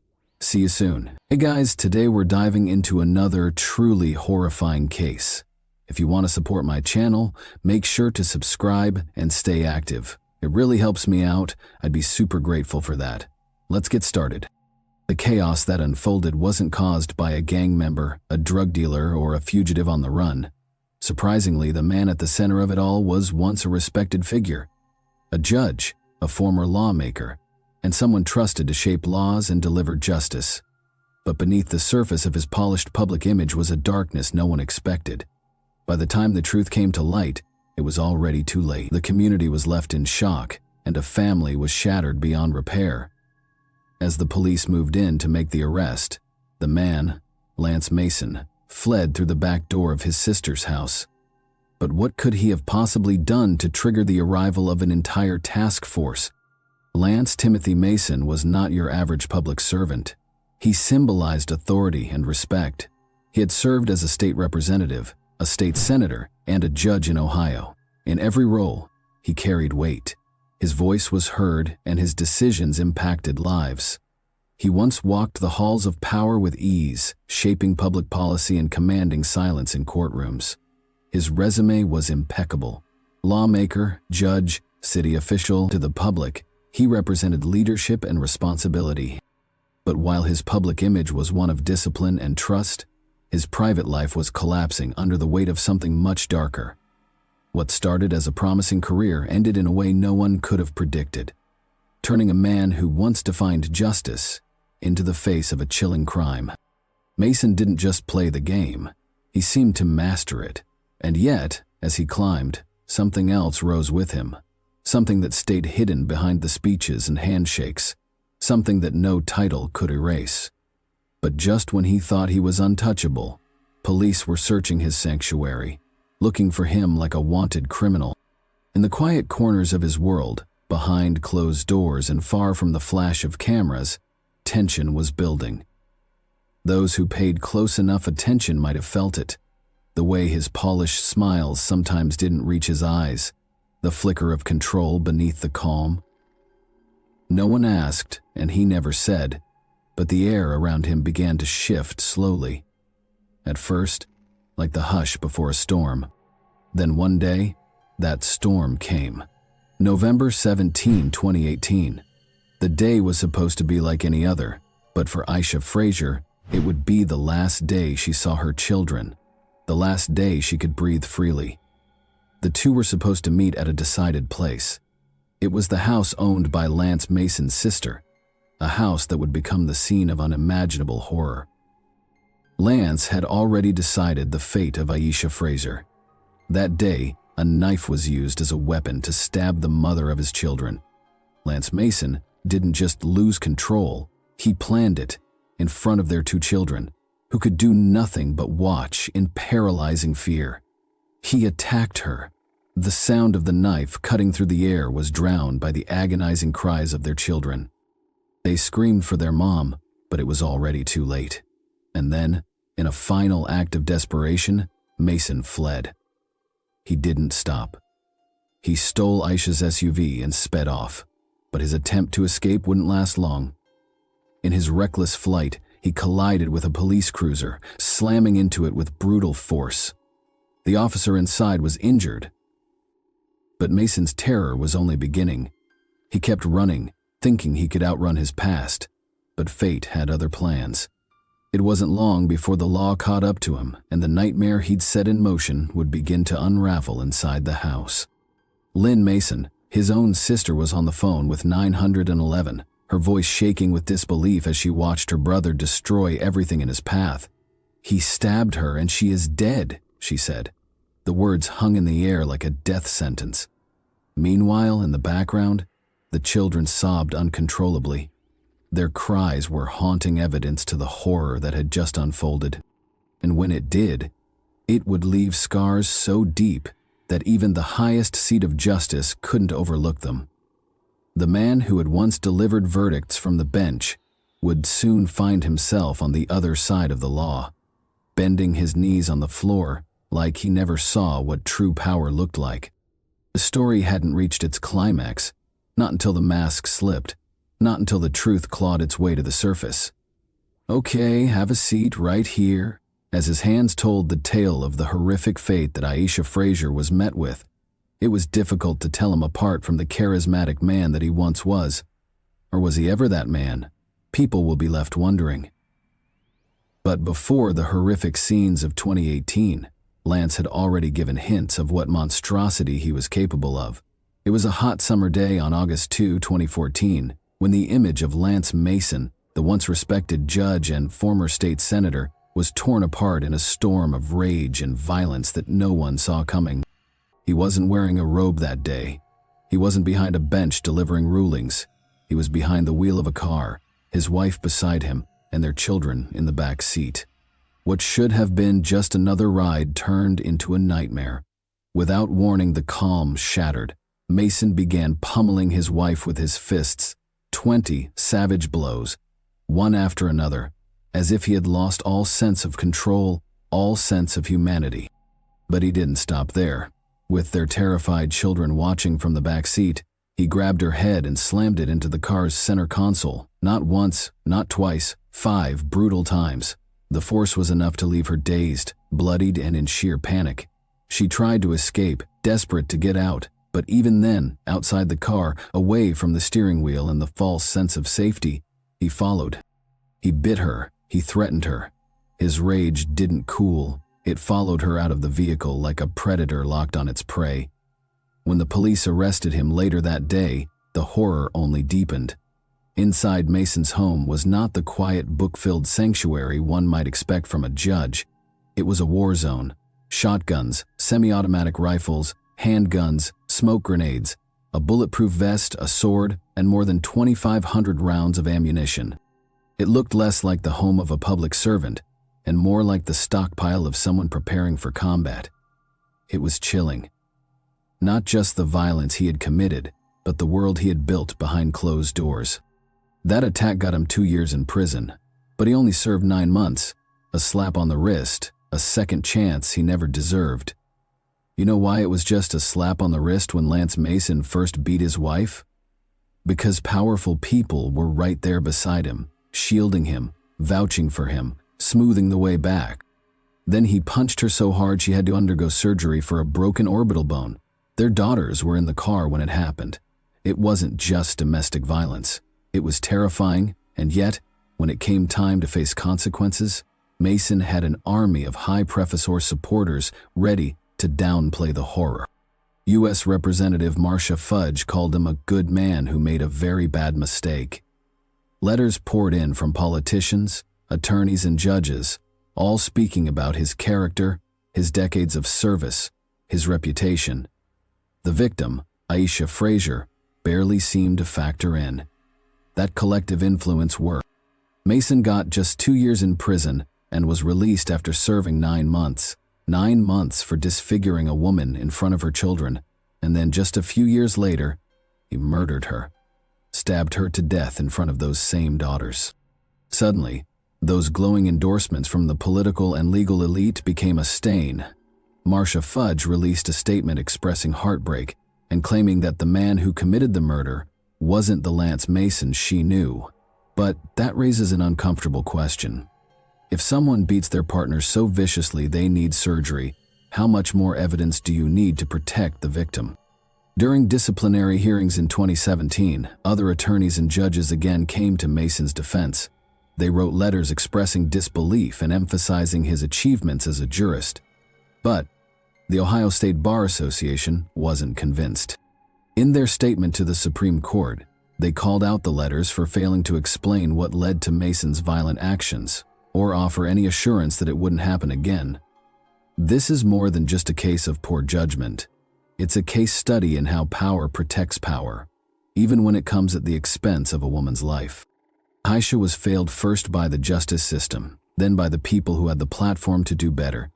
Instead of calling out the violence for what it was, too many were eager to excuse it, to write it off as an aberration from a man they respected.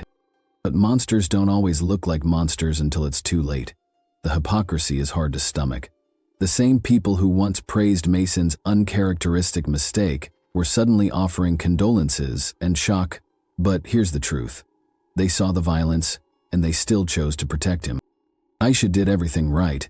She got the protection order. She followed the system. But Lance Mason had already made his choice.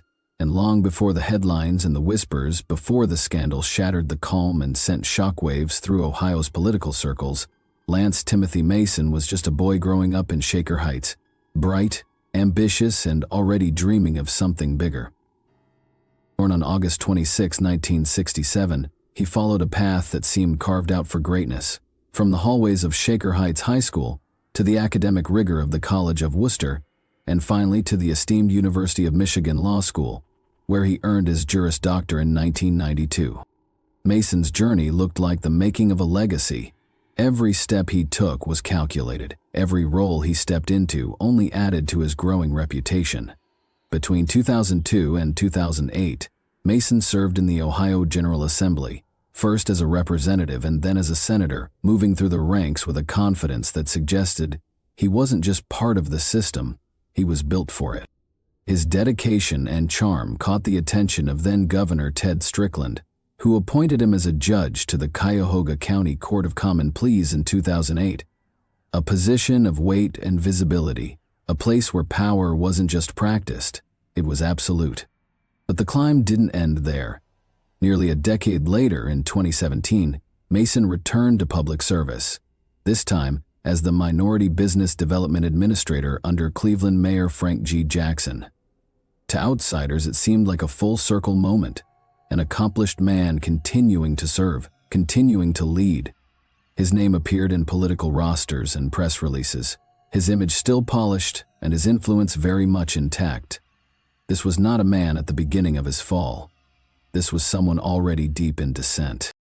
Mason had married his wife in 2005, but they were preparing for divorce, and by March 2014, they had separated. Still, that separation didn't offer her safety, not truly. Their divorce would only be finalized over a year later, in November 2015.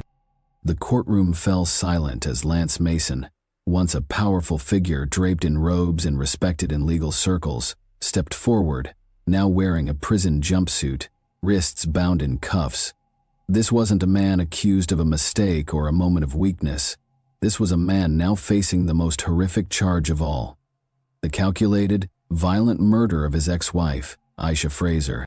It was a cold, unforgiving day on Chagrin Boulevard when the horror unfolded behind the closed doors of Fraser's home. There were no warnings, no second chances. According to the grand jury, Mason didn't just kill. He planned it with purpose and calculation. He carried out an attack so brutal it sent shockwaves through the very community he once served. Aisha Fraser, a beloved mother and schoolteacher, was stabbed to death. She had trusted the system to protect her. She had a protection order in place. But that paper shield was no match for the man who had already proven what he was capable of. At his arraignment, Mason stood still as the charges were read out, one by one. Aggravated murder, felonious assault, twice violating a protection order, grand theft. Each count painted a clearer picture of a man spiraling deeper into darkness. Each word was a knife to the memory of who he once was. And still, he pleaded not guilty. The judge listened, watched, and responded with a bond that matched the weight of the crime. $5 million, 0 cents. a staggering amount for a staggering fall. But no number could reverse what had happened. No courtroom procedure could bring Aisha Fraser back. But then things changed for him. Whether it was his ego in the way or hidden love for his children. Lance pleaded guilty of his crimes in his pre-trial hearing, sitting there in the Cuyahoga County Court of Common Pleas. He looked every bit the man who had shattered so many lives with his actions, with an unsettling calm. He said that he wishes to take responsibility for the crimes he had committed. Those words were heavy, but they didn't feel like remorse.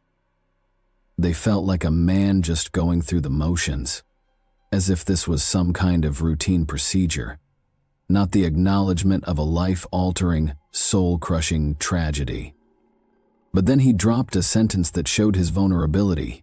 There was no way I was going to let my daughter testify against me. As those words left his mouth, it became clear this wasn't just a crime of passion or rage. It was calculated, cold. This was a man scared to face his daughter in court, scared of losing the delusion of being a great father that he thought he was to his children. Mason pled guilty to some of the most atrocious charges imaginable: aggravated murder, 2 counts of felonious assault, murder, violating a protection order, and grand theft. Every single charge was a grim reminder of the violence he had unleashed that day. As the courtroom absorbed the weight of his admission, the reality of what had happened began to sink in. This wasn't just a man who had gone astray.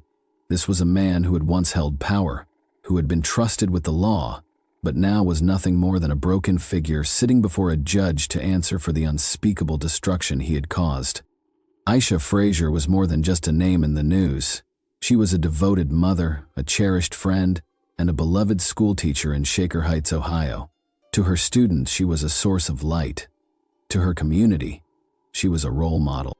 But on a quiet November day, her life was stolen in the most horrifying way imaginable by a man who once promised to be her protector. Aisha saw the worst in a man who rose to the highest rank in a system that failed her so many times to the point of losing her life. That's the tragedy that sparked Aisha's Law, a bold piece of legislation introduced by Ohio State Representative Janine Boyd, and now supported by over 32 co-sponsors in the Ohio House. But Aisha's Law isn't just about one woman. It's about every person trapped in a cycle of domestic abuse, and it's about finally changing a system that failed her, one that fails so many. Now, what exactly is Aisha's Law? It is a multi-layered bill designed to intervene before abuse turns deadly. It's based on one simple truth: domestic violence homicides are predictable. Victims often show signs, abusers escalate, and yet, too often the system doesn't catch the red flags until it's too late. This bill aims to change that. It includes mandatory risk assessment training for police. Case officers would be trained to identify high-risk abusers, the kind most likely to commit lethal violence. Instead of treating each case as isolated, officers would learn to ask the right questions, recognize patterns, and respond with urgency. This means victims at the highest risk could finally be protected before tragedy strikes. Number 2, 24/7 access to protection orders. If someone needs a protection order at 2 a.m. on a Sunday, they shouldn't have to wait until Monday morning. Aisha's Law would require courts to have judges or magistrates available 24/7 to issue emergency protective orders because violence doesn't wait, and neither should justice. Third key point: an expanded definition of child endangerment, which means that if a child is present when abuse happens, that's not just a side note, it's another layer of trauma. The bill expands child endangerment to include witnessing domestic violence, holding abusers accountable for the psychological damage inflicted on children, even if they aren't physically harmed, and then lastly, a broader definition of aggravated murder. It expands the definition of aggravated murder to directly reflect the reality of domestic violence cases like Aisha Fraser's. It means that if someone purposely kills a family or household member, and they already have a past conviction for domestic violence or any violent offense that caused serious harm to that same person, it can now be charged as aggravated murder. Let's be clear, this is huge. Why? Because in many past cases, Abusers who escalated from beatings to murder weren't charged with the most serious level of homicide, even if their violence was part of a clear pattern. This update closes that gap and says, if you've seriously hurt someone before and you come back and kill them, you're facing the highest possible charge under the law. Why does this matter so much? Because Aisha Frazier did everything right. She left, she got help, she followed the legal steps, but the system didn't protect her. Her daughters witnessed the unthinkable. Her mother's murder after watching her suffer for years. This bill doesn't just honor Aisha's memory. It arms communities, law enforcement, and the justice system with the tools they need to prevent similar tragedies. And the stats are chilling. Nearly 112 Ohioans died from domestic violence in a single year. The stats also show that nearly half of domestic violence victims in Cleveland are at high risk of being killed. And shockingly, in Cuyahoga County, only 1 in 3 abusers ever spend a single day in jail. But up until now, change has been slow and scattered. Aisha's Law, named in honor of Aisha Frazier, has actually passed the Ohio House, not once, but twice. Yet it's never made it all the way into law. Why? Because parts of the bill sparked pushback from prosecutors and criminal defense attorneys who disagreed with certain sections. As a result, both times it reached the Ohio Senate, it stalled. No vote, no law, no protection. Meanwhile, the threat to domestic violence victims hasn't slowed down, and survivors, they're still waiting for the system to catch up. Coming back to the man who once wore the robe of dignity and honor, the one who decided the fate of others, now his own fate rests in the hands of a parole board. Lance Mason, the former Cuyahoga County judge once trusted to uphold justice, is now serving a life sentence for the brutal murder of his ex-wife.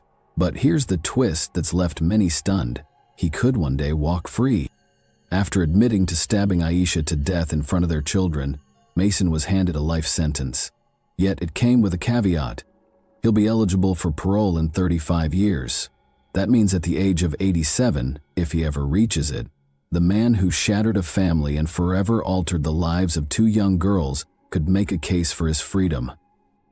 It's a painful reality for those who knew and loved Aisha, a respected teacher, a devoted mother, and a victim of unthinkable violence. Just 4 years before the murder, Mason had already served a shockingly brief sentence for violently attacking her in front of their children. He vowed then that he would never return to prison, but he did, and this time, he's not leaving. At least not for 35 years. For many, the idea of parole feels like a second betrayal, because some crimes, they say, deserve no second chances.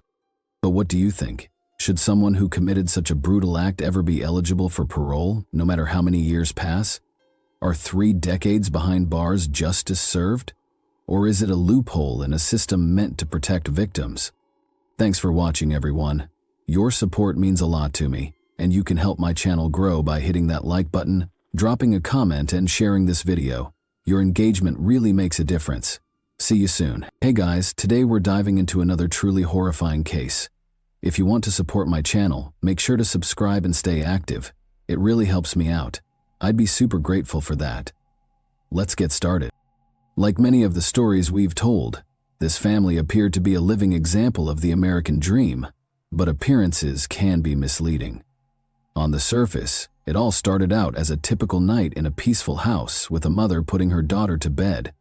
However, by dawn, the same house would be transformed into a crime scene, with the lady and her 7-year-old daughter discovered brutally killed. By brutally, we mean that this wasn't an attempted robbery. This was anger and malice. There was only blood and silence, no shouts in the night, no evidence of forceful entrance. Palmerston North, a little secure city where doors are left unlocked, was rocked to its foundation. Why attack an innocent family, and who may have done this? Suspicions quickly began to surface, due to a late-night trip, an oddly stained clothing, and a computer that was shut off at a certain moment. Suddenly, the story that everyone believed to be true began to change. Because the monster may have been closer than anyone thought in this instance. You will remember the Lundy murders narrative for a long time.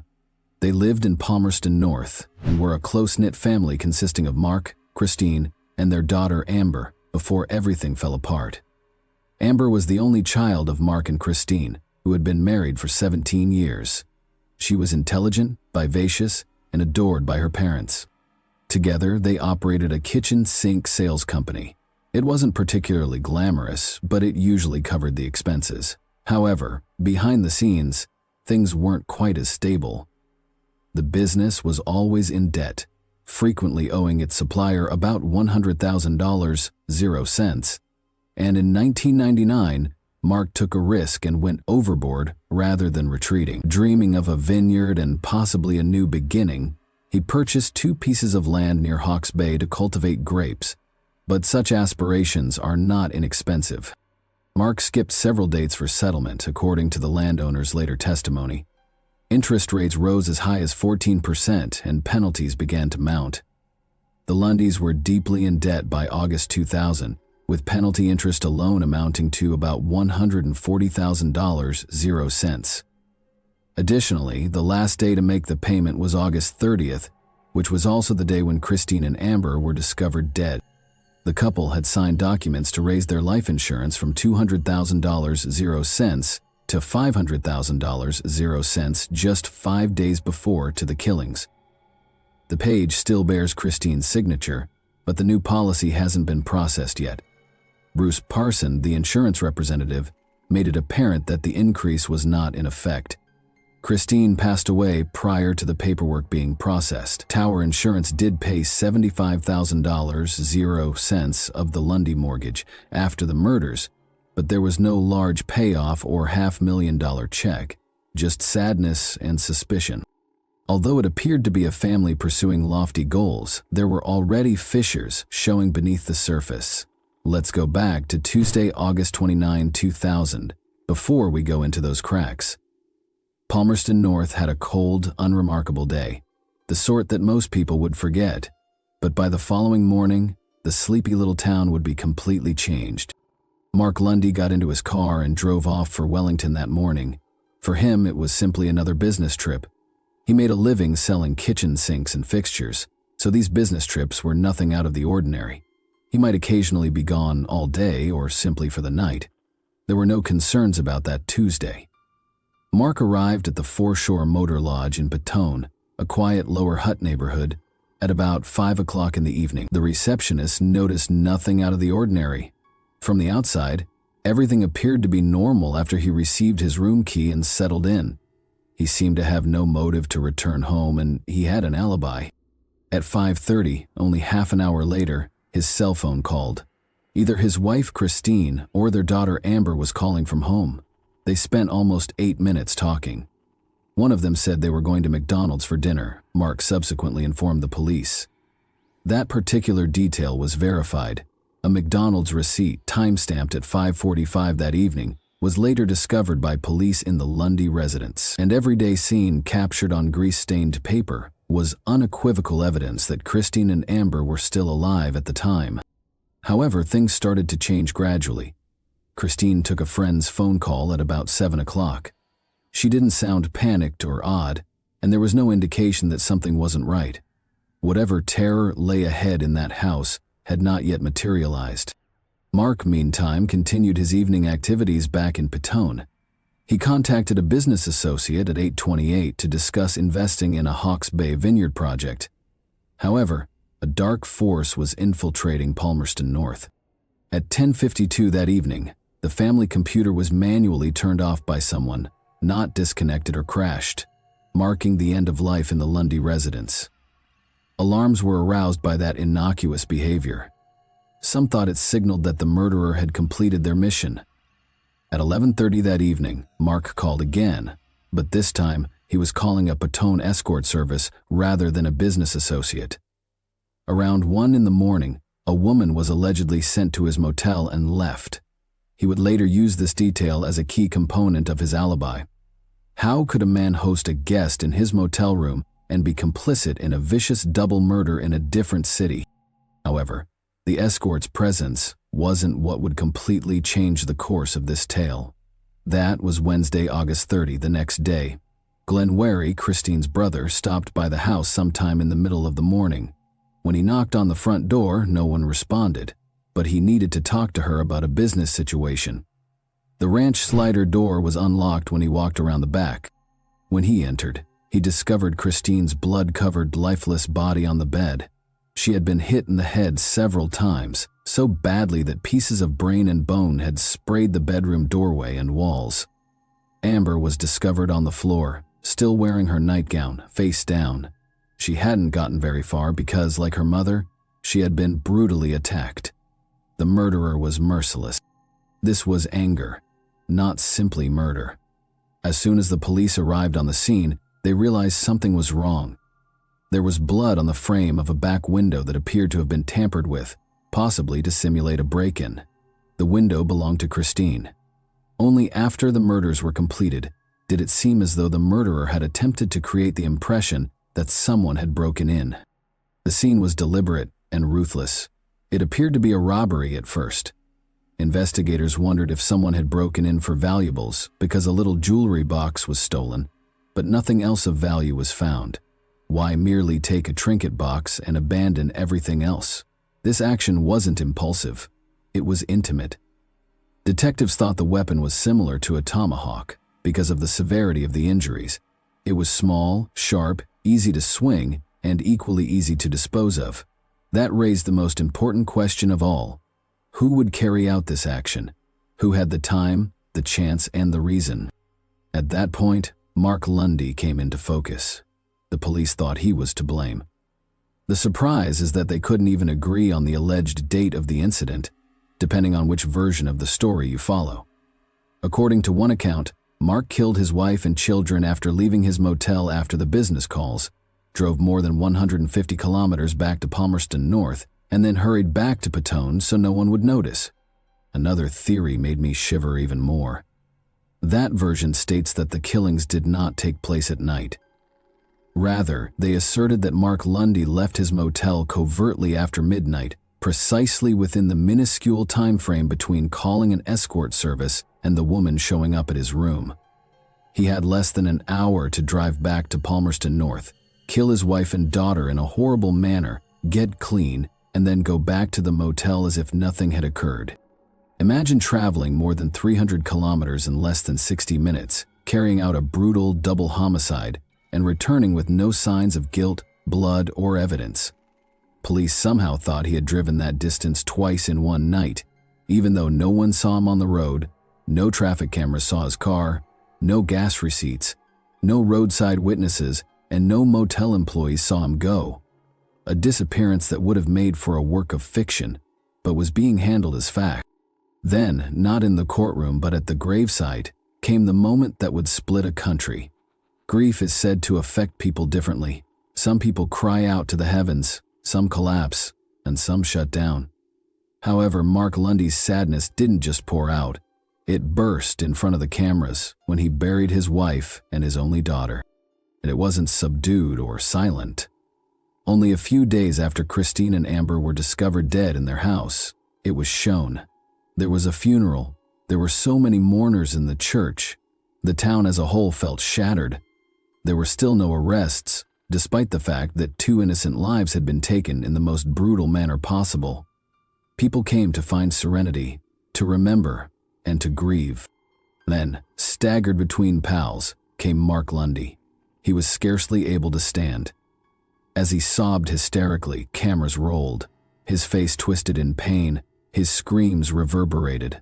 People around him had to hold him up when he fell to the ground and shook uncontrollably. For those who saw, it was too much, but it was the kind of suffering that most people pray they will never go through. There was something wrong with it, and something harmful started to develop gradually. That expression of sorrow turned into a public vote on guilt when it ought to have been a private time of mourning. Did he weep excessively? Was it authentic? Or was there a darker side to the performance? Even the Court of Appeal recognized the scene's influence in 2018, years after. They thought that throughout Mark's trial, jurors were probably subjected to numerous broadcasts of his funeral breakdown. Perhaps during lunch breaks, when the news was blaring in the background, or perhaps on a neighboring screen in the courtroom. In any case, the picture stuck. Mark's own defense attorney, Jonathan Eaton, QC, wasn't sugarcoating it. He claimed that Lundy appeared pitiful and somewhat humorous in the video. At his family's burial, the man who was seen screaming and flailing had evolved into more than simply a distraught spouse. He was now a suspect caught in the public's suspicions.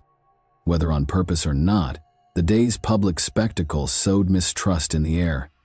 And that seed might have developed into something lethal in a case already beset by hazy chronologies and evasive evidence. Because grief that appears excessively large may occasionally seem like a deception in the court of public opinion. As soon as investigators entered the Lundy residence, it became evident that this was not a straightforward break-in gone awry. Downstairs, there was silence, no evidence of a battle. Then there was an eruption of violence upstairs. Bone fragments, blood all over the place. A child's body collapsed in a doorway, and a woman who had been bludgeoned so severely that her skull was broken. Police looked for a motive, a suspect, a weapon, or anything else that would explain what had transpired that night for weeks. Then there was a breakthrough, or at least that's how it appeared. Police discovered a polo shirt hidden inside a zipped-up tool bag inside Mark Lundy's vehicle. It was stained, just enough to raise suspicions but not enough to be seen at a look. The garment was dispatched for examination. Nothing definitive was first discovered, but everything changed when the second set of testing was conducted. After examining the clothing, a laboratory in Texas, yes, Texas, came up with a startling conclusion. According to the Crown, the stains comprised tissue from the central nervous system, specifically from Christine's brain or spinal cord. Somehow, her husband's clothing had come into contact with her brain tissue. It was the type of information that goes beyond implying guilt. It shouts it out. After all, who unintentionally gets their spouse's brain tissue on their clothes? Sharpening like a blade was the prosecution's story.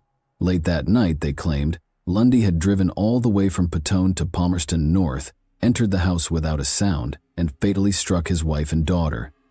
In order to strengthen his alibi, he then phoned for an escort, washed up, and drove back. They said he later stuffed the clothing, which was soiled with the very evidence that would turn on him, in the car.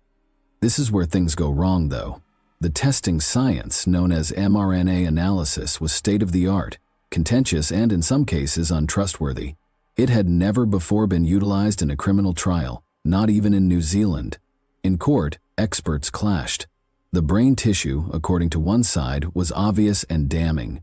According to the other, the findings were flawed, prone to contamination, and ought never to have been accepted as proof. The timeline wasn't perfect either. Lundy was first accused by the prosecution of carrying out the killings at approximately 7:00 p.m. The evidence, however, didn't match up. The call to the escort, the McDonald's ticket, and the phone records all pointed to the fact that he was not in the vicinity of Palmerston North at the time. Thus, they modified the theory. They now asserted that the killings took place closer to midnight, within a window of time that was hardly large enough for what he allegedly accomplished. He allegedly drove the 3 hours in disguise at a high speed while it was dark. All of this was done in order to return to his motel before dawn, without any physical weapon ever being found, no witnesses, and no blood in his car. It was ripped apart by the defense. They claimed that the science was unproven, the evidence dubious, and the timeline ridiculous. However, the picture of a man wearing his wife's brain on his shirt had already been planted by that point. A husband, a dad, or a monster. The prosecution's version of events was altered during the retrial. They had earlier claimed that the murders couldn't have occurred, but now they had to occur after 10:52 p.m. It seems desperate. The defense blasted the contradiction, referring to it as trial by timeline gymnastics, because everything else fell apart if Lundy couldn't have made that trip or be in 2 locations at once. Nevertheless, the Crown maintained that science prevailed over time.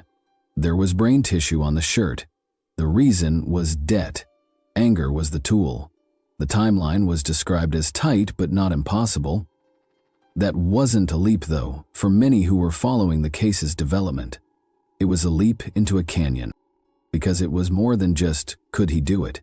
The question shifted to, is it even possible? Almost 15 years after his first conviction, Mark Lundy was facing a second trial in 2015. With new legal arguments, expert testimony, and a thorough rethinking of the time frame that had once deceived him, a revised case was constructed. He had been sentenced to life in prison in the first trial, but the case was reviewed in 2013 after the Court of Appeal declared that his conviction was dangerous because of a mix of contentious science, a shaky timetable, and media influence. Lundy so found himself back in the dock, but this time he had fresh questions, fresh evidence, and a fresh opportunity to prove his innocence. Was it a new beginning, though? The three main pieces of evidence were the same: the strange time frame, the financial motivation, and the brain tissue found on Lundy's shirt. The defense would continue to challenge the forensic evidence's validity. They had to. But what about the motivation, the chronology? Could they present a compelling enough case to overcome the years of rumors, media hysteria, and courtroom drama? The prosecution maintained the brain tissue argument, claiming that Christine's head was the only possible source. However, the defense refused to accept it. They referred to the mRNA analysis as experimental science and discredited the reliability of the forensic results. They questioned if the study, especially when it came from a tainted sample, actually demonstrated anything about the tissue. The timeline followed. The premise of the prosecution's case remained that Lundy could have driven from Petone to Palmerston North, murdered his wife and daughter, and then driven back to Petone in the middle of the night in a manner that defied common sense. This time, however, the defense said that it wasn't only a stretch. There was no way. All of the prosecution's presumptions were questioned by them. What about the motivation, though? Why Lundy would murder his wife and daughter a few days after raising their life insurance payout was a question the defense sought to answer. It didn't add up, even though the prosecution claimed it was all about the debt. When there are simpler alternatives, why kill your family? Given that the insurance coverage had not yet taken effect, why would the indebted businessman go to such lengths? Not to mention the circus of the media. The public had become familiar with Mark Lundy's visage by the time of the retrial. The viewer had already seen enough of the funeral footage to make them sick, and the jurors was still troubled by the idea that he was a grieving father who might be pretending.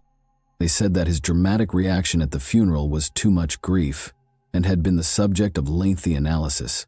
Was it all an act, or was it real? It seemed to be a fight between perception and truth, as the defense portrayed Lundy as a victim of circumstance.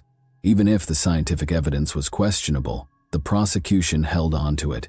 The defense, on the other hand, attempted to cast doubt on every single premise, including the timeline, the motive, and the forensic evidence, all while presenting a picture of a guy who had been falsely accused. The jury's verdict would ultimately depend on one point, though. Following all the arguments, expert testimony, and scientific disputes, was Mark Lundy indeed responsible for two heinous murders, or had the system failed him? Mark Lundy would be found guilty of killing his wife Christine and daughter Amber at the end of the retrial. This time, he was not saved by the disparities in the timing, the dubious forensic science, or the damaged public image. But the fight for the truth was far from ended. Although an appeal was promised by Lundy's attorneys, the final decision would not be made for years. Paul Peterson, Christine's brother, was the first person to reach the crime site in the hours after the horrific killings of Christine and Amber Lundy. This individual wasn't an investigator or a police officer, and everything about his presence looked out of balance in the icy calm of that moment, as if fate had put him in the middle of a storm that would rock his family's entire universe. Although it began as a typical day in Palmerston North, a peaceful town, Paul would remember that day for reasons that would follow him throughout his life. It started, oddly enough, with his sister calling. Despite Christine's assurance that they would talk about a family issue, Paul felt uneasy when he showed up at the Lundy residence to meet with her. A feeling of dread swept over him as he entered through the open front door. Then he discovered that Christine and Amber Lundy had been brutally robbed of their lives. Paul saw the finding as a moment that would never be able to be undone. There was no turning back once he stepped into that crime scene. He had entered a nightmare that would tear apart his family's fundamental existence. What was most noticeable, though, was the uncanny quiet that seemed to envelop him. Paul Peterson phoned the police right away after discovering the bodies, as anyone would. However, As detectives started piecing together the chronology, something didn't fit. In addition to being the first person to reach the residence, Paul had also found the bodies. The question was raised: was Paul complicit in the killings? Was he a guy gripped by the horror of what he had just discovered? Or was his calm manner in the aftermath an indication of guilt? The emergence of a disturbing pattern was immediately noticed by the police. In addition to being the first to find the dead, Paul's deeds and testimony played a crucial role in determining how the crime was told, but the way he described his discovery was a little unsettling. A cloud of suspicion hovered over Paul every time the pictures of him entering the house quietly, talking to the police, and then testifying at trial were shown back. Paul Peterson came under more scrutiny as the investigation went on. Paul Peterson was the quiet witness to all of this, remaining in the background while Mark Lundy was taken into custody and charged with killing his wife and daughter. However, many were unaware that Paul was starting to draw his own questions as a result of his own anguish. Had Paul remained too composed after the incident? His calm response to discovering the victims and his icy description of the crime scene were later questioned by some, who questioned whether this was the response of the murderers. Was it anything more sinister? Or was his cool-headedness a protection mechanism? Perhaps Paul Peterson knew more about his sister's and niece's deaths than he disclosed? The suspicion around Paul never really went away, even though he was never officially accused or connected to the crime. People in the neighborhood couldn't help but worry whether he had been too close to the crime, and some started to wonder if there was something crucial that the investigators had overlooked, like a detail in Paul's testimony or something he did before phoning the police. Ultimately, despite persistent suspicions, Paul Peterson was never prosecuted with his sister's and niece's deaths. Paul went back to being on the sidelines of the case, while the investigation shifted to heavily focus on Mark Lundy. Mark Lundy was acquitted in 2019, following years of court proceedings, when the Court of Appeal determined that the case against him had been essentially faulty. The brain tissue evidence, which had been one of the most important components of the prosecution's case, was declared untrustworthy by the court, which also decided that there was not enough evidence to warrant his conviction. It was also determined that the trial's timetable was riddled with errors and omissions that called into question the first conviction. The Court of Appeal determined that the conviction was unsafe after the retrial revealed serious flaws in the case and fresh evidence that pointed to reasonable doubt. Lundy was consequently exonerated of all accusations. One thing is certain: even if the case has reached its legal conclusion, the truth is still elusive and just out of grasp. Is the murderer still among us, lurking in plain sight? Thanks for watching, everyone. Your support means a lot to me, and you can help my channel grow by hitting that like button, dropping a comment, and sharing this video. Your engagement really makes a difference. See you soon. Hey guys, welcome to my channel, and today we're going to take a look at another horrible case with you. On October 26, 1998, on a dismal day, a terrifying find was discovered near the Columbia River. When a body was found floating close to Lower River Road in Vancouver, the neighborhood was rocked.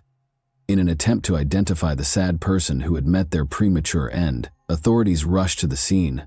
The strong stench of decomposition hit them as they got closer to the body, indicating that the man had been in the water for a long period. Since there were no clear hints as to the identity of the man, they took his body out of the water with caution and took him away from the scene to start the difficult process of autopsy and identification. They had no idea that this was the beginning of a mystery that would trouble them for years to come. A disturbing reality surfaced as the medical examiner's office started the autopsy on the unnamed man's body. According to the autopsy, he was shot in the head and died as a result. However, after examining the material, detectives found more questions than answers. Did the man commit suicide? Had the trigger been pulled by someone else? There was still doubt surrounding the reality. That wasn't all, though. Authorities were left to cobble together a timeline of events leading up to the man's unfortunate death, because it was thought that he had been in the water for anywhere between 6 months and a year. The man's age of death was likewise estimated by the medical examiner's office to be roughly 53 years old. Notwithstanding the passage of time, the case's enigma was only heightened by these discoveries. How had this man ended up in such a gory way, and who was he? In their attempt to learn the truth about the man's terrible demise, the detectives encountered a formidable obstacle. They were aware that figuring out who he was the first step, but it was not always easy. Because the individual had been discovered without any kind of identification, officials had nowhere to start.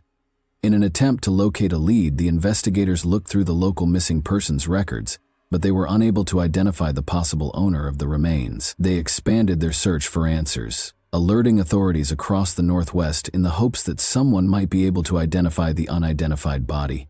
But their quest was unsuccessful despite their ceaseless attempts. Fingerprints were another element that might have assisted investigators in identifying the man. The advanced degree of the body's decomposition, however, put an end to this dream. The investigation felt like it was hitting a brick wall as the days stretched into weeks. The investigators were no closer to unraveling the enigma of the man's identity or his premature death, and frustration started to set in. He continued to be an unidentified John Doe, a somber reminder of the case's numerous unsolved mysteries. The case eventually faded into obscurity despite their best efforts, becoming just another mystery in a world full with them. The truth was still tantalizingly out of grasp, despite the detectives' best efforts. When it comes to investigating cold cases, time can occasionally be a double-edged sword. Even though it might seem like there is less chance for a case every year, new technology and developments in forensic science can give a case that was previously deemed to be unsolvable fresh life.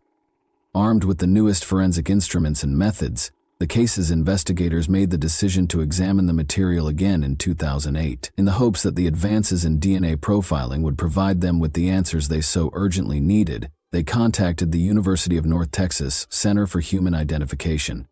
Using samples from the autopsy, the University of North Texas Center for Human Identification was able to create a DNA profile of the unnamed male.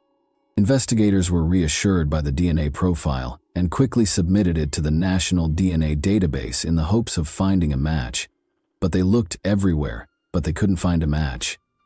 In addition to providing them with a fresh lead to pursue, the DNA profile served as a reminder of how challenging it may be to solve a case in the absence of clear-cut evidence. Nevertheless, the investigators remained optimistic. They were aware that the likelihood of finally solving the riddle of the man discovered in the river increased with every advancement in the field of forensic research.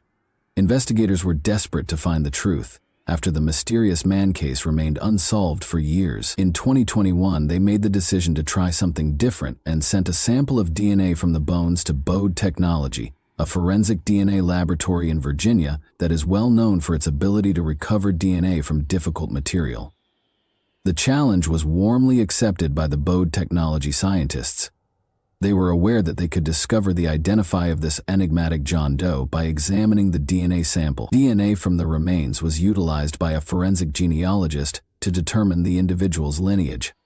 The forensic genealogist found an ancestry connection to a California family through careful investigation and comparison. The genealogist identified one individual in particular, the son of Ruth Marie Henson and Chelsea Johnson Jr., as the promising lead. It's interesting to note that since 1998, this person, Michael Johnson, has not engaged in any traceable activity. The detectives were aware that they had hit gold and were now one step closer to figuring out who the enigmatic John Doe was. Thus, Nikki Costa, the medical examiner's office operations manager, achieved a breakthrough in the case of the unnamed man in October 2022 as the fall foliage began to fall. Russell Johnson and Kathy Bergen, Chelsea and Ruth Johnson's two children, were located by Nikki and provided some shocking facts. It seems that their brother Michael had severed all ties with the family and vanished almost 20 years ago. Could this be the piece of information that investigators had been looking for years? Nikki was determined to solve the mystery surrounding the unnamed man. She worked frantically to prove that Michael was the owner of the DNA sample. Determined to uncover the missing piece of the puzzle, Nikki contacted many authorities to corroborate her concerns. The Washoe County Sheriff's Office obtained a DNA sample from Johnson's sister, Kathy, and the California Department of Justice Missing Persons DNA program analyzed family reference samples. In the meantime, California's Missing Persons program, created in 2008 by the University of North Texas Center for Human Identification, which it compared to all the evidence collected. Dr. Martha Burt, the chief medical examiner for Clark County, ultimately determined that the unnamed man was in fact Michael. The man now had a name and a chance at justice because, to Nikki's perseverance and the combined efforts of several authorities, investigators have yet to learn anything about Michael's actions before, to the body's discovery. Thus, the enigmatic circumstances surrounding his death continue to baffle them.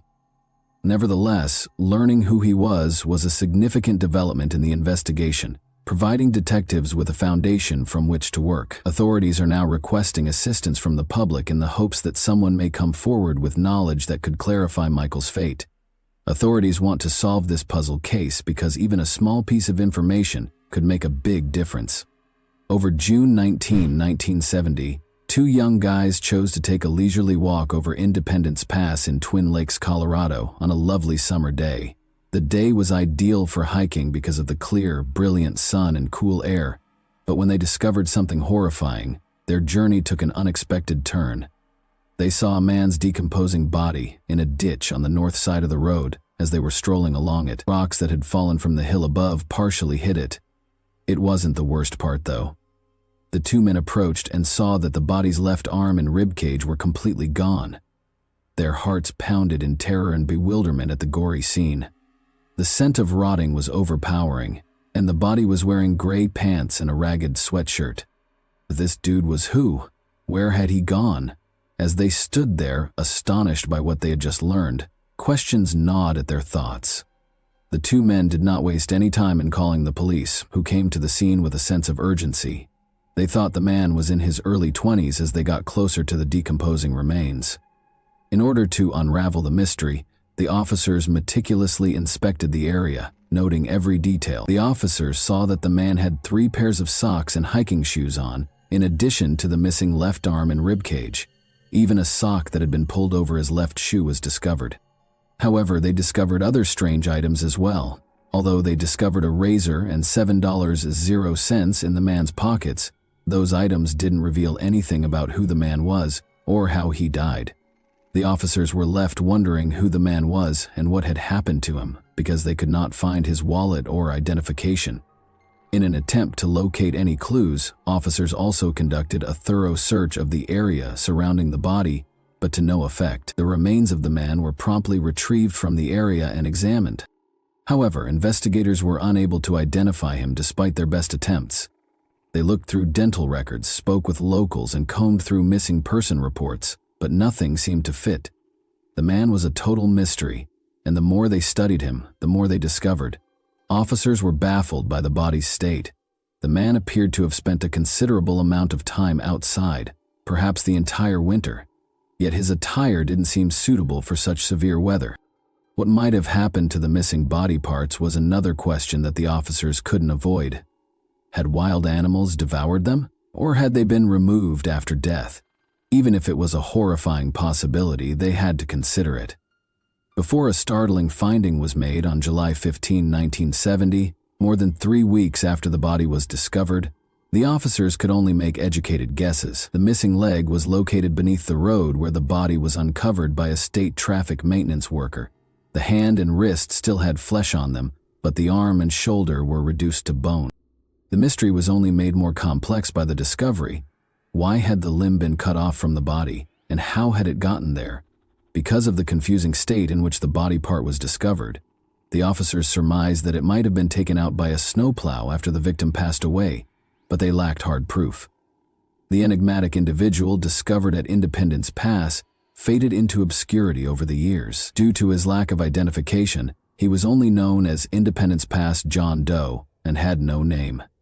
Buried beneath a plain monument that stated, "Unidentified male," in Leadville's Evergreen Cemetery, he was reduced to the position of an unidentified soul.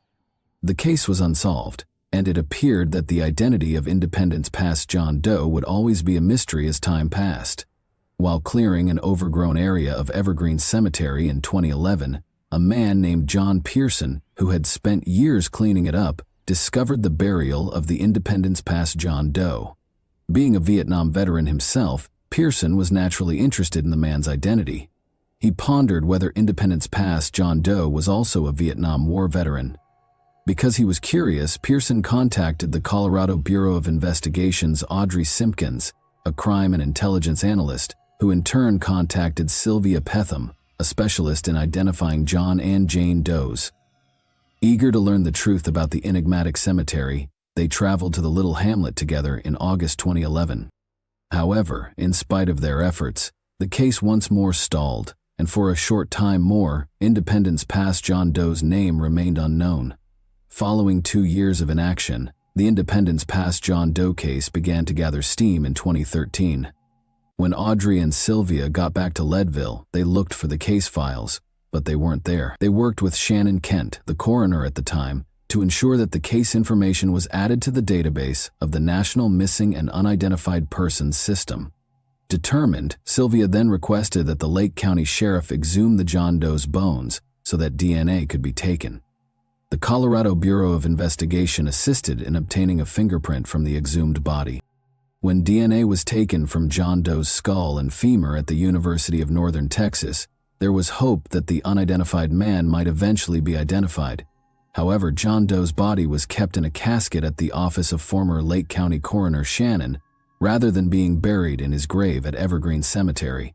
The man was eventually laid to rest in the calm of 2022 after 8 difficult years. A team of police submitted DNA taken from the unnamed John Doe for forensic genetic genealogy testing, marking a breakthrough in the decades-long case. A promising lead came from the test, although the specifics of this lead are still unknown. It was sufficient to completely unravel the case. Gardner Paul Smith was John Doe's name at last after all these years. Gardner was more than simply a nameless body in a tomb for Smith, who would have only been 39 years old when his bones were found. He had a life, a family, and a tale. Gardner, the eldest son of Paul and Bernita Smith, was born on September 22, 1930 in Modesto, California, and was raised in a family that loved skiing. Gardner and his younger brother Armand naturally took up skiing as both of their parents were avid skiers.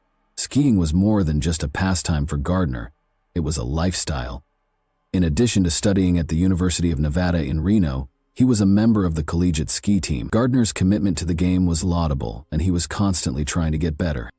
In order to improve his balance, he was known to try out a variety of methods, including huge slalom courses on cross-country skis. Gardner, however, was not merely a sportsman. He was a humanist and a thoughtful thinker who was constantly trying to figure out what life was really all about. He aspired to discover the mysteries of human consciousness because he was captivated by psychic phenomena and mental powers in his later years. He investigated this field of research for several hours. Gardner enlisted in the Army as a young man in June 1951. He served 2 years on active service before moving to the reserves, where he remained for an additional 4 years. He was released in June 1957 after doing his duties with honor.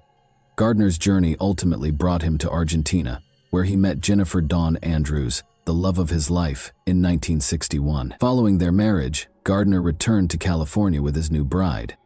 Soon after, on June 18, 1962, they welcomed their first child into the world, a daughter called Jean. Gardner did, however, eventually leave his wife and little daughter. In 1968, Jennifer finally got a divorce from Gardner and married Ernest M. Dillard.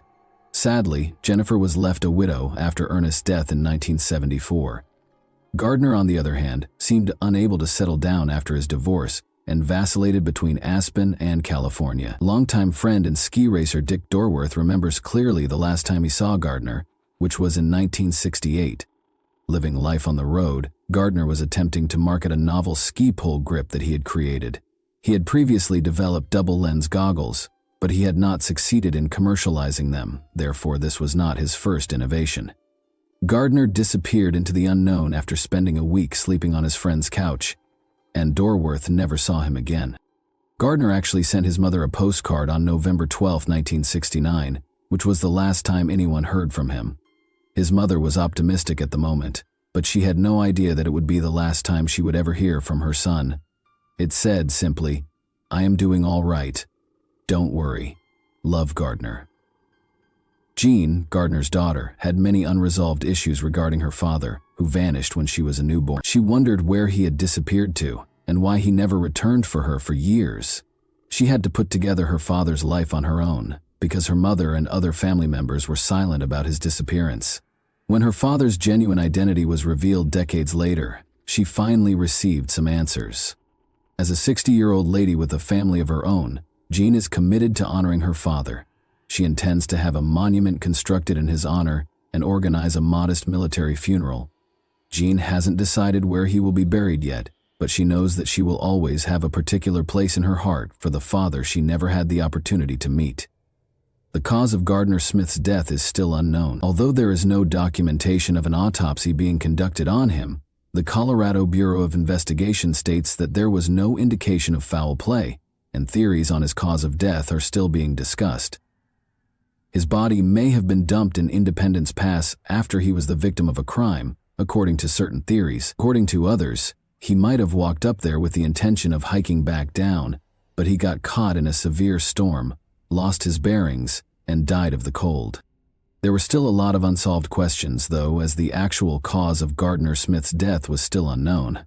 On a cold November 28, 1992 day, a group of visitors near the Walker Wildlife Area off River Road in Colorado noticed something strange. They were filled with terror as they got closer to the location. A man's decomposing body was lying there without its cranium, but the man was speaking even as he died. He was dressed in a tan tobacco pullover shirt with an enigmatic emblem on the left side of the chest and green shorts with striking black patterns. At the biceps, the sleeves were severed. Authorities rushed to the area with sirens screaming as they arrived after the public reported it in. They immediately set to work searching the surroundings for any hints that may lead them to the man's identity.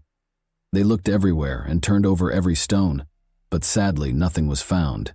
The officials were left scratching their heads in confusion, as not even the man's clothing gave away who he was. They had no choice but to remove the body for identification and autopsy, in the hopes of at least learning something. When the autopsy was completed, the medical examiner was shocked by what they found. There was no question that it was a homicide because the man had been fatally stabbed.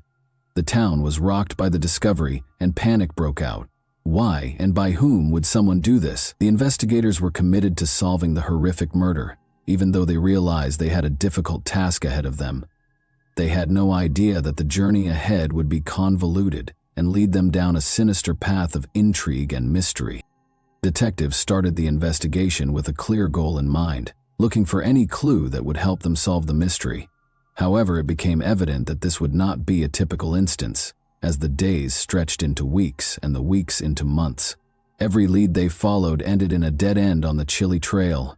They were troubled day and night by the mystery of the man's missing head.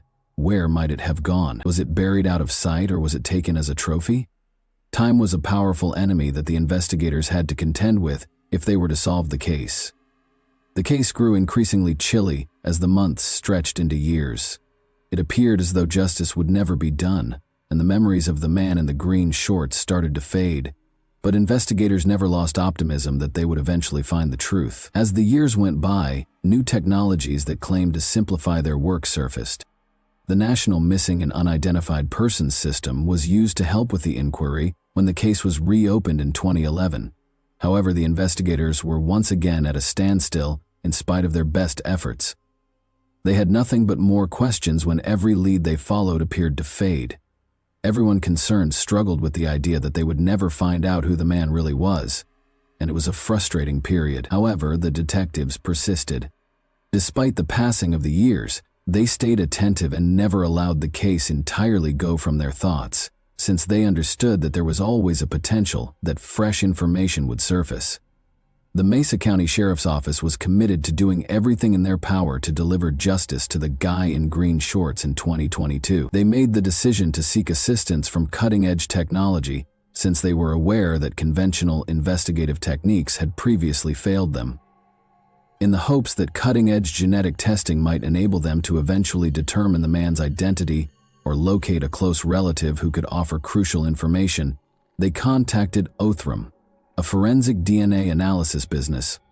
Detectives were prepared to do whatever it took to solve the case, even though it seemed unlikely. To solve intractable crimes, the detectives went to DNA Solves, a platform that combines volunteer data, crowdsourcing, and state-of-the-art genetics. However, advanced DNA testing is not inexpensive, and they realized they would need to find funds to proceed. The public's generosity and the detectives' unwavering efforts helped generate the money so that the testing could start. Detectives had been baffled by the skeletal remains of the guy in green shorts for almost 30 years, but the incredible advances in forensic technology allowed them to finally start piecing together some of the pieces. After being meticulously packed, the remains were delivered to Othrum's cutting-edge laboratory in the Woodlands, Texas. Fourth, order to create a thorough genetic profile for the unidentified individual, a group of talented forensic specialists there put forth endless effort to harvest DNA from the bones. They were able to piece together a whole DNA sequence using a state-of-the-art method known as forensic-grade genome sequencing, providing a previously unattainable picture of the man's genetic composition. However, possessing a DNA profile was only the first step. In order to identify the man, the Othram team realized they needed to use this information to develop investigation leads, and they did just that. They used the power of forensic genetic genealogy to track down the man's distant ancestors and compile an extensive family tree with the assistance of their in-house genealogy team.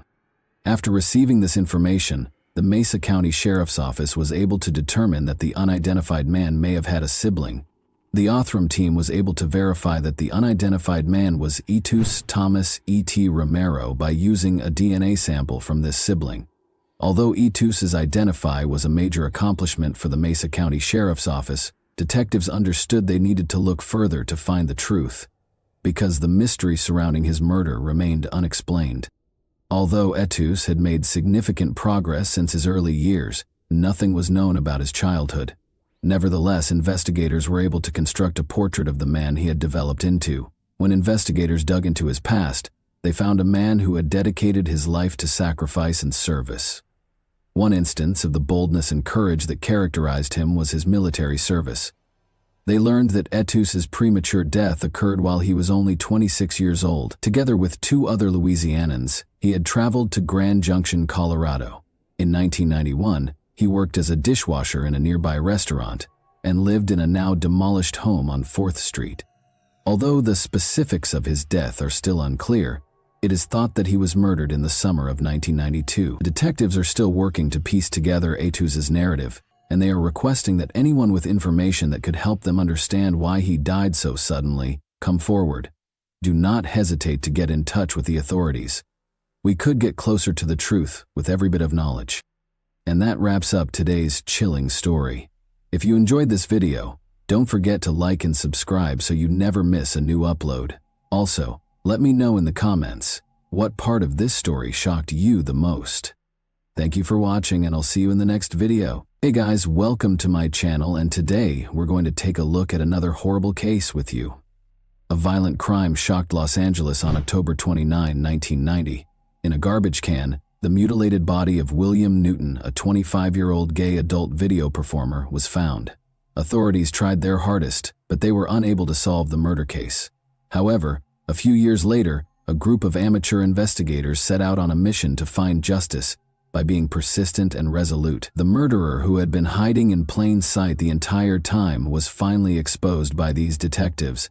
What caused the ruthless disfigurement of Newton's body, and who exactly killed him? Today, we'll examine a cold case that dates back 33 years and was resolved in 2023 because to a podcast, so let's go straight to the riddle without any more ado. The city of Los Angeles, a thriving metropolis in Southern California, will be the subject of today's case. It is well known for its star-studded walkways, famed Hollywood sign, and gorgeous beaches. With its internationally recognized museums, theaters, and music venues, Los Angeles is also a center for the arts and entertainment sector. This vibrant city offers something for everyone, from mouth-watering cuisine to booming fashion and technological sectors. On July 26, 1965, William Newton was born in Eau Claire, Wisconsin. Richard Harriman was his dad. Oliver Michelle, Newton's half-sister, was born 6 months after Newton was born, and his parents were not wed. The two siblings couldn't be separated. Newton developed a love for art as a child and often used his leisure time to write creatively. His imagination went wild, and his poetry reflected his soul. He loved to read and dreamed of the day when he could tell the world his own stories. Newton was a young man of great intelligence. Richard once spoke about his son to the media. The majority of Newton's early years were spent in the city where he was born. He went to elementary and middle school there. Following his graduation from middle school, he and his mother, whose name is unknown, moved to Ladysmith, a city in Wisconsin. Newton found the surroundings change all too abrupt, but he gradually grew accustomed to it. But before his mother started discussing moving again, Newton was only able to finish his first year of high school in the new city. They relocated to the city of Oklahoma this time. This occurred in 1980. Newton quickly became weary of the seemingly never-ending cycle of traveling from one location to another and wished for greater stability. He then packed his things and went down to visit his father, Richard, one day. At the age of 16, he had already decided to live with his father. He was sure he would put his arms around him. That proved not to be the case, though. Instead of the kind greeting he had expected, he received a startling reception when he arrived at Richard's house in Eau Claire. Richard slammed the door shut in his face and refused to let him in after being instructed to leave. Newton was left devastated and defeated by the cold treatment, which was a sharp contrast to what he had anticipated. However, something within of him changed at that precise moment. He bravely decided to go out on his own, accepting his independence. Newton would travel the United States over the following 3 years. He resided in Oklahoma, among other places, where he met Terry Elliott, with whom he began a romantic relationship. Newton also found that he was passionate about makeup and beauty. Therefore, he made the decision to pursue this as a career by training to be a professional beautician.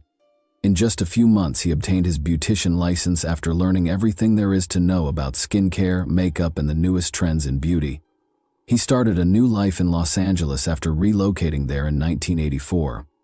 He didn't have to wait long for job prospects to present themselves, despite the difficulties that came with establishing a new life in a new city. Equipped with his extensive knowledge and experience, he attracted the attention of a music video production firm right away. They soon employed him as a choreographer and beautician. Additionally, Newton started working at the Hollywood Spa, a gay bathhouse. He met a man named David Ray at the spa one fateful night, and he immediately warmed up to him.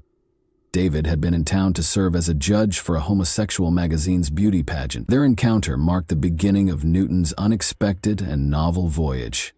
Gay adult flicks were David's specialty as an adult filmmaker.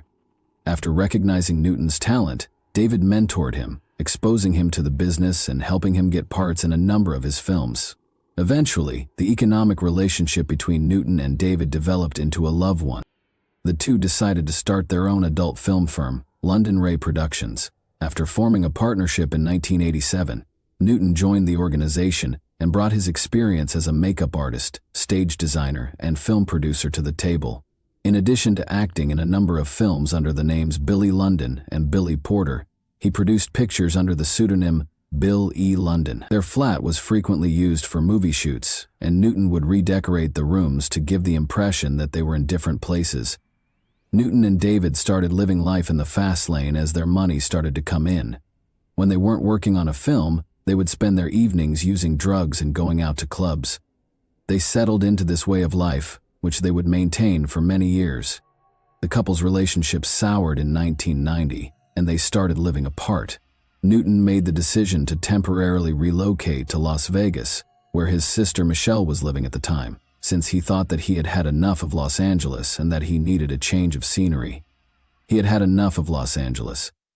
Michelle, Newton's sister, remembers that Newton simply needed a mental health vacation. In addition to providing him with something novel and thrilling, Las Vegas would also provide him the opportunity to see his mother, who at the time intended to move to the area.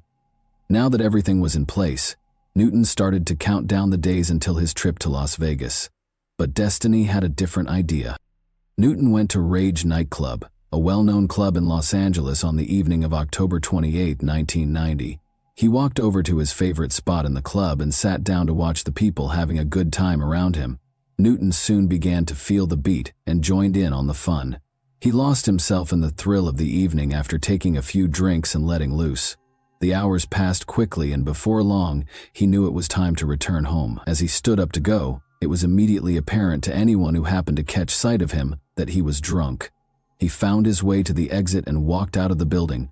No one would ever see him alive again after that. Unaware of a murder that would frighten many, the majority of Los Angeles citizens went about their everyday lives as the week started on a Monday morning. The same morning, a homeless individual looked through dumpsters in an alley just behind Santa Monica Boulevard in search of food or trash. He received the shock of his life when he opened a specific dumpster. A human head was sitting in the center of the rubbish, staring back at him. The homeless man could see a pair of feet that had been haphazardly put next to the head, but the remainder of the body was nowhere to be seen. In terror, the man closed the dumpster since it was just too much for him to process. He promptly sounded an alarm, warning others of the disgusting discovery, and police officers soon arrived on the scene in their cars. Newton was quickly identified as the individual whose head had been severed and found in the bin.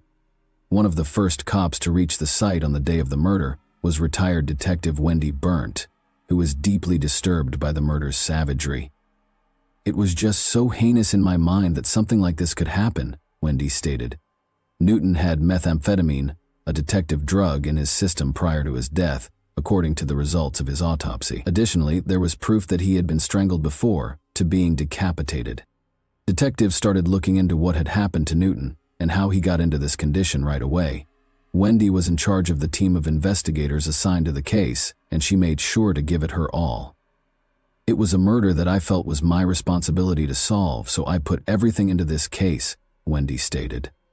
Detectives investigated every tip that came in over the months following the murder, but none of them turned up any useful information. Newton's killer and the location of the rest of his body were unknown. The investigation finally went cold since detectives had nothing concrete to work with for a long period. 15 years after the murder in 2005, the Los Angeles Police Department said that they were working on a reinvestigation of the case. However, nothing significant came of the examination and the case was closed. The case then returned to the press at the end of 2006. The following year, the Los Angeles Police Department had neglected his son's murder case and could have done much more to try to solve it, according to a reporter named Mickey Ski, who said that Newton's father had contacted him this time. In response to this charge, the LAPD issued a statement informing the public that they were still working on the case and were making every effort to find a solution. Richard, however, never saw justice for the murder of his son. On May 3, 2011, he died at home at the age of 65. Authors Christopher Rice and Eric Shaw Quinn, who were best friends, became fascinated with Newton's murder around 2022. After reading an article about the case from an adult entertainment journalist, Christopher had become aware of it, and it had stuck in his head ever since. In addition, Christopher and Eric co-host The Dinner Party Show, a podcast they started in 2012. As it occurred, Christopher chose to bring up his interest in Newton's murder during one of the podcast episodes, expressing how intrigued he was by the fact that there had never been an arrest and no leads in the case had been made public. He ended by requesting useful information about the case from the audience. In their subsequent podcast episode, which aired 2 months later, Christopher and Eric discussed some of the new information they had discovered since their previous discussion of Newton's death. Christopher claims that he was contacted by an unnamed man who claimed to have crucial information regarding the murder case. The man told Christopher that the night before Newton was discovered dead in a garbage, he had seen him at Rage nightclub. He asserted, however, that Newton had not left the club by himself, but had instead been with a man who bore a striking resemblance to notorious serial killer Jeffrey Dahmer. Christopher learned that Dahmer was a serial killer who killed 17 men and boys in the Milwaukee region between the late 1970s and the early 1990s, when he conducted a background investigation on him. However, Dahmer was apprehended by the authorities in 1991, a year after Newton's horrific murder, and was given 15 consecutive life terms. Without a doubt, Dahmer's profile matched that of a person who might have killed Newton. But since Dahmer was already deceased, there was no way to verify this. In November 1994, a fellow prisoner attacked him and beat him to death. Christopher maintained his optimism that someone with more information would come forward, after outlining in the podcast what he had learned about Newton's murder and its potential link to Dahmer. Detective John Lamberti of the Los Angeles Police Department started to get interested in this case about the same time, in 2012. He was astounded by the amount of effort his predecessors had put into solving the murder after reviewing all the documents they had on the subject. Detective Lamberti told reporters, They looked into this case like crazy. Lamberti also started to examine every aspect of the case more carefully, taking into account all of the earlier research that had been done on it. He looked up Newton's name on Google as one of his first actions. He found the episode of Christopher and Eric's podcast in the search result, where they discussed Newton's murder and made assumptions about Dahmer's involvement. Detective Lamberti became interested in the case after clicking on it and hearing what the two individuals had to say. Sometime after this, he contacted Eric and Christopher to arrange a meeting. The three men discussed what they knew about the case in detail and exchanged information during this encounter. An alliance was established right away, and their shared objective was to find a permanent solution to the matter. In the midst of all of this, documentary filmmaker Rachel Mason had also become fixated on the case and was working on her own covert investigation. It was by chance that she had discovered Newton's murder. She was working on a documentary about Circus of Books, an adult bookshop and gay adult materials store back in 2017. She visited Mike Szymanski, a local writer and activist, in search of reliable material for the documentary. Mike had consented to let her browse through his old collection of pictures from West Hollywood. During the search, he and Rachel were looking through one of his notebooks when a fragile newspaper story from 1990 dropped out and drew Rachel's attention. The article discussed Newton's murder and how the police were unable to identify the perpetrator. Mike happily gave Rachel all the information he knew about the enigmatic murder when she asked him right away what it was all about. The story she heard captivated her. She didn't give it much thought, though. She then proceeded to work on the Circus of Books movie, and as soon as it was over, she began looking for a new project to work on. During this time, she remembered the account of Newton's murder that she had heard from Mike. She gradually became enthralled with it and couldn't get it off her mind. She looked more closely as a result, and she started looking into the matter. Rachel was resolved to learn as much as she possibly could. In order to do this, she decided to approach the public for any advice or insights they might have. That's when she got a reply from Sherman Oaks resident Clark Williams, a gay, stay-at-home father. Like Newton, Williams was raised in Eau Claire, Wisconsin. Because of this, he thought he could help Rachel complete the details of Newton's life. Rachel was excited about the new development, since he had a unique viewpoint on what it was like to grow up in Eau Claire. She pondered whether she had at last found someone who could help her unravel the riddle surrounding Newton's childhood. She eagerly set up a meeting with Williams to find out and hear his thoughts. She learned at the discussion that it was while perusing a Facebook page that Williams first learned about Newton's murder.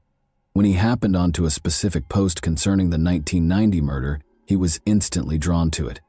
He was startled by how much his upbringing resembled Newton's as he read the specifics. He was unable to stop thinking about the case after that and made the decision to act alone. Something was propelling me, moving me to just get involved in whatever capacity that I could, Williams stated. What I really wanted to do was to help tell Billy's story because I think he reflected the lives of so many young gay men and teenagers who came up in that time. He continued. He developed a greater interest in the murder once he got to know Rachel and told her everything he knew. Detective Lamberti eventually learned that Rachel and Williams were also interested in the investigation, and he quickly included them. Williams used every spare moment to try to solve the case as closely as possible. Soon later, he found out about Rick Pashy, a local amateur detective who had spent a significant amount of his time and effort trying to solve the murder of Newton after it had already happened. During the first inquiry, Rick had also collaborated closely with Wendy, a retired investigator. Williams was disappointed to learn that there was no way to contact Rick because he was long dead, but because, to his extensive and persistent research, he was able to learn some other crucial information about Rick, including the fact that he was a gay adult film producer going by the name Richard Lawrence, in addition to owning and operating a skate store in West Hollywood. Given that Rick and Newton had been employed in the same field at the same time, Williams knew he needed to identify the connection between them. Williams started carefully going over Rick's movie credits to find the identities of the actors, producers, and editors. He wanted to find everyone who might still be alive so they could tell their story. The films he prioritized had been made in the immediate aftermath of Newton's murder. He was particularly interested in one movie. The Devil and Danny Webster, as it was called, had debuted Billy Houston, a young, talented actor. Williams took a particular interest in Billy right on and started learning everything he could about him. Upon more investigation, He learned that Billy's true identity was Daryl Lynn Madden and that he was incarcerated for the life term for the killings of 2 men. Williams learned that Daryl confessed to the authorities about his crimes after being apprehended, claiming that he and another man named Bradley Qualls were responsible for the initial offense. On the day of the event, Bradley and Daryl had gone out with a dark plan to kidnap a gay guy in order to introduce Bradley into a white supremacist gang called Chaos Squad Skinheads.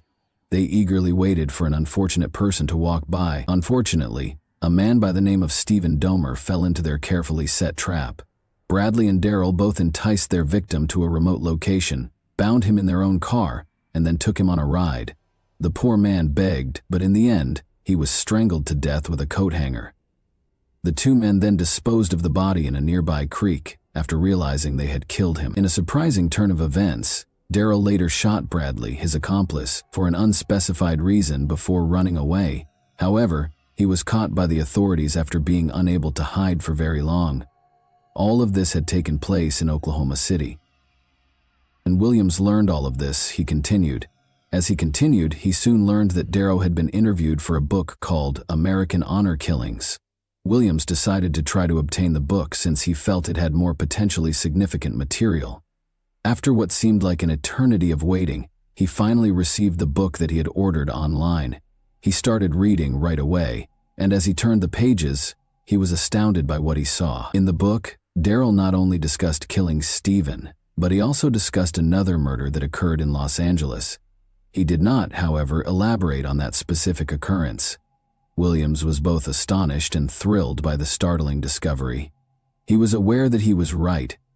Daryl had admitted to killing someone in Los Angeles, the same city where Newton had been murdered. Williams was convinced that Newton was the person Daryl had mentioned, but just to be sure, he made the decision to contact Detective Lamberti and tell him all he had learned. Lamberti didn't waste any time in getting to work. He checked Daryl's background. He was shocked to learn that Newton's body had been recovered on Santa Monica Boulevard, which was also the location of the gay adult movie production firm Daryl had worked for. The detective went to see Daryl in order to question him, because he realized it was all too coincidental. Therefore, Detective Lamberti and Detective Tamara Maez went to Oklahoma on January 4th, where Daryl was incarcerated for his offenses. They were shocked to learn that Daryl had changed her name to Daryl Lynn and was now an Orthodox Jew and a proud transsexual lady. There was a flurry of excitement in the air as Lamberti and Maez sat opposite Daryl Lynn, who sat with a poised assurance, prepared to respond to whatever queries the 2 investigators might have. They questioned Daryl Lynn about Newton's murder during their meeting, and to their surprise, Daryl knew right away who they were referring to. According to Daryl Lynn, he and 2 of his friends had spotted Newton strolling down the street the day of his murder. They thought Newton would be an easy target for a robbery because he had looked drunk. Things took a turn for the worse after he was kidnapped. It had concluded with Newton being strangled to death, Daryl Lynn admitted. When Daryl Lynn finished his story, Detective Lamberti and his colleague were in complete disbelief. Their ears were almost unbelievable. They then inquired as to how and why Newton's body had been disfigured, to which Daryl Lynn denied any involvement. Newton's body was left with his 2 pals after they killed him, Daryl Lynn informed them. Daryl Lynn will not provide the names of the 2 accomplices when questioned about their identities. In the days that followed, Detective Lamberti went to the office of LA County District Attorney George Gascon and made a compelling case against Daryl. To their dismay, however, Gascon's office declared that they would not be charging him since the evidence was insufficient. However, Lamberti and the other team members who had been working on the case non-stop were ecstatic that it had been solved at last. In addition, Michelle was appreciative of the investigators' commitment to the investigation and the sense of closure they provided her with by resolving it. For more than 30 years, the brutal murder of Newton rocked the metropolis of Los Angeles. There is a sense of justice served when one considers that his killer has finally been found and is in prison. The location of the remainder of his body, however, remains a mystery and might potentially haunt the community for years to come. What do you suppose happened to the rest of Newton's body, and who do you think disfigured it? And that wraps up today's chilling story. If you enjoyed this video, don't forget to like and subscribe so you never miss a new upload. Also, let me know in the comments, what part of this story shocked you the most? Thank you for watching, and I'll see you in the next video.